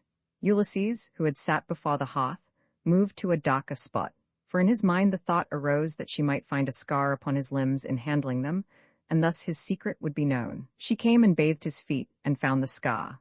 'Twas where a boar with his white tooth had gashed the limb, as once he journeyed to Pontus, where he paid a visit to Autolycus and his sons, his mother's noble father, who excelled all men in craft and oaths. Such was the gift conferred on him by Hermes. For to him Autolycus made grateful offerings, the thighs of lambs and kids, and evermore the god was with him. Once Autolycus came to the opulent realm of Ithaca, and found his daughter with a son new born. There Euryclea placed upon his knees the infant, just as he had supped, and said, Give this dear babe, Autolycus, a name, thy daughter's son, vouchsafe to many prayers. And thus Autolycus in answer spake, Daughter and son-in-law, be his the name that I shall give. In coming to his isle I bear the hate of many, both of men and women, scattered o'er the nourishing earth. Name him Ulysses therefore, and when, grown to man's estate, he visits the proud halls reared at Pontus, where his mother dwelt and my possessions lie, I will bestow a share on him, and send him home rejoiced. And therefore went Ulysses to receive the promised princely gifts. Autolycus and all his sons received him with kind words, and friendly grasp of hands. Amphithea there, his mother's mother, took him in her arms, and kissed his brow and both his beautiful eyes. Then to his noble sons Autolycus called to prepare a feast, and they obeyed. They brought and slew a steer of 5 years old, and flayed and dressed it, hewed the joints apart, and sliced the flesh, and fixed it upon spits, roasted it carefully, and gave to each his pot. So all the day till set of sun they feasted, to the full content of all. And when the sun had set, and earth grew dark, they laid them down, and took the gift of sleep. But when the rosy-fingered Mon appeared, born of the dawn, forth issued the young men, the children of Autolycus, with hounds to hunt, attended by their noble guest, Ulysses. Up the steeps of that high Mount Pontus, clothed with woods, they climbed, and soon were on its airy heights. The sun, new risen from the deep ocean's gently flowing stream, now smote the fields. The hunters reached a dell, the hounds before them tracked the game, behind followed the children of Autolycus. The generous youth Ulysses, brandishing a spear of mighty length, came pressing on close to the hounds. There lay a huge wild boar within a thicket, where moist blowing winds came not, nor in his brightness could the sun pierce with his beams the covert, nor the rain pelt through, so closely grew the shrubs. The ground was heaped with sheddings of the withered leaves. Around him came the noise of dogs and men approaching swiftly. From his lair he sprang and faced them, with the bristles on his neck upright, and flashing eyes. Ulysses rushed before the others, with the ponderous spear raised high in his strong hand, intent to smite. The boar was first to strike. He dealt a blow sidelong, and gashed his foe above the knee, and tore the flesh, but left untouched the bone. Ulysses, striking with his burnished spear the boar's right shoulder, drove the weapon through. He fell with piercing cries amid the dust, and the life left him. Then around their guest the kindly children of Autolycus came and bound up with care the wound, and stanched with spells the dark blood of the blameless youth, and hastened with him to their father's home. And when Autolycus and they his sons had seen him wholly healed, they loaded him with presents, and, rejoicing for his sake, sent him rejoicing back to Ithaca. His father and his gracious mother there rejoiced in turn, and asked him of the scar, and how it came, and he related all, how by the white tusk of a savage boar the wound was given on the Pontian heights, as he was hunting with her father's sons. The aged woman, as she took the foot into her hands, perceived by touch the scar, and letting fall the limb, it struck the vase. Loud rang the brass, the vase was overturned, and pawed the water forth. At once a rush of gladness and of grief came o'er her heart. Tears filled her eyes, and her clear voice was choked. She touched Ulysses on the chin and said, "Dear child, thou art Ulysses, of a truth, I knew thee not till I had touched the scar." So speaking, toward Penelope she turned her eyes, about to tell her that her lord was in the palace. But the queen saw not, and all that passed was unperceived by her, for Pallas turned her thoughts another way. Meantime, Ulysses on the nurse's throat laid his right hand, and with the other drew the aged woman nearer him, and said, "Nurse, wouldst thou ruin me, who drew long since milk from thy bosom, and who now return, after much suffering bond for 20 years, to mine own land? Now then, since thou hast learned the truth, by prompting of some god, no doubt, keep silence, lest some others in the house should learn it also. Else, I tell thee this, and will perform my word, if God permit that I occam the arrogant suit accrue, nurse as thou art, I spare not even thee, when in these halls the other maidens die." Then thus the prudent Euryclea said, "What words, my son, have passed thy lips? For well thou knowest my firm mind, it never yields. Like solid rock or steel I keep my trust. This let me tell thee, and I pray thee, keep my words in mind. If by the aid of God thou overcome the arrogant suitor crew, then will I name the handmaids that disgrace thy household, and point out the innocent." Ulysses the sagacious thus rejoined, "Why name them, nurse? It needs not, I myself shall watch them and shall know them all. Hold thou thy peace and leave the issue with the gods." He spake. The aged woman left the place to bring a second bath, for on the floor the first was spilled. When she had bathed his feet and made them smooth with oil, Ulysses drew close to the hearth his seat again, to take the warmth, and with his tatters hid the scar. And thus the sage Penelope began, "Stranger, but little longer will I yet inquire. The hour of grateful rest is near for those who, though unhappy, can receive the balm of slumber. Yet for me some god appoints immeasurable grief. All day in sorrows and in sighs, my solace is to oversee my maidens at their tasks here in the palace. But when evening comes, and all betake themselves to rest, I lie upon my couch, and sorrows thick and sharp awake new misery in my heart. As when, in the fresh spring, the swarthy nightingale, daughter of Pandurus, among thick leaves sings sweetly to the woods, and changing oft the strain, pours forth her voice of many notes, lamenting the beloved Italus, her son by royal Zethos, whom she smote unwittingly and slew. With such quick change my mind is tossed from thought to thought. I muse whether to keep my place beside my son, and hold what here is mine, my dower, my maids and high-roofed halls, as one who still reveres her husband's bed, and heeds the public voice, or follow one of the Achaean chiefs, the noblest of the wooers, and the one who offers marriage presents without stint. My son's green years, while he was yet a boy, unripe in mind, allowed me not to wed and leave his father's home, but he is grown and on the verge of manhood. He desires that I should leave the palace, for his wrath is great against the men who waste his wealth. Hear, and interpret now a dream of mine. Within these cots are 20 geese that eat corn from the water, and I look on them pleased and amused. From off a mountain came a hook-beaked eagle, broke their necks, and left their bodies strewn about the palace dead, and sought again into the air of heaven. I wept and moaned, although it was a dream, and round me came the fair-haired Grecian maids, lamenting wildly that the bird of prey had slain my geese. Then came the eagle back and took his perch upon the jutting roof, and thus bespake me in a human voice. O daughter of Icarius, the renowned, let not thy heart be troubled. This is not a dream, but a true vision, and will be fulfilled. The geese denote the suitor train, and I, who was an eagle once, am come, thy husband, now to end them utterly. He spake, my slumbers left me, and I looked, and saw the geese that in the palace still were at their trough, and feeding as before. And thus Ulysses, the sagacious, said, Lady, the dream that visited thy sleep cannot be wrested to another sense. Ulysses has himself revealed to thee the way of its fulfillment. Death is near the suitors, and not one escapes his doom. Then spake the sage Penelope again, of dreams. O stranger, some are meaningless and idle, and can never be fulfilled. 2 portals are there for their shadowy shapes of ivory one, and one of horn. The dreams that come through the carved ivory deceive with promises that never are made good, but those which pass the doors of polished horn, and are beheld of men, are ever true. And yet I cannot hope that my strange dream came through them, though my son and I would both rejoice if it were so.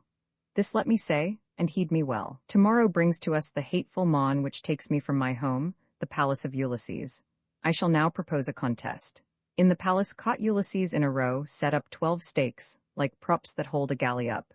Each stake had its own ring. He stood afar, and sent an arrow through them all. I shall propose this contest to the suitors. He who bends the bow with easy mastery, and sends through the 12 rings an arrow, I will take to follow from the palace where I passed my youthful married life, a beautiful home and starred with wealth, a home which I shall long remember, even in my nightly dreams. Ulysses, the sagacious, answered thus, O gracious consort of Laertes' son, let not this contest be delayed.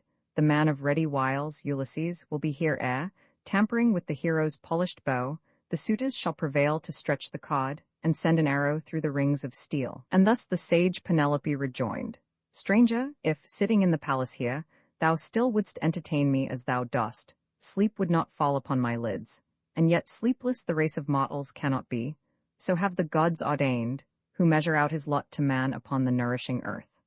I to the upper rooms withdraw, to take my place upon the couch which has become to me a place of sorrow and of tears since my Ulysses went away to Troy, that fatal town which should be named no more. And I will lay me down, but thou remain within these walls, and make the floor thy bed, I'll let these maidens spread a couch for thee. Penelope, thus having spoken, went up to her royal bower, but not alone. Her maids went with her. When they were within, she wept for her dear husband, till at length the blue-eyed Pallas graciously distilled upon her closing lids the balm of sleep. Book Roman II. Departure of Telemachus from Ithaca. The chief men of Ithaca assembled by Telemachus. His complaint of the suitors. Their attempt to justify themselves. Prophecy of the return of Ulysses by the seer, Halitherses. Request of Telemachus for a vessel to visit Pylos and Sparta, in quest of his father, granted by the assembly. Preparations for his departure.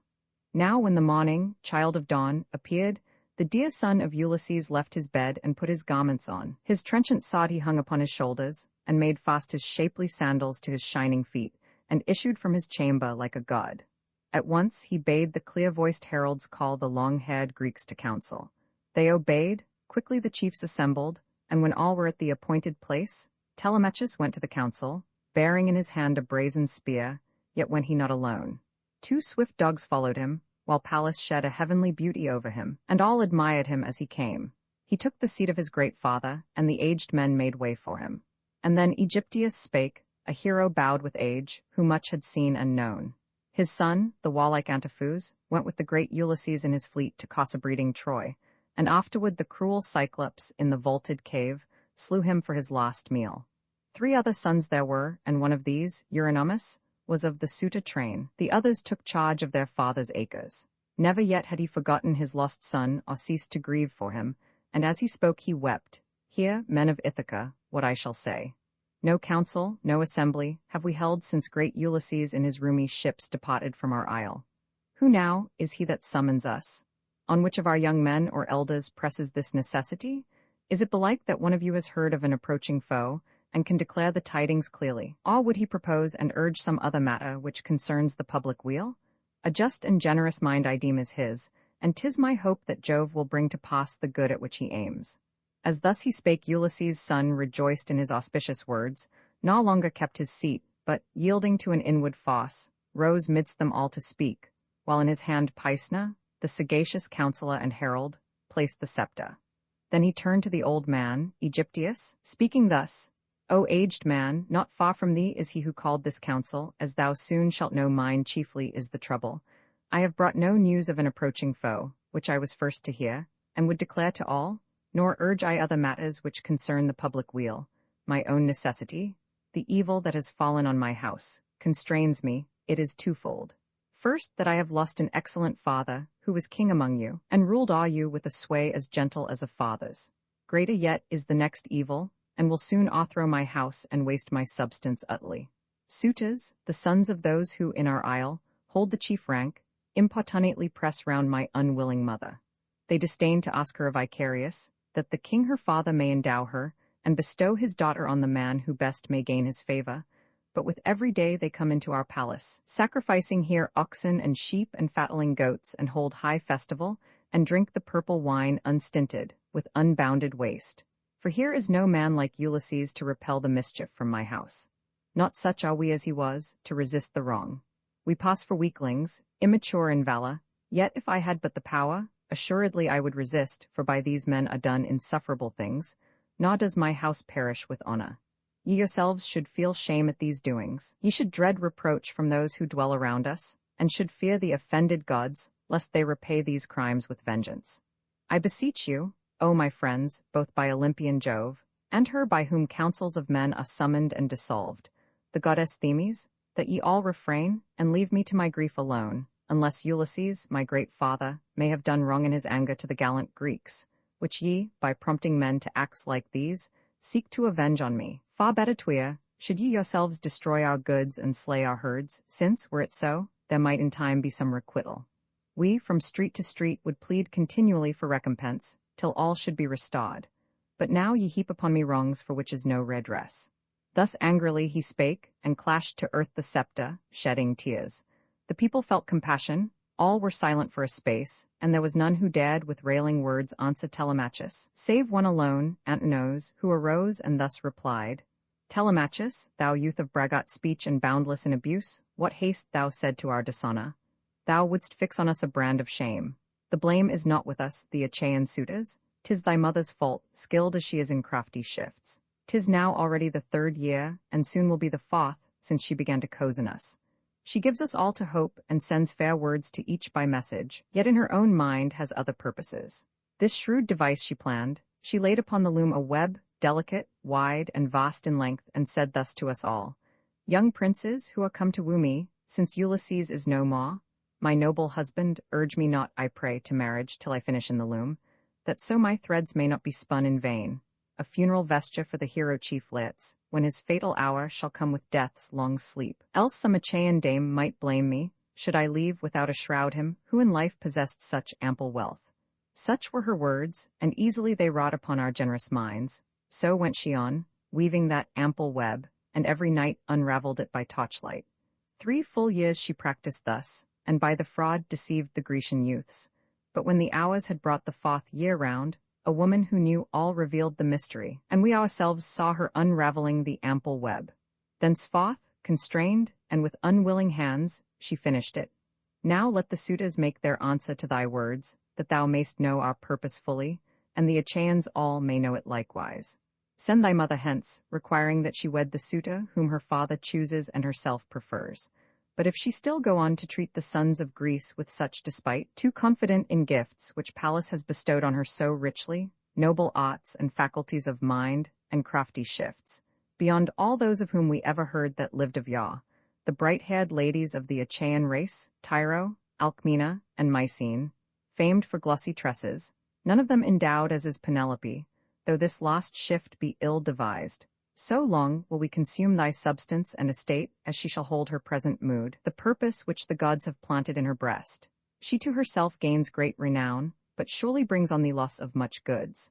And now we go not hence to our affairs nor elsewhere, till she wed whichever of the Greeks may please her most. And then rejoined discreet Telemachus, Antinous, grievous wrong it were to send unwilling from this palace her, who bore and nursed me. Whether he be living yet or dead, My father is in distant lands, and should I, of my own accord and will, dismiss my mother, I must make perforce Icarius large amends, and that were hard.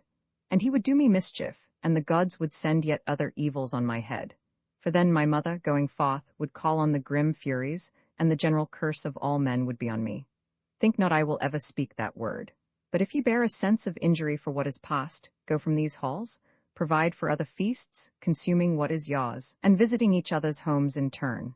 But if it seem to you the wiser and the better way to plunder one man's goods, go on to waste my substance.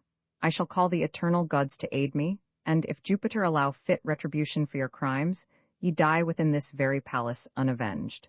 So spake Telemachus. The thunderer Jove sent flying from a lofty mountain top 2 eagles. First they floated on the wind close to each other, and with wings outspread, but as they came to where the murmuring crowd was gathered just beneath their flight, they turned and clapped their heavy pinions, looking down with deadly omen on the heads below, and with their talons tore each other's cheeks and necks, and then they darted to the right away through Ithaca among its roofs. All who beheld the eagles were amazed, and wondered what event was near at hand. Among the rest an aged hero spake, named Halitherses, master's son. He knew more truly than the others of his age, to augur from the flight of birds, and read the will of fate, and wisely thus he spake. Hear, men of Ithaca, what I shall say. I speak of what most narrowly concerns the suitors, over whom already hangs great peril, for Ulysses will not be long at a distance from his home and friends. Even now he is not far, and meditates slaughter and death to all the suitor train, and evil will ensue to many more of us, who dwell in sunny Ithaca. Now let us think what measures may restrain these men, or let them of their own accord desist, the soonest were for them the best. For not as one untaught do, I foretell events to come, but speak of what I know. All things that I predicted to our chief, what time the Argive troops embarked for Troy, and sage Ulysses with them, are fulfilled. I said that after many hardships borne, and all his comrades lost, the 20th year would bring him back, a stranger to us all, and all that then I spake of comes to pass. Eurymachus, the son of Polybus, answered the seer, Go to thy house, old man, and to thy boys, and prophesy to them, lest evil come upon them. I can act in matters such as these, a prophet's part better than thou. True, there are many birds that fly about in sunshine, but not all are ominous. Ulysses far away has perished. Well it would have been if thou hadst perished with him. Then thou wouldst not prate idly of things to come, nor wouldst thou stir Telemachus to anger, in the hope of bearing to thy house some gift from him. Now let me say, and be assured my words will be fulfilled. Experienced as thou art, if thou by treacherous speeches shalt inflame a younger man than thou to violent deeds, the sharper punishment shall first be his, but we will lay on thee a penalty, old man, which thou shalt find it hard to bear, and bitterly wilt thou repent. And now let me persuade Telemachus to send his mother to her father. They will make a marriage for her there, and give with her a liberal dowry, such as may become a favorite daughter on her wedding day, else never will the sons of Greece renounce, I think, the difficult suit. We do not fear Telemachus himself, though glib of speech, nor care we for the empty oracle which thou, old man, dost utter, making thee only more hated. Still will his estate be wasted, nor will Otter e'er return while she defers her marriage with some prince of the Achaeans. We shall urge our suit for that most excellent of womankind as rivals, nor withdraw to seek the hand of others, whom we fitly might espouse. To this discreet Telemachus replied, Eurymachus and ye, the illustrious train of suitors, I have nothing more to ask, no more to say, for now the gods and all the Achaeans know the truth. But let me have a gallant bark, and 20 men to make from coast to coast a voyage, visiting Sparta and sandy Pylos, to inquire for my long-absent father, and the chance of his return, if any of mankind can tell me aught, or if some rumor come from Jove, since thus a tidings often brought to human knowledge. Should I learn that yet he lives and may return, I then would wait a 12 month, though impatient. Should I hear that he no longer lives, I shall return homeward, and pile his monument on high with funeral honors that become the dead, and give my mother to a second spouse. He spake and took his seat, and then arose Mentor, once comrade of the excellent chief Ulysses, who, departing with his fleet, consigned his household to the aged man, that they should all obey him, and that he should safely keep his charge. He rose amid the assembly, and addressed them wisely thus. Hear and attend, ye men of Ithaca, to what I say. Let never sceptred king henceforth be gracious, mild, and merciful, and righteous. Rather be he deaf to prayer and prone to deeds of wrong, since no one now remembers the divine Ulysses Ma, among the people over whom he ruled benignly like a father. Yet I bear no envy to the haughty suitors here, moved as they are to deeds of violence by evil counsels, since, in pillaging the substance of Ulysses, who they say will never more return, they risk their lives. But I am angry with the rest, with all of you who sit here mute, nor even with words of stern reproof restrain their violence, though ye so many are and they so few. Leocritus, even as son, rejoined, malicious Mentor, foolish man, what talk is this of holding us in check? 'Twere hard for numbers even greater than our own to drive us from a feast. And should the prince of Ithaca, Ulysses, come himself, thinking to thrust the illustrious suitors forth that banquet in these palace halls, his queen would have no cause for joy at his return, greatly as she desired it. He would draw sure death upon himself in strife with us who are so many. Thou hast spoken ill. Now let the people who are gathered here disperse to their employments. We will leave Mentor and Halitherses, who were both his father's early comrades, to provide for the youth's voyage. He will yet remain a long time here, I think, to ask for news in Ithaca, and never will set sail. Thus having said, he instantly dismissed the people. They departed to their homes. The suitors sought the palace of the prince. Then to the ocean side, apart from all, went forth Telemachus, and washed his hands in the grey surf, and prayed to Pallas thus.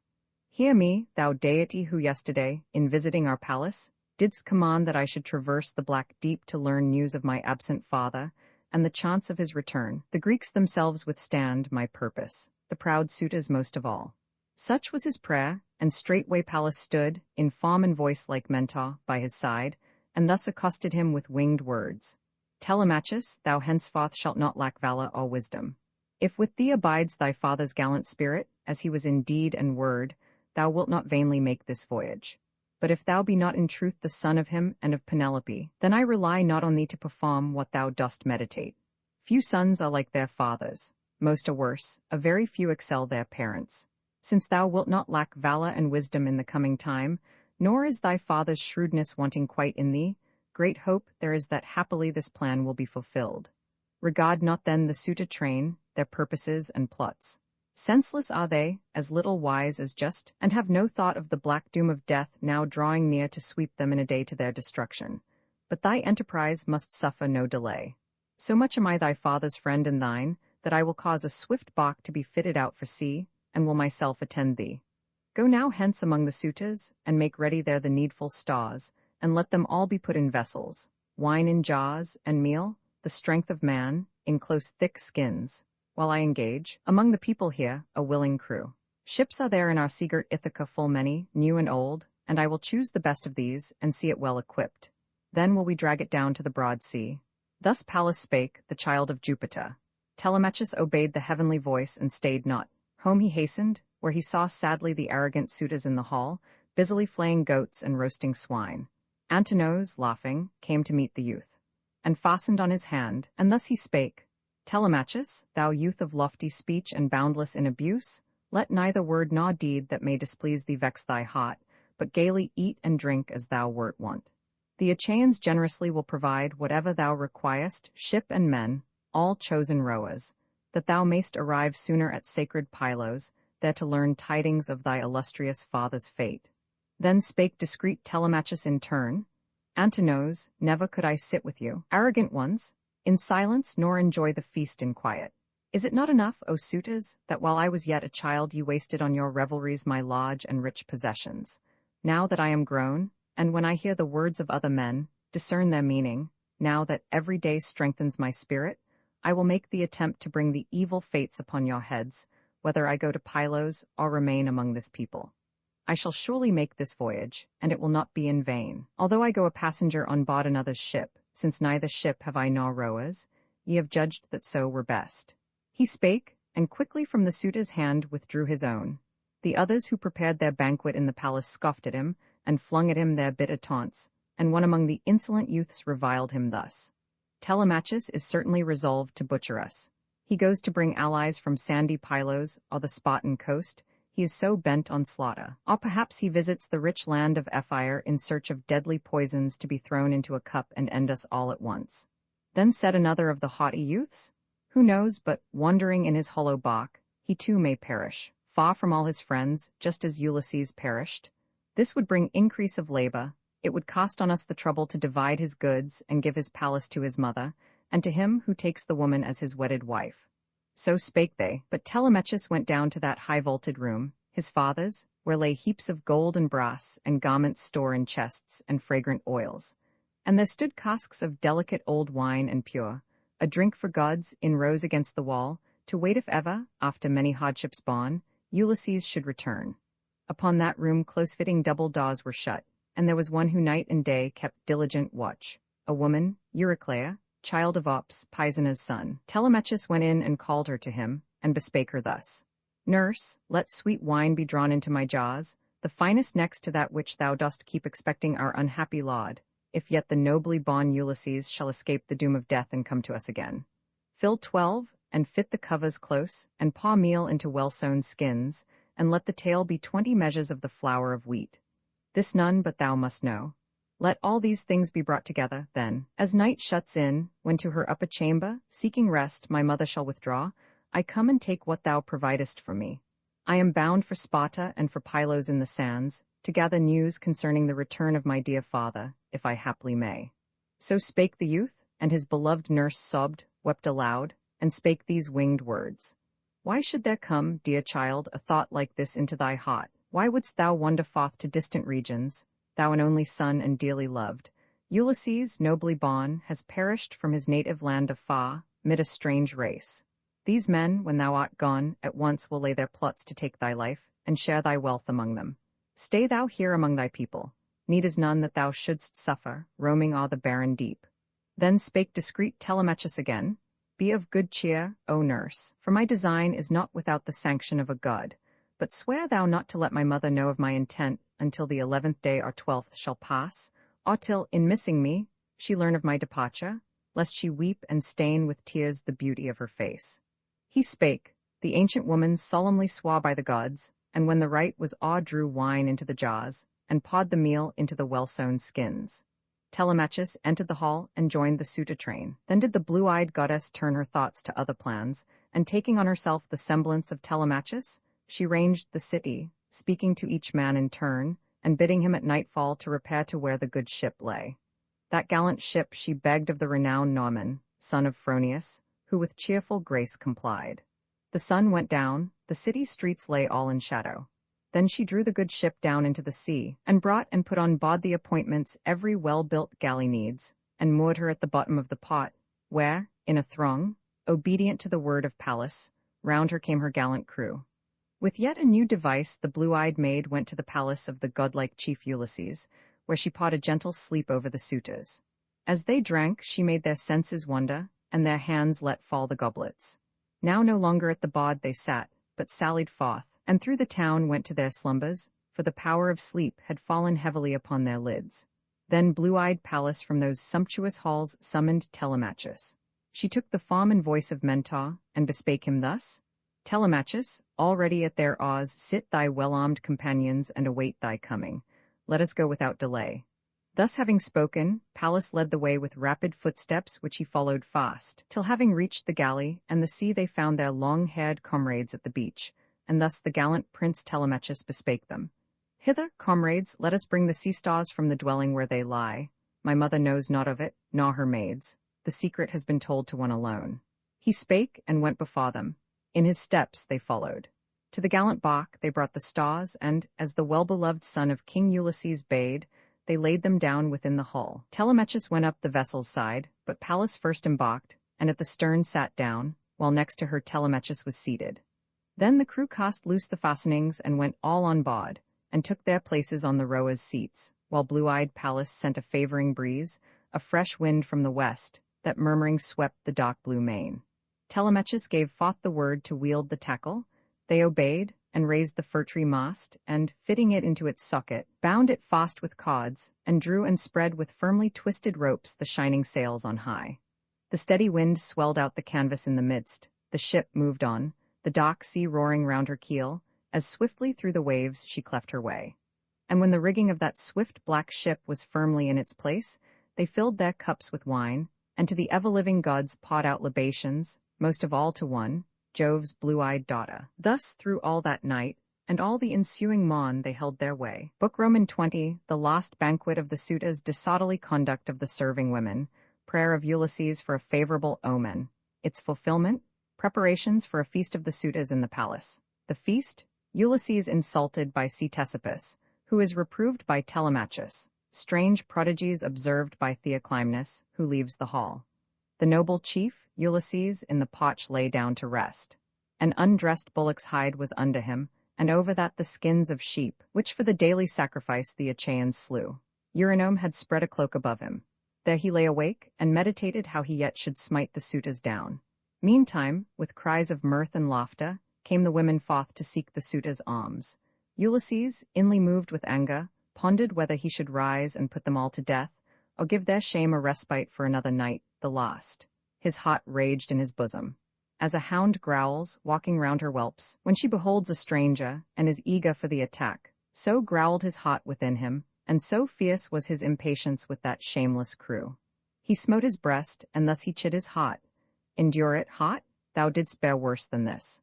When the grim Cyclops of resistless strength devoured thy brave companions, thou couldst still endure, till thou by stratagem didst leave the cave in which it seemed that thou must die.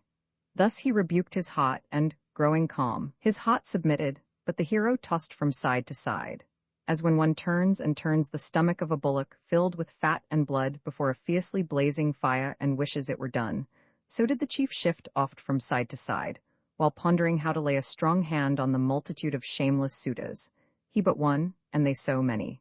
Meantime Pallas, sliding down from heaven, infame a woman, came, and there beside his bed stood over him, and spake, Why, most unhappy of the sons of men, art thou still sleepless? This is thine abode, and here thou hast thy consort and a son whom any man might covet for his own. Ulysses, the sagacious, answered thus, Truly, O goddess, all that thou hast said is rightly spoken.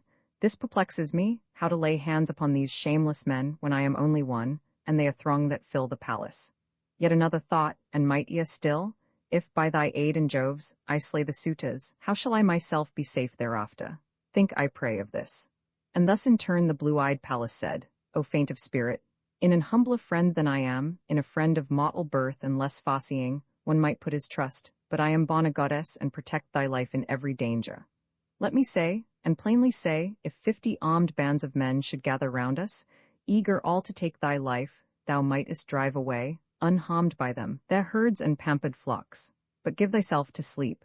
To wake and watch all night is most unwholesome. Thou shalt find a happy issue from thy troubles yet. She spake, and, shedding slumber on his lids, upward the glorious goddess took her way back to Olympus, when she saw that sleep had seized him, making him forget all care and slackening every limb. His faithful wife was still awake, and sat upright and wept on her soft couch, and after many tears the glorious lady prayed to Diane thus, Goddess august, Diana, child of Jove, I would that thou wouldst send into my heart a shaft to take my life, or that a storm would seize and hurl me through the paths of air, and cast me into ocean's restless streams, as once a storm, descending, swept away the daughters born to Pandarus. The gods had slain their parents, and they dwelt alone as orphans in their palace, nourished there by blessed Venus with the curds of milk, and honey, and sweet wine, while Juno gave beauty and wit beyond all womankind, and chaste Diana dignity of form, and Pallas every art that graces life. Then, as the blessed Venus went to ask for them, of Jove the thunderer, on the heights of his Olympian mount, the crowning gift of happy marriage. For to Jove is known whatever comes to pass, and what shall be the fortune, good or ill, of mortal men. The Harpies came meantime, bore off the maids, and gave them to the hateful sisterhood of Furies as their servants. So may those who dwell upon Olympus make an end of me, or fair-haired Diane strike me down, that, with the image of Ulysses still before my mind, I may not seek to please one of less worth. This evil might be borne by one who weeps all day, and feels at heart a settled sorrow, yet can sleep at night. For sleep, when once it weighs the eyelids down, makes men unmindful both of good and ill, and all things else. But me some deity visits with fearful dreams. There lay by me this very night one like him, as he was when with his armed men he sailed for Troy, and I was glad, for certainly I deemed it was a real presence and no dream. She spake. Just then, upon her car of gold, appeared the Maun. The great Ulysses heard that voice of lamentation. Anxiously he mused. It seemed to him as if the queen stood over him and knew him. Gathering up in haste the cloak and skins on which he slept, he laid them in the palace on a seat, but bore the bull's hide forth in open air, and lifted up his hands and prayed to Jove. O Father Jove, and all the gods, if ye have led me graciously, all land and deep, across the earth, and after suffering much to mine own isle, let one of those who watch within the palace speak some ominous word, and grant a sign from thee without these walls. So prayed he. All providing Jupiter hearkened, and thundered from the clouds around the bright Olympian peaks. Ulysses heard with gladness. From a room within the house, in which the mills of the king's household stood, a woman, laboring at the quern, gave forth an omen also. There were 12 who toiled in making flour of barley and of wheat, the strength of man. The rest were all asleep, their tasks were done, one only, of less strength than any other there, kept toiling on. She paused a moment, stopped the whirling stone, and spake these words, a patent for the king. O Father Jove, the king of gods and men, thou hast just thundered from the starry heaven, and yet there is no cloud. To someone here it is a patent.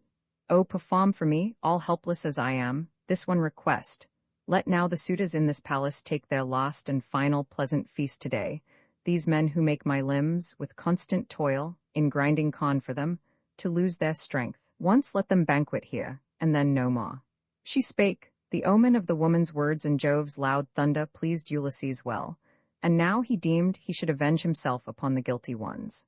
The other maids of that fair palace of Ulysses woke and came together, and upon the hearth kindled a steady fire.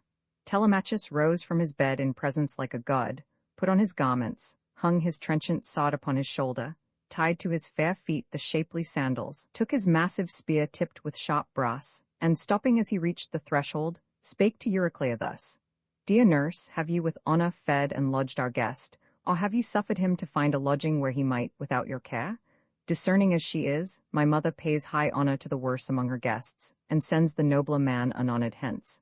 And thus the prudent Euryclea said, My child, blame not thy mother. She deserves no blame. The stranger sat and drank his wine, all that he would, and said, when pressed to eat, that he desired no more. And when he thought of sleep, she bade her maidens spread his couch. But he refused a bed and rugs, like one inured to misery, and beneath the potch slept on an undressed bull's hide and the skins of sheep, and over him we cast a cloak. She spake. Telemachus, his spear in hand, went forth, his fleet dogs following him. He sought the council where the well-grieved Greeks were met. Meantime the noble Euryclea, child of Ops, Pisna's son, bespake the maids. Come, some of you, at once, and sweep the floor, and sprinkle it, and on the shapely thrones spread coverings of purple tapestry. Let others wipe the tables with a sponge, and cleanse the beakers and the double cups, while others go for water to the fount, and bring it quickly. For not long today the suitors will be absent from these halls. They will come early to the general feast. She spake, the handmaids hearkened and obeyed, and 20 went to the dock well to draw the water, while the others busily bestirred themselves about the house. Then came the servants of the chiefs, and set themselves neatly to cleave the wood. Then also came the women from the well. The swineherd Los came with 3 swine, the fattest of the herd. In that fair cot he let them feed, and sought Ulysses, greeting him with courteous words. Haste thou, O stranger, found among these Greeks more reverence? Art thou still their mock of scorn? Ulysses the sagacious answered thus. O that the gods, Eumaeus, would avenge the insolence of those who meditate violent deeds, and make another's house their plotting place, and feel no touch of shame. So talked they with each other. Now appeared Melanthius, keeper of the goats. He brought goats for the suitors' banquet, they were choice beyond all others. With him also came 2 goatherds. In the echoing portico he bound his goats. He saw Ulysses there, and thus accosted him with railing words. Stranger, art thou still here, the palace pest and begging still, and wilt thou ne'er depart? We shall not end this quarrel, I perceive, till thou hast tried the flavour of my fist. It is not decent to be begging here continually, the Greeks have other feasts. He spake, Ulysses answered not, but shook his head in silence, planning fearful things. Philoetius now, a master herdsman, came, and for the banquet of the suitors led a heifer that had never yeaned, and goats the fatlings of the flock. They came across the ferry, brought by those whose office is to bear whoever comes from shaw to shaw. He bound his animals in the sounding potch, and went and standing by the swineherd, said, Who, swineherd, is the stranger newly come to this our palace? Of what parents born, and of what race, and where his native land? Unhappy seemingly, yet like a king in person. Sorrowful must be the lot of men who wander to and fro on earth, when even to kings the gods appoint distress. He spake, and greeting with his offered hand Ulysses, said in winged words aloud, "Stranger and father, hail, and mayst thou yet be happy in the years to come at least, though held in thrall by many sorrows now. Yet thou, all-father Jove, art most austere of all the gods, not sparing even those who have their birth from thee, but bringing them to grief and pain. The sweat is on my brow when I behold this stranger, and my eyes are filled with tears when to my mind comes back the image of Ulysses, who must now, I think, be wandering, clothed in rags like thee, among the abodes of men, if yet indeed he lives and sees the sweet light of the sun. But if that he be dead, and in the abode of Pluto, woe is me for his dear sake.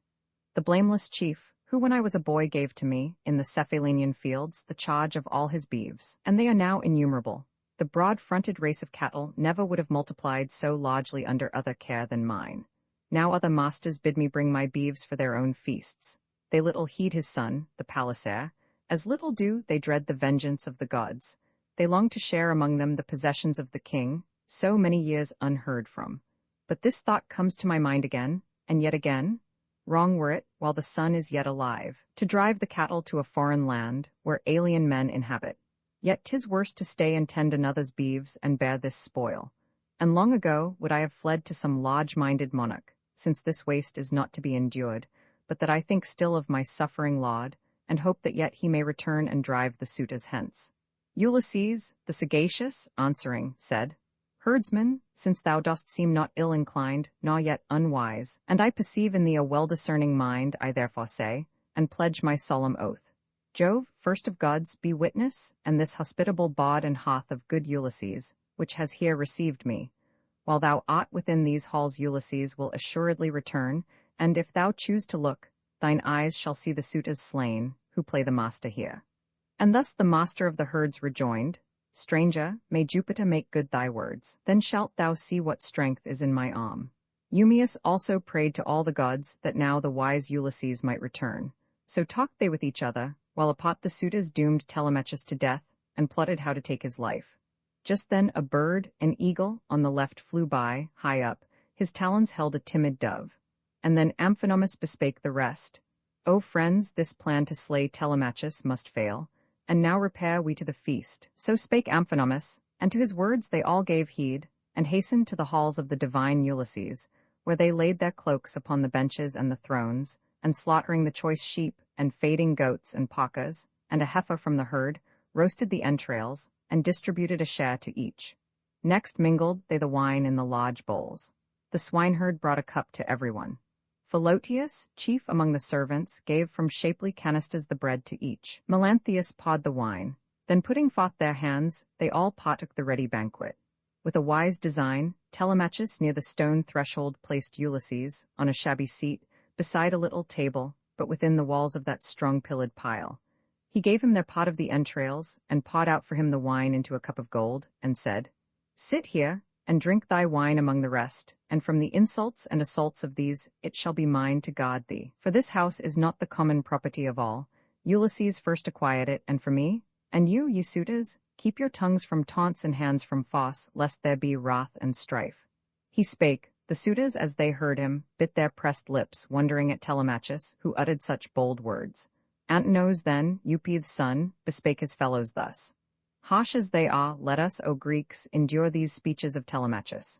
He makes high threats, but had Saturnian Jove allowed, we should, ere this, and in these very halls, have quieted our loud-tongued orator. So spake the suitor, but Telemachus heeded him not. Then through the city came the heralds with a hallowed hecatomb, due to the gods. The long-haired people thronged the shady grove of Phobos, archer-god. Now when the flesh was roasted and was drawn from off the spits, and each was given his share, they held high festival. The men who served the banquet gave Ulysses, where he sat, a portion equal to their own, for so his own dear son Telemachus enjoined. Yet did not Pallas cause the haughty crew of suitors to refrain from stinging taunts, that so the spirit of Laertes' son might be more deeply wounded. One there was among the suitors, a low-thoughted wretch. Ctesippus was his name, and his abode was Samos. Trusting in his father's wealth, he wooed the wife of the long-absent King Ulysses. To his insolent mates he said, Hear me, ye noble suitors, while I speak. This stranger has received an equal share, as is becoming, for it were not just nor seemly to pass by, in such a feast, the guests, where they may be, that resort to this fair mansion of Telemachus. I also will bestow on him a gift of hospitality, and he in turn may give it to the keeper of the bath, or any other of the menial train that serve the household of Ulysses here." So speaking, with his strong right hand he flung a bullock's foot, which from a canister hard by he plucked. Ulysses gently bowed his head and shunned the blow, and grimly smiled. The missile struck the solid wall, and then Telemachus rebuked the suitor thus: "See, Ctesippus, well hast thou escaped with life, not having hit the stranger, who himself shrank from the blow, else had I pinned thee through with my sharp spear. Instead of wedding feast, thy father would have celebrated here thy funeral rites. Let no man in these halls bear himself insolently in my sight hereafter, for my reason now is ripe to know the right from wrong. I was of late a child, and now it is enough to bear that ye should slay our sheep and drink our wine, and eat our bread, for what can one man do against so many? Cease this petty war of wrong and hatred, but if ye desire to take my life, 'tis well. 'Twere better so, and rather would I die by violence than live to see these most unmanly deeds, guests driven away, and women servants hauled through these fair rooms by brutal wassailers." He ended, and the assembly all sat mute till Agelaus spake: "Damastor's son, O friends, let no man here with copying words gainsay what is so rightly said, nor yet insult the stranger more, nor one of those who serve the household of the godlike chief Ulysses in his palace. I would say this word in kindness to Telemachus and to his mother, may it please them both. While yet the hope was cherished in your hearts that wise Ulysses would return, no blame could fasten on the queen that she remained unwedded, and resisted those who came to woo her in the palace. Better so, had he come home again. Yet now, 'tis clear, he comes no more. Go then, Telemachus, and, sitting by thy mother, bid her wed the noblest of her wooers, and the one who brings the richest gifts, and thou possess thy father's wealth in peace, and eat and drink at will, while she shall find another home." And thus discreet, Telemachus replied: "Nay, Agelaus, for I swear by Jove, and by my father's sufferings who has died, or yet is wandering, far from Ithaca, that I do nothing to delay the choice and marriage of my mother. I consent that she become the wife of whom she list, and him who offers most, but I should feel great shame to thrust her forth against her will, and with unfilial speeches, God forbid." He ended here, and Pallas, as he spake, to inextinguishable laughter moved the suitors. There they sat with wondering minds, they swallowed morsels foul with blood, their eyes were filled with tears, their hearts foreboded woe.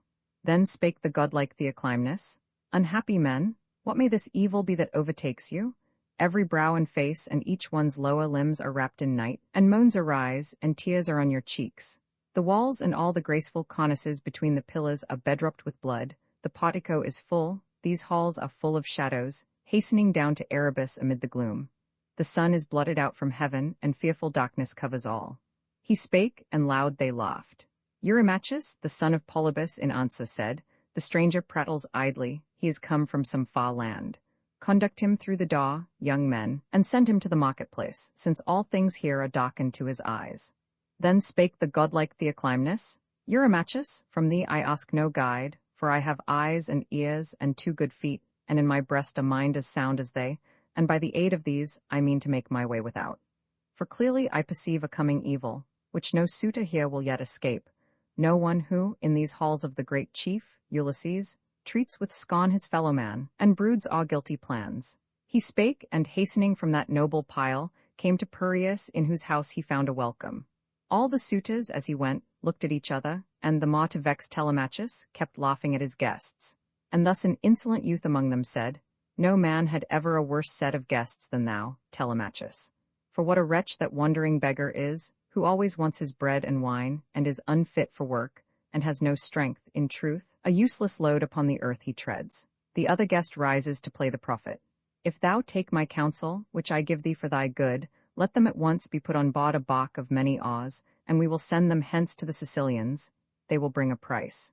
So talked the suitors, but he heeded not their words, and, looking toward his father, held his peace, expecting when he would lay hands upon that insolent crew. Penelope, sage daughter of Icarius, took her place right opposite upon a sumptuous seat, and heard the words of every man who spake within the hall.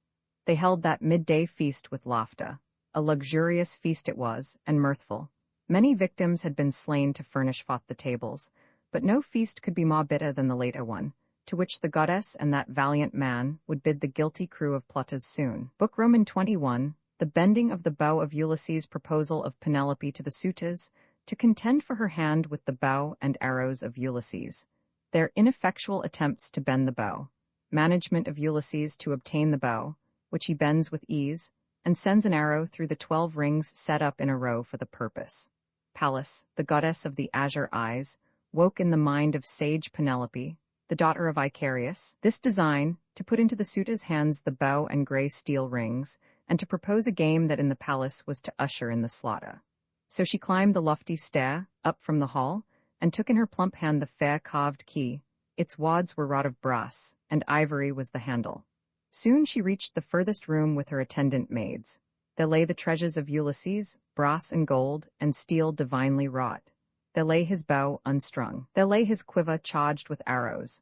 Many were the deadly shafts it held, a stranger's gift, who met him once in Lacedaemon, Iphitus by name, the son of Eurytus, and like the gods in presence. In Messene met the twain, and in the mansion of Ocelochus, the warlike.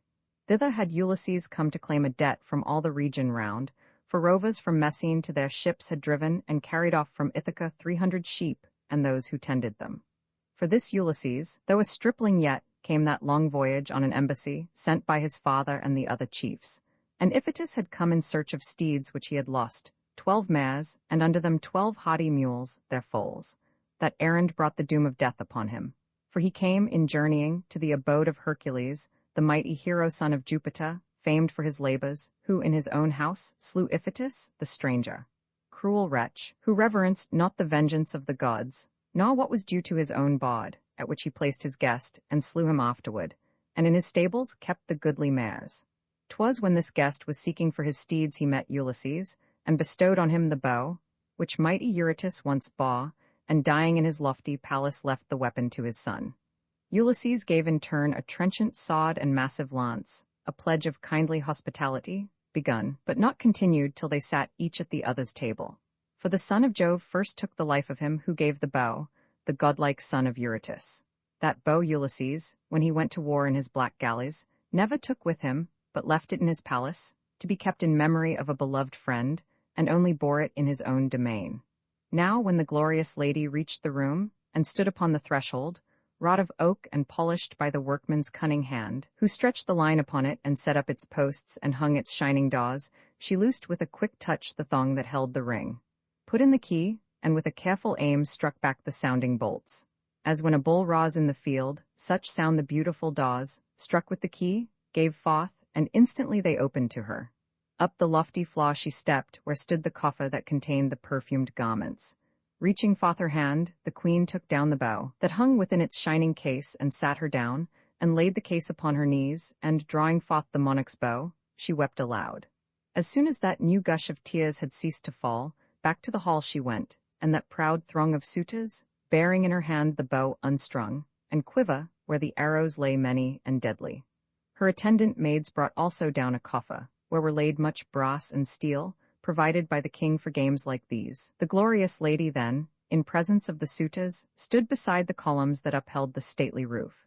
She held a lustrous veil before her cheeks, and while on either side of her a maid stood modestly, bespake the suitors thus: "Hear, noble suitors, ye who throng these halls and eat and drink from day to day, while long my husband has been gone, your sole excuse for all this lawlessness the claim ye make that I become a bride. Come then, for now a contest is proposed. I bring to you the mighty bow that great Ulysses bore. Woe among you, he may be whose hand shall bend this bow, and send through these 12 rings an arrow, him I follow hence, and leave this beautiful abode of my young years, with all its plenty, though its memory, I think, will haunt me even in my dreams." She spake, and bade the master of the swine, the good Eumaeus, place the bow and rings of hoary steel before the suitor train. In tears he bore the bow and laid it down. The herdsman also wept to see again his master's bow. Antinous called to both with a loud voice, and chid them angrily. "Ye silly rustics, who can never see beyond the hour, why trouble with your tears the lady who had grief enough besides for her lost husband?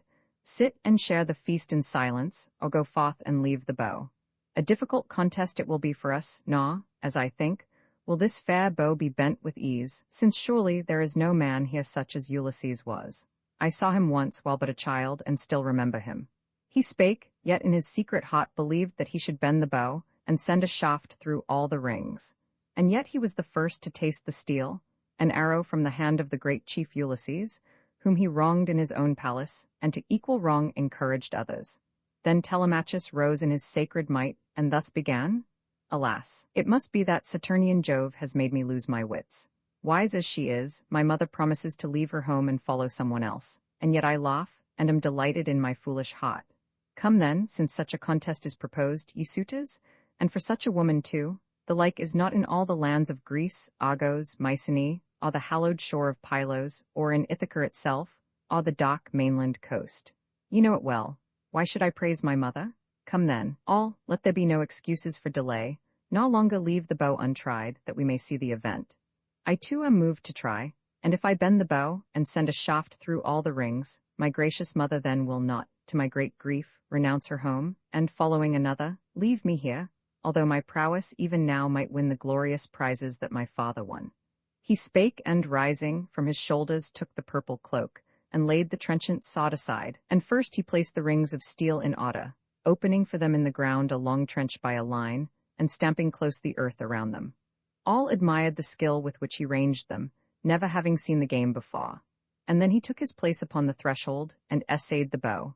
And thrice he made the attempt, and thrice gave awe, yet hoping still to draw the cord, and send an arrow through the rings. He would have drawn the bow at the fourth trial, but a nod given by his father caused him to forbear, though eager for the attempt.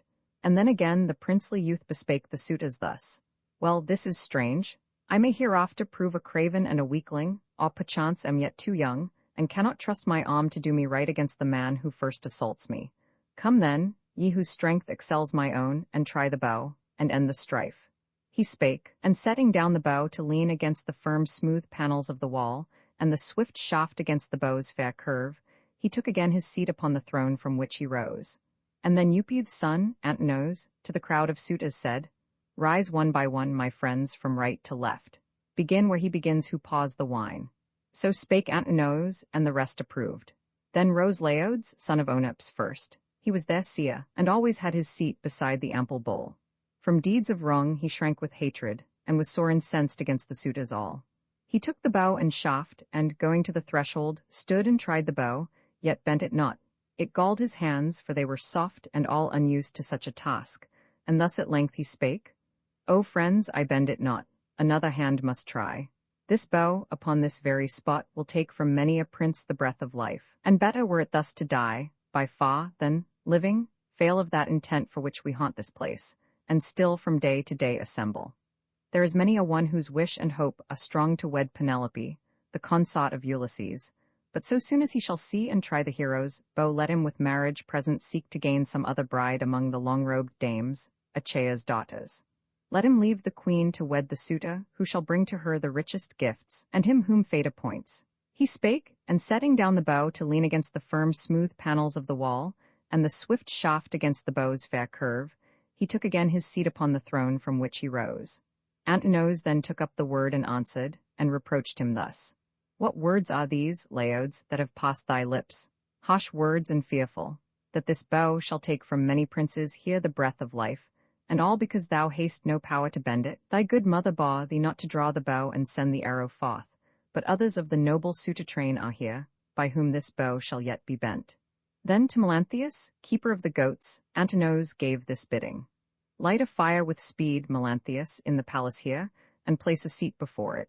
Lay a fleece upon the seat, and bring us from within an ample roll of fat, that we young men by warming and anointing may make soft the bow, and draw the cord, and end the strife. He spake. Melanthius kindled instantly a glowing fire, and near it placed a seat, and on the seat a fleece, and from within brought forth an ample roll of fat, with which the young men, having warmed it, smeared the bow and tried, but bent it not, too weak by far for such a feat.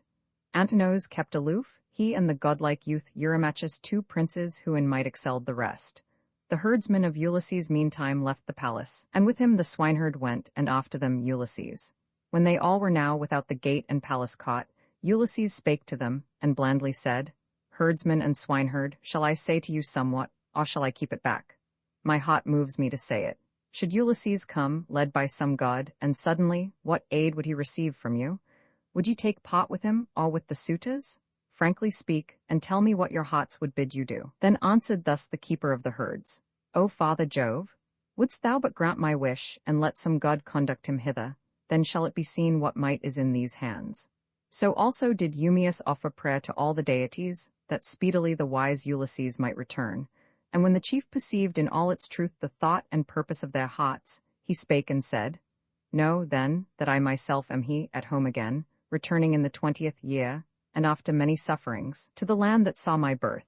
I know that I am come welcome to you alone of all my train of servants, since I hear no others pray for my return. Here, then, what I engage shall be hereafter. If some god Occam for me these arrogant suitors, I will give to each of you a wife and lands, and build for each a house near mine, and ye shall be the friends and brothers of Telemachus thenceforth. And now, that ye may surely know and trust me, I will show a token here, a scar which once the white tooth of a boar made, when long since, on the Pontian mount, I hunted with Autolycus's sons. Thus having said, he drew from the broad scar the covering rags. They looked and knew it well, and wept, and round Ulysses threw their arms, and kissed in that embrace the hero's head and shoulders, while Ulysses also kissed their heads and hands. The sun would have gone down upon their weeping, but for him. He said, Cease now from tears, lest someone from the hall should see us, and report of us within. Now let us enter, not in company, I first, and ye thereafter, one by one, and let the sign be this. The others all, the haughty suitors, will refuse to me the bow and quiver. When thou bearest it, my noble friend Eumaeus, through the halls, bring it and place it in my hands, and charge the women to make fast the solid doors. And then if any one of them should hear a groan or other noise of men within, let her not issue forth, but silently pursue her task. Meantime be it thy care, my good Philoetius, with a key to lock the portals of the cot and fix the chain. Thus having said, into that noble pile he passed again, and took the seat from which he lately rose, and afterward, in turn, entered the servants of the godlike chief. Eurymachus was busy with the bow, turning and warming it before the blaze on both its sides.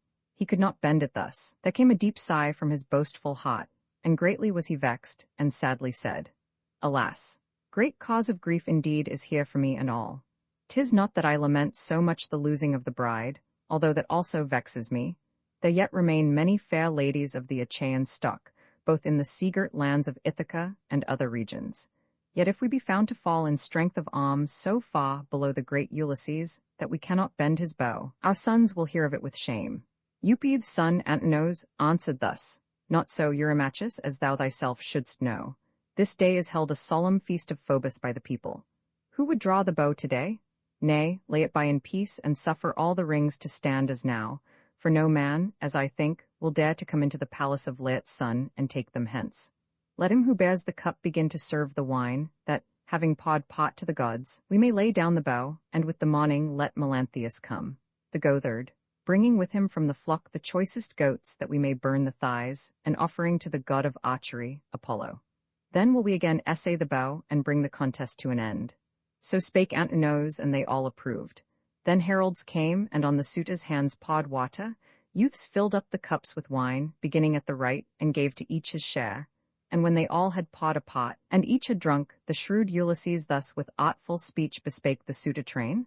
Hearken, ye suitors of the illustrious queen, to what my heart is prompting me to say. But chiefly to Eurymachus I make my suit, and to Antinous, who so well hath counselled to lay by the bow and trust the gods. Tomorrow Phobos will bestow the needed strength on whomsoever he will. But let me take that polished bow, and try among you, whether still the power that dwelt in these once pliant limbs abides in them, or whether happily it has passed from me amid my wanderings and a life of want. He spake, and all were vehemently moved with anger, for they feared that he would bend the bow, and thus Antinous, railing, spake. Thou worthless vagabond, without a spark of reason, art thou not content to sit and banquet with the proudest, where no part of all the feast escapes thee, hearing all that we are saying, which no other man, stranger and beggar, is allowed to hear? This good wine makes thee foolish, as wine oft makes those who swallow it too greedily, and drink not with due stint. It maddened once Eurytion, the famed centaur, in the halls of the large-souled Pirithous. He had come among the Lapithae, and when inflamed with wine to madness, in those very halls did lawless deeds. The heroes were incensed. They rushed upon him, dragged him through the potch and out of doors, and they cut off his nose and ears, and he departed, frenzied still, and bearing in bewilderment of mind his punishment, whence war arose between centaurs and men. Yet surely he had brought the evil on himself, when overcome with wine. Such fearful mischief I foretell will light on thee, if thou shouldst bend this bow, nor canst thou hope for favour here among the people. We will send thee speedily, in a black galley, to King Echetus, the enemy of humankind, from whom thou shalt find no escape. Drink then, in peace thy wine, and seek no strife with younger men. Then spake the sage Penelope again. Truly, Antinous, it becomes thee not, nor is it just, to vex the stranger guests who seek the palace of Telemachus. Dost thou then think that, should this stranger bend, proud as he is of his great strength of arm, the mighty bow that once Ulysses bore, he leads me hence a bride? No hope of that is in his heart, and let no one of you who banquet here allow a thought like that to vex him. 'Tis a thing that cannot be. Then to the queen, Eurymachus, the son of Polybus, replied, We do not fear, sage daughter of Icarius, that this man will lead thee hence a bride. It cannot be. We fear the speech of men and women both. The very meanest of the Achaean race will say, Degenerate men are these, who seek to wed the consort of a glorious chief, not one of whom can draw the bow he bore. And now there comes a wandering beggarman, who draws the bow with ease, and sends a shaft through all the rings of steel. Thus will they speak, and this will be to us a cause of shame. And then the sage Penelope rejoined, Eurymachus, it cannot be that those should earn the general praise who make the wealth of a most worthy man their spoil, and bring dishonor on his house. The stranger's frame is powerful and well knit. He claims to be of noble parentage. Now let him take the bow, and we will see the event. But this I promise, and will make my promise good, if he should bend it. If Apollo give to him that glory, he shall have from me a tunic and a cloak, fair garments both, and a keen javelin, his defense against both dogs and men, a two-edged sword besides, and sandals for his feet, and I engage to send him whither he desires to go. Then spake discreet Telemachus again, Mother, in all Achaea there is none who has more power than I can claim, to grant or to deny the bow to whom I will. No one of those who rule the rugged coast of Ithaca, or isles where Elise breeds her mares, may interpose to thwart my will, if on the stranger I bestow the bow to be his own, and bid him take it hence. Withdraw, O queen, into thy bower, direct thy household tasks, the distaff and the web, and bid thy maidens speed the work. The bow belongs to men and most to me, for here, within these walls, the authority is mine. The queen, astonished, heard him and withdrew, but kept her son's wise sayings in her heart, and then ascending to her bower, among her maids, she wept her well-beloved lord, Ulysses, till the blue-eyed Pallas came, and pawed upon her lids the balm of sleep. Meantime the worthy swineherd bore the bow in hand, and all along the palace halls the suitor crew were chiding him aloud, and thus an insolent youth among them spake. Thou awkward swineherd, whither goest thou with the curved bow? Thy own fleet dogs which thou hast reared shall soon devour thee. Far from men and midst thy herds of swine, if we find grace with Phoebus and the other deathless gods. Such were their words. The swineherd where he stood set down the bow in fear, for many a voice called to him in the hall. On the other side shouted Telemachus with threatening words. Nay, father, carry on the bow, nor think to stop at every man's command, lest I, though younger than thyself, cast stones at thee, and chase thee to the fields, for I in strength excel thee. Would that I excelled as far in strength of arm the suit as in these halls, then would I roughly through the palace gates drive many who are plotting mischief now. He spake, and all with haughty laughter heard his words, and for their sake allowed their wrath against the prince to cool. The swineherd went forward along the hall, and drawing near the wise Ulysses, gave into his hands the bow. And then he called the nurse aside, Dame Euryclea, and bespake her thus.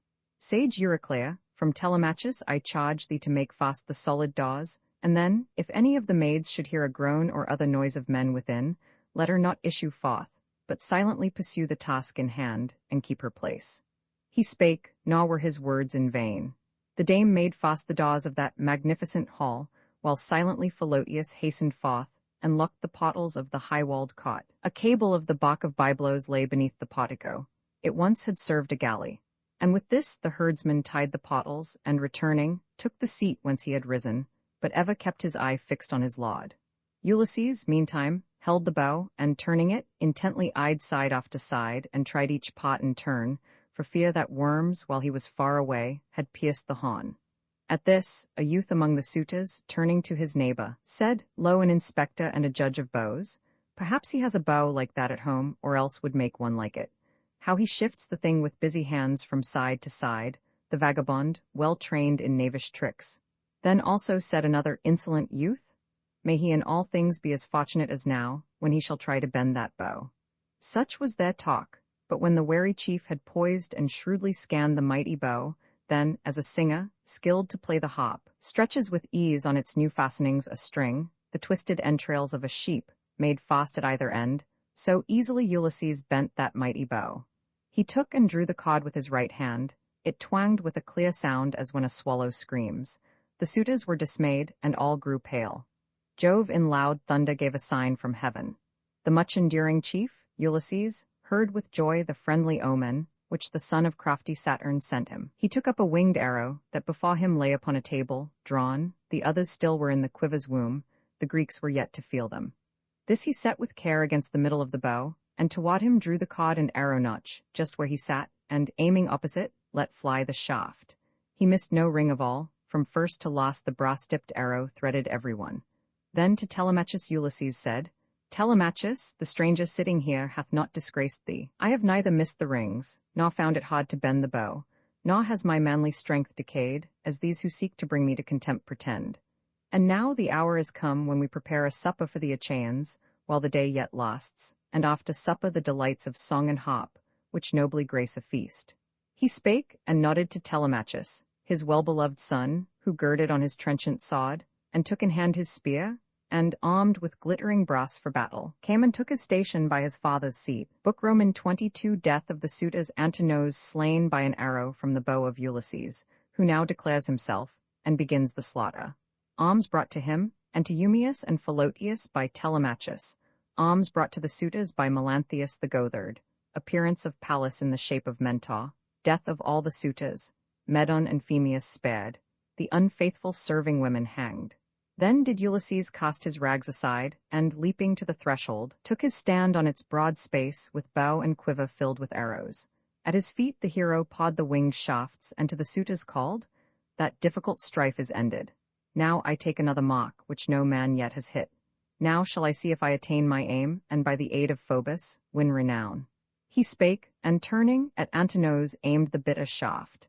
Antinous, who just then had grasped a beautiful two-eared cup of gold, about to drink the wine, he little thought of wounds and death, for who, when banqueting among his fellows, could suspect that one alone against so many men would dare, however bold, to plan his death, and bring on him the doom of fate?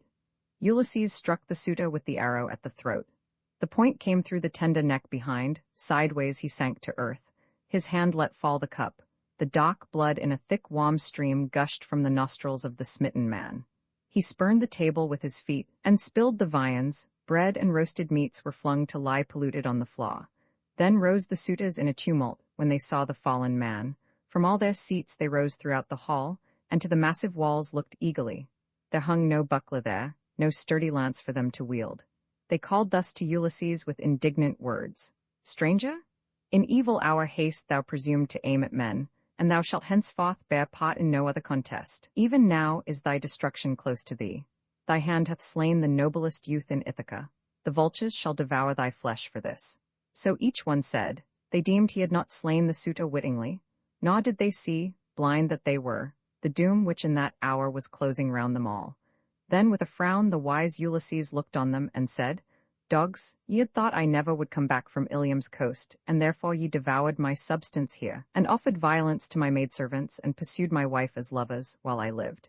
Ye dreaded not the gods who dwell in the great heaven, nor feared vengeance hereafter from the hands of men, and now destruction overhangs you all. He spake, and all were pale with fear, and each looked round for some escape from death. Alone Eurymachus found voice, and answered thus. If thou indeed be he, the Ithacan Ulysses, now return to thine old home. Well hast thou spoken of the many wrongs done to thee by the Achaeans in thy house and in thy fields. But there the man lies slain who was the cause of all. Antinous first began this cause of wrong. Nor were his thoughts so much of marriage as another aim, which Saturn's son denied him, to bear rule himself o'er those who till the pleasant fields of Ithaca, first having slain thy son in ambush. But he now has met his fate. Spare then, thy people. We will afterward make due amends in public for the waste here in thy palace of the food and wine. For each of us shall bring thee 20 beeves, and brass and gold, until thy heart shall be content. Till then we cannot blame thy wrath. Sternly the wise Ulysses frowned, and said, Eurymachus, if thou shouldst offer me all that thou hast, thy father's wealth entire, and add yet other gifts, not even then would I refrain from bloodshed, ere my hand avenged my wrongs upon the suitor crew. Choose then to fight or flee, whoever hopes escape from death and fate, yet none of you will now, I think, avoid that bitter doom. He spake. At once their knees and head grew faint, and thus Eurymachus bespake the rest. This man, O friends, to his untamable arm will give no rest, but with that bow in hand and quiver, will send forth from where he stands his shafts, till he has slain us all. Prepare for combat then, and draw your swords, and hold the tables up against his deadly shafts, and rush together at him as one man, and drive him from the threshold through the door. Then, hurrying through the city, let us sound the alarm, and soon he will have shot his last. He spake, and drawing his keen two-edged sword of brass, sprang toward him with a dreadful cry, just as the great Ulysses, sending forth an arrow, smote the suitor on the breast, beside the nipple. The swift weapon stood fixed in his liver. To the ground he flung the sword, and, reeling giddily around the table, fell. He brought with him to earth the viands and the double cup, and smote the pavement with his forehead heavily, and in great agony. With both his feet he struck and shook his throne, and darkness came over his eyes. Then rushed Amphinomus against the glorious chief, and drew his sword to thrust him from the door. Telemachus aught him, and between his shoulders drove a brazen lance. Right through his breast it went, and he fell headlong, with his forehead dashed against the floor. Telemachus drew back, and left his long spear in Amphinomus, lest, while he drew it forth, someone among the Achaeans might attack him with the sword, and thrust him through or hew him down. In haste he reached his father's side, and quickly said, Now, father, will I bring to thee a shield, 2 javelins, and a helmet wrought of brass, well fitted to the temples. I will case myself in armor, and will also give alms to the swineherd, and to him who tends the beeves, for men in armor combat best. And wise Ulysses answered, Bring them then, and quickly, while I yet have arrows here for my defense, lest when I am alone, they drive me from my station at the door. He spake. Obedient to his father's word, Telemachus was soon within the room in which the glorious arms were laid. He took 4 bucklers thence, 8 spears, and helmets 4 of brass, each darkened with its horsehair crest, and bore them forth, and quickly stood again beside his father. But he first encased his limbs in brass. His followers also put their shining armor on, and took their place beside the wise Ulysses, eminent in shrewd devices. He, while arrows yet were ready to his hand, with every aim brought down a suitor, side by side they fell. But when the shafts were spent, the Acha king leaned his good bow beside the shining wall, against a pillar of the massive pile, and round his shoulders slung a fourfold shield, and crowned his martial forehead with a helm wrought fairly, with a heavy horsehair crest that nodded gallantly above, and took in hand the 2 stout lances tipped with brass. In the strong wall there was a postern door, and near the outer threshold of the pile, a passage from it to a narrow lane, closed with well-fitting doors. Ulysses bade the noble swineherd take his station there, and guard it well, as now the only way of entrance. Agelous called aloud to all his fellows, and bespake them thus, Friends, will no one among you all go up to yonder postern door, and make our plight known to the people? Then the alarm would spread, and this man haply will have shot his last. Melanthius, keeper of the goats, replied, Nay, noble Agelous, 'tis too near the palace gate, the entrance of the lane is narrow, and a single man, if brave, against us all might hold it. I will bring arms from the chamber to equip you all, for there within, and nowhere else, I deem, Ulysses and his son laid up their arms. Thus having said, the keeper of the goats, Melanthius, climbed the palace stairs, and gained the chamber of Ulysses. Taking thence 12 shields, as many spears, as many helms of brass, with each its heavy horsehair plume, he came, and gave them to the suitors' hands. Then sank the hero's heart, and his knees shook as he beheld the suitors putting on their armor, and uplifting their long spears. The mighty task appalled him, and he thus bespake Telemachus with winged words. Telemachus, some woman here, or else Melanthius, makes the battle hard for us. And thus discreet Telemachus replied, Father, I erred in this. I was the cause, and no one else. I left the solid door ajar. The spy was shrewder far than I. Now, good Eumaeus, shut the chamber door, and see if any of the palace maids have brought these alms, or if I rightly fix the guilt upon Melanthius, Dolius' son. So talked they with each other, while again Melanthius, stealing toward the chamber, thought to bring yet other shining weapons thence. The noble swineherd mocked him as he went, and quickly drawing near Ulysses said, Son of Laertes, nobly born and wise, the knave whom we suspect is on his way up to thy chamber.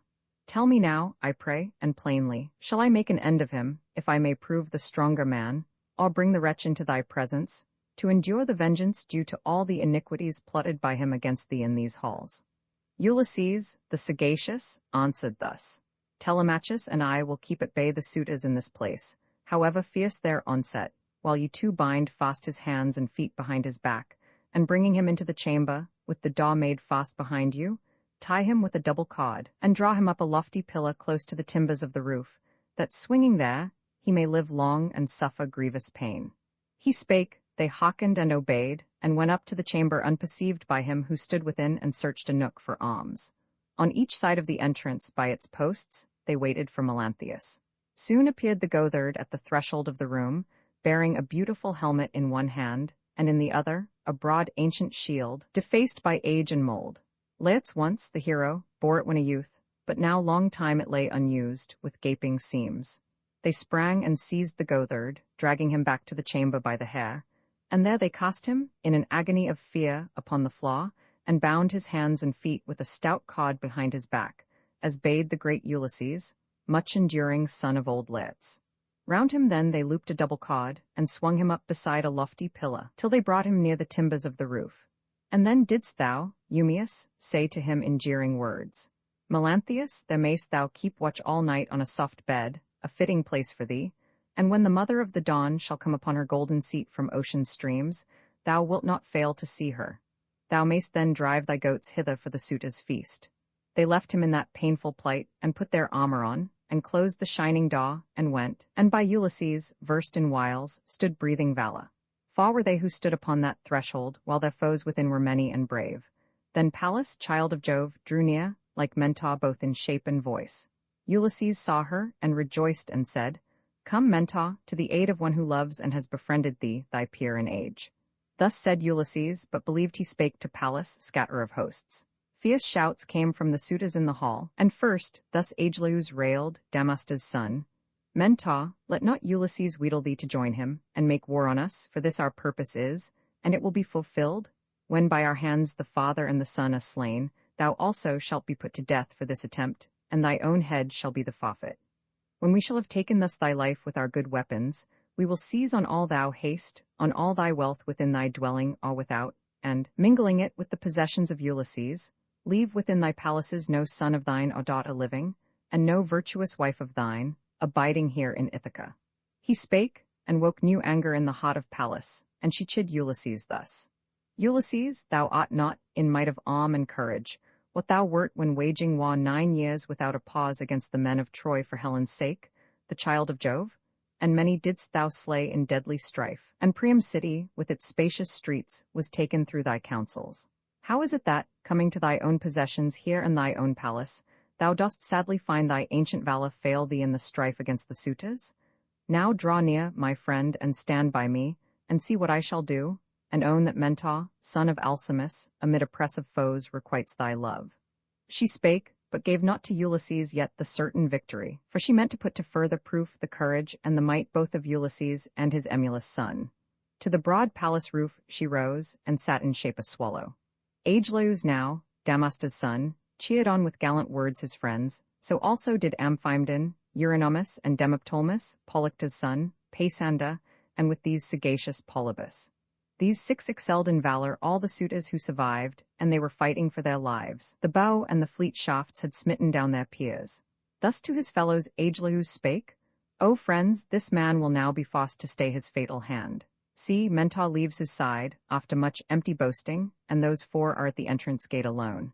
Now aim at him with your long spears, not all at once, let 6 first hurl their weapons, and may Jove grant that we strike Ulysses down, and win great glory. For the others at his side we care but little, if their leader fail. He spake, they hearkened. Eagerly they cast their lances. Pallas made their aim to err. One struck a pillar of the massive pile, one struck the panelled door, one ashen shaft, heavy with metal, rang against the wall. And when they had escaped that flight of spears, hurled from the crowd, the much-enduring man, Ulysses, thus to his companions said: Now is the time, my friends, to send our spears into the suitor crowd, who, not content with wrongs already done us, seek our lives. He spake, and aiming opposite they cast their spears. The weapon which Ulysses flung slew Demoptolemus, his son struck down Euryades, the herdsman smote to death Peisander, and the swineherd Elatus. These at one moment fell and bit the dust of the broad flaw. Back flew the suitor crowd to a recess, and after them the foe rushed on and plucked their weapons from the dead. Again the suitors threw their spears, again did Pallas cause their aim to err. One struck a pillar of the massive pile, and one the panelled door, another ashen shaft, heavy with metal, rang against the wall. Yet did the weapon of Amphimedon strike lightly on the wrist Telemachus. The brass just tore the skin. Ctesippus grazed the shoulder of Eumaeus with his spear, above the shield, the spear flew over it and fell to earth. Then they who stood beside the sage Ulysses, versed in wiles, once more flung their keen spears. The spoiler of walled towns, Ulysses, slew Eurydamas, his son struck down Amphimedon, the swineherd took the life of Polybus. The herdsman smote Ctesippus, driving through his breast the spear and called to him and gloried on his fall. O son of Polytherses, prompt to rail? Beware of uttering in thy foolish pride big words hereafter. Leave it to the gods, mightier are they than we. See, I repay the hospitable gift of a steer's foot, which once the great Ulysses from thy hand received, as he was passing through this hall. Thus spake the keeper of the horned herd. Meantime, Ulysses slew Damastes' son with his long spear. In combat hand-to-hand Telemachus next smote even his son, Leocritus. He sent the brazen spear into his bowels, through his body passed the weapon, and he fell upon his face. His forehead struck the flaw. Then Pallas held on high her fatal aegis. From the roof she showed it, and their hearts grew wild with fear. They fled along the hall as flees a herd of kine, when the swift gadfly suddenly has come among them, and has scattered them in springtime, when the days are growing long. Meantime, like falcons with curved claws and beaks, that coming from the mountain summits, pounce upon the smaller birds, and make them fly close to the fields among the snares they dread, and seize and slay, nor can the birds resist or fly, and at the multitude of prey, the fowlers' hearts are glad. So did the foe smite right and left the suitors hurrying through the palace hall, and fearful moans arose as heads were smitten by the sword, and all the pavement swam with blood. Laodes then sprang forward to Ulysses, clasped his knees, and supplicated him with winged words. I come, Ulysses, to thy knees. Respect and spare me.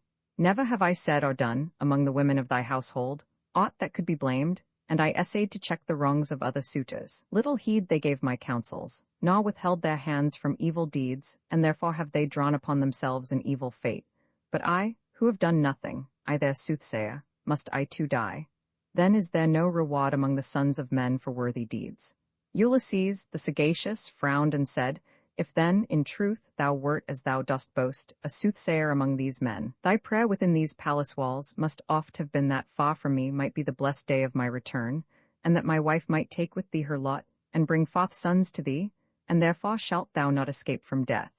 He spake, and seizing with his powerful hand a falchion lying near, which from the grasp of Agelaus fell when he was slain, just at the middle of the neck he smote Laodes, while the words were on his lips, and the head fell, and lay amid the dust. Phemius, the son of Turpius, skilled in song, alone escaped the bitter doom of death. He by constraint had sung among the train of suitors, and was standing now beside the postern door, and held his sweet-toned lyre, and pondered whether he should leave the hall, and sit before the altar of the great Hersian Jove, where, with Laertes, once Ulysses oft had burned the thighs of beeves, or whether he should fling himself before Ulysses, as a suppliant, at his knees. This to his thought seemed wisest, to approach Laertes' son, and clasp his knees. He placed his sweet hop on the floor, between the cup and silver-studded seat, and went and clasped the hero's knees, and said in winged words, I come, Ulysses, to thy knees. Respect and spare me. It will be a grief to thee hereafter, shouldst thou slay a bard who sings for gods and men alike. I taught myself this art. Some god has breathed into my mind songs of all kinds, and I could sing to thee as to a god. Oh, seek not then to take my life. Thy own dear son Telemachus will bear me witness that not willingly nor for the sake of lucre did I come to sing before the suitors at their feasts and in thy palace, but was forced to come by numbers and by mightier men than I. He ceased. Telemachus, the mighty, heard and thus bespake his father at his side. Refrain. Smite not the guiltless with the sod, and be the herald Medon also spared, who in our palace had the care of me through all my childhood, if he be not slain already by Philoetius, or by him who tends the swine, or if he have not met thyself, when thou wert ranging through the hail. He spake, and the sagacious Medon heard, as crouching underneath a throne he lay, wrapped in the skin just taken from a steer, to hide from the black doom of death. He came from where he lay, and quickly flung aside the skin, and, springing forward, clasped the knees of the young prince and said in winged words, "Dear youth, behold me here. Be merciful, speak to thy father that he put not forth his sword to slay me, eager as he is for vengeance and incensed against the men who haunt these halls to make his wealth a spoil, and in their folly hold thyself in scorn." He spake. The sage Ulysses smiled and said, "Be of good cheer, since this my son protects and rescues thee. Now mayst thou well perceive, and say to other men, how much more safe is doing good than evil. Go thou forth out of this slaughter to the open cot, thou and the illustrious bard, and sit ye there, while here within I do what yet I must." He spake. They moved away and left the hall, and by the altar of Almighty Jove sat looking round them, still in fear of death. Meantime, Ulysses passed with searching look o'er all the place, to find if yet remained a single one of all the suitor crew alive, and skulking from his bitter doom. He saw that all had fallen in blood and dust, many as fishes on the shelving beach drawn from the hoary deep by those who tend the nets with myriad meshes. Pawed abroad upon the sand, while panting to return to the salt sea they lie, till the hot sun takes their life from them, so the suitors lay heaped on each other. Then Ulysses took the word, and thus bespake Telemachus, "Go now, Telemachus, and hither call the nurse, Dame Euryclea. I would say somewhat to her that comes into my thought." So spake the chief. Telemachus obeyed the word and smote the door and called the nurse. "Come hither, ancient dame, who haste in charge to oversee the women in their tasks. My father calls thee, and would speak with thee."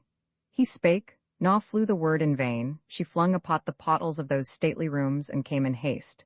Before her went the prince. Among the corpses of the slain they found Ulysses, stained with blood, and grimed with dust. As when a lion, who has just devoured a bullock of the pasture, moves away, a terror to the sight, with breast and cheeks all bathed in blood, so did Ulysses seem, his feet and hands steeped in the blood of men. She, when she saw the corpses and the pools of blood, and knew the mighty task complete, was moved to shout for joy. Ulysses checked her eager zeal, and said in winged words, "Rejoice in spirit, dame, but calm thyself, and shout not. To exult aloud o'er those who lie in death is an unholy thing.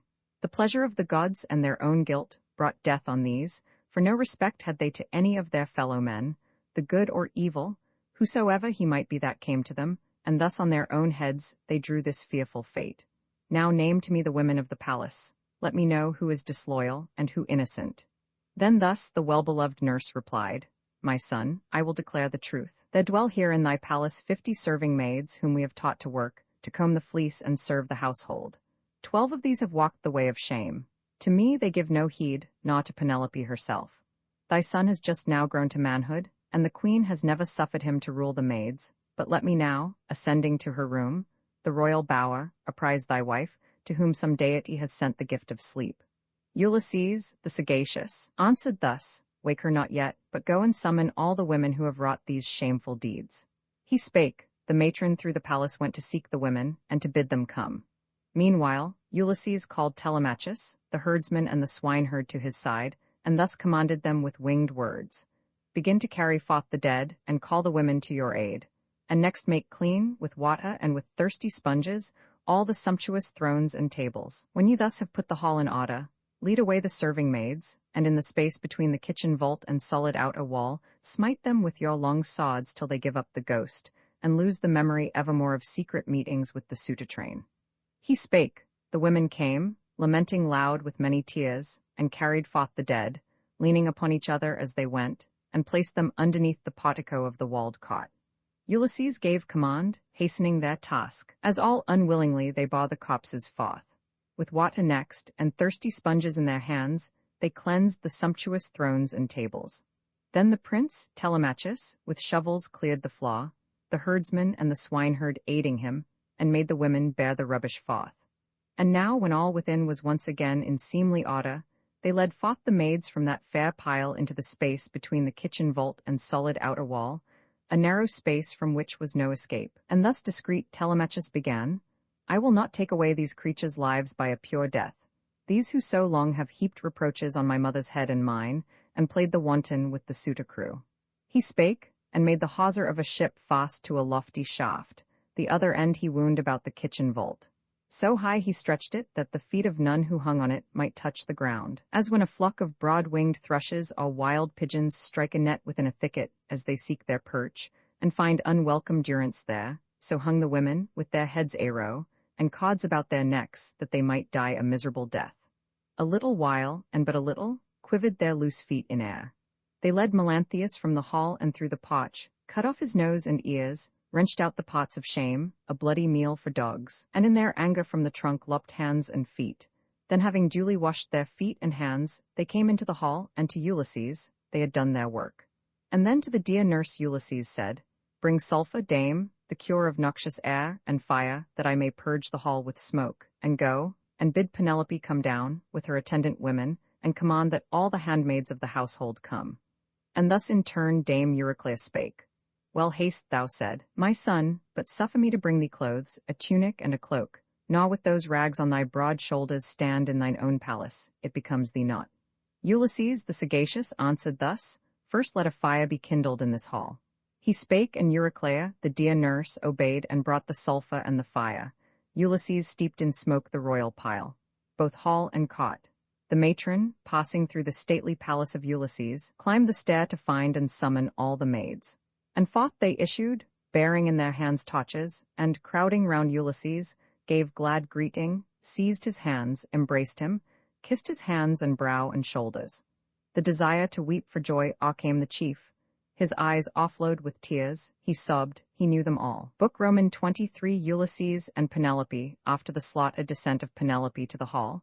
Her doubts of the identity of Ulysses removed by evident tokens given by Ulysses. Her transport at their removal. His narrative of his adventures. Departure of Ulysses with his son, the herdsman and the swineherd, to the country. Up to the royal bower the matron went with an exulting heart, to tell the queen that her beloved husband was within. With knees that faltered not, and quick light step she went, and standing by her mistress said, Awake, Penelope, dear child, and see with thine own eyes what thou hast pined for long. Ulysses has returned, thy lord is here, though late, and he has slain the arrogant crew of suitors, who disgraced his house, and made his wealth a spoil, and dared insult his son. And thus discreet Penelope replied, The gods, dear nurse, have made thee mad, for they have power to change the wisest men to fools, and make the foolish wise, and they have warped thy mind once sound. How canst thou mock me thus, amidst my sorrows, with such idle tales? Why wake me from the pleasant sleep that closed my lids so softly? Never have I slept so sweetly, since Ulysses went from me to that bad city, which no tongue should name. Go, then, return into the lower rooms.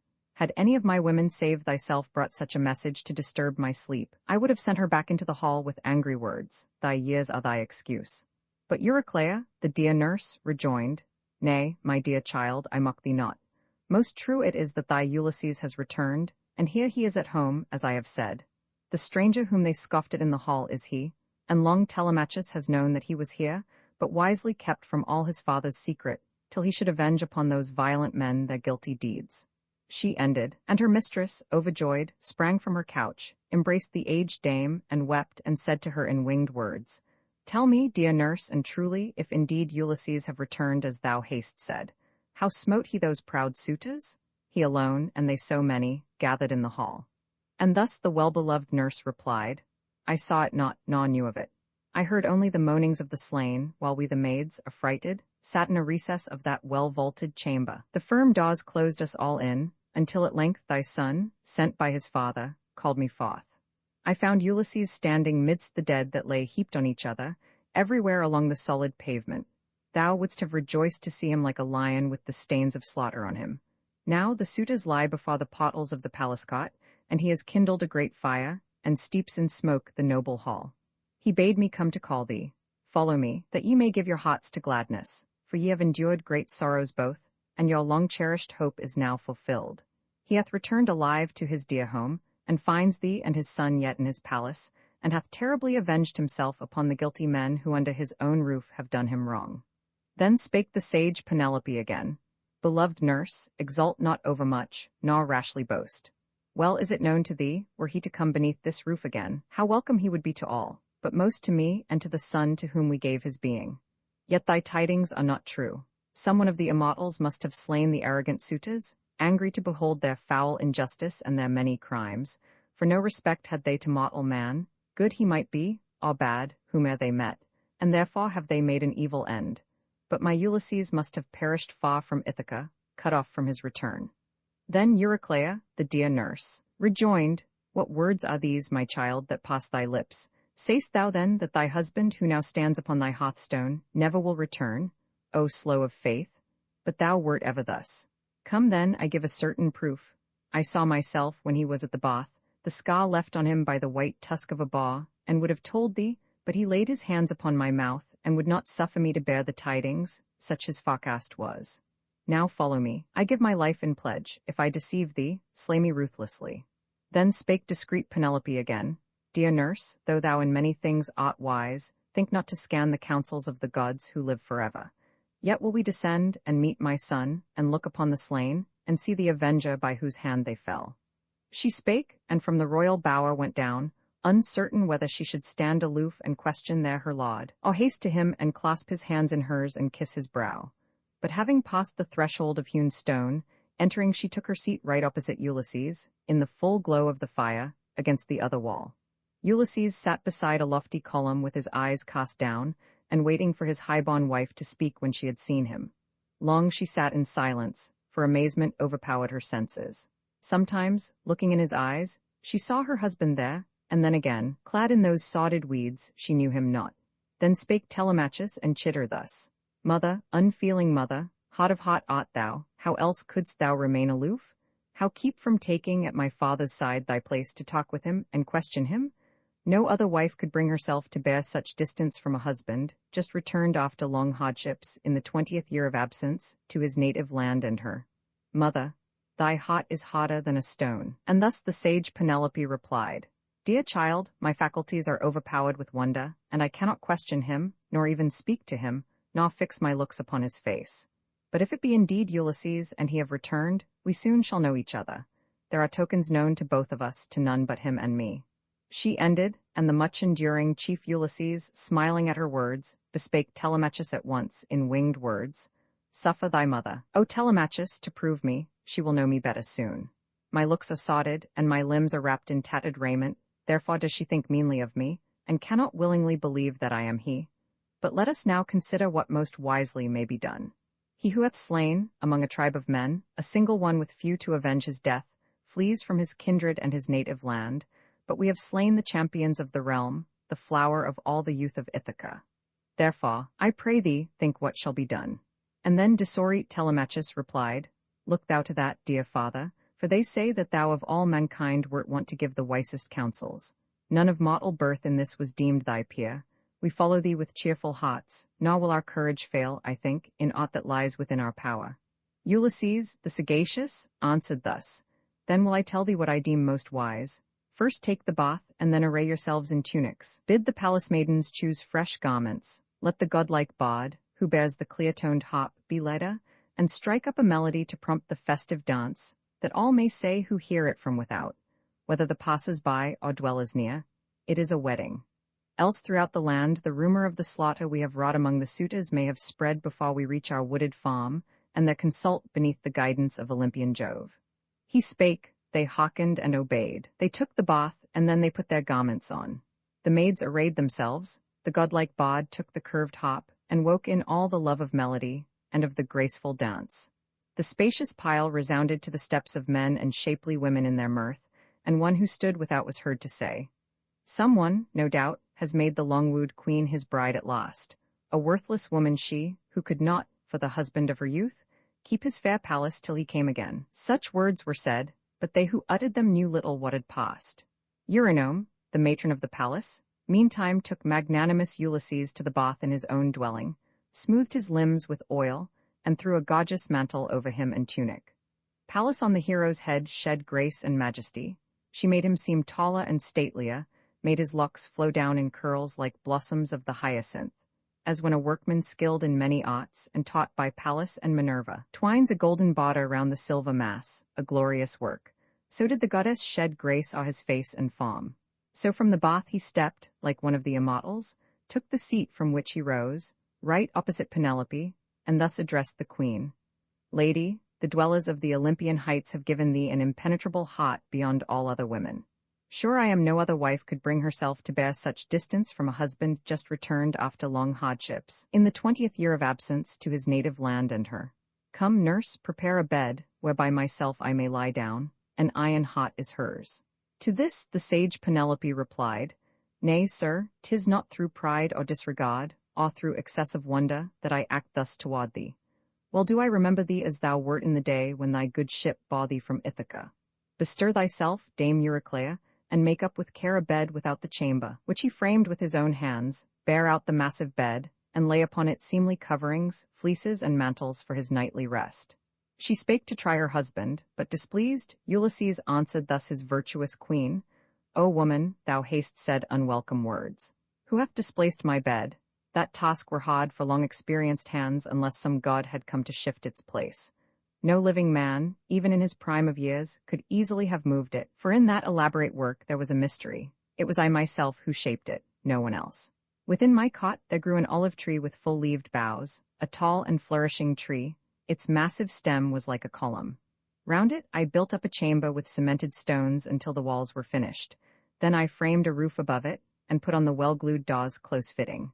Next I lopped the full-leaved boughs, and, cutting off the trunk above the root, smoothed well the stump with tools, and made of it a post to bear the couch. I bawed the wood with wimbles, placed on it the frame, and carved the work till it was done, inlaying it with silver, gold, and ivory. I stretched upon it thongs of ox-hide brightly dyed in purple. Now, O wife, I cannot know whether my bed remains as then it was, or whether someone from the root has hewn the olive trunk and moved it from its place. He spake, and her knees faltered, and her heart was melted as she heard her lord recount the tokens all so truly. And she wept, and rose, and ran to him, and flung her arms about his neck, and kissed his brow, and said, Ulysses, look not on me angrily, thou who in other things art wise above all other men. The gods have made our lot a hard one, jealous lest we should have passed our youth together happily, and thus have reached old age. I pray, be not incensed, nor take it ill that I embraced thee not as soon as I beheld thee, for my heart has ever trembled lest someone who comes into this isle should cozen me with words, and they who practice fraud are numberless. The Argive Helen, child of Jupiter, would ne'er have listened to a stranger's suit and loved him, had she known that in the years to come, the warlike Greeks would bring her back to her own land. It was a deity who prompted her to that foul wrong. Her thought was never of the great calamity which followed, and which brought such woe on us. But now, since thou, by tokens clear and true, hast spoken of our bed, which human eye has never seen save mine and thine, and those of one handmaiden only, Actorus, her whom my father gave me when I came to this thy palace, and who kept the door of our close chamber, thou hast won my mind to full belief, though hard it was to win. She spake, and he was moved to tears. He wept as in his arms he held his dearly loved and faithful wife. As welcome as the land to those who swim the deep, of whose stout bark Neptune has made a wreck amidst the waves, tossed by the billow and the blast, and few are those who from the hoary ocean reach the shore, their limbs all crested with the brine. These gladly climb the sea beach, and are safe. So welcome was her husband to her eyes. Nor would her fair white arms release his neck, and there would rosy-fingered Maun have found both weeping, but the blue-eyed Pallas planned that thus it should not be. She stayed the night when near its close, and held the golden Maun long in the ocean deeps, nor suffered her to yoke her steeds that bring the light to men, Lampas and Phaethon, swift steeds that bear the morning on her way. Ulysses then, the man of Phocast, thus bespake his queen. Not yet, O wife, have we attained the close of all our labors. One remains which yet I must achieve, toilsome, and measureless in difficulty. For so prophesied the spirit of Tiresias, on the day when to the abode of Pluto I went down to ask the seer concerning the return of my companions and my own. But now seek we our couch, dear wife, that, softly laid, we may refresh ourselves with welcome sleep. Then spake in turn the sage Penelope. Whenever thou desirest it thy couch shall be made ready, since the gods vouchsafe to bring thee back into thy pleasant home and to thy native land. But now that thou hast spoken of it, and some deity is prompting thee, declare what this new task may be. Hereafter I shall hear of it, no doubt, nor were it worse to know it now. Ulysses the sagacious answered thus, Dear wife, why wilt thou ask? Why press me thus? Yet will I tell thee truly, nor will keep aught from thee, though thou wilt not gladly hear, nor I relate. Tiresias bade me pass through city after city, till I found a people who know not the sea, nor eat their food with salt, who never yet beheld the red-prowed galley, nor the shapely oars, which are the wings of ships. And this plain sign he gave, nor will I keep it back from thee, that when another traveller whom I meet shall say, It is a winnowing fan I bear on my stout shoulder, There he bade me plant the ore upright in earth, and offer up to monarch Neptune there a ram, a bull, and sturdy boar, and then, returning home, burn hallowed hecatombs to all the gods who dwell in the broad heaven, each one in turn. At last will death come over me, afar from ocean, such a death as peacefully shall take me off in a serene old age, amid a people prosperous and content. All this, the prophet said, will come to pass. And then the sage Penelope rejoined, If thus the immortals make thy later age the happier, there is hope that thou wilt find escape from evil in the years to come. So talked they with each other. Meantime went Eurynome, attended by the nurse, and in the light of blazing torches dressed with soft fresh drapery a bed, and when their busy hands had made it full and high, the aged dame withdrew to take her rest in her own chamber, while Eurynome, who kept the royal bower, upheld a torch and thither led the pair, and when they both were in the chamber, went her way. They took their place delighted in the ancient bed. The prince, the herdsman, and the swineherd ceased meantime to tread the dance, and bade the maids cease also, and within the palace rooms dark with night's shadow, sought their place of rest. Then came the time of pleasant mutual talk, in which that noblest among women spake of wrongs endured beneath her roof from those who came to woo her, an insatiate crew, who made of beeves and fatlings of the flock large slaughter, and drained many a wine cask dry. Then nobly born Ulysses told what woes his valor brought on other men, what toils and suffering he had borne.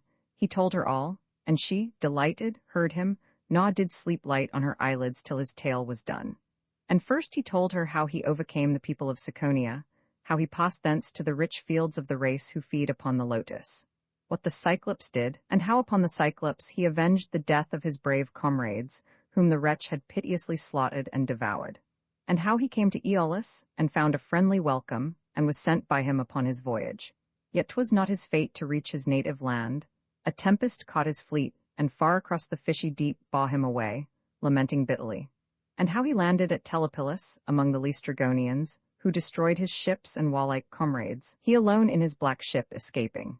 Then he told of Circe, her deceit and many arts, and how he went to Pluto's dismal realm in his good galley, to consult the soul of him of Thebes, Tiasias, and beheld all his lost comrades and his mother, her who brought him forth, and trained him when a child. And how he heard the sirens afterward, and how he came upon the wandering rocks, the terrible Charybdis, and the crags of Scylla, which no man had ever passed in safety, how his comrades slew for food the oxen of the sun, how Jupiter, the thunderer, with a bolt of fire from heaven smote his swift bark, and how his gallant crew all perished, he alone escaped with life. And how he reached Ogyges' isle, he told, and met the nymph Calypso, who desired that he would be her husband, and long time detained and fed him in her vaulted grot, and promised that he ne'er should die, nor no decay of age, through all the days to come. Yet moved she not the purpose of his heart, and how he next through many hardships came to the Phaeacians, and they welcomed him and honored him as if he were a god, and to his native country in a box sent him with ample gifts of brass and gold and raiment. As he uttered this last word, sleep softly overcame him, all his limbs lay loose in rest, and all his cares were calmed. The blue-eyed Pallas had yet new designs, and when she deemed Ulysses was refreshed with rest and sleep in that accustomed bed, she called the morning, daughter of the dawn, to rise from ocean in her car of gold, and shed her light on men. Ulysses rose from his soft couch, and thus enjoined his spouse, O wife, enough of misery have we borne already, thou in weeping for my long unhappy absence.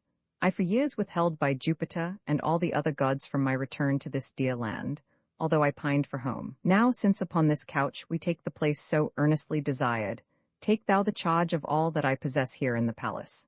For the herds and flocks which those high-handed suitors have devoured, I shall seize many others as a spoil. The rest the Greeks will bring me, till my stalls are filled again. I hasten to my farm embowered in trees, to greet the aged man, my excellent father, who continually grieves for me. Prudent as thou art, I give this charge, Aruma, with the rising sun, will quickly go abroad that I have slain the suitors in the palace. Now withdraw, thou and thy maidens, to the upper room, and sit and look not forth, nor ask of aught. So spake the chief, and on his shoulders braced his glorious armor. Then he called his son, the herdsman, and the swineherd, bidding them to take in hand their weapons. They obeyed, and having armed themselves in brass, they threw the portals open. As they all went forth, Ulysses led the way. The early light was on the earth, but Pallas, shrouding them in darkness, led them quickly through the town. Book Roman 24 Conclusion. the souls of the suitors conducted to Hades by Mercury. Agamemnon and Achilles in Hades. Their meeting with the souls of the suitors. A narrative of Amphimedon. Meeting and mutual recognition of Ulysses and his father in the orchard at Ithaca. Insurrection of the Ithacans, with Eupeithes, the father of Antinous, at their head. The revolt quelled. Eupeithes slain by Laertes, and a lasting peace made between Ulysses and his subject. Selenian Hermes summoned forth the souls of the slain suitors. In his hand he bore the beautiful golden wand, with which at will he shuts the eyes of men, or opens them from sleep. With this he guided on their way the ghostly route. They followed, uttering a shrilly wail, as when a flock of bats, deep in a dismal cavern, fly about and squeak if one have fallen from the place where, clinging to each other and the rock, they rested, so that crowd of ghosts went forth with shrill and plaintive cries. Before them moved beneficent Hermes through those dreary ways, and past the ocean stream they went, and past Leucadia's rock, the portals of the sun, and people of the land of dreams, until they reached the fields of Asphodel, where dwell the souls, the bodiless forms of those who die. And there they found the soul of Peleus' son, his friend Patroclus, and the blameless chief Antilochus, and Ajax, who excelled in stature, and in form all other Greeks save the great son of Peleus. These were grouped around Achilles. Then approached the ghost of Agamemnon, Atreus' son. He seemed in sorrow, and around him others stood, who in the palace of Aegisthus met their fate and died. The son of Peleus took the word and spake to Agamemnon thus. Atrides, we had thought that Jove, who wields the thunder, favored thee, through all thy years, beyond all other men. Thou didst bear rule over so many and such valiant men upon the plain of Troy, where we of Greece endured such sufferings. Yet all too soon the cruel doom of death, which no man born of woman can escape, has fallen on thee. Oh, if amid the honours of thy sway that doom had overtaken thee, while yet in Troy's far realm, then would the assembled Greeks have built a tomb to thee. Thou wouldst have left a heritage of glory to thy son. Now haste thou died a most unhappy death. And then the soul of Agamemnon said, Fortunate son of Peleus, godlike chief Achilles, who didst die upon the field of Ilium, far from Argos, while there fell around thee many of the bravest sons of Troy and Greece, who fought for thee, and thou wert lying in thy mighty bulk, amid whirlwinds of dust, forgetful evermore of horsemanship. All that day long we fought, nor stayed our hands till Jove, to part us, sent a hurricane. When we had borne thee thence and brought thee to the fleet, upon a bier we laid thee, pouring o'er thy shapely limbs warm water, and anointing them with oil. Round thee the Achaeans stood in tears, hot tears, and cut their hair away. From ocean's depth thy mother, when she heard the tidings, rose with her immortal sea-nymphs. Mournfully came o'er the waves the sound of their lament. Trembled the Greeks with fear, and, rushing forth, would have sought refuge in their roomy ships, if Nesta, wise in ancient law, and known for counsels ever safe, had not restrained their haste, and thus declared his prudent thought. Stay, Argives, youths of Greece, think not of flight. It is his mother. From the sea she comes to her dead son, and brings her deathless nymphs. He spake, his words withheld the valiant Greeks from flight. And now around thee came and stood the daughters of the Ancient of the Deep, lamenting bitterly. Upon thy cost they put ambrosial robes. The Muses 9 bewailed thee with sweet voices, answering each other. Then wouldst thou have seen no one of all the Argive host with eyes unwet, the Muses' songs so moved them. 17 days and nights we mourned thee, both the immortal ones and mortals. On the 18th day we gave thy body to the fire, and at the pile slew many fatling ewes, and many an ox with crooked horns. In raiment of the gods, the fire consumed thee midst anointing oils and honey. Many heroes of our host in armor and in chariots, or on foot, contended round thy funeral pyre in games, and mighty was the din.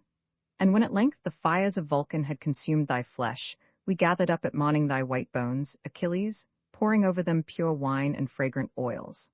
Thy mother brought a vase of gold, which Bacchus gave, she said, the work of Vulcan the renowned, and in it now, illustrious son of Peleus, thy white bones are lying, and with thine are mingled those of dead Patroclus Menociades. Apart we placed the ashes of thy friend Antilochus, whom thou didst honor, most after the slain Patroclus. O'er all these, the sacred army of the warlike Greeks built up a tomb magnificently vast upon a cape of the broad Hellespont, there to be seen, far off upon the deep, by those who now are born, or shall be born in future years. Thy mother, having first prayed to the gods, appointed noble games within the circus for the Achaean chiefs. Full often have I seen the funeral rites of heroes, when the youth, their chieftain dead, were girded for the games, and strove to win the prizes. but I most of all admired those which the silver-footed Thetis gave to mock thy burial, who wert loved by all the immortals. So thou haste not lost by death thy fame, Achilles, and among the tribes of men thy glory will be ever great. But what hath it availed me to have brought the war on Ilium to an end, since Jove doomed me to be destroyed on my return, slain by Aegisthus and my guilty wife? So talked they with each other. Now approached the herald Augusquela, bringing down the souls of suitors by Ulysses slain. Both chiefs moved toward them, wondering at the sight. The soul of Agamemnon, Atreus' son, knew well-renowned Amphimedon, whose birth was from Melanthius, and by whom he once was welcomed to his house in Ithaca, and him the son of Atreus first bespake. Amphimedon, what sad mischance has brought you all, who seem like chosen men, and all of equal age, into these drear abodes beneath the earth? 'Twere hard indeed to find in a whole city nobler forms of men. Has Neptune wrecked you in your ships at sea with fierce winds and huge waves, or armed men smitten you on the land, while carrying off their beeves and sheep, or fighting to defend your wives and city? Tell me, for I claim to have been once your guest. Rememberest thou I lodged in thy own palace when I came with godlike Menelaus, and besought Ulysses to unite his gallant fleet to ours, and sail for Troy? A whole month long were we in crossing the wide sea, and had we found the task to gain as our ally Ulysses, the destroyer of walled towns. The soul of dead Amphimedon replied, Atrides Agamemnon, far renowned and king of men, I well remember all of which thou speakest. I will now relate, and truly, how we met our evil end. We wooed the wife of the long-absent chief Ulysses. She rejected not nor yet granted our suit, detested as it was, but, meditating our destruction, planned this shrewd device. She laid upon the loom within her rooms a web of delicate threads, ample in length and breadth, and thus she said to all of us, Young princes who are come to woo me, since Ulysses is no more, my noble husband, urge me not, I pray, to marriage, till I finish in the loom, that so my threads may not be spun in vain. A funeral vesture for the hero chief Laertes, when his fatal hour shall come, with death's long sleep. Else some Achaean dame might blame me, should I leave without a shroud him who in life possessed such ample wealth. Such were her words, and easily they won upon our generous minds. So went she on weaving that ample web, and every night unravelled it by torchlight. 3 full years she practised thus, and by the fraud deceived the Grecian youths. But when the hours had brought the 4th year round, a woman who knew all revealed the mystery, and we ourselves saw her unravelling the ample web. Thenceforth constrained, and with unwilling hands, she finished it. And when at length she showed the vesture she had woven, the broad web that she had bleached to brightness like the sun's or like the moon's, some hostile deity brought back Ulysses to a distant nook of his own fields, and to his swineherd's lodge. And thither also came in his black ship his son, returning from the sandy coast of Pylos. Thence the twain, when they had planned to slay the suitors, came within the walls of the great city, first Telemachus, and after him Ulysses, with his guide the swineherd. He was clad in sodded weeds, and seemed a wretched beggar, very old, propped on a staff. In that disguise of rags none knew him, as he suddenly appeared, not even the oldest of us all. Harsh words and blows we gave him. He endured them all a while with patience, smitten and reviled in his own palace. Moved at length by Jove, he and his son Telemachus bore off the shining weapons from the hall, to lie in a far chamber, and barred all the doors. Then, prompted by her husband's craft, the queen proposed a game of archery, with bow and rings of hoary steel, to all of us ill-fated suitors. This drew on our death. Not one of us could bend that sturdy bow, none had the strength. But as it passed from us into Ulysses' hands, we loudly chid the bearer and forbade him, but in vain. Telemachus alone with stern command bade him deliver it. When in his hands the much-enduring chief, Ulysses, took the bow, he drew the string with ease and sent a shaft through all the rings. He sprang and stood upon the threshold. At his feet he pawed the winged arrows, cast a terrible glance around him, and laid King Antinous dead, then sent the fatal shafts at those who stood before him. Side by side they fell and died. Some god, we saw, was with them as they rushed upon us mightily, and chased us through the palace, slaying us on every side, and fearful were the groans of dying men, as skulls were cloven, and the pavement swam with blood. Such, Agamemnon, was the fate by which we perished. Now our bodies lie neglected at the palace, for not yet our kindred, dwelling in our homes, have heard the tidings, nor have come to cleanse our wounds from the dark blood, and lay us on the bier with tears, such honours as are due the dead. In turn the soul of Agamemnon spake, Son of Laertes, fortunate and wise, Ulysses, thou by feats of eminent might and valour dost possess thy wife again. and nobly minded is thy blameless queen, the daughter of Icarius, faithfully remembering him to whom she gave her troth while yet a virgin. Never shall the fame of his great valor perish, and the gods themselves shall frame, for those who dwell on earth, sweet strains in praise of sage Penelope. Not such was she who treacherously slew the husband of her youth, she of the house of Tyndarus. Her name among mankind shall be the hateful burden of a song, and great is the dishonor it has brought on women, even the faithful and the good. So talked they with each other, standing there in Pluto's realm beneath the vaulted earth. Meantime Ulysses, hastening from the town, came to the fair fields of Laertes, tilled with care. Laertes, after years of toil, acquired them. There his dwelling stood, a shed encircled it, where ate and sat and slept the servants of the household, who fulfilled his slightest wish. An old Sicilian dame was there, who waited, in that distant spot, on her old master with assiduous care. And then Ulysses to his followers said, Go into that fair dwelling, and with speed slay for our feast the fattest of the swine. I go to prove my father, I would learn whether he knows me when he sees my face, or haply knows me not, so long away. He spake and laid his weapons in their hands. Straight toward the house they went. Ulysses passed into the fruitful orchard, there to prove his father. Going down and far within the garden plot, he found not Dolius there, nor any of the servants, nor his sons. All were abroad, old Dolius leading them. They gathered thorns to fence the garden grounds. There, delving in that fertile spot, around a newly planted tree, Ulysses saw his father only, soddedly arrayed in a cost tunic, patched and soiled. He wore patched greaves of bullock's hide upon his thighs, a fence against the thorns, and on his hands gloves to protect them from the prickly stems of bramble, and upon his head a cap of goatskin. There he brooded all his grief. Him when the much-enduring chief beheld, wasted with age and sorrow wan, he stopped beside a lofty pear tree's stem and wept, and pondered whether he should kiss and clasp his father in his arms, and tell him all, how he had reached his native land and home, or question first and prove him. Musing thus, it pleased him to begin with sportive words. And thus resolved, divine Ulysses drew near to his father stooping at his task, and loosening the hard earth about a tree, and thus the illustrious son accosted him. O aged man, there is no lack of skill in tending this fair orchard, which thy care keeps flourishing. No growth is there of fig, vine, pear, or olive, or of plants that grow in borders, that has missed thy friendly hand. Yet let me say, and be thou not displeased, thou art ill cared for, burdened as thou art with years, and squalid, and in mean attire. It cannot be that for thy idleness thy master treats thee thus, nor is there seen aught servile in thy aspect, in thy face or stature. Thou art rather like a king, thou seemest one who should enjoy the bath and banquet, and lie soft, for this befits old men like thee. Now say, and tell me true, who may thy master be? Whose orchard this which thou dost tend? And more than this declare, for much I long to know, if I am come to Ithaca, as I just now was told by one who met me as I came, a man not overwise, who would not stop to tell what I desired to learn, nor bear to hear my questions, when I asked him if a guest of mine were living yet in health, or dead, and in the realm of Pluto. Let me speak of him, and mock me well, I pray.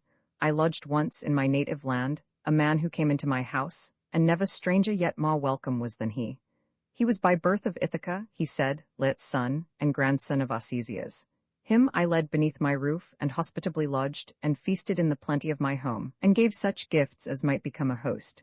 7 talents of wrought gold, a silver cup all over rough with flowers, 12 single cloaks, 12 mats, 12 mantles passing beautiful, and tunics 12, and chosen by himself, 12 graceful damsels, skilled in household arts. And then his father answered, shedding tears, Thou art indeed, O stranger, in the land of which thou dost inquire, but wicked men and lawless now possess it. Thou hast given thy generous gifts in vain. Yet hadst thou found Ulysses living yet in Ithaca, then would he have dismissed thee recompensed with gifts and liberal cheer, as is the due of him who once has been our host.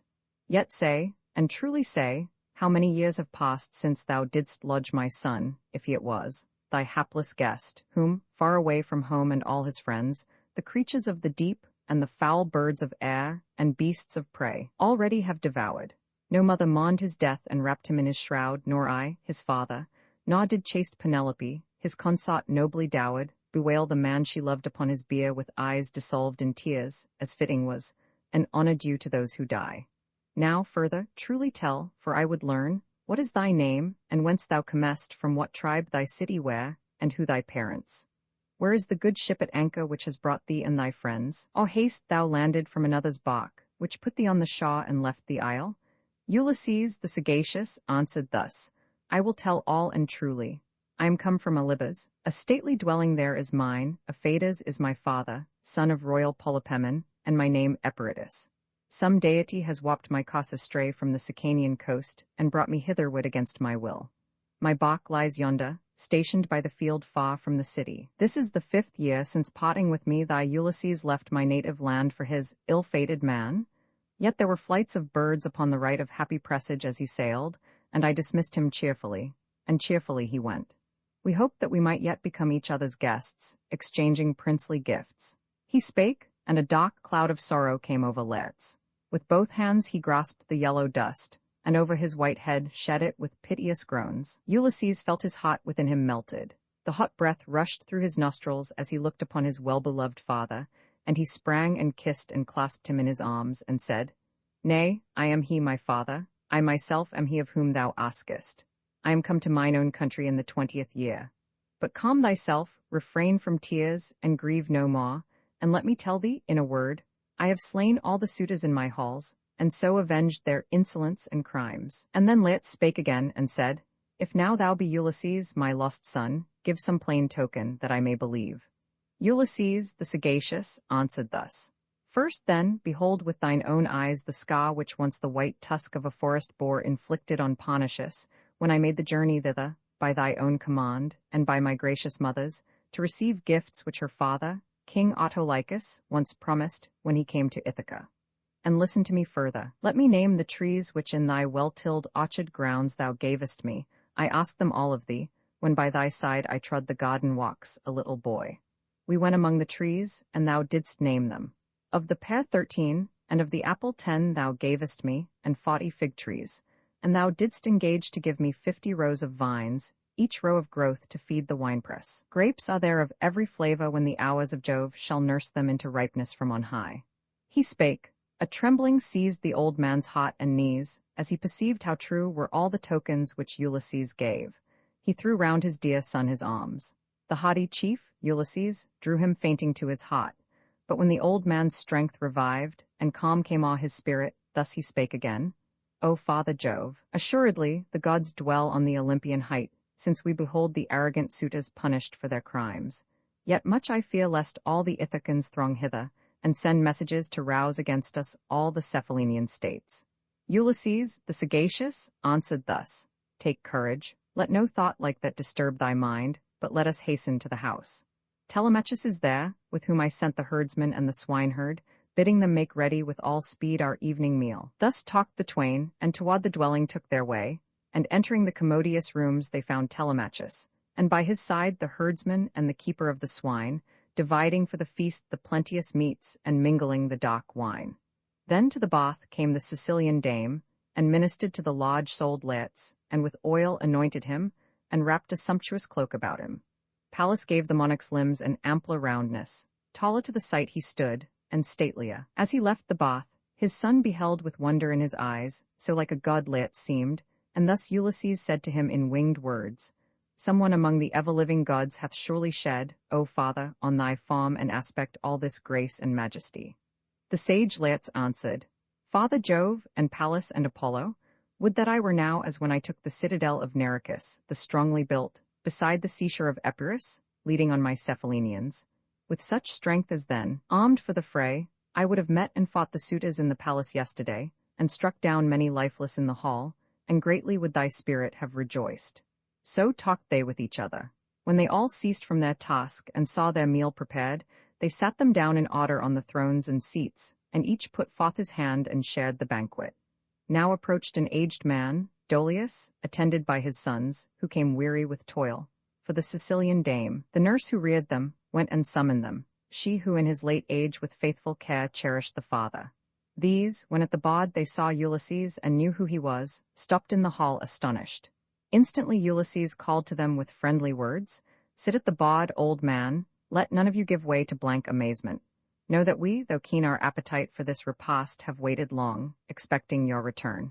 He spake, and Dolius sprang with outstretched arms and seized Ulysses by the hand, and kissed the wrist. and thus in winged words he spake, Dear master, since thou art returned to us, who longed and yet expected not to see thy face again, since some divinity has led thee hither, hail, and great may be thy happiness, and may the gods bestow all blessings on thee. But declare, for I would gladly know, if sage Penelope have heard the tidings yet of thy return, or must we send them by a messenger? Ulysses, the sagacious, answered thus, My aged friend, she knows already all.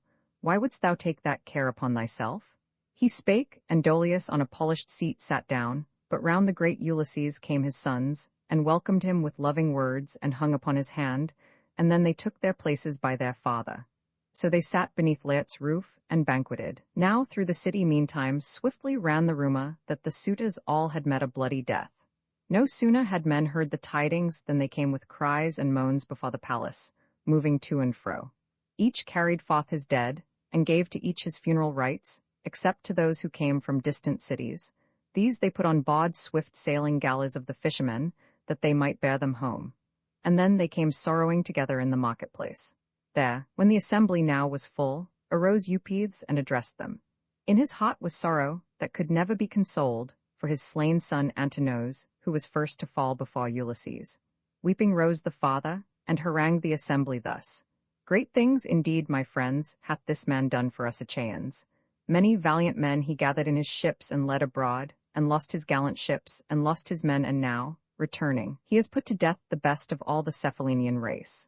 Come then, and ere he find a safe retreat in Pylos, or in hallowed Ilies, where the Epeans rule, pursue him.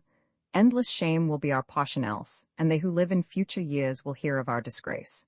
If we avenge not on these men of blood the murder of our sons and brothers, life will not be sweet to me, and I would go at once, and gladly, down among the dead. Rise, then, and fall upon them ere they flee. So spake he, weeping, and the Greeks were moved with pity as they heard him. Now appeared the herald Medon and the sacred bard, as, rising from the sleep of night, they left the palace of Ulysses. They stood forth amid the multitude, who all beheld with wonder. Then sagacious Medon spake, Give ear, ye men of Ithaca, and know that not without the approval of the gods Ulysses hath done this. I saw myself, one of the immortals, taking part with him, in all things like to Mentor. Now the gods standing before Ulysses strengthened him for combat, and now drove the routed band of suitors through the hall, in heaps they fell. He spake, and all who heard were pale with fear. The aged hero, Halitherses, son of Master, then came forward. He alone knew what was past and what was yet to come, and, wisely judging, to the assembly said, Hear now my words, ye men of Ithaca. Through your own wrong all this has come to pass. To me ye would not hearken, nor obey when Mentor, shepherd of the people, spake. On the mad doings of your sons ye put no curb, nor checked the guilty insolence that dared to waste the substance and insult the consort of a man of eminent worth, who, so they thought, would nevermore return. Now be it as I counsel, let us not go forth to draw down evil on our heads. He spake, but more than half the assembly rushed abroad with shouts, the others kept their place together. Ill the augur's speech had pleased the most. Eupeithes had persuaded them. They flew to arms, and when they had put on the glittering brass, they mustered in close ranks before the spacious city. At their head, Eupeithes led them on, who madly deemed himself the avenger of his slaughtered son. Yet he from that encounter nevermore was to return, his fate aught him there. Then Pallas thus addressed Saturnian Jove. Our father, son of Saturn, king of kings, tell me, I pray, the purpose of thy heart yet unrevealed. Shall there be cruel war and deadly combats, or wilt thou ordain that these shall henceforth dwell in amity? And cloud-compelling Jove made answer thus, My child, why ask me? Was it not with the cherished purpose that, returning home, Ulysses amply should avenge himself upon the suitors? Do, then, as thou wilt. Yet this, as the most fitting, I advise. Now that the great Ulysses has avenged his wrongs, let there be made a faithful league with oaths, and let Ulysses ever reign. And we will cause the living to forget their sons and brothers slain, and all shall dwell in friendship as they heretofore have dwelt, and there shall be prosperity and peace. He spake, and eager as she was before, encouraged by his words, the goddess plunged down from the summits of the Olympian mount now, when they all had feasted to the full. The much-enduring chief, Ulysses, said, Go, one of you, and see if they are near. He spake, a son of Dolius at his word went forth, and, coming to the threshold, stopped. He saw them all at hand, and instantly bespake Ulysses thus, with winged words, They are upon us, we must arm at once. He spake, they rose, and quickly were in arms. 4 were Ulysses and his friends, and 6 the sons of Dolius. Old Laertes then and Dolius put on armor with the rest, grey-headed as they were, for now their aid was needed. When they all had clad themselves in shining brass, they threw the portals wide and sallied forth, Ulysses at their head. Now Pallas, daughter of almighty Jove, drew near them. She had taken Mentor's form and Mentor's voice. The much-enduring chief, Ulysses, saw her and rejoiced, and said to his beloved son, Telemachus, "Now wilt thou, of thyself, Telemachus, bethink thee, when thou minglest in the fray that tries men's valor, not to cast disgrace upon thy forefathers, a race renowned for manly daring over all the earth." And thus discreet Telemachus replied, "Nay, if thou wilt, my father, thou shalt see that by no lack of valor shall I cast, as thou hast said, dishonor on thy race." Laertes heard them and rejoiced, and said, "Oh, what a day for me, ye blessed gods, is this! With what delight I see my son and grandson rivals on the battlefield." And then the blue-eyed Pallas, drawing near Laertes, said, "Son of Arcesias, loved by me beyond all others of my friends, pray to Jove's blue-eyed daughter, and to Jove, and brandish thy long spear, and send it forth." So Pallas spake, and breathed into his frame strength irresistible. The aged chief prayed to the daughter of almighty Jove, and brandished his long spear and sent it forth. It smote Eupides on the helmet's cheek. The brass stayed not the spear, the blade passed through, and heavily Eupides fell to earth, his armor clashing round him as he fell. Then rushed Ulysses and his valiant son forward, the foremost of their band, and smote their foes with swords and lancet double-edged, and would have struck them down to rise no more, if Pallas, daughter of the god who bears the aegis, had not with a mighty voice commanded all the combatants to cease. "Stay, men of Ithaca, withhold your hands from deadly combat. Part and shed no blood." So Pallas spake, and they grew pale with awe, and fear-struck. As they heard her words, they dropped their weapons all upon the earth. They fled townward as if for life, while terribly the much-enduring chief Ulysses raised his voice, and shouted after them, and sprang upon them as an eagle darts through air. Then Saturn's son sent down a bolt of fire. It fell before his blue-eyed daughter's feet, and thus the goddess to Ulysses called, "Son of Laertes, nobly born and wise, Ulysses, hold thy hand. Restrain the rage of deadly combat, lest the god who wields the thunder, Saturn's son, be wroth with thee."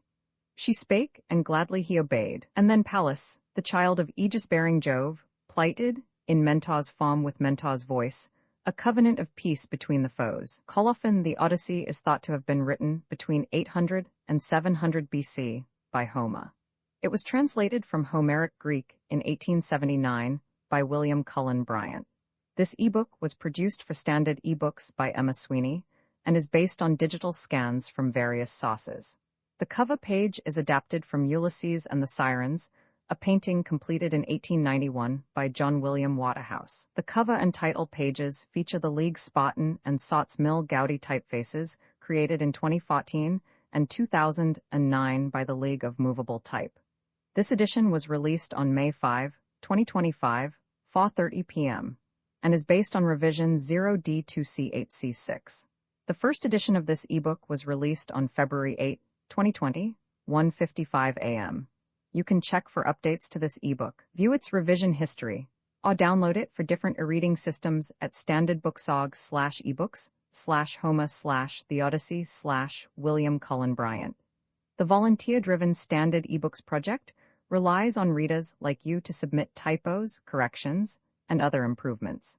Anyone can contribute at Standard Booksorg. The Odyssey, imprint this ebook, is the product of many hours of hard work by volunteers for Standard eBooks, and builds on the hard work of other literature lovers made possible by the public domain. This particular ebook is based on digital scans from various sources. The source text and artwork in this ebook are believed to be in the United States public domain. That is, they are believed to be free of copyright restrictions in the United States. They may still be copyrighted in other countries, so users located outside of the United States must check their local laws before using this ebook. The creators of, and contributors to, this ebook dedicate their contributions to the worldwide public domain via the terms in the CC 01.0 Universal Public Domain Dedication. For full license information, see the uncopyright at the end of this ebook. Standard eBooks is a volunteer-driven project that produces ebook editions of public domain literature using modern typography, technology, and editorial standards, and distributes them free of cost. You can download this and other ebooks carefully produced for true book lovers, at Standard Booksog. Preface: the kind reception which my translation of the Iliad has met with from my countrymen has encouraged me to attempt a translation of the Odyssey in the same form of verse. I have found this a not unpleasing employment for a period of life which admonishes me that I cannot many times more appear before the public in this or any other manner. The task of translating verse is not, it is true, merely mechanical, since it requires that the translator should catch from his author somewhat of the glow with which he wrote, just as a good reader is himself moved by the words which he delivers, and communicates the emotion to his hearers. Yet is the translator spared the labor of invention, the task of producing the ideas which it is his business to express, as well as that of bringing them into their proper relations with each other. A great part of the fatigue which attends original composition, long pursued, is therefore avoided, and this gentler exercise of the intellectual faculties agrees better with that stage of life when the brain begins to be haunted by a presentiment that the time of its final repose is not far off. Some of the observations which I have made, in my preface to the Iliad, on that work and the translation which I have made of it, apply also to the Odyssey and to the version which I now lay before the reader. The differences between the two poems have been so well pointed out by critics that I shall have occasion to speak of but 2 or 3 of them. In executing my task, I have certainly missed in the Odyssey the fire and vehemence of which I was so often sensible in the Iliad, and the effect of which naturally was to kindle the mind of the translator. I hope that the version which I have made will not on that account be found lacking in a sufficient degree of spirit and appearance of freedom to make it readable. Another peculiarity of the Iliad, of a less agreeable nature, consists in the frequent recurrence of hand-to-hand combats, in which the more eminent warriors dispatch, by the most summary butchery, and with a fierce delight in their own prowess, their weaker adversaries. These incidents so often occur in the narrative, being thrown together in clusters, and described with an unsparing minuteness, that I have known persons, soon sated with these horrors, to pass over the pages in which they are described, and take up the narrative further on. There is nothing of this kind in the Odyssey, at least until near the close, where Ulysses takes a bloody vengeance on the suitors who have plundered his estate, and conspired to take the life of his son, and in that part of the poem, the horror which so enormous a slaughter would naturally awaken is mitigated by the recollection of their guilt. The gods of the Odyssey are not so often moved by brutal impulses as those of the Iliad, nor do they seem to dwell in a sphere so far removed from the recognition of those rules of right and wrong which are respected in human society. In the composition of the 2 poems, one of the most remarkable differences is the abundance of similes in the Iliad, and their comparatively rare appearance in the Odyssey. In the Iliad, the desire of illustrating his subject by a similitude sometimes seizes the poet in the midst of one of the most interesting parts of his narrative, and immediately there follows a striking picture of some incident bearing a certain resemblance to the one which he is relating. Sometimes, after one simile is minutely given, a second suggests itself, and is given with equal minuteness, and there is one instance at least of a third. It is curious to mark what a fascination the picturesque resemblance of objects and incidents has for the poet, and how one set of these images draws after it another, passing in magnificent procession across the mirror of his imagination. In the Odyssey are comparatively few examples of this mode of illustration. The poet is too much occupied with his narrative to think of them. How far this point of difference between the 2 poems tends to support the view of those who maintain that they could not have proceeded from the same author is a question on which it is not my purpose to enter. In the preface to my version of the Iliad, I gave very briefly my reason for preserving the names derived from the Latin, by which the deities of the Grecian mythology have hitherto been known to English readers. That is to say, Jupiter, Juno, Neptune, Pluto, Mars, Venus, and the rest, instead of Zeus here, and the other names which are properly Greek. As the propriety of doing this is questioned by some persons of exact scholarship, I will state the argument a little more at large. The names I have employed have been given to the gods and goddesses of ancient Greece from the very beginnings of our language. Chaucer, Spenser, Shakespeare, Milton, and the rest, down to Proctor and Keats, a list whose chronology extends through 600 years, have followed this usage, and we may even trace it back for centuries before either of them wrote. Our prose writers have done the same thing, The names of Latin derivation have been adopted by the earliest and latest translators of the New Testament. To each of the deities known by these names there is annexed in the mind of the English reader, and it is for the English reader that I have made this translation, a peculiar set of attributes. Speak of Juno and Diana, and the mere English reader understands you at once, but when he reads the names of Hea and Artemis, he looks into his classical dictionary. The names of Latin origin are naturalized, the others are aliens and strangers. The conjunction and itself, which has been handed down to us unchanged from our Saxon ancestors, holds not its place in our language by a firmer and more incontestable title than the names which we have hitherto given to the deities of ancient Greece. We derive this usage from the Latin authors, from Virgil and Horace and Ovid, and the prose writers of ancient Rome. Art as well as poetry knows these deities by the same names. We talk of the Venus de Medicis, the Venus of Milo, the Jupiter of Phidias, and never think of calling a statue of Mars a statue of Ares. For my part, I am satisfied with the English language as it has been handed down to us. If the lines of my translation had bristled with the names of Zeus and Hea, and Poseidon and Ares, and Artemis and Demeter, I should feel that I had departed from the immemorial usage of the English tongue, that I had introduced obscurity where the meaning should have been plain, and that I had given just cause of complaint to the readers for whom I wrote. W.C. Bryant, August, 1871. The Odyssey by Homer, translated by William Cullen Bryant. Book Roman 3, Interview of Telemachus with Nestor. Arrival of Telemachus, with Pallas in the shape of Mentor, at Pylos. His interview with Nestor. Nestor's narrative of his return from Troy. History of the death of Agamemnon and the revenge of Osts. Departure of Pallas to heaven. Telemachus sent by Nestor with his son Pisistratus to Menelaus at Sparta. Now from the fair broad bosom of the sea into the brazen vault of heaven the sun rose shining for the immortals and for men upon the foodful earth. The voyagers arrived at Pylos, nobly built, the town of Neleus. There, upon the ocean side, they found the people offering coal-black steers to dark-haired Neptune. On 9 seats they sat, 500 on each seat. 9 steers were slain for each 500 there. While they performed the rite, and, tasting first the entrails, burned the thighs to ocean's god, the Ithacans touched land, and lifting up the good ship's sail, furled it and moored the keel, and then stepped out upon the shore.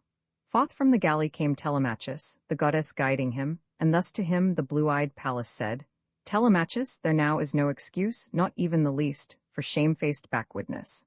Thou hast come hither o'er the deep to ask for tidings of thy father. What far land conceals him? What the fate that he has met? Go then at once to Nestor, the renowned in horsemanship, and we shall see what plan he hath in mind for thee. Entreat him there that frankly he declare it. He will speak no word of falsehood, he is truly wise. And thus discreet Telemachus replied, O Mentor, how shall I approach the chief, and with what salutation? Little skill have I in courtly phrase, and shame becomes a youth in questioning an aged man. Pallas, the blue-eyed goddess, spake again, In part thy mind will prompt thy speech, in part a god will put the words into thy mouth, for well I deem that thou wert neither born nor trained without the favor of the gods. Thus having said, the blue-eyed Pallas moved with hasty pace before, and in her steps he followed close, until they reached the seats of those assembled Pylians. Nestor there sat with his sons, while his companions stood around him and prepared the feast, and some roasted the flesh at fires, and some transfixed the pots with spits. As they beheld the approach of strangers they advanced, and took their hands, and bade them sit.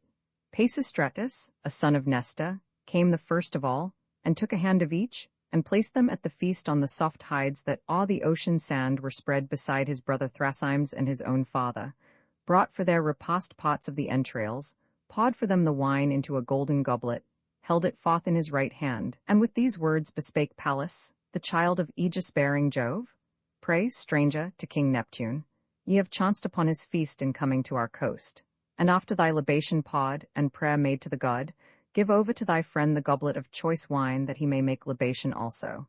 He, I question not, prays to the gods, we all have need of them. A younger man is he than thou, and seems in age to be my equal, therefore I will give the golden goblet first to thee. He spake, and in the hands of Pallas placed the goblet of choice wine. Well pleased was she with one so just and so discreet, well pleased that first to her he reached the cup of gold, and thus she prayed to Neptune fervently. Here, Neptune, thou who dost embrace the earth, and of thy grace disdain not to bestow these blessings on thy suppliants.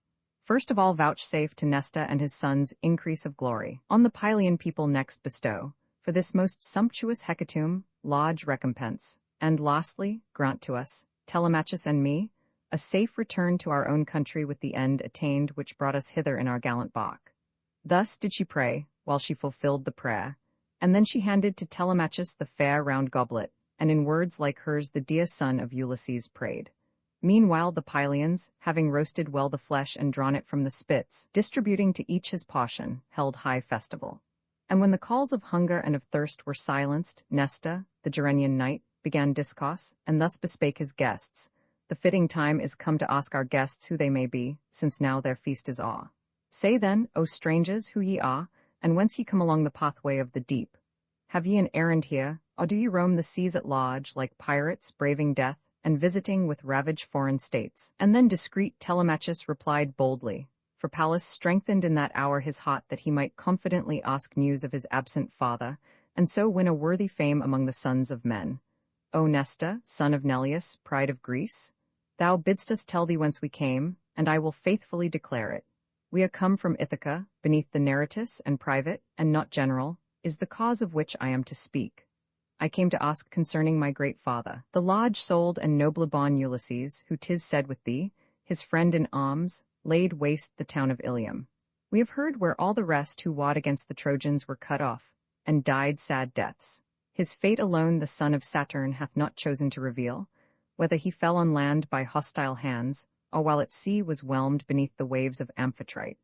Wherefore to thy knees I come, to ask that thou, if so thou wilt, relate the manner of his mournful death, as thou didst see it with thine eyes, or else as thou from other wanderers hast heard its history, for she who brought him forth bore him to be unhappy.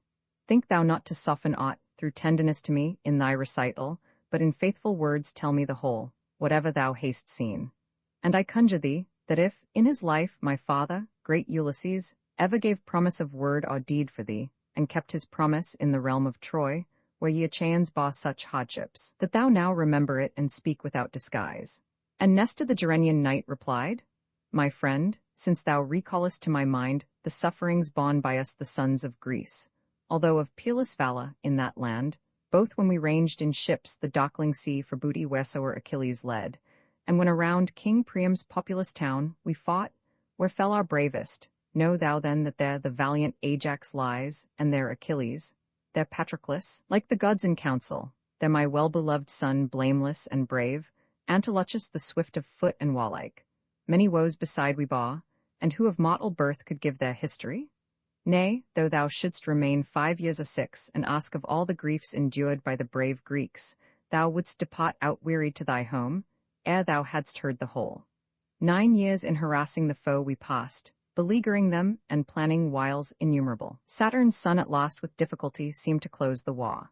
Then was there none who might presume to vie in wisdom with Ulysses, that great man excelled in every kind of stratagem, thy father, if indeed thou be his son. I look on thee amazed, all thy discourse is just like his, and one would ne'er believe a younger man could speak so much like him. While we were there, Ulysses and myself in council or assembly never spake on different sides, but with a like intent we thoughtfully consulted how to guide the Achaeans in the way we deemed the best. But after we had overthrown and spoiled King Priam's lofty city, and set sail for home, and by some heavenly power the Greeks were scattered, Jupiter ordained for them a sad return. For all were neither wise nor just, and many drew upon themselves an evil doom. The fatal wrath of her, the blue-eyed maid, who claims her birth from Jove. 'Twas she who kindled strife between the sons of Atreus. They had called the Achaeans all to an assembly, not with due regard to order, at the setting of the sun, and thither came the warriors overpowered with wine. The brother kings set forth the cause of that assembly. Menelaus first bade all the Greeks prepare for their return o'er the great deep.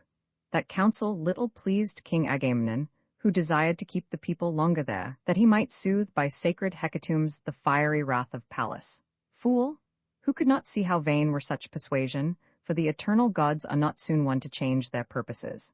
They stood disputing thus, with bitter words, till wrangling noisily on different sides rose up the well-armed Greeks. The ensuing night we rested, but we cherished in our breasts a mutual hate, so for our punishment had Jove ordained.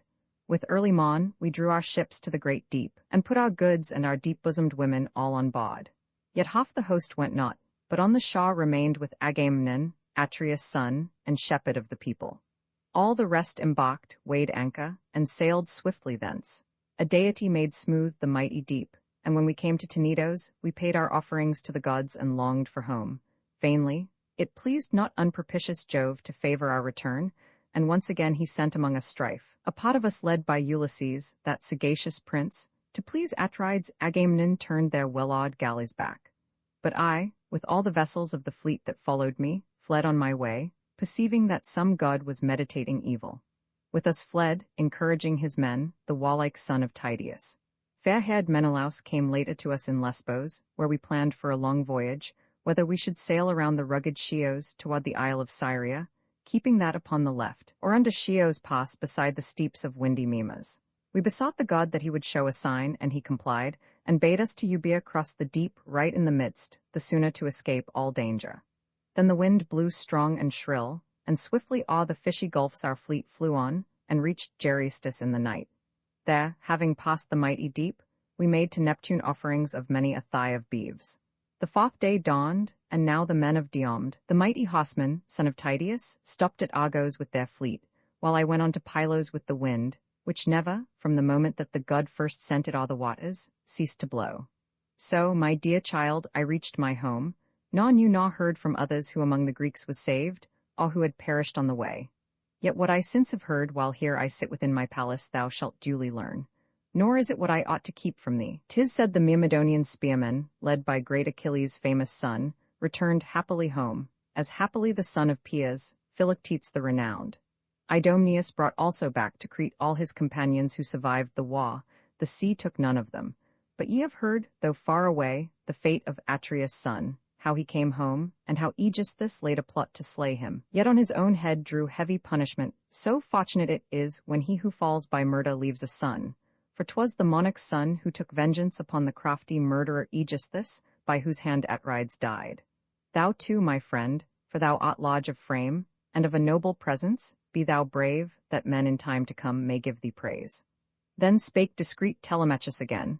O Nesta, son of Neleus, pride of Greece, ample was his revenge, and far and wide the Greeks will spread his fame to be the song of future times. O might the gods confer on me an equal power to avenge myself on that importunate, overbearing crew of suitors, who insult me, and devise evil against me.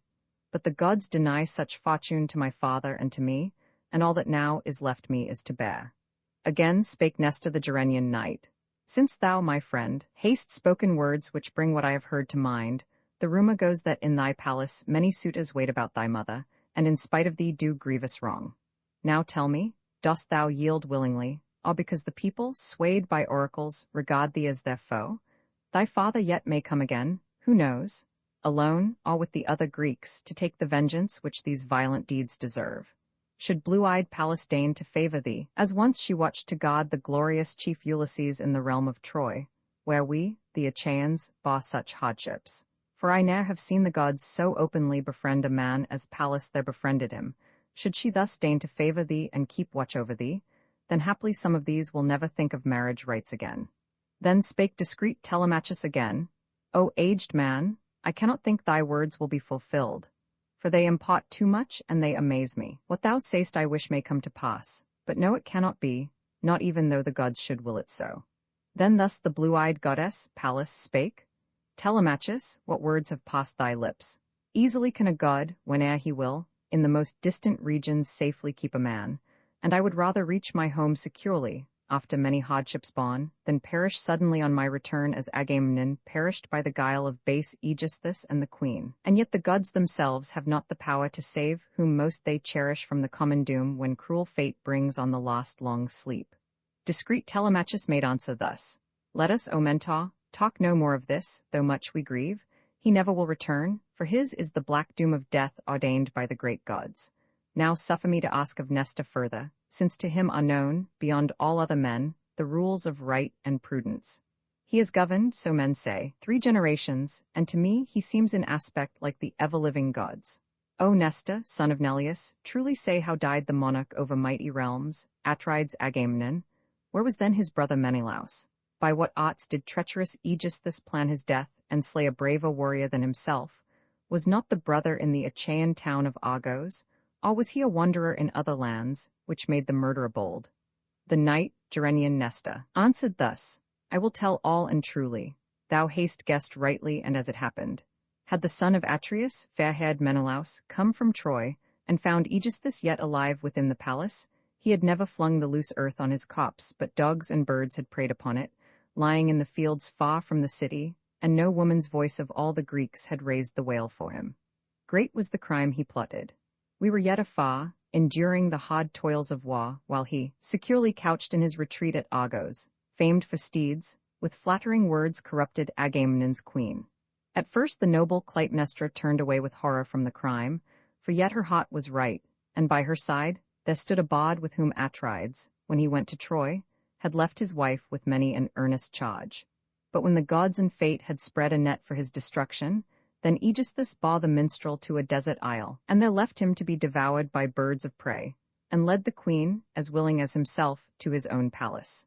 Many a victim's thigh upon the hallowed altars of the gods he offered, many a gift of ornaments woven or wrought in gold he hung within their temples, since at length the mighty end for which he hardly dared to hope was gained. We sailed together from the coast of Troy, Atrides, Menelaus, and myself, friends to each other. When the headland height of Athens, hallowed Sunium, met our eyes, Apollo smote with his still shafts and slew Phrontes, Wanta's son, who steered the bark of Menelaus, holding in his hands the rudder as the galley scudded on. And skilled was he beyond all other men to guide a vessel when the storm was high. So there did Menelaus stay his course, though eager to go on, that he might lay his friend in earth and pay the funeral rites. But setting sail again with all his fleet upon the dark blue sea, all-seeing Jove decreed a perilous voyage. He sent forth his shrill-voiced hurricane, and heaped on high the mountain waves. There, scattering the barks far from each other, part he drove to Crete, where the Sidonians dwell, beside the stream of Jordanus. A smooth and pointed rock just on the bounds of Gaudes stands amidst the dark blue deep. The south wind thitherward sweeps a great sea towards Faustus, and against the headland on the left, where that small rock meets and withstands the mighty wave. The ships were driven on this, and scarce the crews escaped with life. The ships were dashed against the crags and wrecked, save 5, and these, with their black prows, were swept toward Egypt by the winds and waves.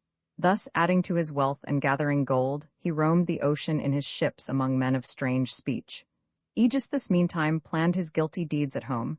He slew the king Atrides, and the people took his yoke. 7 years in rich Mycenae he bore rule, and on the 8th to his destruction came the noble-born Osts, just returned from Athens, and cut off that man of blood, the crafty wretch Aegisthus, by whose hand fell his illustrious father. Then he bade the Argives to the solemn burial feast of his bad mother and the craven wretch Aegisthus. Menelaus, that same day, the great in war, arrived, and brought large wealth, so large his galleys could contain no more. And thou, my friend, be thou not long away, wandering from home, thy rich possessions left, and in thy palace halls a lawless crew, lest they devour thy substance and divide thy goods, and thou have crossed the sea in vain. Yet must I counsel and enjoin on thee to visit Menelaus, who has come just now from lands and nations of strange men, whence one could hardly hope for return, whom once the tempest's violence had driven into that great wide sea, o'er which the birds of heaven could scarce fly hither in a year, such is its fearful vastness. Go thou now, thou with thy ship and friends, or if thou choose the way by land, a car and steeds are here, and here my sons to guide thee to the town of hallowed Lacedaemon, there to find the fair-haired Menelaus. Earnestly beseech of him that he declare the truth. Falsely he will not speak, for he is wise. He spake, the sun went down, the darkness crept over the earth, and blue-eyed Pallas said, Most wisely hast thou spoken, ancient man. Now cut ye out the tongues and mingle wine, that we to Neptune and the other gods may pour libations, and then think of rest. For now the hour is come, the light is gone, nor at a feast in honor of the gods should we long sit, but in good time withdraw. Jove's daughter spake, they hearkened to her words, the heralds came to them, and on their hands poured water. Boys began to fill the bowls to the hard brim, and ministered to each from left to right. Then threw they to the flames the victims' tongues, and, rising, poured on earth wine to the gods. And when that rite was paid, and when their thirst was satiate, Pallas rose with noble-born Telemachus to go to their good ship. But Nestor still detained the twain, and chidingly bespake them thus. Now Jove and all the other gods forbid that ye should go from me to your good ship, as from some half-clad wretch, too poor to own mantles and blankets in whose soft warm folds he and his guests might sleep. But I have both mantles and blankets, beautifully wrought, and never shall the son of that great man Ulysses lie upon a galley's deck while I am living. After me, I hope my sons, who dwell within my palace halls, will duly welcome all who enter here. And thus again the blue-eyed Pallas spake. Well hast thou said, my aged friend, and well doth it become Telemachus to heed thy words, for that were best. Let him remain with thee and sleep in thine abode, while I repair to our black ship, encouraging the crew, and setting them their proper tasks, for I am eldest of them all. The rest are young men yet, and moved by friendship joined our enterprise. The peers in age are they of the large-souled Telemachus. Tonight I sleep within the hull of our black ship, and sail with early morning for the land of the Cauconians, large of soul, from whom a debt is due me, neither new nor small. Send meantime from thy palace in a car, and with thy son this youth, and be the steeds the fleetest and the strongest in thy stalls. The blue-eyed Pallas, having spoken thus, passed like an eagle out of sight, and all were seized with deep amazement as they saw. The aged monarch, wondering at the sight, took by the hand Telemachus, and said, Of craven temper, and unapt for war, O friend, thou canst not be, since thus the gods attend and guide thee in thy youth. And this, of all the gods whose dwelling is in heaven, can be no other than the spoiler queen Pallas, the child of Jove, who also held thy father in such eminent esteem among the Grecians. Deign to favor us, O queen, bestow on me and on my sons, and on my venerable spouse the meed of special glory. I will bring to thee a sacrifice, a broad-horned yearling steer, which never man hath tamed or led beneath the yoke. Her will I bring with gilded horns, and lay an offering on thine altar fires. Such were his words, and Pallas heard the prayer, and then Gerenian Nestor led the way, and with his sons and sons-in-law approached his glorious palace. When they came within the monarch's sumptuous halls, each took his place in order on the couches and the thrones. The old man mingled for them as they came a bowl of delicate wine, 11 years old, drawn by the damsel cupbearer, who took its cover from the jar. The aged chief mingled it in the bowl, and pouring out a pot to Pallas, offered earnest prayer to her, who sprang from aegis-bearing Jove. When due libations had been made, and all drank till they wished no more, most went away, each to his home to sleep. But Nestor made Telemachus, the son of the great chief Ulysses, rest upon a sumptuous couch within the echoing hall, and near to him the chief of squadrons, skilled to wield the spear, Pisistratus, who only of his sons abode in Nestor's halls unwedded yet, while in an inner room of that tall pile, the monarch slumbered on a bed of state, decked for him by the labors of his queen. Soon as the daughter of the dawn appeared, the rosy-fingered morning, Nestor left his bed and went abroad, and took his seat on smooth white stones before his lofty doors, that glistened as with oil, on which before sat Neleus, wise in counsel as the gods. But he had yielded to the will of fate, and passed into the underworld. Now sat Gerenian Nestor in his father's place, the guardian of the Greeks. Around his seat, just from the chambers of their rest, his sons Echephron, Stratius, and Aratus came, Perseus and Thrasymnes. After these came brave Pisistratus, the sixth and last. They led Telemachus, the godlike youth, and placed him near them. The Gerenian knight Nestor began, and thus bespake his sons, Do quickly what I ask, dear sons, and aid to render Pallas, first of all the gods, propitious, Pallas who has deigned to come, and at a solemn feast to manifest herself to me. Let one of you go forth among the fields, and bring a heifer thence, led by the herdsman. To the dark-hulled ship of the large-souled Telemachus, I bid another son repair, and bring the crew save only 2, and let another call Laasius hither, skilled to work in gold, that he may plate with gold the heifer's horns. Let all the rest remain to bid the maids within prepare a sumptuous feast, and bring seats, wood, and limpid water from the fount. He spake, and all were busy. From the field the bullock came, from the swift-sailing bark came the companions of the gallant youth Telemachus, with all his implements, hammer and anvil, and well-jointed tongs, with which he wrought. The goldsmith also came, and to be present at the sacred rites Pallas came likewise. Nestor, aged knight, brought forth the gold, the artisan prepared the metal, and about the bullock's horns wound it, that Pallas might with pleasure see the victim so adorned. Then Stratius grasped the horns, and, aided by Echephron, led the bullock. From his room Aratus brought a laver filled with water in one hand, and in the other hand a canister of cakes, while Thrasymnes, great in war, stood near with a sharp axe, about to smite the victim. Perseus held a vase to catch the blood, while Nesta, aged Hosman, took water and cakes and offering first a pot, and flinging the Sean Fallock to the flames, prayed to the goddess Pallas fervently.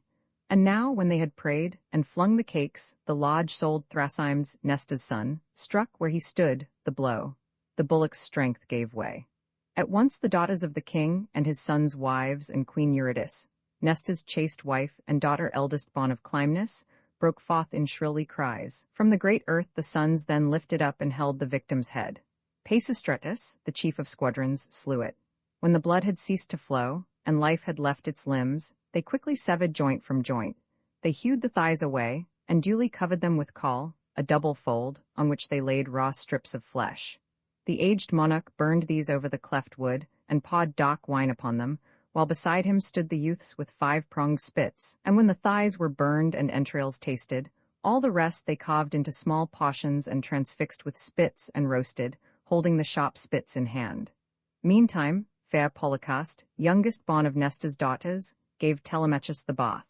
And after he had bathed she shed a rich oil over him, and in a cloak of noble texture and a tunic robed the prince, who, like a god in presence, left the bath, and took his place where Nesta sat, the shepherd of the people. When the youths had roasted well, and from the spits withdrawn the flesh, they took their places at the feast. Then rose up chosen men, and poured the wine into the cups of gold, and when at length the thirst and appetite were both allayed, the knight, Gerenian Nesta, thus began, Rise now, my sons, join to the bright-haired steeds my car, and let Telemachus depart. He spake, they hearkened and obeyed, and straight yoked the swift horses to the car. Then came the matron of the household, laying bread and wine within the car, and dainties such as make a prince's fare. Telemachus then climbed into the sumptuous seat. The son of Nesta and the chief of armed bands, Pisistratus, climbed also, took his place beside him, grasped the reins, and with the lash urged on the coursers. Not unwillingly they darted toward the plain, and left behind the lofty Pylos. All that day they shook the yoke on both their necks. The sun went down. The highways lay in darkness when they came to Phery and the abode of Diocles, son of Ocelochus, who claimed to be the offspring of Alphaeus. They with him found welcome there, and there that night they slept. And when the rosy-fingered morn appeared, they yoked the horses, climbed the shining car, and issued from the palace gate beneath the sounding portico. Pisistratus wielded the lash to urge the coursers on, and not unwillingly they flew and reached a land of harvests. Here the travelers found their journey's end, so swiftly those fleet steeds had borne them on. And now the sun went down, and darkness gathered over all the ways. Uncopyright may you do good and not evil. May you find forgiveness for yourself and forgive others. May you share freely, never taking more than you give. Copyright pages exist to tell you that you can't do something. Unlike them, this uncopyright page exists to tell you that the writing and artwork in this ebook are believed to be in the United States public domain. That is, they are believed to be free of copyright restrictions in the United States. The United States public domain represents our collective cultural heritage, and items in it are free for anyone in the United States to do almost anything at all with, without having to get permission. Copyright laws are different all over the world, and the source text or artwork in this ebook may still be copyrighted in other countries. If you're not located in the United States, you must check your local laws before using this ebook. Standard ebooks makes no representations regarding the copyright status of the source text or artwork in this ebook in any country other than the United States. Non-authorship activities performed on items that are in the public domain, so-called sweat of the brow, work, don't create a new copyright.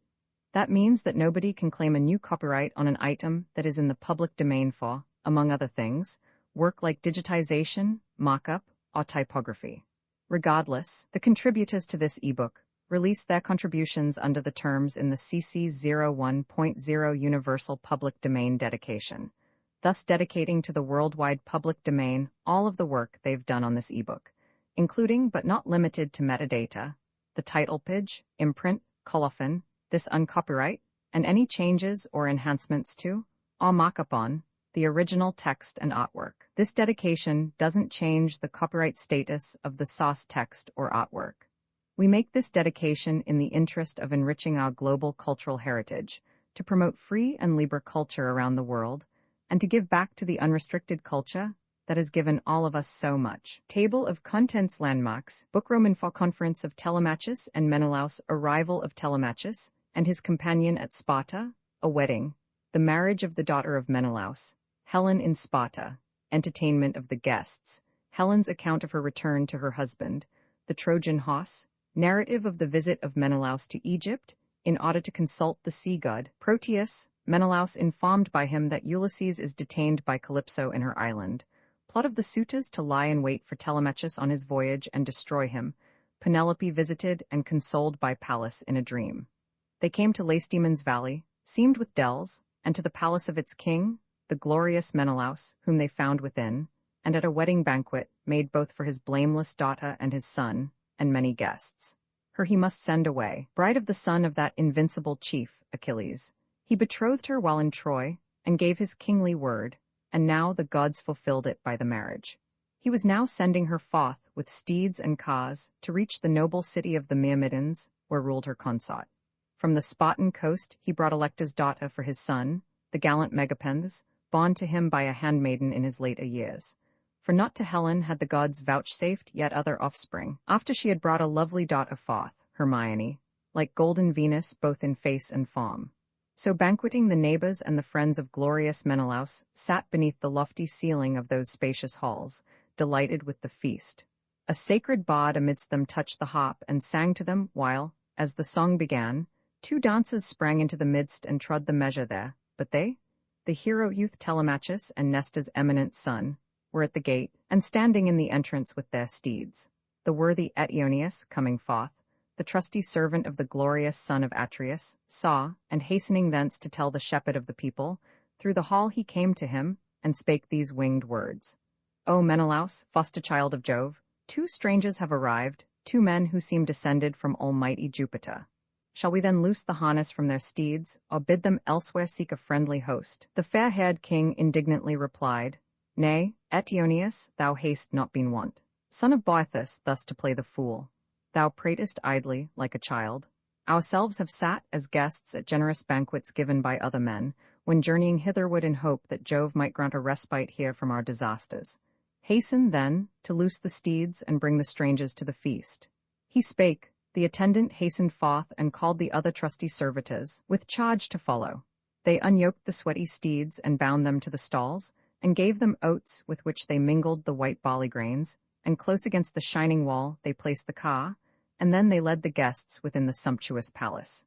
Entering, these admired the palace of the foster child of Jove, for like the splendor of the sun and moon its glory was. They with delighted eyes gazed, and, descending to the polished baths, they bathed. The attendant maids who at the bath had ministered, anointing them with oil, arrayed the stranger guests in fleecy cloaks and tunics. Each sat down upon a throne near to Atrides. Now a handmaid brought a beautiful ewer of gold, and laver rod of silver, and poured water for their hands, and spread a polished table near their seat. The reverend matron of the household came with bread, and set before them many a dish gathered from all the feast. The carver next brought chargers lifted high, and in them meats of every flavor, and before them placed beakers of gold. The fair-haired monarch gave his hand to each, and then bespake them thus. Now taste our banquet and rejoice, and when ye are refreshed with food we will inquire who ye may be. For ye are not of those whose race degenerates, ye are surely born of sceptred kings, the favorites of Jove. Ignoble men have never sons like you. Thus having said, and taking in his hands a fatling bullock's chine, which menials brought roasted, and placed beside the king in sign of honor, this he laid before his guests. And they put forth their hands and banqueted. And when the calls of hunger and of thirst at length were stilled, Telemachus inclined his head toward Nesta's son, that no one else might listen to his words, and thus he said, See, son of Nesta, my beloved friend, in all these echoing rooms the sheen of brass, of gold, of amber, and of ivory, such is the palace of Olympian Jove within its walls. How many things are here of priceless worth? I wonder as I gaze. The fair-haired Menelaus heard him speak, and thus accosted both with winged words.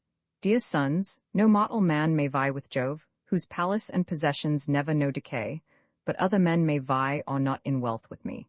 'Twas after suffering and wandering long that in my fleet I brought my wealth with me, and landed on this coast in the 8th year. For I had roamed afar to Cyprus and to Phonis, and where the Egyptians dwell, and Ethiopia's sons, and the Sidonians, and the Arembian race, and to the coast of Libya, where the lambs are yeaned with budding hawns. There do the ewes thrice in the circle of the year bring forth their young. They're both the master of the herd and herdsman, know no lack of cheese, of flesh, or of sweet milk, for there the herds yield milk the whole year round. While I was roaming thus, and gathering store of wealth, another slew my brother, unforewarned, and through the fraud of his own guilty consort. Therefore small is the content I find in bearing rule o'er these possessions. Ye have doubtless heard this from your parents, be they who they may, for much have I endured, and I have lost a palace, a most noble dwelling place, full of things rare and precious. Even now would I possessed within my palace here but the third part of these, and would that they were yet alive who perished on the plain of Troy afar from Argos and its steeds. Yet while I grieve and while I mourn them all here, sitting in my palace, I by turns indulge my heart in weeping, and by turns I pause, for with continual sorrow comes a weariness of spirit. Yet in truth, for none of all those warriors, though their fate afflicts me sorely, do I so much grieve as for one hero. When I think of him, the feast and couch are joyless, since, of all the Achaean chiefs, none brought so much to pass as did Ulysses, both in what he wrought and what he suffered. Great calamities fell to his lot in life, and to my own grief for his sake that cannot be consoled. Long has he been divided from his friends, and whether he be living now or dead, we know not. Old Laertes, the sage Queen Penelope, and young Telemachus, whom, when he went to war he left newborn at home, are sorrowing somewhere for his sake. He spake, and woke anew the young man's grief for his lost father. From his eyelids fell tears at the hearing of his father's name, and with both hands he held before his eyes the purple mantle. Menelaus saw his tears, and pondered, doubting which were best, to let the stranger of his own accord speak of his father, or to question him at first, and then to tell him all he knew. As thus he pondered, Helen, like informed to Dian of the golden distaff, left her high-roofed chamber, where the air was sweet with perfumes, and approached. Adrasta placed a seat for her of costly workmanship. Alcip brought a mat of soft light wool, and Philo with a silver basket came, given by Alcandra, wife of Polybus, who dwelt at Thebes in Egypt, and whose house was rich in things of price. 2 silver baths he gave to Menelaus, tripods 2, and talents 10 of gold. His wife bestowed beautiful gifts on Helen, one of gold, a distaff, one a silver basket edged with gold and round in form. This Philo brought heaped with spun yarn and placed before the queen. Upon it lay the distaff, wrapped in wool of color like the violet. Helen there sat down, a footstool at her feet, and straight questioned with earnest words her husband thus. Say, Menelaus, foster child of Jove, is it yet known what lineage these men claim, these visitants? And what I now shall say, will it be false or true? Yet must I speak. Woman or man, I think I never saw so like another as this youth, on whom I look with deep astonishment, is like Telemachus, the son whom our great chief Ulysses left at home a tender babe when the Achaeans for my guilty sake went forth to wage the bloody war with Troy. And fair-haired Menelaus answered her, Yea, wife, so deem I as it seems to thee. Such are his feet, his hands, the cast of the eye, his head, the hair upon his brow. Just now, in speaking of Ulysses, as I told how he had toiled and suffered for my sake, the stranger held the purple cloak before his eyes, and from the lids dropped bitter tears. Peisistratus, the son of Nesta, spake in answer. Menelaus, foster child of Jove and son of Atreus, sovereign king, he is, as thou hast said, that hero's son, but he is modest, and he deems that ill it would become him, on arriving here, if he should venture in discourse while thou art present, in whose voice we take delight as if it were the utterance of a god. The knight Gerenian Nesta sent me forth to guide him hither, for he earnestly desired to see thee, that thou mightest give counsel in what he yet should say or do. For bitterly, a son, who finds at home no others to befriend him, must lament the absence of a father. So it is with young Telemachus, for far away his father is, and in the land are none who have the power to shelter him from wrong. The fair-haired Menelaus answered thus, O wonder? Then the son of one most dear, who for my sake so oft has braved and borne the conflicts of the battlefield, hath come beneath my roof. I thought that I should greet his father with a warmer welcome here than any other of the Argive race, when Jove the Olympian thunderer should grant a safe return to us across the deep in our good ships. I would have founded here for him a city in Argos, and have built dwellings, and would have brought from Ithaca him and his son, and all his wealth and all his people. To this end I would have caused some neighboring district where my sway is owned to be dispeopled. Dwelling here we oft should then have met each other, and no cause would e'er have parted us, 2 faithful friends delighting in each other, till at last came death's black cloud to wrap us in its shade. A god, no doubt, hath seen in this a good too great for us, and thus to him alone, unhappy man, denied a safe return. He spake, his words awoke in every hot grief for the absent hero's sake. Then wept the Argive Helen, child of Jove, then wept Telemachus. Not tearless were the eyes of Nesta's son, for to his mind arose the memory of the good Antilochus, slain by the bright Aurora's eminent son. Of him he thought, and spake these winged words. O son of Atreus, aged Nesta saith, when in his palace we discourse of thee and ask each other's thought, that thou art wise beyond all other men. Now, if thou mayst, indulge me, for not willingly I weep thus at the evening feast, and soon will Maun, child of the dawn, appear. I do not blame this sorrow for whoever meets his fate and dies. The only honours we can pay to those unhappy mortals is to shred our locks away, and wet our cheeks with tears. I lost a brother, not the least in worth among the Argives, whom thou must have seen. I knew him not. I never saw his face. Yet is it said Antilochus excelled the others, swift of foot and brave in war. The fair-haired Menelaus answered him, Since thou, my friend, hast spoken thus, as one discreet in word and deed, of riper years than thou, might speak and act, for thou art born of such a father, and thy words are wise. And easy is it to discern the son of one on whom Saturnius has bestowed both at the birth hour and in wedded life his blessing, as he gives to Nesta now a calm old age that lapses pleasantly within his palace halls from day to day, and sons wise-minded, mighty with the spear. Then let us lay aside this sudden grief that has o'ertaken us, and only think of banqueting. Let water now be poured upon our hands. There will be time enough tomorrow for discourse. Telemachus and I will then engage in mutual talk. He spake, Asphalion, who with diligent heed served the great Menelaus. On their hands poured water, and they shared the meats that lay upon the board. But Helen, Jove-born dame, had other thoughts, and with the wine they drank mingled a drug, an antidote to grief and anger, bringing quick forgetfulness of all life's evils. Whoso drinks, when once it is infused and in the cup, that day shall never wet his cheeks with tears, although his father and his mother lie in death, nor though his brother or beloved son fall butchered by the sword before his eyes. Such sovereign drugs she had, that child of Jove, given her by Polydamna, wife of Thon, a dame of Egypt, where the bounteous soil brings forth abundantly its potent herbs, of healing some and some of bane, and where dwell the physicians who excel in skill all other men, for they are of the race of Paeon. Now, when Helen in the cups had placed the drug, and bidden them to pour the wine upon it, thus she spake again. Atrides Menelaus, reared by Jove, and ye the sons of heroes, Jupiter the sovereign, gives, at pleasure, good and ill to one or to another, for his power is infinite. Now sitting in these halls, feast and enjoy free converse. I will speak what suits the occasion. I could not relate, I could not even name, the many toils borne by Ulysses, stout of heart. I speak only of what that valiant warrior did and suffered once in Troy, where ye of Greece endured such hardships. He had given himself unseemly stripes, and o'er his shoulders flung vile garments like a slave's, and entered thus the enemy's town, and walked its spacious streets. Another man he seemed in that disguise, a beggar, though when at the Achaean fleet so different was the semblance that he wore. He entered Ilium thus transformed, and none knew who it was that passed, but I perceived, and questioned him. He turned my quest aside with crafty answers.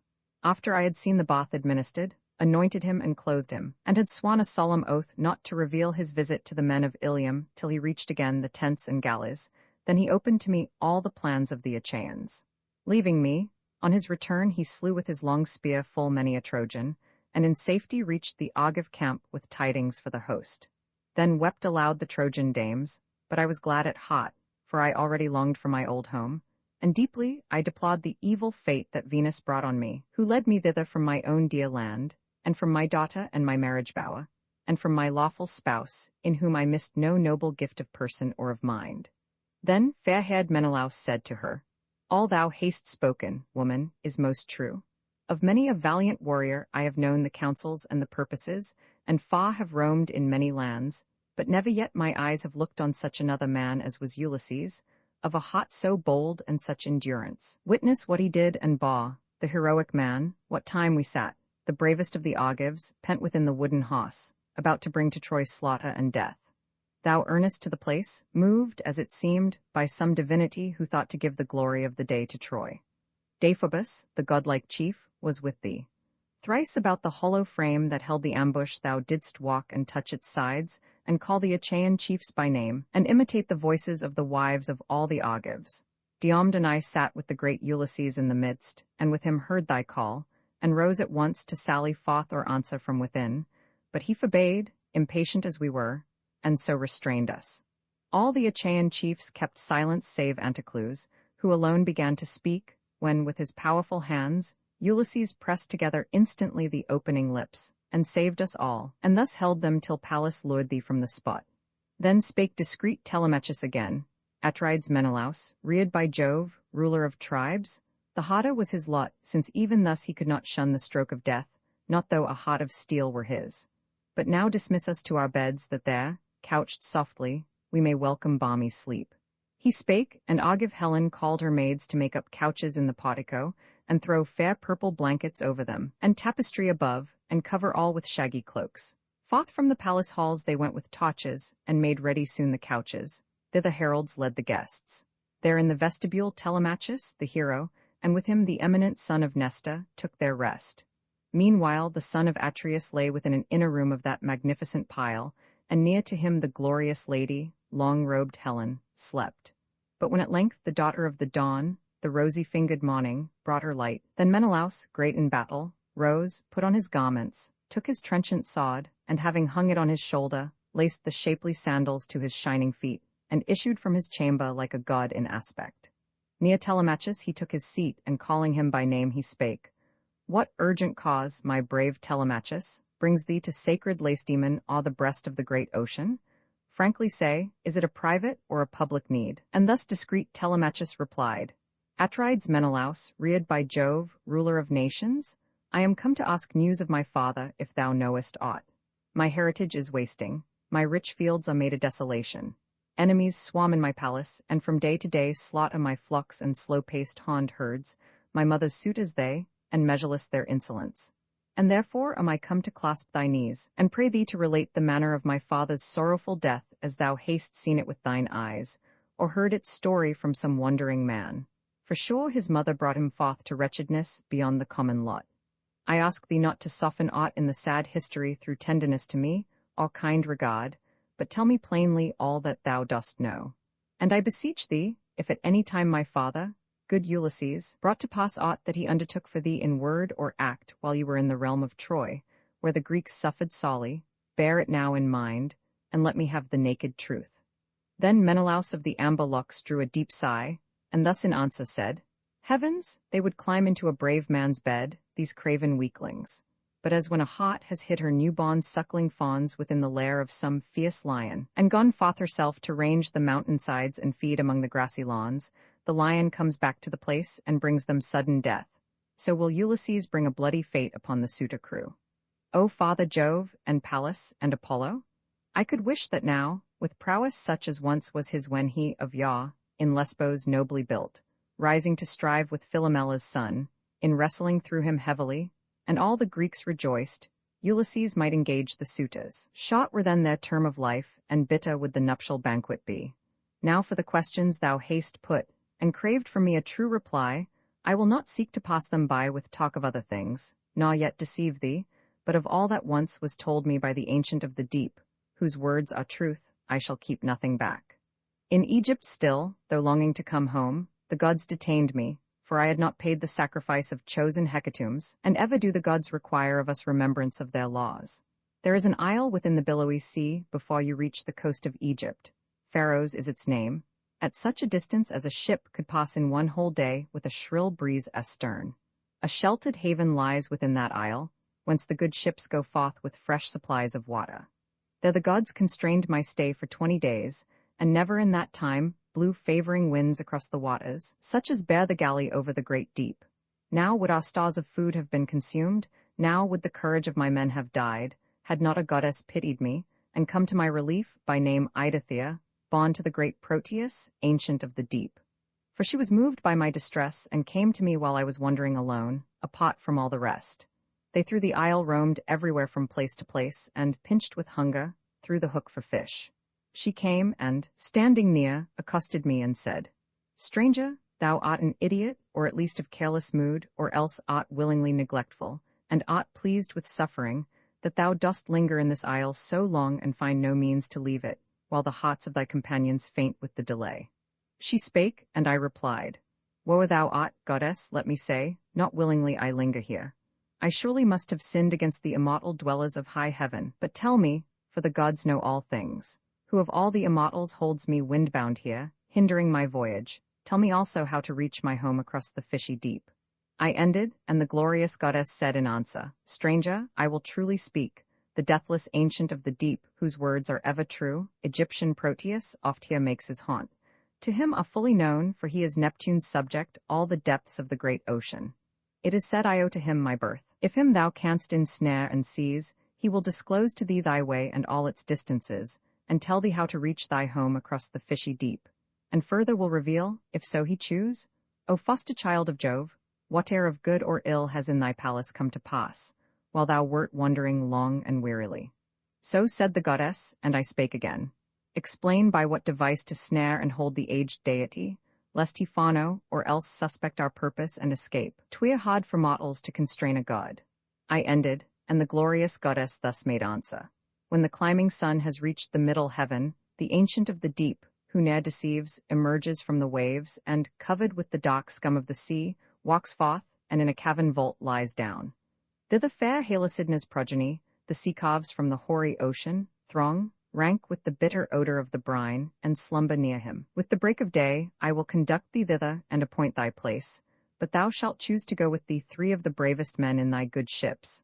And let me now relate the stratagems of the old prophet. He at first will count the sea calves, going o'er them all by 5s, and when he has beheld and numbered all, amidst them all will he lie down, as lies a shepherd midst his flock. And then, as soon as ye behold him stretched at length, exert your utmost strength to hold him there, although he strive and struggle to escape your hands, for he will try all stratagems, and take the form of every reptile on the earth, and turn to water and to raging flame, yet hold him firmly still, and all the more make fast the bands. When he again shall take the form in which thou saw'st him asleep, desist from force, and loose the bands that held the ancient prophet. Ask of him what god afflicts thee thus, and by what means to cross the fishy deep and find thy home again. Thus having said, the goddess straightway sprang into the billowy ocean, while I sought the galleys, where they rested on the sand, with an uneasy spirit. When I reached the ship and Shaw, we made our evening meal.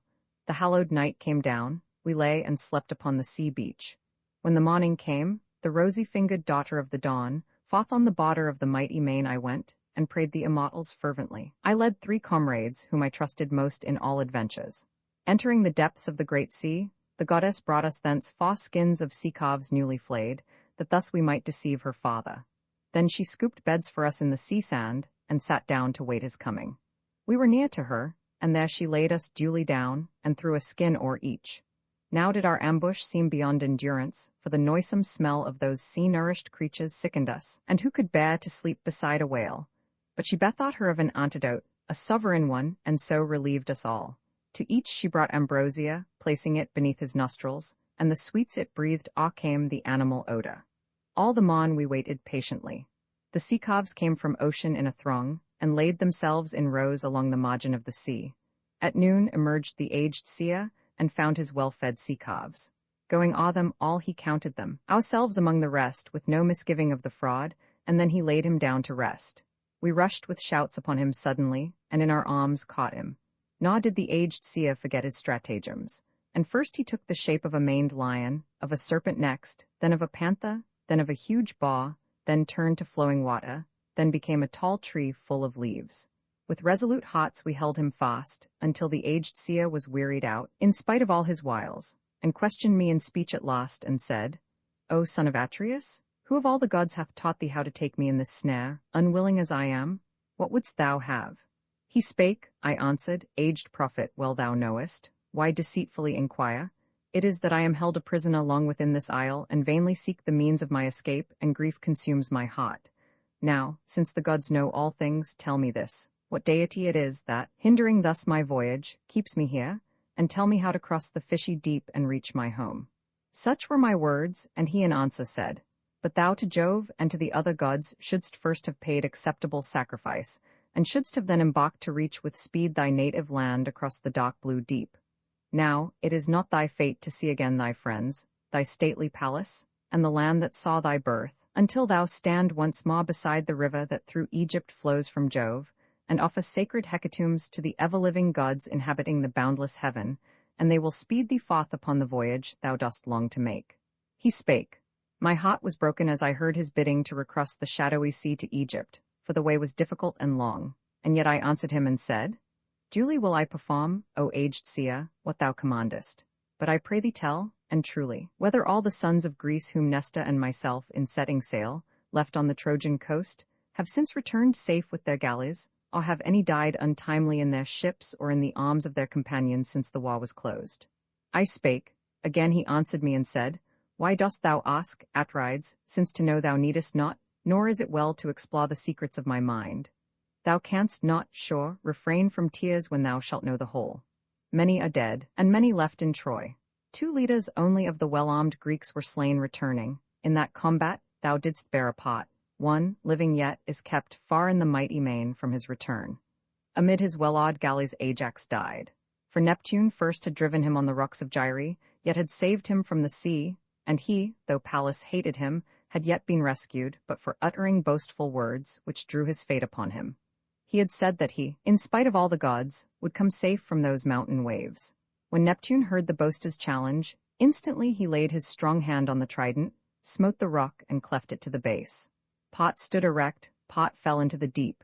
There Ajax sat, and felt the shock, and with the falling mass was carried headlong to the billowy depths below, and drank the brine, and perished there.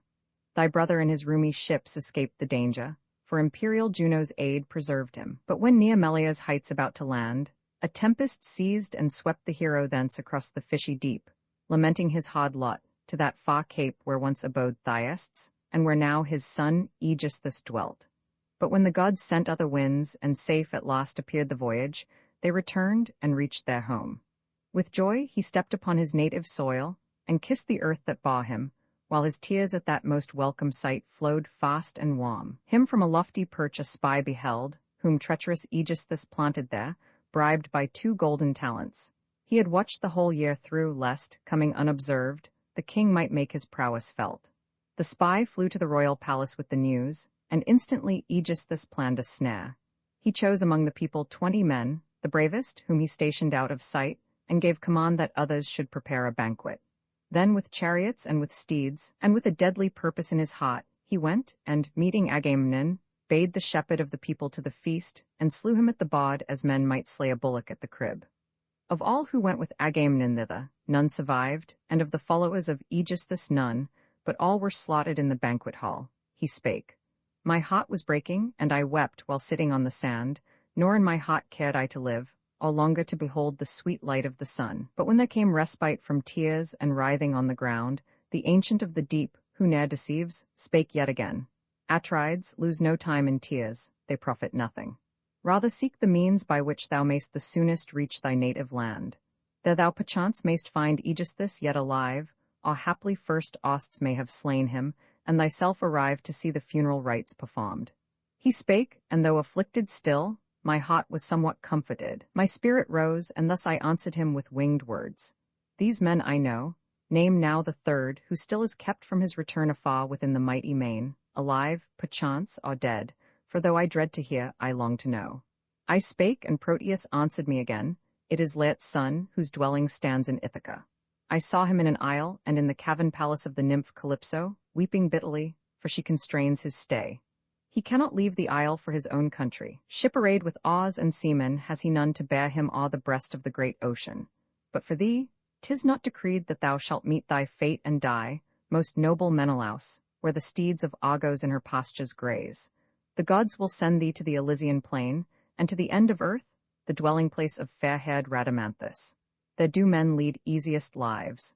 No snow, no bitter cold, no beating rains are there. The ocean deeps with murmuring breezes from the west refresh the dwellers.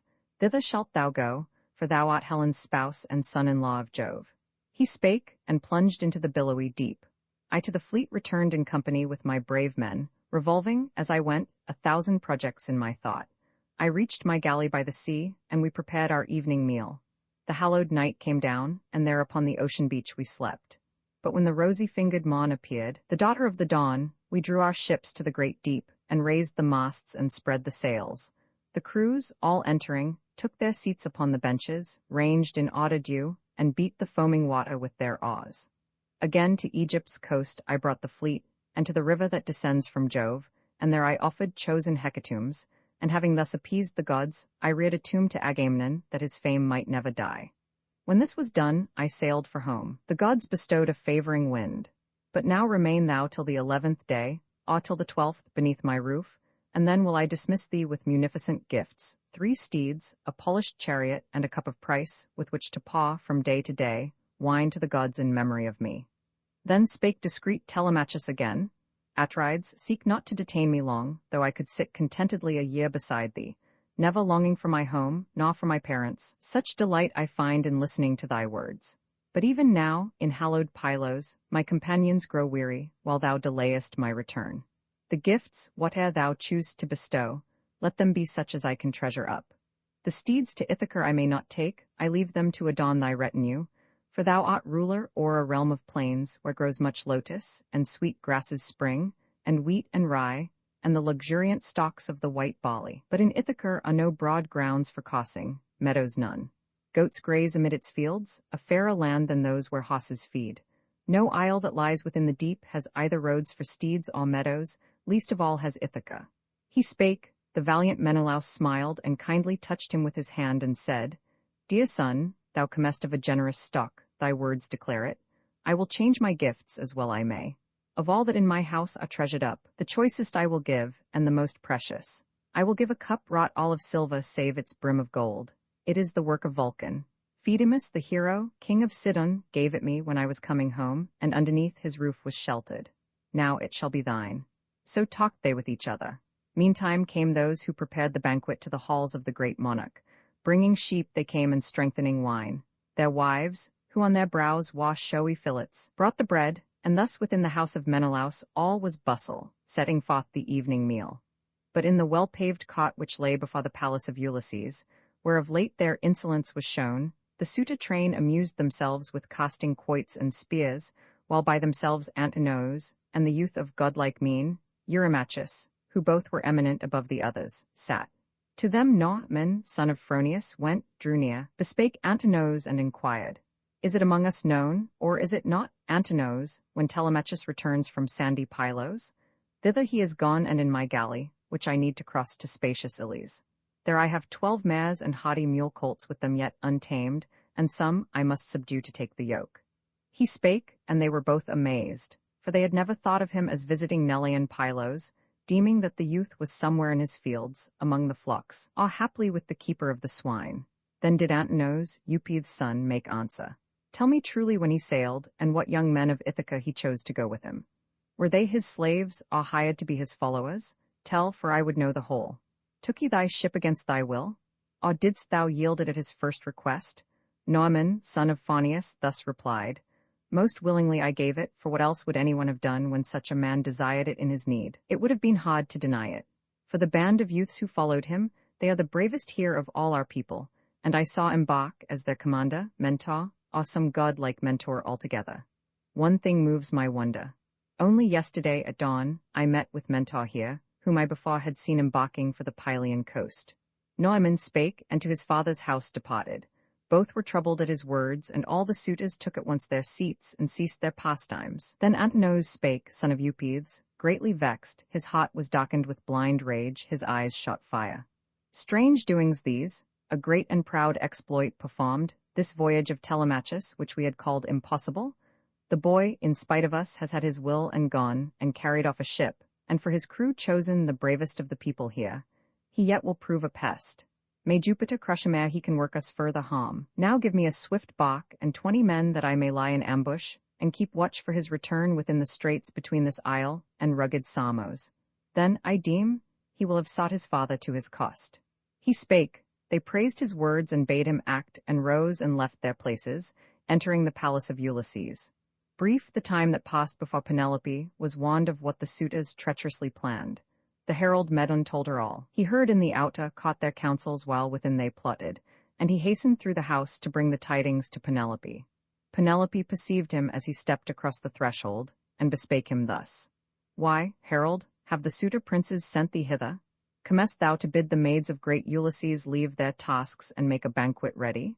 Would their wooing here and elsewhere were but ended, and this feast were their last feast on earth? Ye who in throngs come hither and so wastefully consume the substance of the brave Telemachus, have ye not from your parents, while ye yet were children, heard how once Ulysses lived among them, never wronging any man in all the realm by aught he did or said, as mighty princes often do, through hate of some and love of others? Never man endured injustice at his hands, but you? Your vile designs and acts are known, ye bear no grateful memory of a good man's deeds. And then, in turn, experienced Medon spake. O queen, I would this evil were the worst. The suitors meditate a greater still, and a more heinous far. May Jupiter never permit the crime. Their purpose is to meet Telemachus on his return, and slay him with the sword. For thou must know that on a voyage to the Pylian coast and noble Lacedaemon he has sailed, to gather tidings of his father's fate.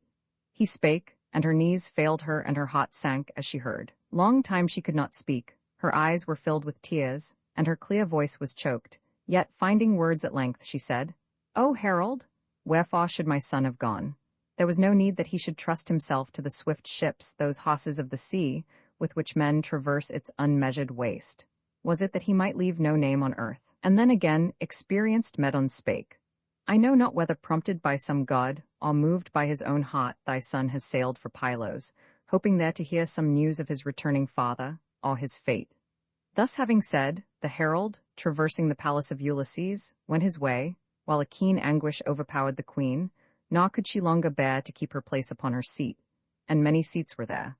But on the threshold of her gorgeous rooms lay piteously lamenting. Round her came her maidens wailing, all, both old and young, who formed her household.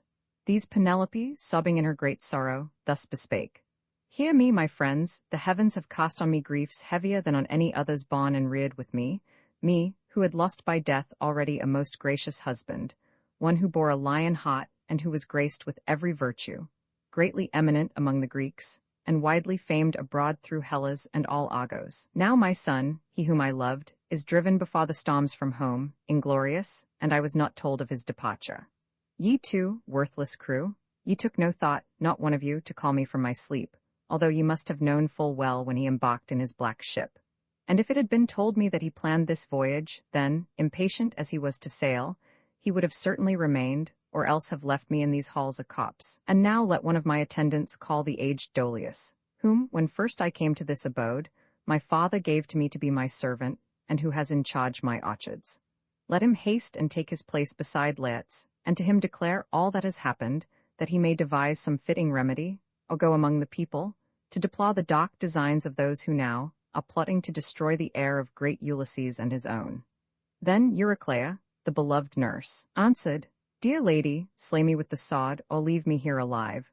I will conceal nothing that has been done or said. I gave all that he asked, both bread and delicate wine, and took a solemn oath, which he required, to tell thee not of this till 12 days past, or till thou shouldst thyself inquire and hear of his departure, that those lovely cheeks might not be stained with tears. Now bathe and put fresh garments on, and to the upper rooms ascending, with thy handmaids offer prayer to Pallas, daughter of the god who bears the aegis. She will then protect thy son, even from death. Grieve not the aged man, already much afflicted.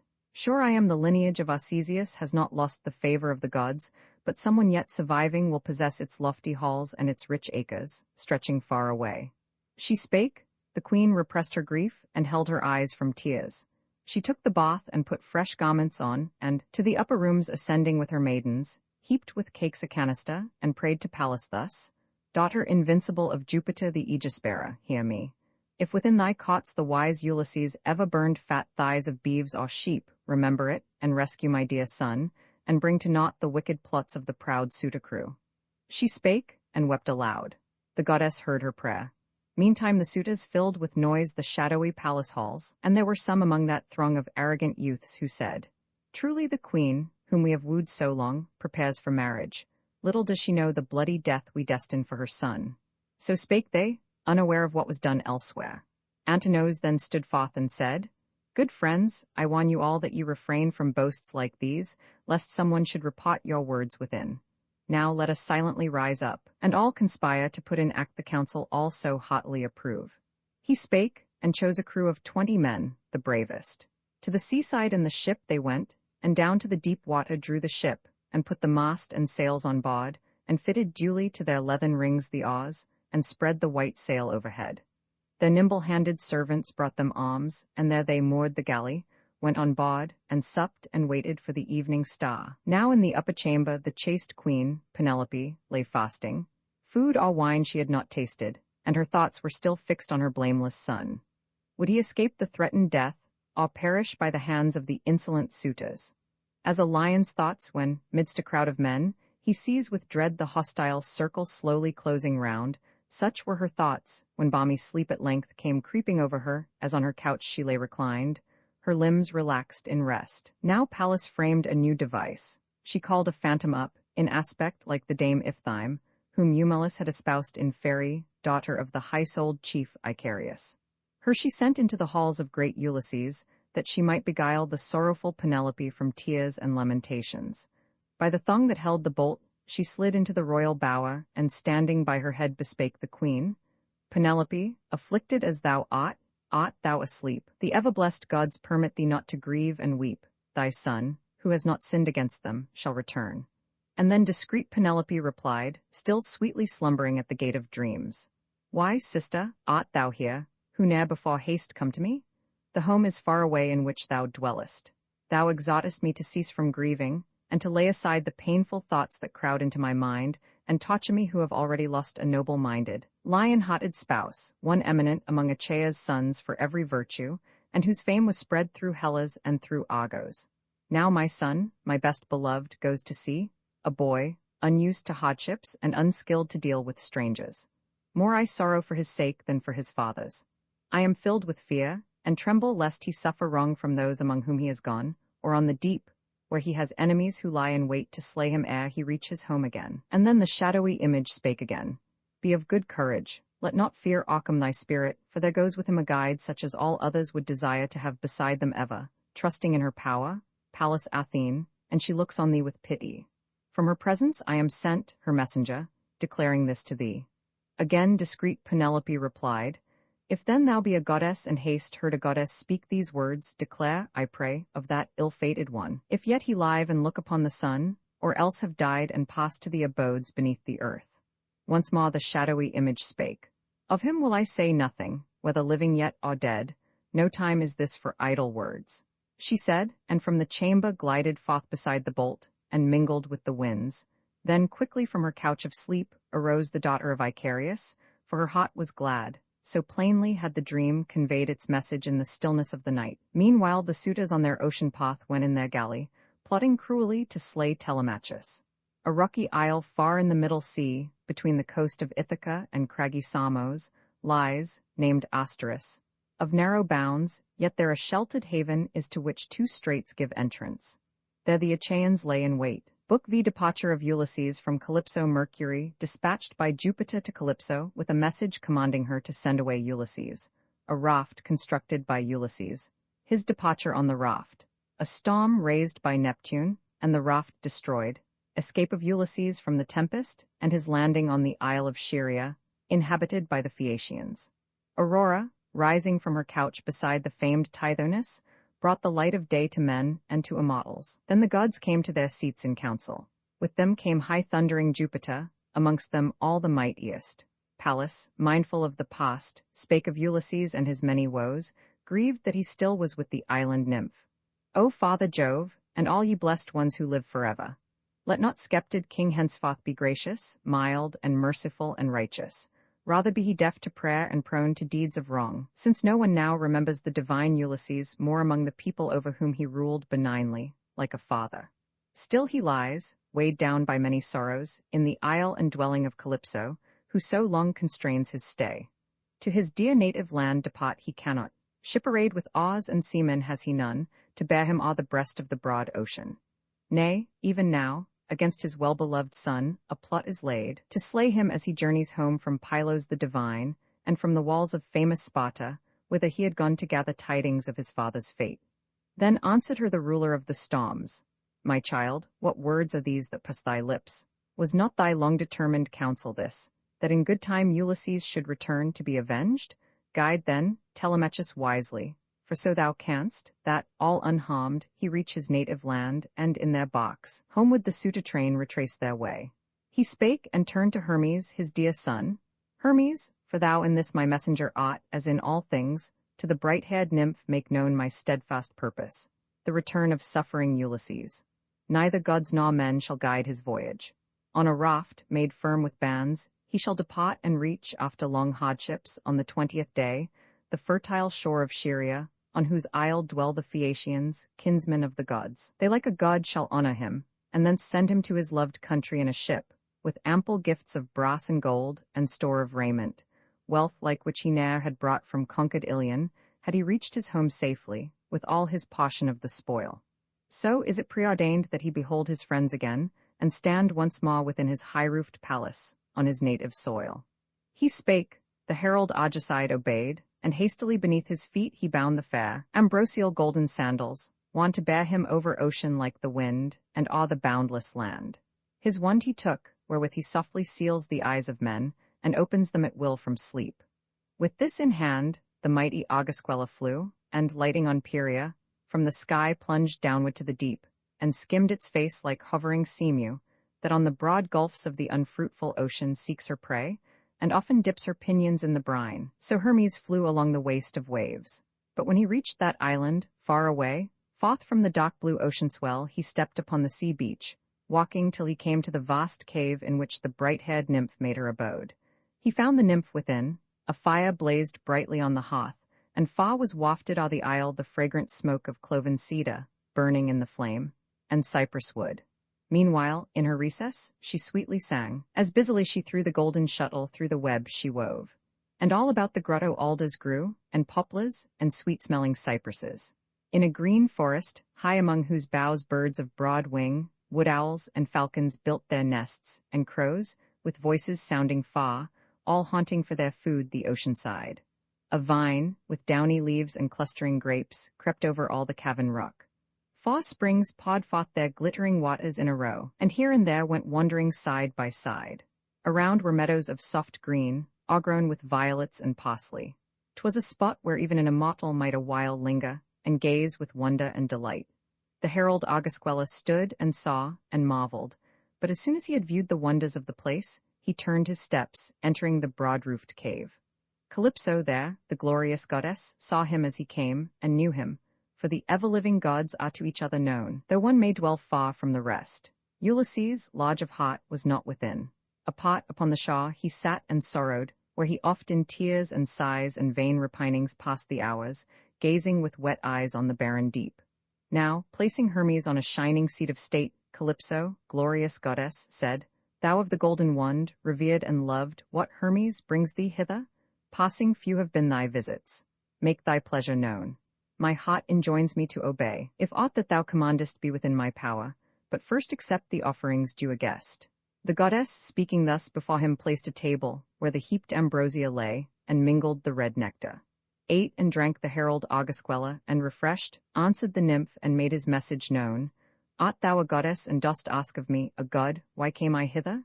Yet, since thou requirest, I will truly tell the cause. I came unwillingly, at Jove's command, for who of choice would traverse the wide waste of the salt ocean, with no city near where men adore the gods with solemn rites and chosen hecatombs? No god has power to elude or to resist the purposes of aegis-bearing Jove. With thee abides, he bids me say, the most unhappy man of all who round the city of Priam waged the battle through 9 years, and in the 10th, laying it waste, departed for their homes. But in their voyage they provoked the wrath of Pallas, who called up the furious winds and angry waves against them. By his side sank all his gallant comrades in the deep. Him did the winds and waves drive hither. Him Jove bids thee send away with speed, for here he must not perish, far from all he loves. So is it preordained that he behold his friends again, and stand once more within his high-roofed palace, on his native soil. He spake, Calypso, glorious goddess, heard and shuddered, and with winged words replied, "Ye are unjust, ye gods, and envious far beyond all other beings, cannot bear that ever goddess openly should make a mortal man her consort. Thus it was when once Aurora, rosy-fingered, took Orion for her husband. Ye were stung, amid your blissful lives, with envious hate, till chaste Diana, of the golden throne, smote him with silent arrows from her bow, and slew him in Otygia. Thus again, when bright-haired Ceres, swayed by her own heart, in fields which bore 3 yearly harvests, met Aegeon as a lover, this was known irelong to Jupiter, who flung from high a flaming thunderbolt, and laid him dead. And now ye envy me, that with me dwells a mortal man. I saved him as he clung alone upon his floating keel, for Jove had cloven with a bolt of fire from heaven his galley in the midst of the Black Sea, and all his gallant comrades perished there. Him kindly I received, I cherished him, and promised him a life that ne'er should know decay or death. But since no god has power to elude or to withstand the purposes of aegis-bearing Jove, let him depart, if so the sovereign moves him and commands, over the barren deep. I send him not, for neither ship arrayed with oars have I, nor seamen, or the boundless waste of waves to bear him hence. My counsel I will give, and nothing will I hide that he should know, to place him safely on his native shore. The herald Augusqueller answered her, Dismiss him thus, and bear in mind the wrath of Jove, lest it be kindled against thee. Thus having said, the mighty Argicide departed, and the nymph, who now had heard the doom of Jove, sought the great-hearted man, Ulysses.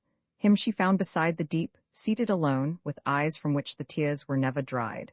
For now no more the nymph delighted him, he wasted his sweet life in yearning for his home. Night after night he slept constrained within the hollow cave, the unwilling by the fond, and day by day he sat upon the rocks that edged the shore, and in continual weeping and in sighs and vain repinings while the hours away, gazing through tears upon the barren deep. The glorious goddess stood by him and spake, Unhappy, sit no longer sorrowing here, nor waste life thus. Lo, I most willingly dismiss thee hence. Rise, hew down trees, and bind their trunks with brazen clamps into a raft, and fasten planks above, a lofty floor, that it may bear thee o'er the dark blue deep. Bread will I put on board, water, and wine, red wine that cheers the heart, and wrap thee well in garments and send after thee the wind, that safely thou attain thy native shore, if so the gods permit thee, who abide in the broad heaven above, and better know by far than I, and far more wisely judge. Ulysses, the great sufferer, as she spake shuddered, and thus with winged words replied, Some other purpose than to send me home is in thy heart, O goddess, bidding me to cross this frightful sea upon a raft, this perilous sea, where never even ships pass with their rapid keels, though Jove bestow the wind that glads the seamen. Nay, I climb no raft against thy wish, unless thou swear the great oath of the gods that thou in this dost meditate no other harm to me. He spake, Calypso, glorious goddess, smiled, and smoothed his forehead with her hand, and said, Perverse, and slow to see where guile is not, how could thy heart permit thee thus to speak? Now bear me witness, earth, and ye broad heavens above us, and ye waters of the Styx that flow beneath us, mightiest oath of all, and most revered by all the blessed gods, that I design no other harm to thee, but that I plan for thee, and counsel thee what I would do were I in need like thine. I bear a just a mind, my bosom holds a pitying heart, and not a heart of steel. Thus having said, the glorious goddess moved away with hasty steps, and where she trod he followed, till they reached the vaulted cave, the goddess and the hero. There he took the seat whence Hermes had just risen. The nymph brought forth whatever mortals eat and drink to set before him. She right opposite to that of great Ulysses took her seat. Ambrosia there her maidens laid, and their pawed nectar. Both put forth their hands, and took the ready viands, till at length the calls of hunger and of thirst were satisfied. Calypso, glorious goddess, then began, Son of Laertes, man of many wiles, high-born Ulysses, thus wilt thou depart home to thy native country. Then farewell, but couldst thou know the sufferings fate ordains for thee ere yet thou landest on its shore, thou wouldst remain to keep this home with me and be immortal, strong as is thy wish to see thy wife, a wish that day by day possesses thee. I cannot deem myself in face or form less beautiful than she, for never with immortals can the race of mortal dames in form or face compare. Ulysses, the sagacious, answered her, Bear with me, gracious goddess, well I know all thou couldst say. The sage Penelope in feature and in stature comes not nigh to thee, for she is mortal, deathless thou, and ever young. Yet day by day I long to be at home once more, and pine to see the hour of my return. Even though some gods smite me on the black ocean, I shall bear the stroke, for in my bosom dwells a mind patient of suffering. Much have I endured, and much survived in tempests on the deep and in the battle. Let this happen too. He spake, the sun went down, the night came on. And now the twain withdrew to a recess deep in the vaulted cave, where side by side they took their rest. But when the child of dawn, Aurora, rosy-fingered, looked abroad, Ulysses put his vest and mantle on. The nymph too, in a robe of silver white, ample and delicate and beautiful, arrayed herself, and round about her loins wound a fair golden girdle, drew a veil over her head, and planned to send away magnanimous Ulysses. She bestowed a heavy axe of steel and double-edged, well fitted to the handle wrought of olive wood, firm set and beautiful. A polished adze she gave him next, and led the way to a far corner of the isle, where lofty trees, alders and poplars, stood, and firs that reached the clouds, sapless and dry long since, and fitter thus to ride the waves. Then, having shown where grew the tallest trees, Calypso, glorious goddess, sought her home. Trees then he felled, and soon the task was done. 20 in all he brought to earth, and squared their trunks with the sharp steel, and carefully he smoothed their sides, and wrought them by a line. Calypso, gracious goddess, having brought wimbles, he bawed the beams, and, fitting them together, made them fast with nails and clamps. As when some builder, skilful in his art, frames for a ship of burden the broad keel, such ample breadth Ulysses gave the raft. Upon the massy beams he reared a deck, and flawed it with long planks from end to end. On this a mast he raised, and to the mast fitted a yard. He shaped a rudder next, to guide the raft along her course, and round, with woven work of willow boughs, he fenced her sides against the dashings of the sea. Calypso, gracious goddess, brought him store of canvas, which he fitly shaped to sails, and rigging her with cords and ropes and stays, heaved her with lavers into the great deep. 'Twas the 4th day. His labours now were done, and on the 5th the goddess from her isle dismissed him, newly from the bath, arrayed in garments given by her, that shed perfumes. A skin of dark red wine she put on board, a larger one of water, and for food a basket, stawed with viands such as pleased the appetite. A friendly wind and soft she sent before. The great Ulysses spread his canvas joyfully to catch the breeze, and sat and guided with nice care the helm, gazing with fixed eye on the Pleiades, Boötes setting late, and the great Bear, by others called the Wain, which, wheeling round, looks ever toward Orion, and alone dips not into the waters of the deep. For so Calypso, glorious goddess, bade that on his ocean journey he should keep that constellation ever on his left. Now 17 days were in the voyage past, and on the 18th shadowy heights appeared, the nearest point of the Phaeacian land, lying on the dark ocean like a shield. But mighty Neptune, coming from among the Ethiopians, saw him. Far away he saw, from mountain heights of Solyma, the voyager, and burned with fiercer wrath, and shook his head, and said within himself, "Strange, now I see the gods have new designs for this Ulysses, formed while I was yet in Ethiopia. He draws near the land of the Phaeacians, where it is decreed he shall opass the boundary of his woes, but first, I think, he will have much to bear." He spake, and round about him called the clouds and roused the ocean, wielding in his hand the trident, summoned all the hurricanes of all the winds, and covered earth and sky at once with mists, while from above the night fell suddenly. The east wind and the south pushed forth at once, with the strong blowing west, and the clear north rolled up his mighty waves. Ulysses trembled in his knees and heart, and thus to his great soul, lamenting, said, "What will become of me? Unhappy man, I fear that all the goddess said was true, foretelling what disasters should o'ertake my voyage ere I reach my native land. Now are her words fulfilled. How Jupiter wraps the great heaven in clouds and stirs the deep to tumult. Wilder grow the hurricanes of all the winds, and now my fate is sure. Thrice happy, 4 times happy, they who fell on Troy's wide field, warring for Atreus' sons. Oh, had I met my fate and perished there, that very day on which the Trojan host, around the dead Achilles, hurled at me their brazen javelins, I had then received due burial, and great glory with the Greeks. Now must I die a miserable death." As thus he spake, upon him from on high, a huge and frightful billow broke. It whirled the raft around, and far from it he fell. His hands let go the rudder. A fierce rush of all the winds together snapped in twain the mast. Far off the yard and canvas flew into the deep. The billow held him long beneath the waters, and he strove in vain quickly to rise to air from that huge swell of ocean, for the garments weighed him down which fair Calypso gave him. But at length emerging, he rejected from his throat the bitter brine that down his forehead streamed. Even then, though hopeless with dismay, his thought was on the raft, and struggling through the waves, he seized it, sprang on board, and, seated there, escaped the threatened death. Still to and fro the rolling billows drave it. As the wind in autumn sweeps the thistles o'er the field, clinging together, so the blasts of heaven hither and thither drove it o'er the sea. And now the south wind flung it to the north to buffet, now the east wind to the west.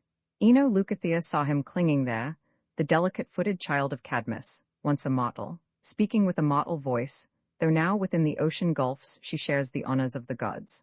With pity she beheld Ulysses struggling thus distressed, and, rising from the abyss below, in form a cormorant, the sea-nymph took her perch on the well-banded raft, and thus she said, "Ah, luckless man, how hast thou angered thus earth-shaking Neptune, that he visits thee with these disasters? Yet he cannot take, although he seek it earnestly, thy life. Now do my bidding, for thou seemest wise. Laying aside thy garments, let the raft drift with the winds, while thou, by strength of arm, makest thy way in swimming to the land of the Phaeacians, where thy safety lies. Receive this veil, and bind its heavenly woof beneath thy breast, and have no further fear of hardship or of danger.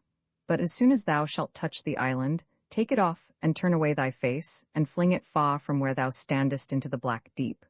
The goddess gave the veil as thus she spoke, and to the tossing deep went down, in form a cormorant, the black wave covered her. But still Ulysses, mighty sufferer, pondered, and thus to his great soul he said, "Ah me, perhaps some god is planning here some other fraud against me, bidding me forsake my raft. I will not yet obey, for still far off I see the land in which 'tis said my refuge lies. This will I do, for this seems wisest. While the fastenings lost that hold these timbers, I will keep my place and bide the tempest here, but when the waves shall dash my raft in pieces, I will swim, for nothing better will remain to do." As he revolved this purpose in his mind, earth-shaking Neptune sent a mighty wave, horrid and huge and high, and where he sat it smote him. As a violent wind uplifts the dry chaff heaped upon a threshing floor, and sends it scattered through the air abroad, so did that wave fling loose the ponderous beams. To one of these, Ulysses, clinging fast, bestrode it, like a horseman on his steed. And now he took the garments off, bestowed by fair Calypso, binding round his breast the veil, and forward plunged into the deep, with palms outspread, prepared to swim. Meanwhile Neptune beheld him, Neptune, mighty king, and shook his head and said within himself, "Go thus, and laden with mischances roam the waters till thou come among the race cherished by Jupiter, but well I deem thou wilt not find thy share of suffering light." Thus having said he urged his coursers on, with their fair-flowing manes, until he came to Aegae, where his glorious Pallas stands. But Pallas, child of Jove, had other thoughts. She stayed the course of every wind beside, and bade them rest, and lulled them into sleep, but summoned the swift north to break the waves, that so Ulysses, the highborn, escaped from death and from the fates, might be the guest of the Phaeacians, men who loved the sea. 2 days and nights among the mighty waves he floated, oft his heart foreboding death. But when the bright-haired Eos had fulfilled the 3rd day's course, and all the winds were laid, and calm was on the watery waste, he saw that land was near, as, lifted on the crest of a huge swell, he looked with sharpened sight. And as a father's life preserved makes glad his children's hearts, when long time he has lain sick, wrung with pain, and wasting by the power of some malignant genius, till at length the gracious gods bestow a welcome cure. So welcome to Ulysses was the sight of woods and fields. By swimming on he thought to climb and tread the shore, but when he drew so near that one who shouted could be heard from land, the sound of ocean on the rocks came to his ear, for their huge breakers roared and spouted fearfully, and all around was covered with the sea foam. Haven here was none for ships, nor sheltering creek, but shores beetling from high, and crags and walls of rock. Ulysses trembled both in knees and heart, and thus to his great soul, lamenting, said, "Now woe is me, as soon as Jove has shown what I had little hoped to see, the land, and I through all these waves have ploughed my way, I find no issue from the hoary deep. For sharp rocks border it, and all around roar the wild surges, slippery cliffs arise close to deep gulfs, and footing there is none where I might plant my steps and thus escape. All effort now were fruitless to resist the mighty billow, hurrying me away to dash me on the pointed rocks. If yet I strive, by swimming further, to disgrace some sloping shore or harbor of the isle, I fear the tempest, lest it hurl me back, heavily groaning, to the fishy deep, or huge sea monster, from the multitude which sovereign Amphitrite feeds, be sent against me by some god, for well I know the power who shakes the shores is wroth with me." While he revolved these doubts within his mind, a huge wave hurled him toward the rugged coast. Then had his limbs been flayed, and all his bones broken at once, had not the blue-eyed maid Minerva prompted him. Borne toward the rock, he clutched it instantly with both his hands, and panting clung till that huge wave rolled by, and so escaped its fury. Back it came, and smote him once again, and flung him far seaward. As to the claws of Polypus, plucked from its bed, The pebbles thickly cling, so flakes of skin from off his powerful hands were left upon the rock. The mighty surge overwhelmed him. He had perished ere his time, hapless Ulysses, but the blue-eyed maid Pallas informed his mind with forecast. Straight emerging from the wave that shawward rolled, he swam along the coast and eyed it well, in hope of sloping beach or sheltered creek.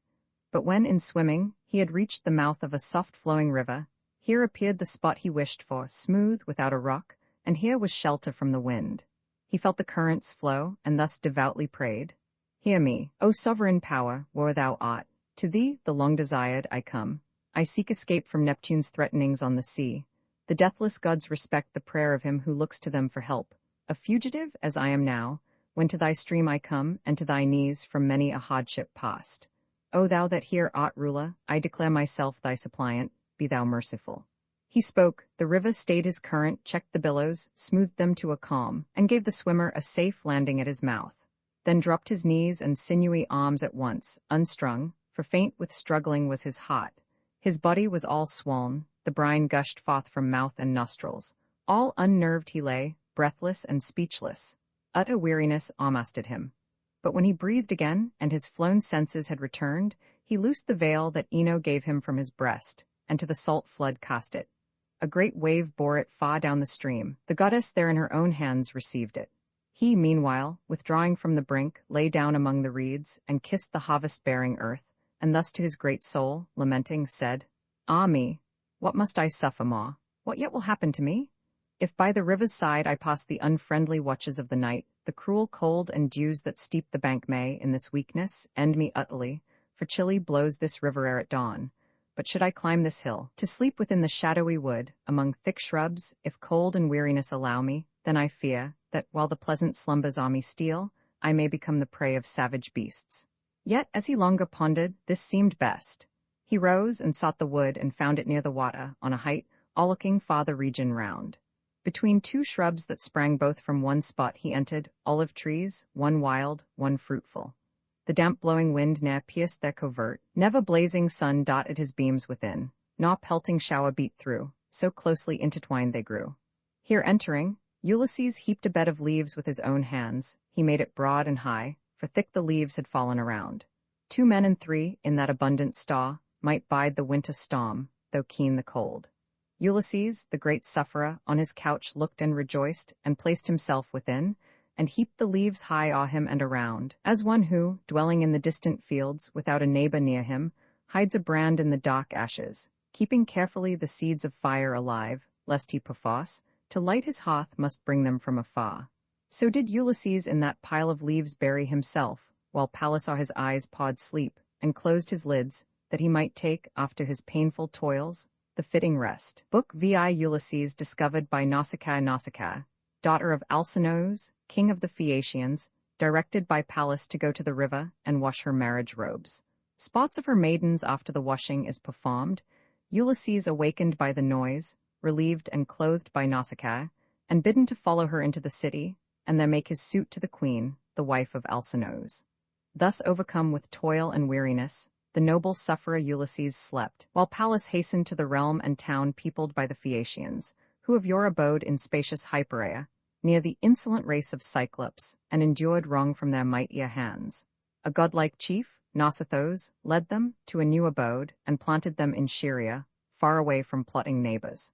With a wall he fenced their city, built them dwellings there, and reared fanes to the gods, and changed the plain to fields.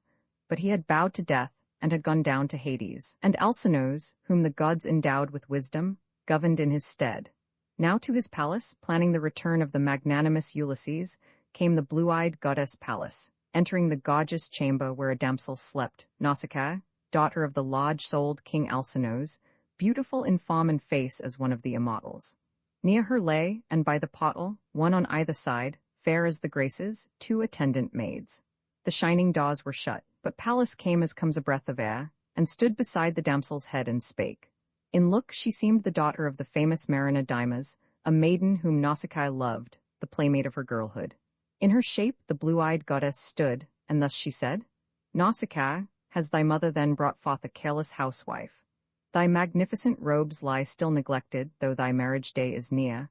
when thou ought to array thyself in seemly garments, and bestow the like on those who lead thee to the bridal right.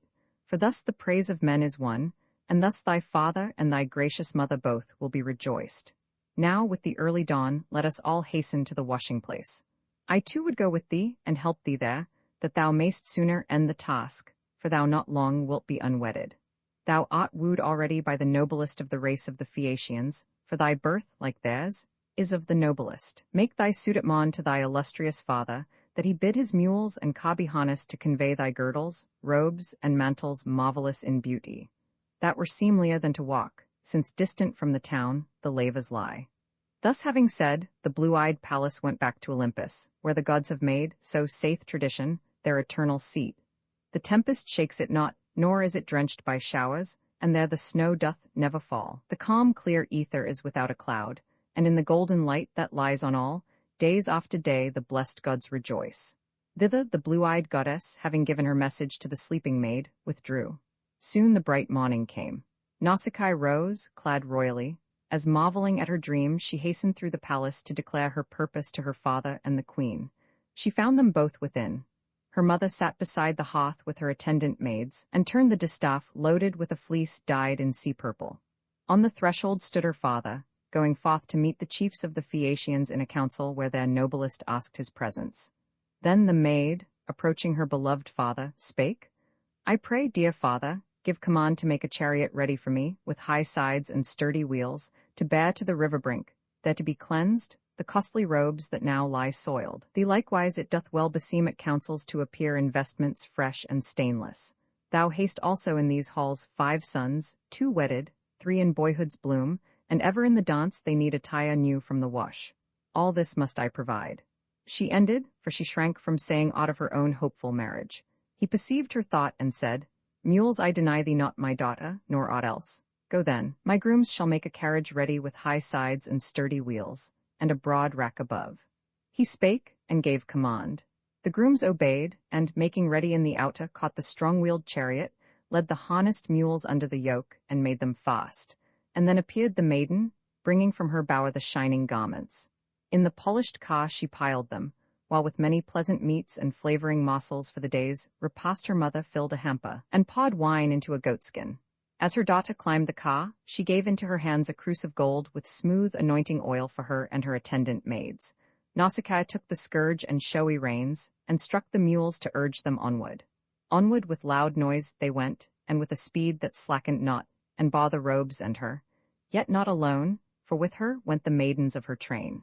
Now when they reached the river's pleasant brink, where lavas had been hollowed out to last perpetually, and freely through them flowed pure water that might cleanse the foulest stains, they loosed the mules, and drove them from the wain to browse the sweet grass by the eddying stream, and took the garments out, and flung them down in the dark water, and with hasty feet trampled them there in frolic rivalry.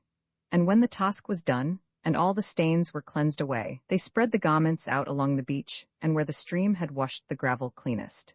Then they bathed, and gave their limbs the delicate oil, and took their meal upon the river's border, while the robes beneath the sun's warm rays were growing dry.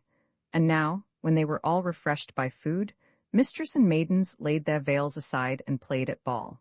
Nausicaa the white-armed began a song, as when the Acha queen Diana, going forth among the hills, the sides of high Taygetus or slopes of Erymanthus, chases joyously boars and fleet stags, and round her in a throng frolic the rural nymphs, Latona's heart is glad, for over all the rest are seen her daughter's head and brow, and she at once is known among them, though they all are fair.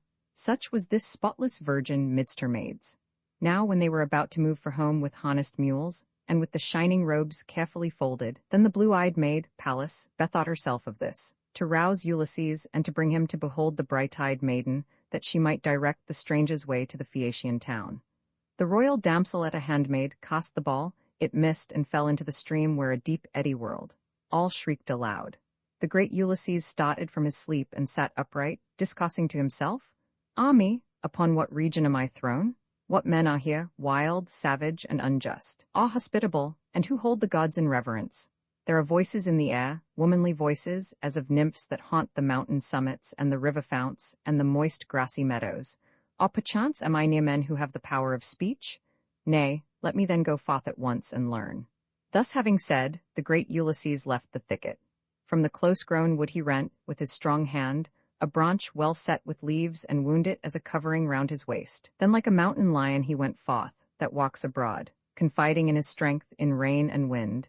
His eyes shoot fire, he falls on oxen, or on sheep, or forest deer, for hunger prompts him even to attack the flock within its closely guarded fold. Such seemed Ulysses when about to meet those fair-haired maidens, naked as he was, but fast by strong necessity. To them his look was frightful, for his limbs were foul with sea foam, yet to right and left they fled along the jutting river-banks. Alone the daughter of Alcinous kept her place, for Pallas gave her courage and forbade her limbs to tremble. So she waited there. Ulysses pondered whether to approach the bright-eyed damsel and embrace her knees and supplicate, or, keeping yet aloof, pray her with soothing words to show the way townward and give him garments. Musing thus, it seemed the best to keep at distance still, and use soft words, lest, should he clasp her knees, the maid might be displeased. With gentle words skilfully auded, thus Ulysses spake. O Queen, I am thy suppliant, whether thou be mortal or a goddess. If perchance thou art of that immortal race who dwell in the broad heaven, thou art, I deem, most like to Dian, daughter of imperial Jove, in shape, in stature, and in noble air. If mortal and a dweller of the earth, thrice happy are thy father and his queen, thrice happy are thy brothers, and their hearts must overflow with gladness for thy sake, beholding such a scion of their house enter the choral dance. But happiest he beyond them all, who, bringing princely gifts, shall bear thee to his home a bride. For sure I never looked on one of mortal race, woman or man, like thee, and as I gaze I wonder. Like to thee, I saw of late, in Delos, a young palm tree growing up beside Apollo's altar. For I sailed to Delos, with much people following me, on a disastrous voyage. Long I gazed upon it wonderstruck, as I am now, for never from the earth so fair a tree had sprung. So marvel I, and am amazed at thee, O lady, and in awe forbear to clasp thy knees. Yet much have I endured. It was but yestereve that I escaped from the Black Sea, upon the 20th day, so long the billows and the rushing gales farther and farther from Ogyges' isle had borne me. Now upon this shore some god casts me, perchance to meet new sufferings here, for yet the end is not, and many things the gods must first accomplish. But do thou, Queen, have pity on me, since to thee I come the first of all. I do not know a single dweller of the land beside. Show me, I pray, thy city, and bestow some poor old robe to wrap me, if indeed, in coming hither, thou hast brought with thee aught poor or coss. And may the gods vouchsafe to thee whatever blessing thou canst wish, husband and home and wedded harmony. There is no better, no more blessed state, than when the wife and husband in accord order their household lovingly. Then those repine who hate them, those who wish them well rejoice, and they themselves the most of all. And then the white-armed maid Nausicaa said, Since then, O stranger, thou art not malign of purpose nor weak-minded, yet, in truth, Olympian Jupiter bestows the goods of fortune on the noble and the base to each one at his pleasure. And thy griefs are doubtless sent by him, and it is fit that thou submit in patience. Now that thou hast reached our lands, and art within our realm, thou shalt not lack for garments nor for aught due to a suppliant stranger in his need. The city I will show thee, and will name its dwellers, the Phaeacians. They possess the city, all the region lying round is theirs, and I am daughter of the prince Alcinous, large of soul, to whom are given the rule of the Phaeacians and their power. So spake the damsel, and commanded thus her fair-haired maids. Stay, whither do ye flee, my handmaids, when a man appears in sight? Ye think, perhaps he is some enemy. Nay, there is no man living now, nor yet will live, to enter, bringing war, the land of the Phaeacians. Very dear are they to the great gods. We dwell apart, afar within the unmeasured deep, amid its waves the most remote of men. No other race hath commerce with us. This man comes to us a wanderer and unhappy, and to him our cares are due. The stranger and the poor are sent by Jove, and slight regards to them are grateful. Maidens, give the stranger food and drink, and take him to the riverside to bathe where there is shelter from the wind. So spake the mistress, and they stayed their flight and bade each other stand, and led the chief under a shelter as the royal maid, daughter of stout Alcinous, gave command, and laid a cloak and tunic near the spot to be his raiment, and a golden cruse of limpid oil. Then, as they bade him bathe in the fresh stream, the noble chieftain said, Withdraw, ye maidens, hence, while I prepare to cleanse my shoulders from the bitter brine, and to anoint them. Long have these my limbs been unrefreshed by oil. I will not bathe before you. I should be ashamed to stand unclothed in presence of these bright-haired maids. He spake, they hearkened and withdrew, and told the damsel what he said. Ulysses then washed the salt spray of ocean from his back and his broad shoulders in the flowing stream, and wiped away the sea froth from his brows. And when the bath was over, and his limbs had been anointed, and he had put on the garments sent him by the spotless maid, Jove's daughter, Pallas, caused him to appear of statelier size and more majestic mien, and bade the locks that crowned his head flow down, curling like blossoms of the hyacinth. As when some skillful workman trained and taught by Vulcan and Minerva in his art, binds the bright silver with a verge of gold, and graceful is his handiwork, such grace did Pallas shed upon the hero's brow and shoulders, as he passed along the beach, and, glorious in his beauty and the pride of noble bearing, sat aloof. The maid admired, and to her bright-haired women spake, "Listen to me, my maidens, while I speak. This man comes not among the godlike sons of the Phaeacian stock against the will of all the gods of heaven. I thought him late of an unseemly aspect. Now he bears a likeness to the immortal ones whose home is the broad heaven. I would that I might call a man like him my husband, dwelling here, and here content to dwell. Now hasten, maids, and set before the stranger food and wine." She spake, they heard and cheerfully obeyed, and set before Ulysses food and wine. The patient chief Ulysses ate and drank full eagerly, for he had fasted long. White-armed Nausicaa then had other cares. She placed the smoothly folded robes within the sumptuous chariot, yoked the firm-hoofed mules, and mounted to her place, and from the seat spake kindly, counseling Ulysses thus: "Now, stranger, rise and follow to the town, and to my royal father's palace I will be thy guide, where, doubt not, thou wilt meet the noblest men of our Phaeacian race. But do as I advise, for not inapt I deem thee. While we traverse yet the fields among the tilth, keep thou among my train of maidens, following fast behind the mules and chariot. I will lead thee in the way. But when our train goes upward toward the town, fenced with its towery wall, and on each side embraced by a fair haven, with a strait of narrow entrance, where our well-oiled barks have each a mooring place along the road, and there round Neptune's glorious fane extends a marketplace, surrounded by huge stones, dragged from the quarry hither, where is kept the rigging of the barks, sailcloth and ropes. And oars are polished there, for little reck Phaeacians of the quiver and the bow, and give most heed to masts and shrouds and ships well poised, in which it is their pride to cross the foamy deep. When there I would not bring rude taunts upon myself, for in the crowd are brutal men. One of the Beza sought perchance might say, on meeting us, "What man, handsome and lusty-limbed, is he who thus follows Nausicaa? Where was it her luck to find him? Will he be her husband yet? Perhaps she brings some wanderer from his ship, a stranger from strange lands, for we have here no neighbors. Or perhaps it is a god called down by fervent prayer from heaven to dwell henceforth with her. 'Tis well if she have found a husband elsewhere, since at home she meets her many noble wooers with disdain. They are Phaeacians." Thus the crowd would say, and it would bring reproach upon my name. I too would blame another who should do the like, and while her parents were alive, without their knowledge should consort with men before her marriage. Stranger, now observe my words, and thou shalt speedily obtain safe conduct from my father, and be sent upon thy voyage homeward. We shall reach a beautiful grove of poplars by the way, sacred to Pallas, from it flows a brook, and round it lies a meadow. In this spot my father has his country grounds, and here his garden flourishes, as far from town as one could hear a shout. There sit thou down and wait till we are in the city's streets and at my father's house. When it shall seem that we are there, arise and onward fare to the Phaeacian city, and inquire where dwells Alcinous the large-souled king, my father. 'Tis not hard to find, a child might lead thee thither. Of the houses reared by the Phaeacians there is none like that in which Alcinous the hero dwells. When thou art once within the cotton hall, go quickly through the palace till thou find my mother where she sits beside the hearth, leaning against a column in its blaze, and twisting threads, a marvel to behold, of bright sea-purple, while her maidens sit behind her. Near her is my father's throne, on which he sits at feasts, and drinks the wine like one of the immortals. Pass it by and clasp my mother's knees. So mayst thou see soon and with joy the day of thy return, although thy home be far. For if her mood be kindly toward thee, thou mayst hope to greet thy friends once more, and enter yet again thy own fair palace in thy native land." Thus having said, she raised the shining scourge and struck the mules, that quickly left behind the river. On they went with easy pace and even steps.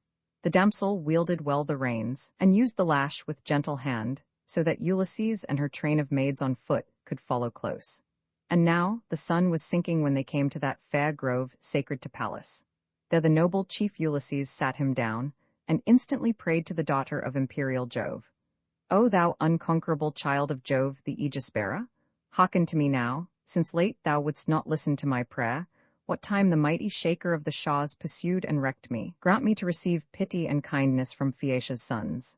So prayed he, supplicating. Pallas heard the prayer, but came not to him openly. Awe of her father's brother held her back, for he would still pursue with violent hate Ulysses, till he reached his native land. Book Romans 7 Reception of Ulysses, by Alcino's return of Nausicaa to the city, followed by Ulysses, Palace and Garden of Alcinous, reception of Ulysses by the queen and her husband, narrative given by Ulysses of his voyage and shipwreck. So prayed Ulysses the great sufferer. The strong mules bore the damsel toward the town, and when she reached her father's stately halls, she stopped beneath the porch. Her brothers came around her, like an aspect to the gods, and loosed the mules and bore the garments in. She sought her chamber, where an aged dame attendant there, an epirote and named Eurymedeusa, lighted her a fire. She by the well-oiled galleys had been brought before a time from Epirus, and was given to King Alcinous, ruler over all Phaeacia's sons, who hearkened to his voice as if he were a god. 'Twas she who reared white-armed Nausicaa in the royal halls, tended her hearth, and dressed her evening meal. Now rose Ulysses up, and townward turned his steps, while friendly Pallas wrapped his way in darkness, lest someone among the sons of the Phaeacians with unmannerly words might call to him, or ask him who he was. And just as he was entering that fair town, the blue-eyed Pallas met him, in the form of a young virgin with an urn. She stood before him, and Ulysses thus inquired, "Wilt thou, my daughter, guide me to the house where dwells Alcinous, he who rules this land? I am a stranger, who have come from far after long hardships, and of all who dwell within this realm I know not even one." Pallas, the blue-eyed goddess, thus replied, "Father and stranger, I will show the house. The dwelling of my own good father stands close by it. Follow silently, I pray, and I will lead.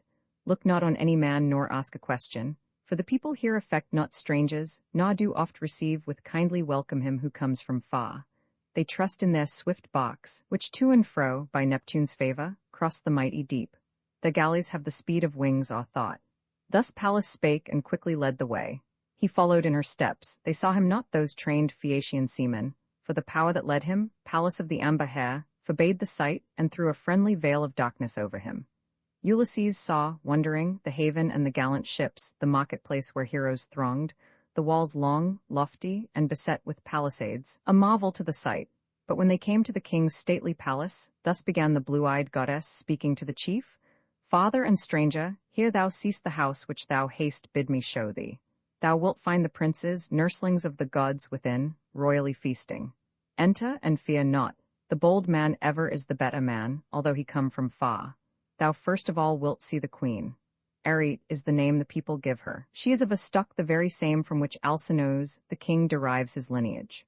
For long since Nausithous, its founder, was brought forth to Neptune, the great shaker of the shaws, by Peribea, fairest of her sex, and youngest daughter of Eurymedon, the lodge of Sol, who ruled the arrogant brood of giants and beheld that guilty race cut off, and perished by a fate like theirs. Her Neptune wooed, she bore to him a son, large-souled Nausithous, whom Phaeacia owned its sovereign. To Nausithous were born Rexenna and Alcinous. He who bears the silver bow, Apollo, smote to death Rexenna, newly wedded in his home. He left no son, and but one daughter, named Arete. Her Alcinous made his wife, and honored her as nowhere else on earth is any woman honored who bears charge over a husband's household. From their hearts her children pay her reverence, and the king and all the people, for they look on her as if she were a goddess. When she goes abroad into the streets, all welcome her with acclamations. Never does she fail in wise discernment, but decides disputes kindly and justly between man and man. And if thou gain her favor, there is hope that thou mayst see thy friends once more, and stand in thy tall palace on thy native soil. The blue-eyed Pallas, having spoken thus, departed o'er the barren deep. She left the pleasant isle of Scheria, and repaired to Marathon, and to the spacious streets of Athens, entering there the massive halls where dwelt Erechtheus, while Ulysses toward the gorgeous palace of Alcinous turned his steps, yet stopped and pondered ere he crossed the threshold. For on every side beneath the lofty roof of that magnanimous king a glory shone as of the sun or moon. There from the threshold, on each side, were walls of brass that led towards the inner rooms, with blue steel cornices. The doors within the massive building were of gold, and posts of silver on the brazen threshold stood, and silver was the lintel, and above its architrave was gold. And on each side stood gold and silver mastiffs, the rare work of Vulcan's practiced skill, placed there to guard the house of great Alcinous, and endowed with deathless life, that knows no touch of age. Along the walls within, on either side, and from the threshold to the inner rooms, were firmly planted thrones on which were laid delicate mantles, woven by the hands of women. The Phaeacian princes here were seated. Here they ate and drank, and held perpetual banquet.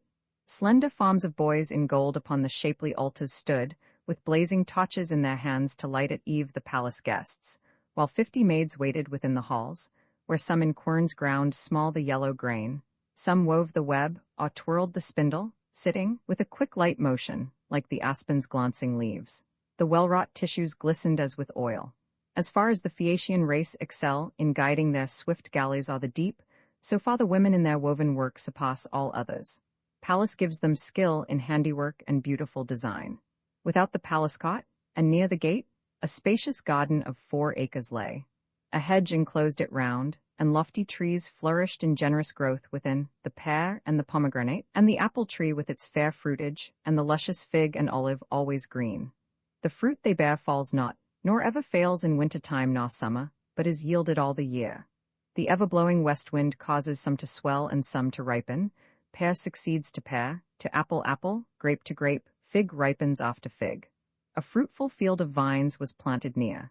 In pot it lay open and basking in the sun, which dried the soil, and here men gathered in the grapes, and there they trod the winepress. Farther on were grapes unripened yet, which just had cast the flower, and others still which just began to redden. At the garden's furthest bound were beds of many plants that all the year bore flowers. There gushed 2 fountains, one of them ran wandering through the field, the other flowed beneath the threshold to the palace cot, and all the people filled their vessels there.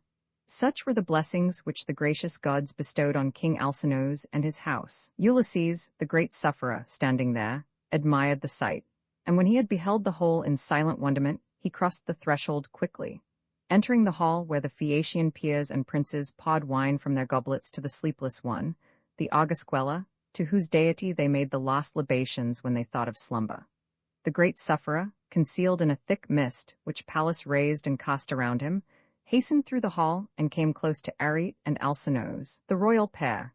Then did Ulysses clasp Arete's knees, when suddenly the cloud raised by the goddess vanished.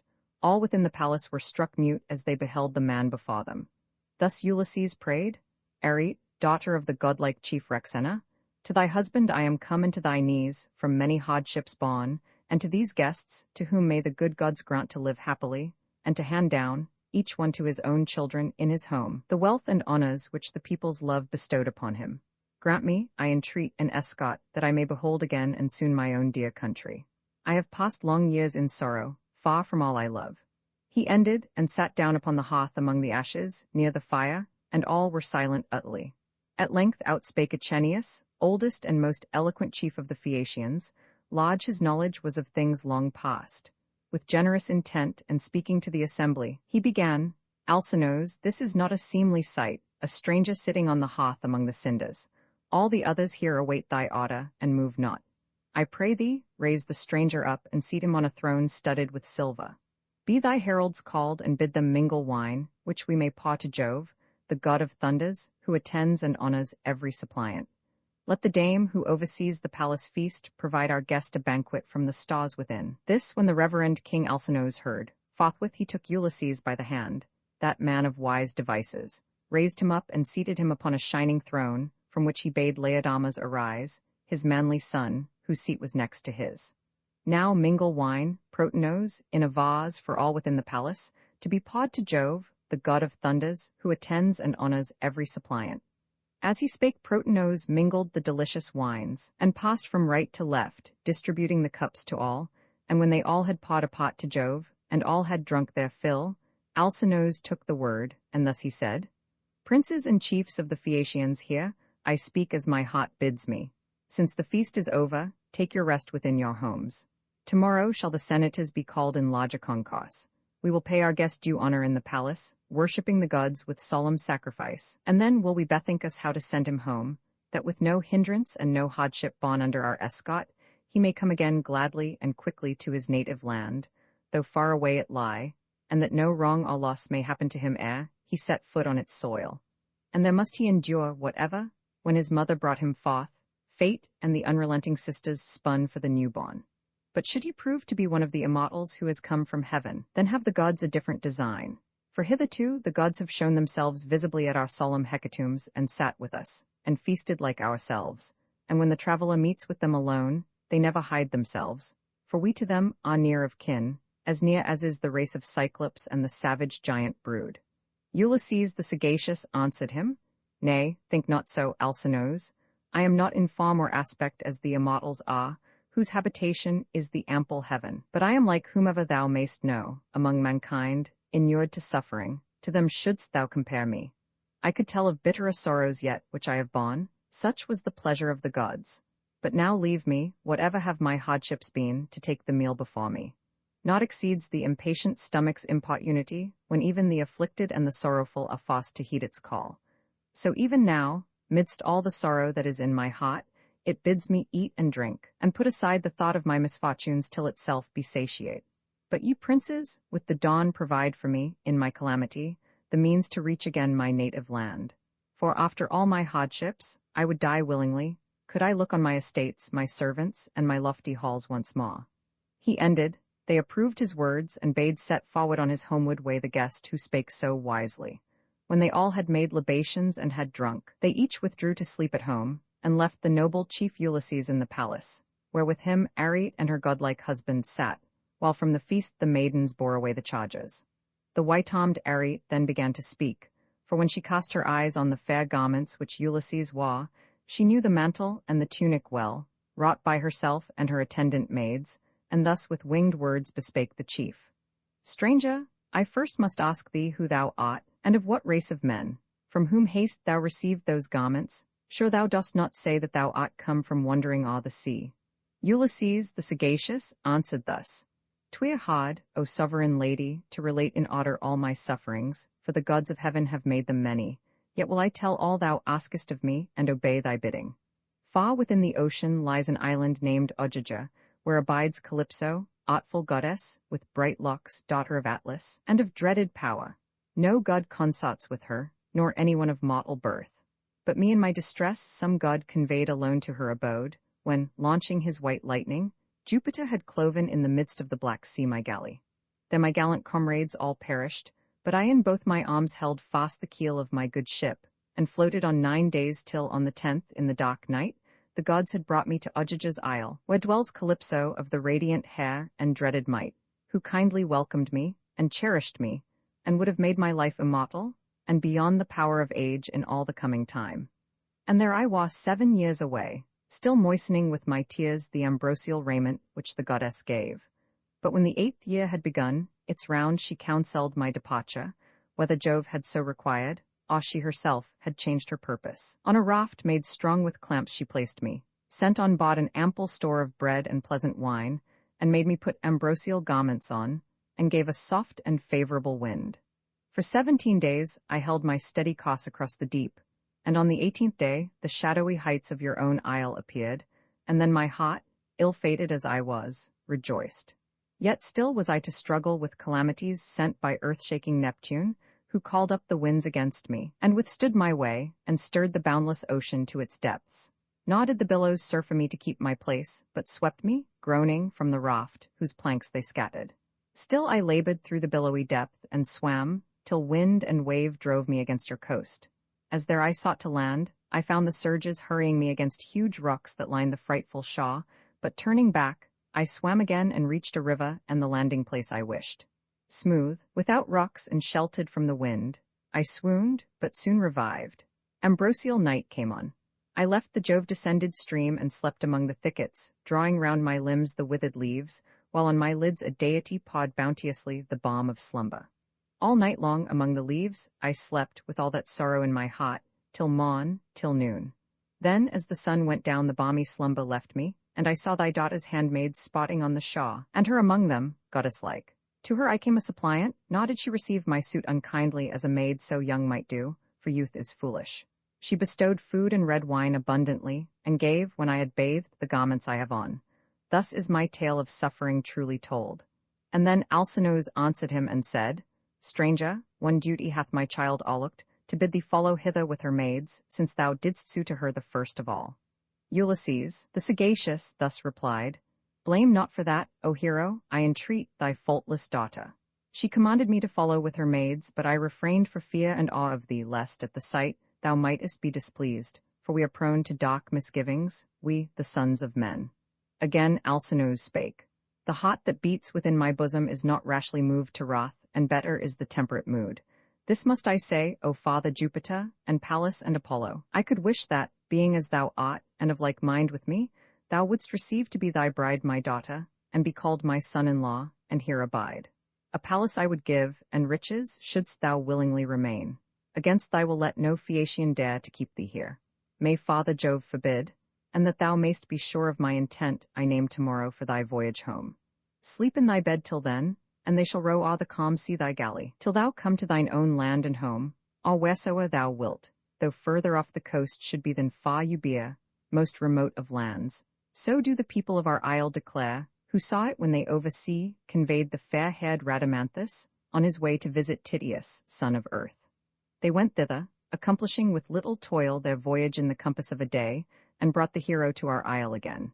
Now shalt thou learn, and in thy heart confess, how much our galleys and our youths excel with bladed oars to stir the whirling brine. So spake the king, and the great sufferer Ulysses heard with gladness, and preferred a prayer, and called on Jupiter and said, Grant, Father Jove, that all the king has said may be fulfilled. So shall his praise go forth over the foodful earth, and never die, and I shall see my native land again. So they conferred. White-armed Arete spake, and bade her maidens in the portico place couches, and upon them lay fair rugs of purple dye, and tapestry on these, and for the outer covering shaggy cloaks. Forth from the hall they issued, torch in hand, and when with speed the ample bed was made, they came and summoned thus the chief to rest. Rise, stranger, go to rest, thy bed is made. Thus spake the maidens, and the thought of sleep was welcome to Ulysses. So that night on his deep couch the noble sufferer slumbered beneath the sounding portico. Alcinous laid him down in a recess within his lofty palace, near to whom the queen his consort graced the marriage bed. Book Roman 8 Festivals in honor of Ulysses, a general council of the Phaeacians, in which it is determined to send Ulysses home to Ithaca.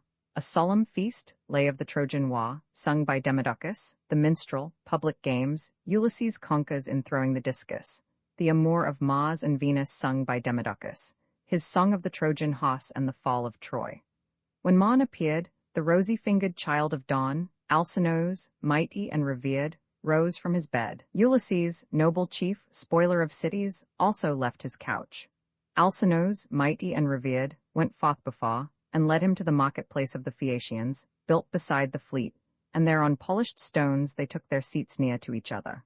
Pallas, who now seemed a herald of the wise Alcinous, went through all the city, planning how to send magnanimous Ulysses to his home, and came and stood by every chief and said, Leaders and chiefs of the Phaeacians, come speedily to the marketplace, and there hear of the stranger who from wandering o'er the deep has come where wise Alcinous holds his cot. In aspect he is like the gods. She spake, and every mind and heart was moved, and all the marketplace and all its seats were quickly filled with people. Many gazed, admiring, on Leit's well-graced son, for on his face and form had Pallas shed a glory, and had made him seem more tall and of an ampler bulk, that he might find favor with the Phaeacians, and be deemed worthy of awe, and able to achieve the many feats which the Phaeacian chiefs, to try the stranger's prowess, might propose. And now, when all the summoned had arrived, Alcinous to the full assembly spake, Princes and chiefs of the Phaeacians, hear, I speak the promptings of my heart. This guest, I know him not, has come to my abode, a wanderer, haply from the tribes who dwell in the far east, or haply from the west, and asked an escort and safe conduct home, and let us make them ready, as our wont has ever been. No stranger ever comes across my threshold, who has suffered long to pine for his departure. Let us draw a dark-hulled ship down to the Holy See on her first voyage. Let us choose her crew among the people, 52 youths of our best seamen. Then make fast the oars beside the benches, leave them there, and come into our palace and partake in haste a feast which I will liberally spread for all of you. This I command the youths, but you, ye sceptred princes, come at once to my fair palace, that we there may pay the honors due our guest. Let none refuse. Call also the divine Demodocus, the bard, on whom a deity bestowed in ample measure the sweet gift of song, delightful when the spirit prompts the lay. He spake and led the way. The sceptred train of princes followed him. The herald sought meantime the sacred bard. The chosen youths 50 betook them to the marge of the unfruitful sea, and when they reached the ship and beach, they drew the dark hull down to the deep water, put the mast on board and the ship's sails, and fitted well the oars into the leathern rings, and having moored their bark in the deep water, went with speed to their wise monarch in his spacious halls.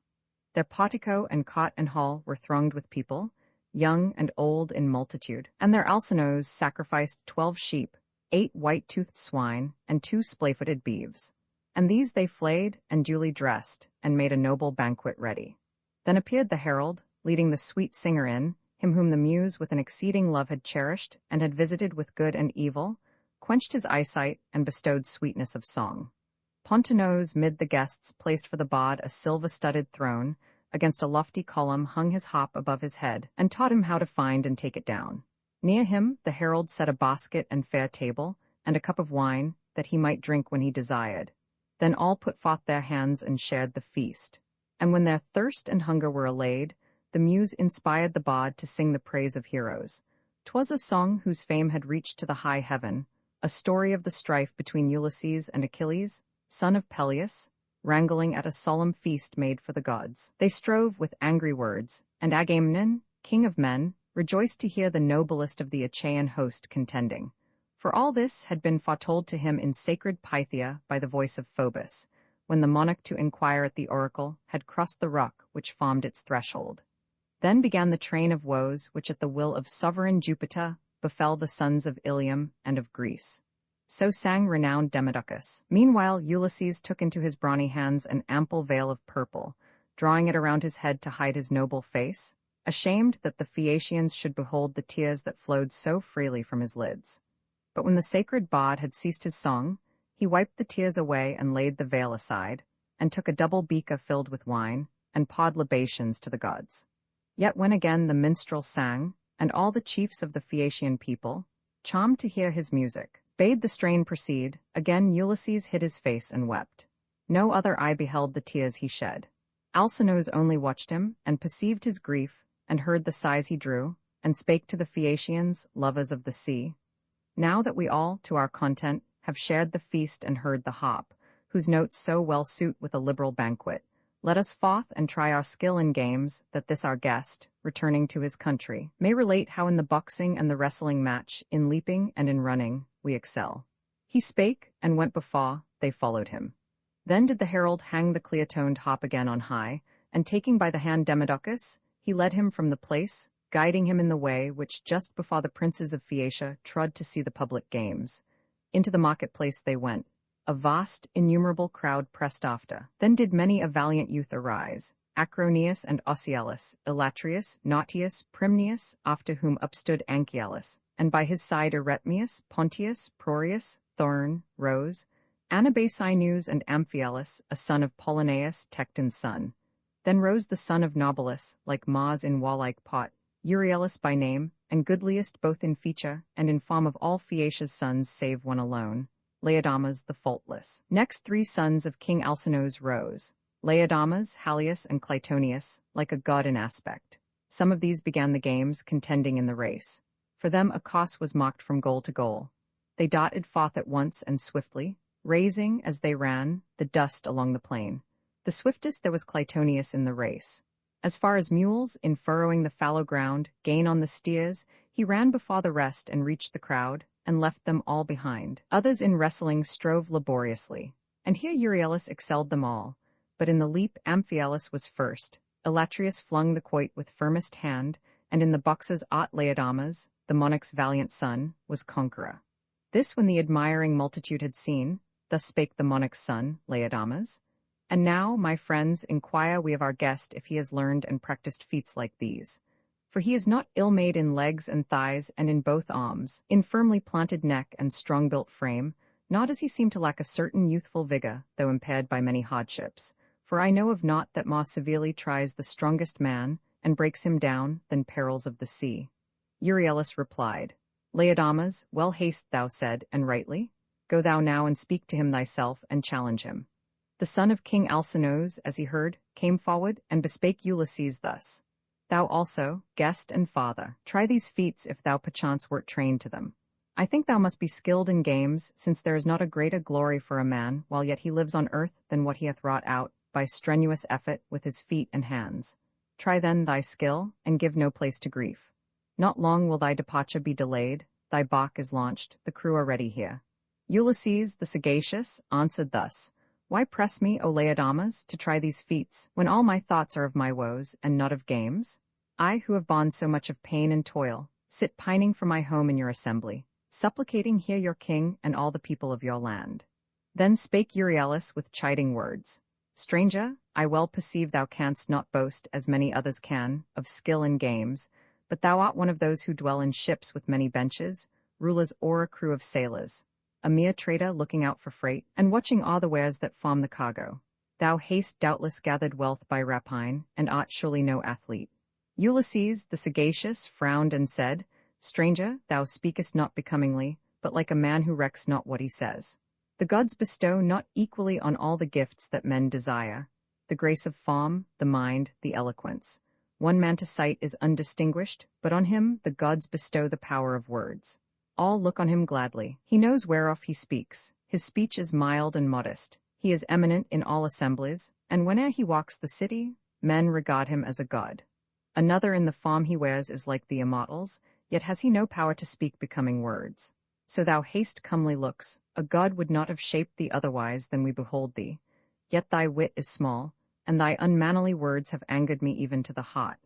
Not quite unskilled am I in games, as thou dost idly talk, and once, when I could trust my youth and my strong arms, I think that in these contests I was deemed among the first. But I am now pressed down with toil and sorrow. Much have I endured in wars with heroes and on stormy seas. Yet even thus, a sufferer as I am, will I essay these feats, for sharp have been thy words, and they provoke me to the proof. He spake, and rising with his mantle on he seized a broader, thicker, heavier quoit, by no small odds than the Phaeacians used, and swinging it around with vigorous arm he sent it forth. It sounded as it went. And the Phaeacians, skilful with the awe and sail, bent low as awe them, from his hand, flew the swift stone beyond the other marks. And Pallas, in a human form, set up a mark where it descended and exclaimed, Stranger, a blind man, groping here, could find thy mark full easily, since it is not among the many, but beyond them all.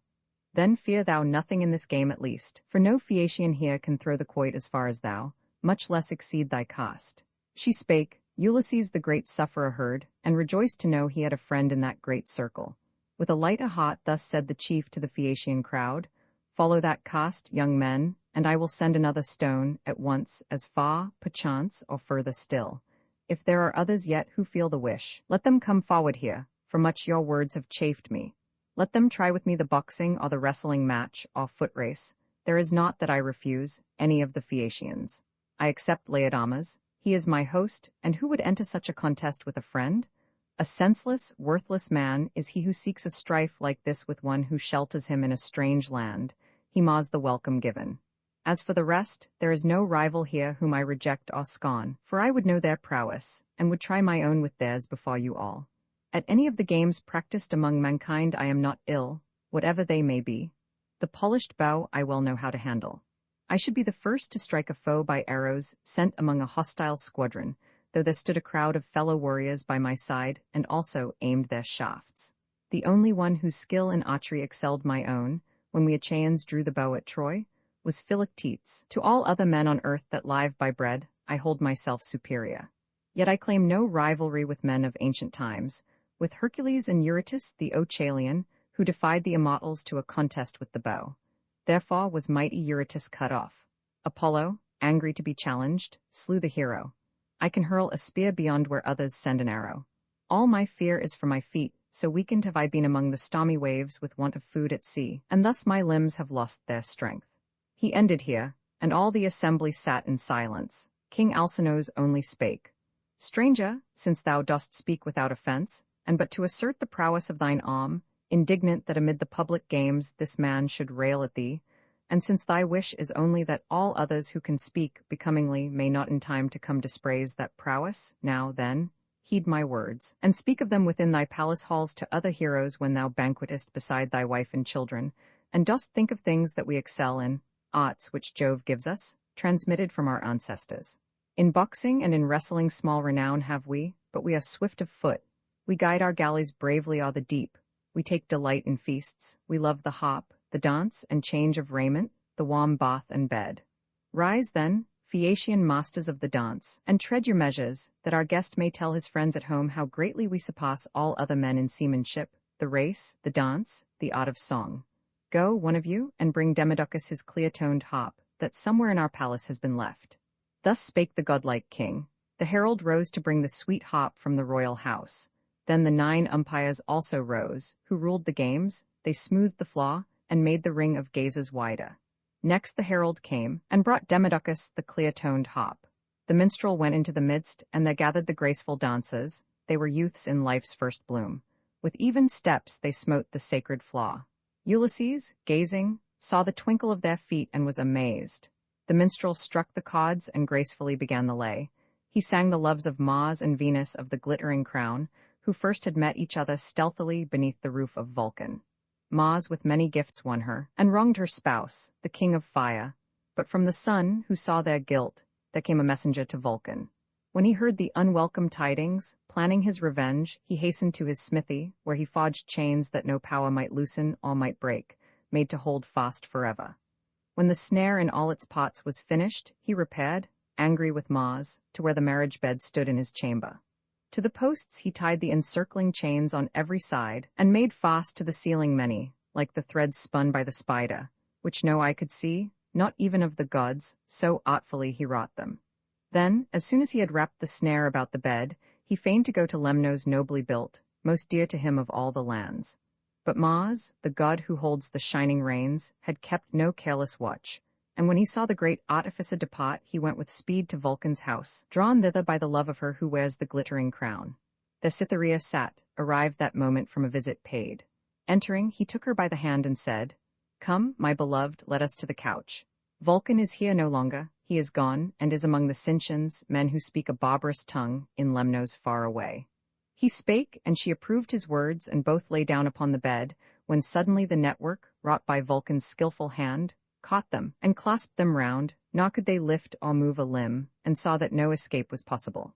And now approached the king of fire, returning ere he reached the isle of Lemnos, for the sun in his behalf kept watch and told him all. He hastened home in bitterness of heart, but when he reached the threshold stopped. A fury without bounds possessed him, and he shouted terribly, and called aloud on all the gods of heaven, "O Father Jove, and all ye blessed ones and deathless, come, for here is what will move your laughter, yet is not to be endured. Jove's daughter, Venus, thus dishonors me, lame as I am, and loves the butcher Mars, for he is well to look at, and is sound of foot while I am weakly. But for this are none but my 2 parents to be blamed, who never should have given me birth. Behold where lie embraced the lovers in my bed, a hateful sight. Yet they will hardly take even a short slumber there, though side by side, enamored as they are, nor will they both be drowsy very soon. The net and chains will hold them till her father shall restore all the large gifts which, on our marriage day, I gave him to possess the impudent minx's daughter, who is fair, indeed, but false." He spake, and to the brazen palace flocked the gods. There Neptune came, who shakes the earth. There came beneficent Hermes. There too came Apollo, archer-god. The goddesses, through womanly reserve, remained at home. Meantime the gods, the givers of all good, stood in the entrance, and as they beheld the cunning snare of Vulcan, there arose infinite laughter from the blessed ones, and one of them bespake his neighbor thus, "Wrong prospers not, the slow o'ertakes the swift. Vulcan the slow has trapped the fleetest god upon Olympus. Mars, though lame himself, his net has taken the adulterer, who now must pay the forfeit of his crime." So talked they with each other. Then the son of Jove, Apollo, thus to Hermes said, "Hermes, thou son and messenger of Jove, and bountiful of gifts, couldst thou endure, fettered with such strong chains as these, to lie upon a couch with Venus at thy side?" The herald god, the Augusquella, thus made answer, "Nay, I would that it were so, O archer-king, Apollo. I could bear chains thrice as many, and of infinite strength, and all the gods and all the goddesses might come to look upon me. I would keep my place with golden Venus at my side." He spake, and all the immortals laughed to hear.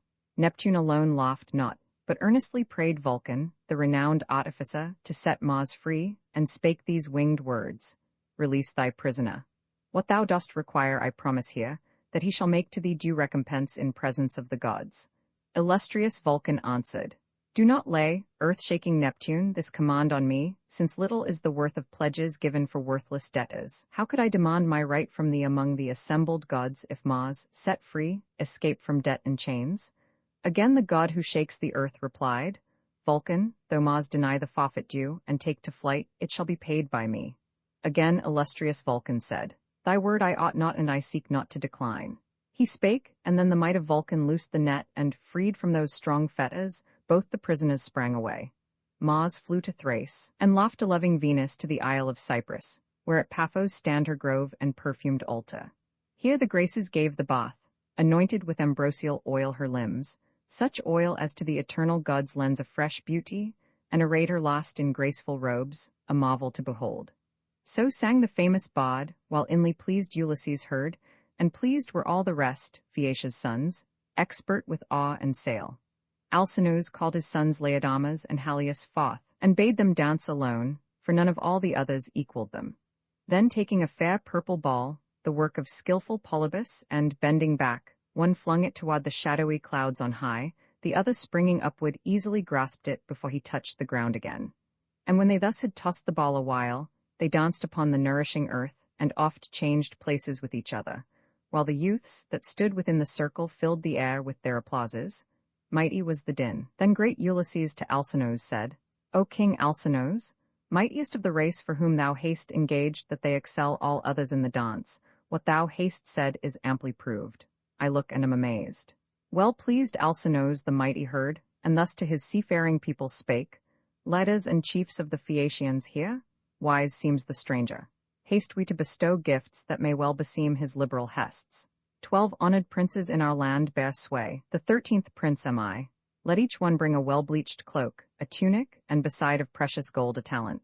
Let them all be brought at once, that having seen them here, our guest may with a cheerful heart partake the evening meal.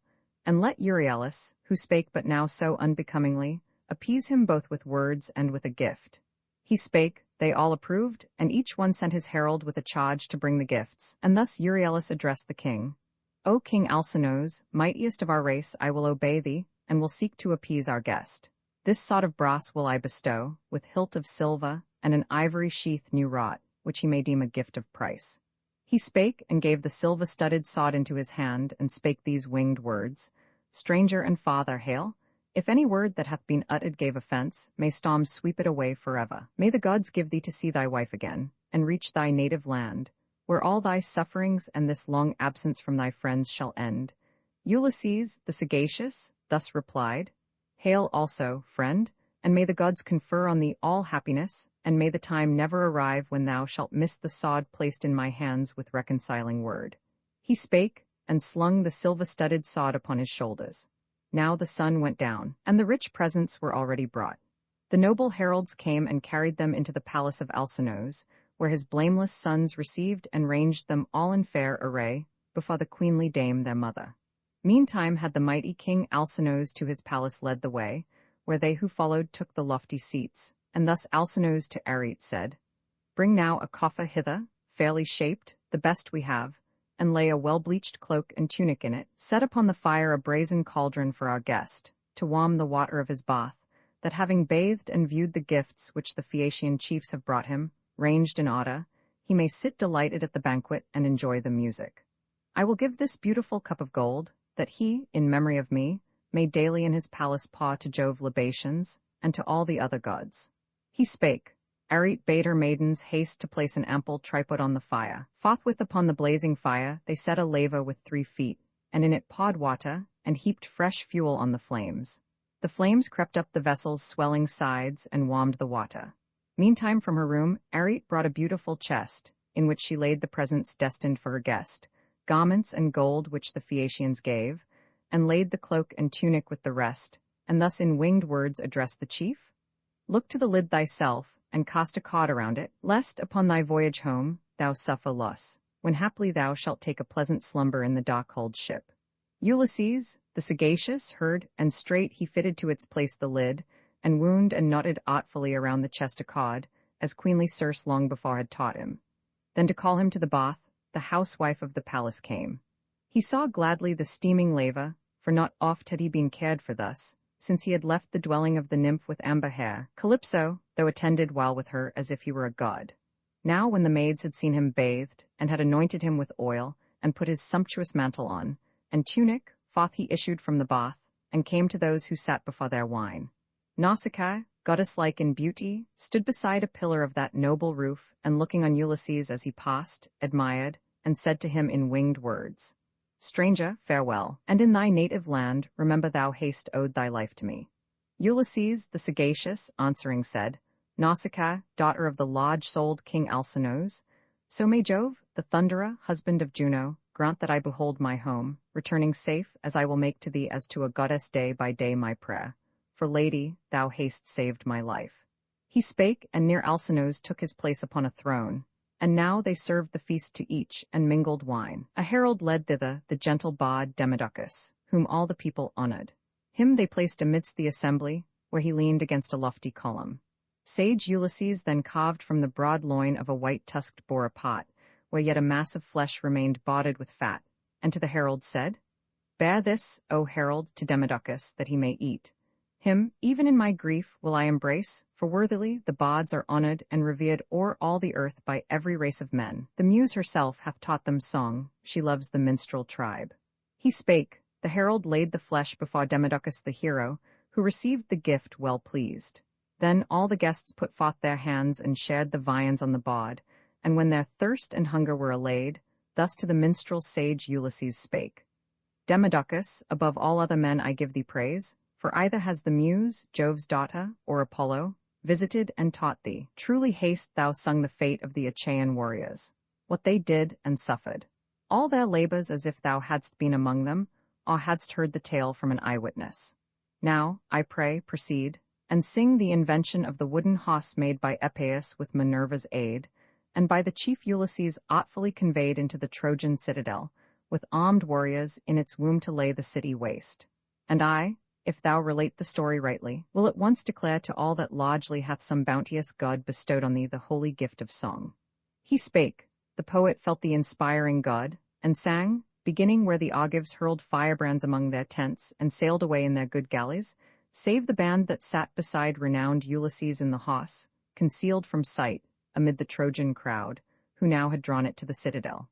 So there it stood, while sitting round it, talked the men of Troy, and wist not what to do. By turns 3 counsels pleased them, to hew down the hollow trunk with the remorseless steel, or drag it to a height and cast it thence headlong among the rocks, or, lastly, leave the enormous image standing and unharmed, an offering to appease the gods. And this at last was done, for so had fate decreed that they should be destroyed whene'er their town should hold within its walls the hausse of wood, in which the mightiest of the Argives came among the sons of Troy to smite and slay. Then sang the bard how, issuing from the womb of that deceitful hausse, the sons of Greece laid Ilium waste, how each in different ways ravaged the town, while, terrible as Mars, Ulysses, joined with Menelaus, sought the palace of Deiphobus, and there maintained a desperate battle, till the aid of mighty Pallas made the victory his. So sang renowned Demodocus. The strain melted to tears Ulysses, from whose lids they dropped and wet his cheeks, as when a wife weeps her beloved husband, slain before his town and people, fighting to defend them and his own dear babes from deadly harm. She sees him gasp and die, and at the sight she falls with piercing cries upon his corpse. Meantime the victors beat her on the back and shoulders with their spears, and bear her off to toil and grieve in slavery, where her cheeks in that long bitter sorrow lose their bloom. So from the eyelids of Ulysses fell the tears, yet fell unnoticed by them all save that Alcinous, sitting at his side, saw them, and heard his heavy sighs, and thus bespake his people, masters of the awe, "Princes and chiefs of the Phaeacian race, give ear. Let now Demodocus lay by his clear-toned harp. The matter of his song delights not all alike. Since first we sat at meat, and since our noble bard began his lay, our guest has never ceased to grieve. Some mighty sorrow weighs upon his heart. Now let the bard refrain, that we may all enjoy the banquet, both our guest and we who welcome him, for it is fitting thus. And now are all things for our worthy guest made ready, both the escort and these gifts, the pledges of our kind regard. A guest, a suppliant, is a brother, even to him who bears a heart not easy to be moved. No longer then, keep back with studied art what I shall ask. 'Twere better far to speak with freedom. Tell the name thy mother gave, thy father, and all those who dwell within and round thy city. For no living man is nameless from the time that he is born. Humble or high in station, at their birth the parents give them names. Declare thy land, thy people, and thy city, that our ships may learn, and bear thee to the place. For here in our Phaeacian ships no pilots are, nor rudders, as in ships of other lands.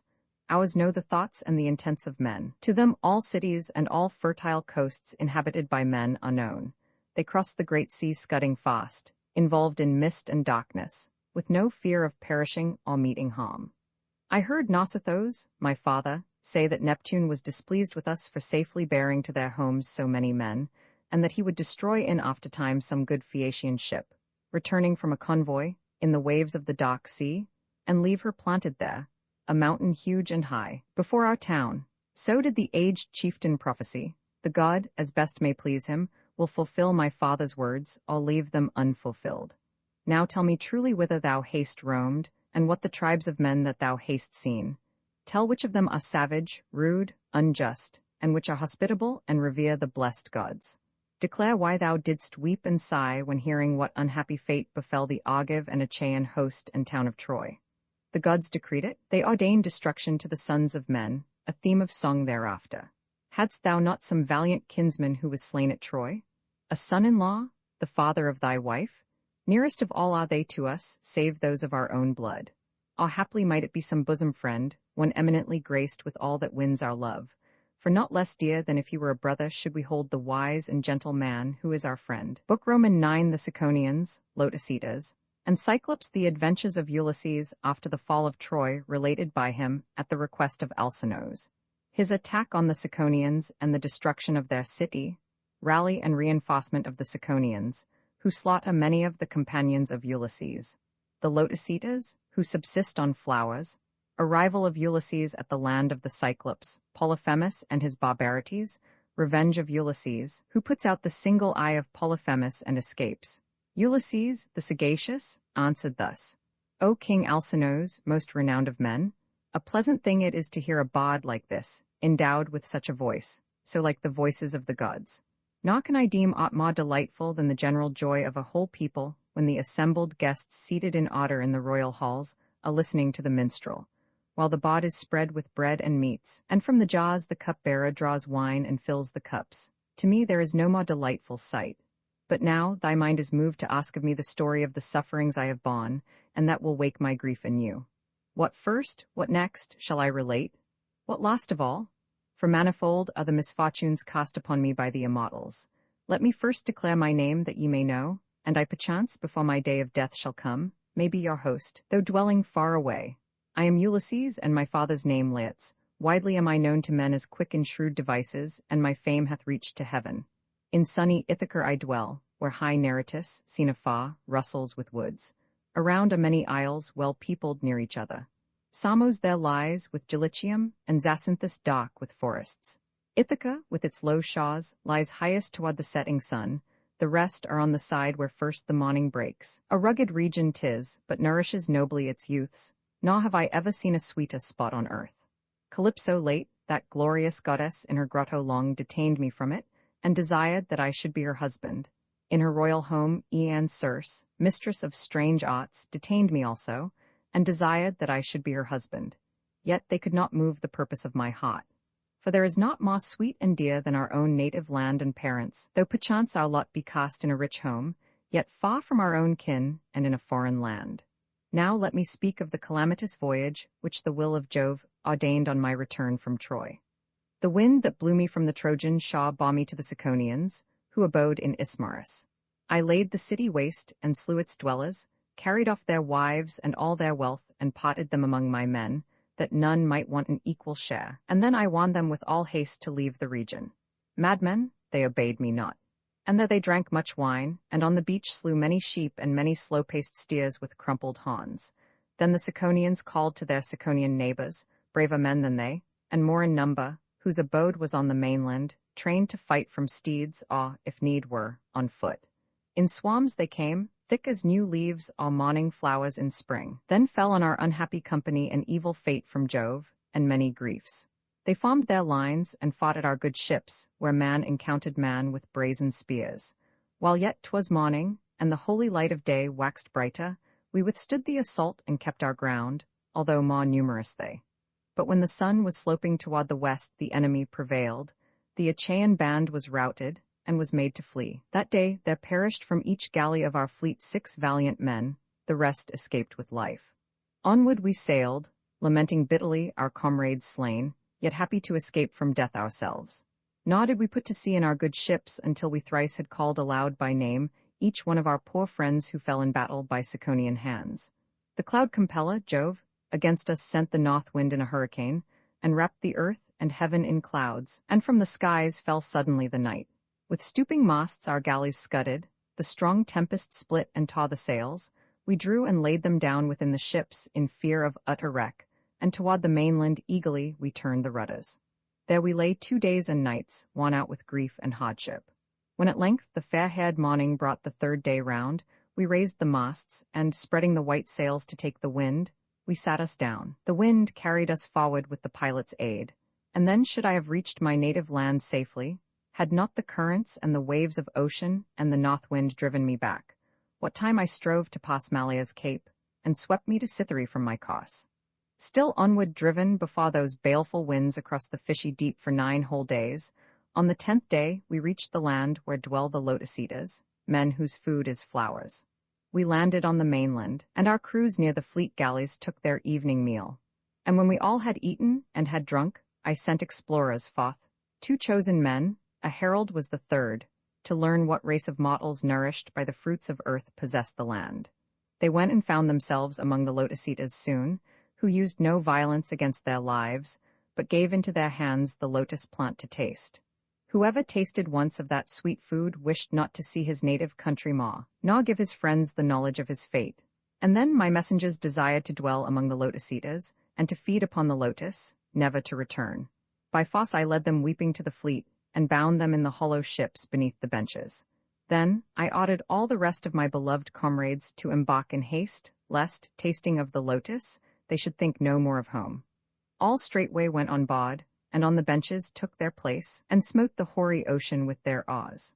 Onward we sailed with sorrowing hearts, and reached the country of the Cyclops, an untamed and lawless race, who, trusting to the gods, plant not, nor plough the fields, but all things spring for them untended, barley, wheat, and vines yielding large clusters filled with wine, and nursed by showers from Jove. No laws have they hold no councils. On the mountain heights they dwell in vaulted caves, where each one rules his wives and children as he pleases. None give heed to what the others do. Before the pot of that Cyclopean land there is an isle, low-lying, neither near nor yet remote, a woodland region, where the wild goats breed innumerable, for the foot of man disturbs them not, and huntsmen toiling through thick woods, or wandering over mountain heights, enter not here. The fields are never grazed by sheep, nor furrowed by the plough, but lie untilled, unsown, and uninhabited by man, and only feed the bleating goats. The Cyclops have no barks with crimson prows, nor shipwrights skilled to frame a galley's deck with benches for the rowers, and equipped for any service, voyaging by turns to all the cities, as is often done by men who cross the deep from place to place, and make a prosperous region of an isle. No meager soil is there. It well might bear all fruits in their due time. Along the shore of the grey deep are meadows smooth and moist. The vine would flourish long, the ploughman's task is easy, and the husbandman would reap large harvests, for the mould is rich below. And there is a safe haven, where no need of cable is. No anchor there is cast, nor hawsers fastened to the strand, but they who enter there remain until it please the mariners, with favourable wind, to put to sea again. A limpid stream flows from a fount beneath a hollow rock into that harbour at its further end, and poplars grow around it. Thither went our fleet. Some deity had guided us through the dark night, for nothing had we seen. Thick was the gloom around our barks, the moon shone not in heaven, the clouds had quenched her light. No eye discerned the isle, nor the long waves that rolled against the shore, till our good ships touched land, and disembarking there, we gave ourselves to sleep upon the waterside and waited for the holy morn to rise. And when at length the daughter of the dawn, the rosy-fingered morn, appeared, we walked around the isle, admiring as we went. Meanwhile the nymphs, the daughters of the god who bears the aegis, roused the mountain goats, that so our crews might make their morning meal. and straightway from our ships we took in hand our crooked bows and our long-bladed spears. Let all the rest of my beloved friends remain, while I, with my own bark and crew, go forth to learn what race of men are these, whether ill-mannered, savage, and unjust, or kind to guests and reverent toward the gods. I spake, and having ordered all my crew to go on board and cast the hawsers loose, embarked on my own ship. They all obeyed and manned the benches, sitting there in rows, and smote the hoary ocean with their oars. But when we came upon that neighboring coast, we saw upon its verge beside the sea a cave high vaulted, overbrowed with shrubs of laurel. There much cattle lay at rest, both sheep and goats. Around it was a cot, a high enclosure of hewn stone, and pines tall-stemmed, and towering oaks. Here dwelt a man of giant bulk, who by himself alone was wont to tend his flocks. He never held converse with others, but devised apart his wicked deeds.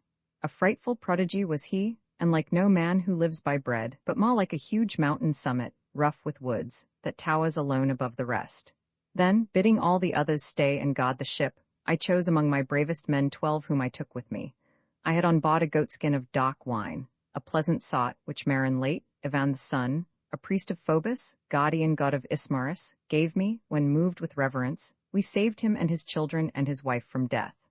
For his abode was in the thick-grown grove of Phobos. Costly were the gifts he gave, 7 talents of wrought gold, a chalice all of silver, and he drew for me besides into 12 jars, a choice rich wine, unspoiled by mixtures, and a beverage for gods.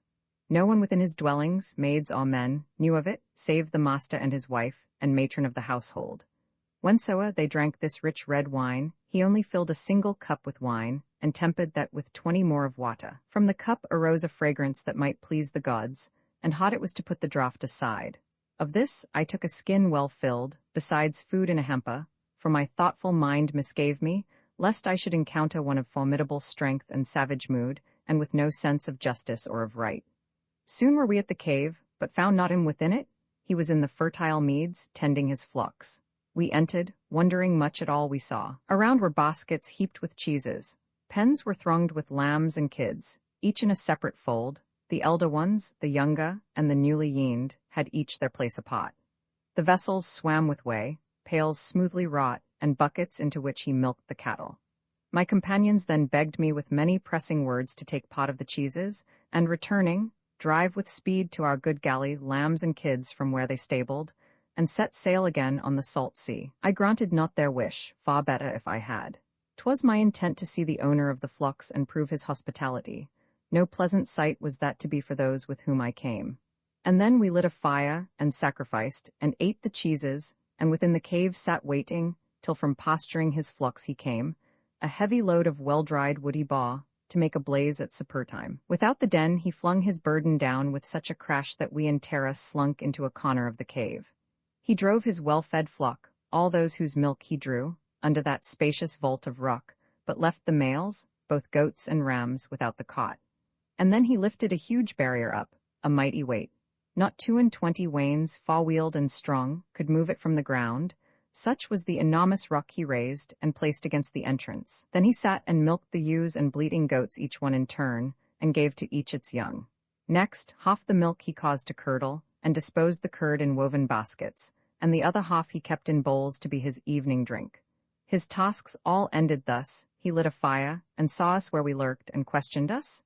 Who are ye, strangers? Tell me whence ye came across the ocean. Are ye men of trade, or wanderers at will, like those who roam the sea for plunder, and with their own lives in peril, carry death to distant shores? He spake, and we who heard with sinking hearts trembled at that deep voice and frightful form, and thus I answered. We are Greeks who come from Ilium, driven across the mighty deep by changing winds, and while we sought our home have made a different voyage, and been forced upon another course. Such was the will of Jupiter. We boast ourselves to be soldiers of Agamemnon, Atreus' son, whose fame is now the greatest under heaven. So mighty was the city which he sacked, so many were the warriors whom he slew. And now we come as suppliants to thy knees, and ask thee to receive us as thy guests, or else bestow the gifts which custom makes the strangers due. Great as thou art, revere the gods, for suitors to thy grace are we, and hospitable Jove, whose presence goes with every worthy stranger, will avenge suppliants and strangers when they suffer wrong. I spake, and savagely he answered me, Thou art a fool, O stranger, or art come from some far country. thou who biddest me fear or regard the gods. We little care, we Cyclops, for the aegis-bearer, Jove, or any other of the blessed gods, we are their betters. Think not I would spare thee or thy comrades to avoid the wrath of Jupiter, unless it were my choice. But say, for I would know, where haste thou left thy gallant bark in landing? Was it near, or in some distant corner of the isle? He spake to tempt me, but I well perceived his craft, and answered with dissembling words. Neptune, who shakes the shores, hath wrecked my bark on rocks that edge thine island, hurling it against the headland. From the open sea the tempest swept it hitherward, and I, with these, escaped the bitter doom of death. I spake, the savage answered not, but sprang, and, laying hands on my companions, seized two, whom he dashed like whelps against the ground. Their brains flowed out, and welted where they fell. He hewed them limb from limb for his repast, and, like a lion of the mountain wilds, devoured them as they were, and left no part, entrails nor flesh nor marrowy bones. We wept to see his cruelties, and raised our hands to Jove, and hopeless misery filled our hearts. And when the Cyclops now had filled himself, devouring human flesh, and drinking milk unmingled, in his cave he laid him down, stretched out amid his flocks. The thought arose in my courageous heart to go to him, and draw the trenchant sword upon my thigh, and where the midriff joins, the liver deal a stroke to pierce his breast. A second thought restrained me, that a miserable death would overtake us, since we had no power to move the mighty rock which he had laid at the high opening. So all night we grieved, waiting the holy morn, and when at length that rosy-fingered daughter of the dawn appeared, the Cyclops lit a fire, and milked his fair flock one by one, and brought their young each to its mother's side. When he had thus performed his household tasks, he seized again two of our number for his morning meal. These he devoured, and then he moved away with ease the massive rock that closed the cave, and driving forth his well-fed flock, he laid the massive barrier back, as one would fit the lid upon a quiver. With loud noise the Cyclops drove that well-fed flock afield, while I was left to think of many a plan to do him mischief and avenge our wrongs, if haply Pallas should confer on me that glory. To my mind, as I revolved the plans, this seemed the wisest of them all. Beside the stalls there lay a massive club of olive wood, yet green, which from it stuck the Cyclops hewed, that he might carry it when seasoned. As it lay, it seemed to us the mast of some black galley, broad of beam, with 20 oarsmen, built to carry freight across the mighty deep, such was its length and thickness. Standing by it, I cut off a fathom's length and gave it to my men, and bade them smooth its sides, and they obeyed while I made sharp the smaller end, and brought the point to hardness in the glowing fire. And then I hid the weapon in a heap of litter, which lay thick about the cave. I bade my comrades now decide by lot which of them all should dare, along with me, to lift the stake, and with its point bore out our enemy's eye, when softly wrapped in sleep. The lot was cast, and fell on those whom most I wished with me, 4 men, and I the 5th. At eve the keeper of these fair-wooled flocks returned, and brought his well-fed sheep and goats into the spacious cavern, leaving none without it, whether through some doubt of us, or through the ordering of some god. He raised the massive rock again, and laid it close against the opening. Then he sat and milked the ewes and bleating goats, each one in turn, and gave to each her young. When he had thus performed his household tasks, he seized again 2 of our number for his evening meal. Then drew I near, and bearing in my hand a wooden cup of dark red wine, I said, Take this, O Cyclops, after thy repast of human flesh, and drink, that thou mayst know what liquor was concealed within our ship. I brought it as an offering to thee, for I had hoped that thou wouldst pity us and send us home. Yet are thy cruelties beyond all limit. Wicked as thou art, hereafter who, of all the human race, will dare approach thee, guilty of such wrong? As thus I spake, he took the cup and drank. The luscious wine delighted mightily his palate, and he asked a second draught. Give me to drink again, and generously, and tell thy name, that I may make a gift such as becomes a host. The fertile land in which the Cyclops dwell yields wine, 'tis true, and the lodge grapes unnursed by rains from Jove, but nectar and ambrosia are in this.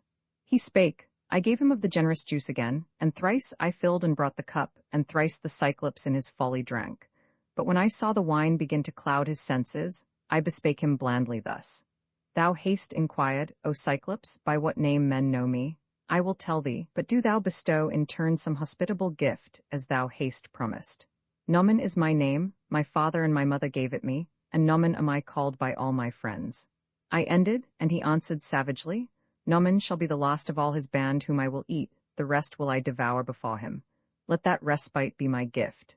He spake, and, sinking backward at full length, lay on the ground, with his huge neck aside. All-powerful sleep had overtaken him. Then from his mouth came bits of human flesh mingled with wine, and from his drunken throat rejected noisily. I put the steak among the glowing coals to gather heat, and uttered cheerful words, encouraging my men, that none might fail me through their fears. And when the olive wood began to blaze, for though yet green, it freely took the lyre, I drew it from the embers. Round me stood my comrades, whom some deity inspired with calm, high courage. In their hands they took and thrust into his eye the pointed bar, while perched upon a higher stand than they I twirled it round. As when a workman bars some timber of a ship, the men who stand below him with a strap on either side twirl it, and round it spins unceasingly, so, thrusting in his eye that pointed bar, we made it turn. The blood came streaming forth on the hot wood. The eyelids and the brow were scalded by the vapor, and the roots of the scotched eyeball crackled with the fire. As when a smith, in forging axe or adze, plunges, to temper it, the hissing blade into cold water, strengthening thus the steel, so hissed the eyeball of the Cyclops round that olive stake. He raised a fearful howl, the rocks rang with it, and we fled from him in terror. Plucking from his eye the stake all foul and dripping with the abundant blood, he flung it madly from him with both hands. Then called he to the Cyclops who in grots dwelt on that breezy height. They heard his voice and came by various ways, and stood beside the cave, and asked the occasion of his grief. What hurts thee, Polyphemus, that thou thus dost break our slumbers in the ambrosial night with cries? Hath any of the sons of men driven off thy flocks in spite of thee, or tried by treachery or force to take thy life?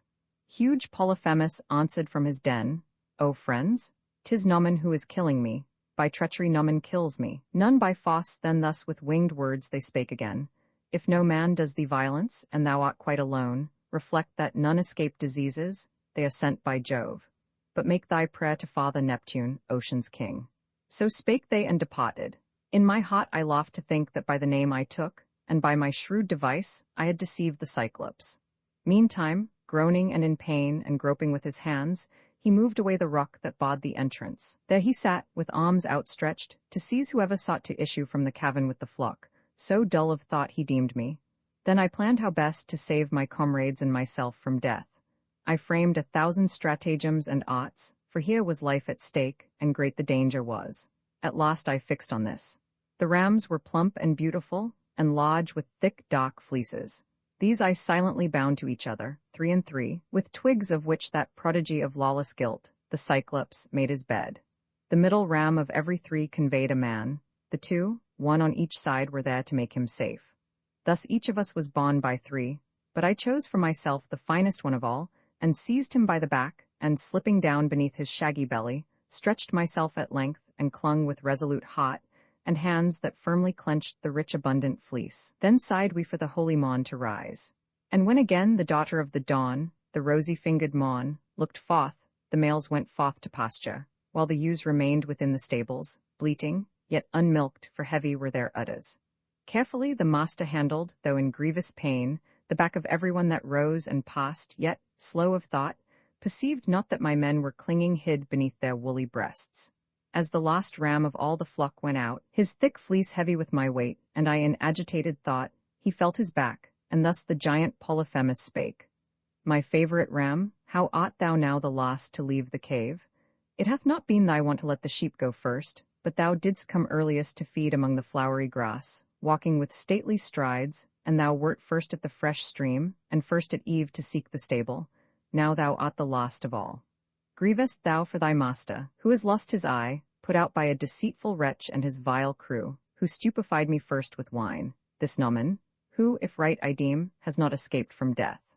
Oh, didst thou think as I do, and hadst but the power of speech to tell me where he hides from my strong arm, then should his brains, dashed out against the ground, be scattered here and there.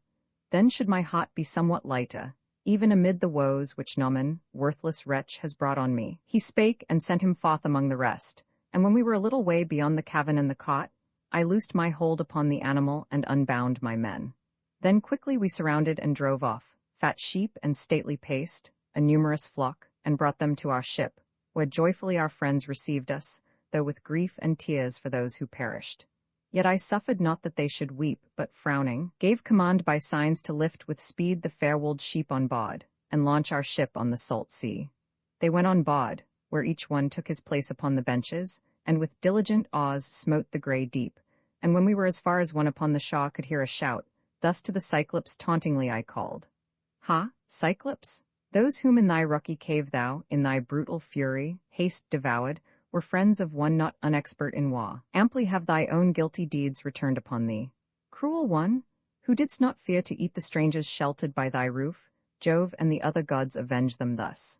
I spake, the anger in his bosom raged more fiercely. From a mountain peak he wrenched its summit, hurling it to fall beside our galley, where it almost touched the helm. The rock dashed high the water where it fell, and the returning billow swept us back and toward the shaw. I seized a long-stemmed pike and pushed it from the shaw, encouraging the men to bend with vigor to their oars and so escape. With nods, I gave the sign. Forward to vigorous strokes the oarsmen leaned, till we were out at sea as far from land as when I spake before, and then again I shouted to the Cyclops, though my crew strove to prevent it with beseeching words, and one man first and then another said, "O most unwise, why chafe that savage man to fury, him who just has cast his bolt into the sea, and forced us toward the land where we had well nigh perished? Should he hear a cry from us, or even a word of speech, then would he fling a rock to crush our heads and wreck our ship, so fatal is his cast." He spake, but moved not my courageous heart, and then I spake again, and angrily. "Cyclops, if any man of mortal birth note thine unseemly blindness, and inquire the occasion, tell him that Lear's son, Ulysses, the destroyer of walled towns, whose home is Ithaca, put out thine eye." I spake, he answered with a wailing voice, "Now, woe is me! The ancient oracles concerning me have come to pass. Here dwelt a seer named Telemus Eurymades, great, good, and eminent in prophecy, and prophesying he grew old among the Cyclops. He foretold my coming fate, that I should lose my sight, and by the hand and cunning of Ulysses. Yet I looked for one of noble presence, mighty strength, and giant stature landing on our coast. Now a mere weakling, insignificant and small of stature, has put out my eye, first stupefying me with wine.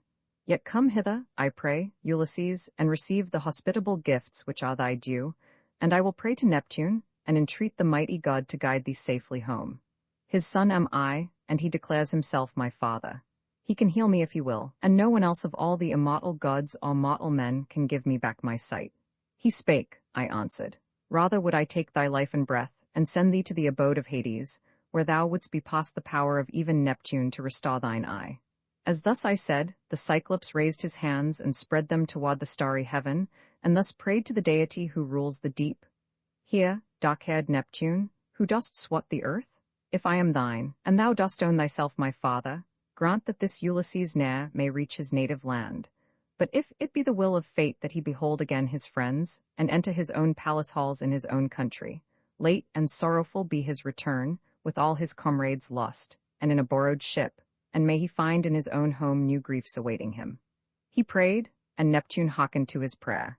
And then the Cyclops seized another stone, far larger than the last, and swung it round, and cast it with vast strength. It fell behind our black-prowed galley, where it almost struck the rudder's end.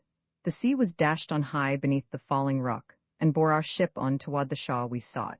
When we reached the island where together in a fleet our other galleys lay, we found our friends sitting where they had waited long in grief. We touched the shore and drew our galley up on the smooth sand, and stepped upon the beach, and taking from on board the sheep that formed part of the Cyclops' flock, divided them, that none might be without an equal share.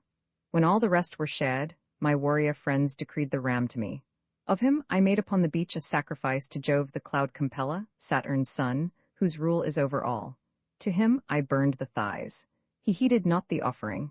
Even then he planned the wreck of all my gallant ships and death of my dear comrades. All that day till set of sun we sat and feasted high upon the abundant meats and delicate wine. But when the sun went down, and darkness crept over the earth, we slumbered on the shaw, and when again the daughter of the dawn, the rosy-fingered Maun, looked forth, I called my men with cheerful words to climb the decks and cast the hawsers loose. With speed they went on board and manned the benches, took in hand the oars and smote with them the hoary deep. Onward in sadness, glad to have escaped, we sailed, yet sorrowing for our comrades lost.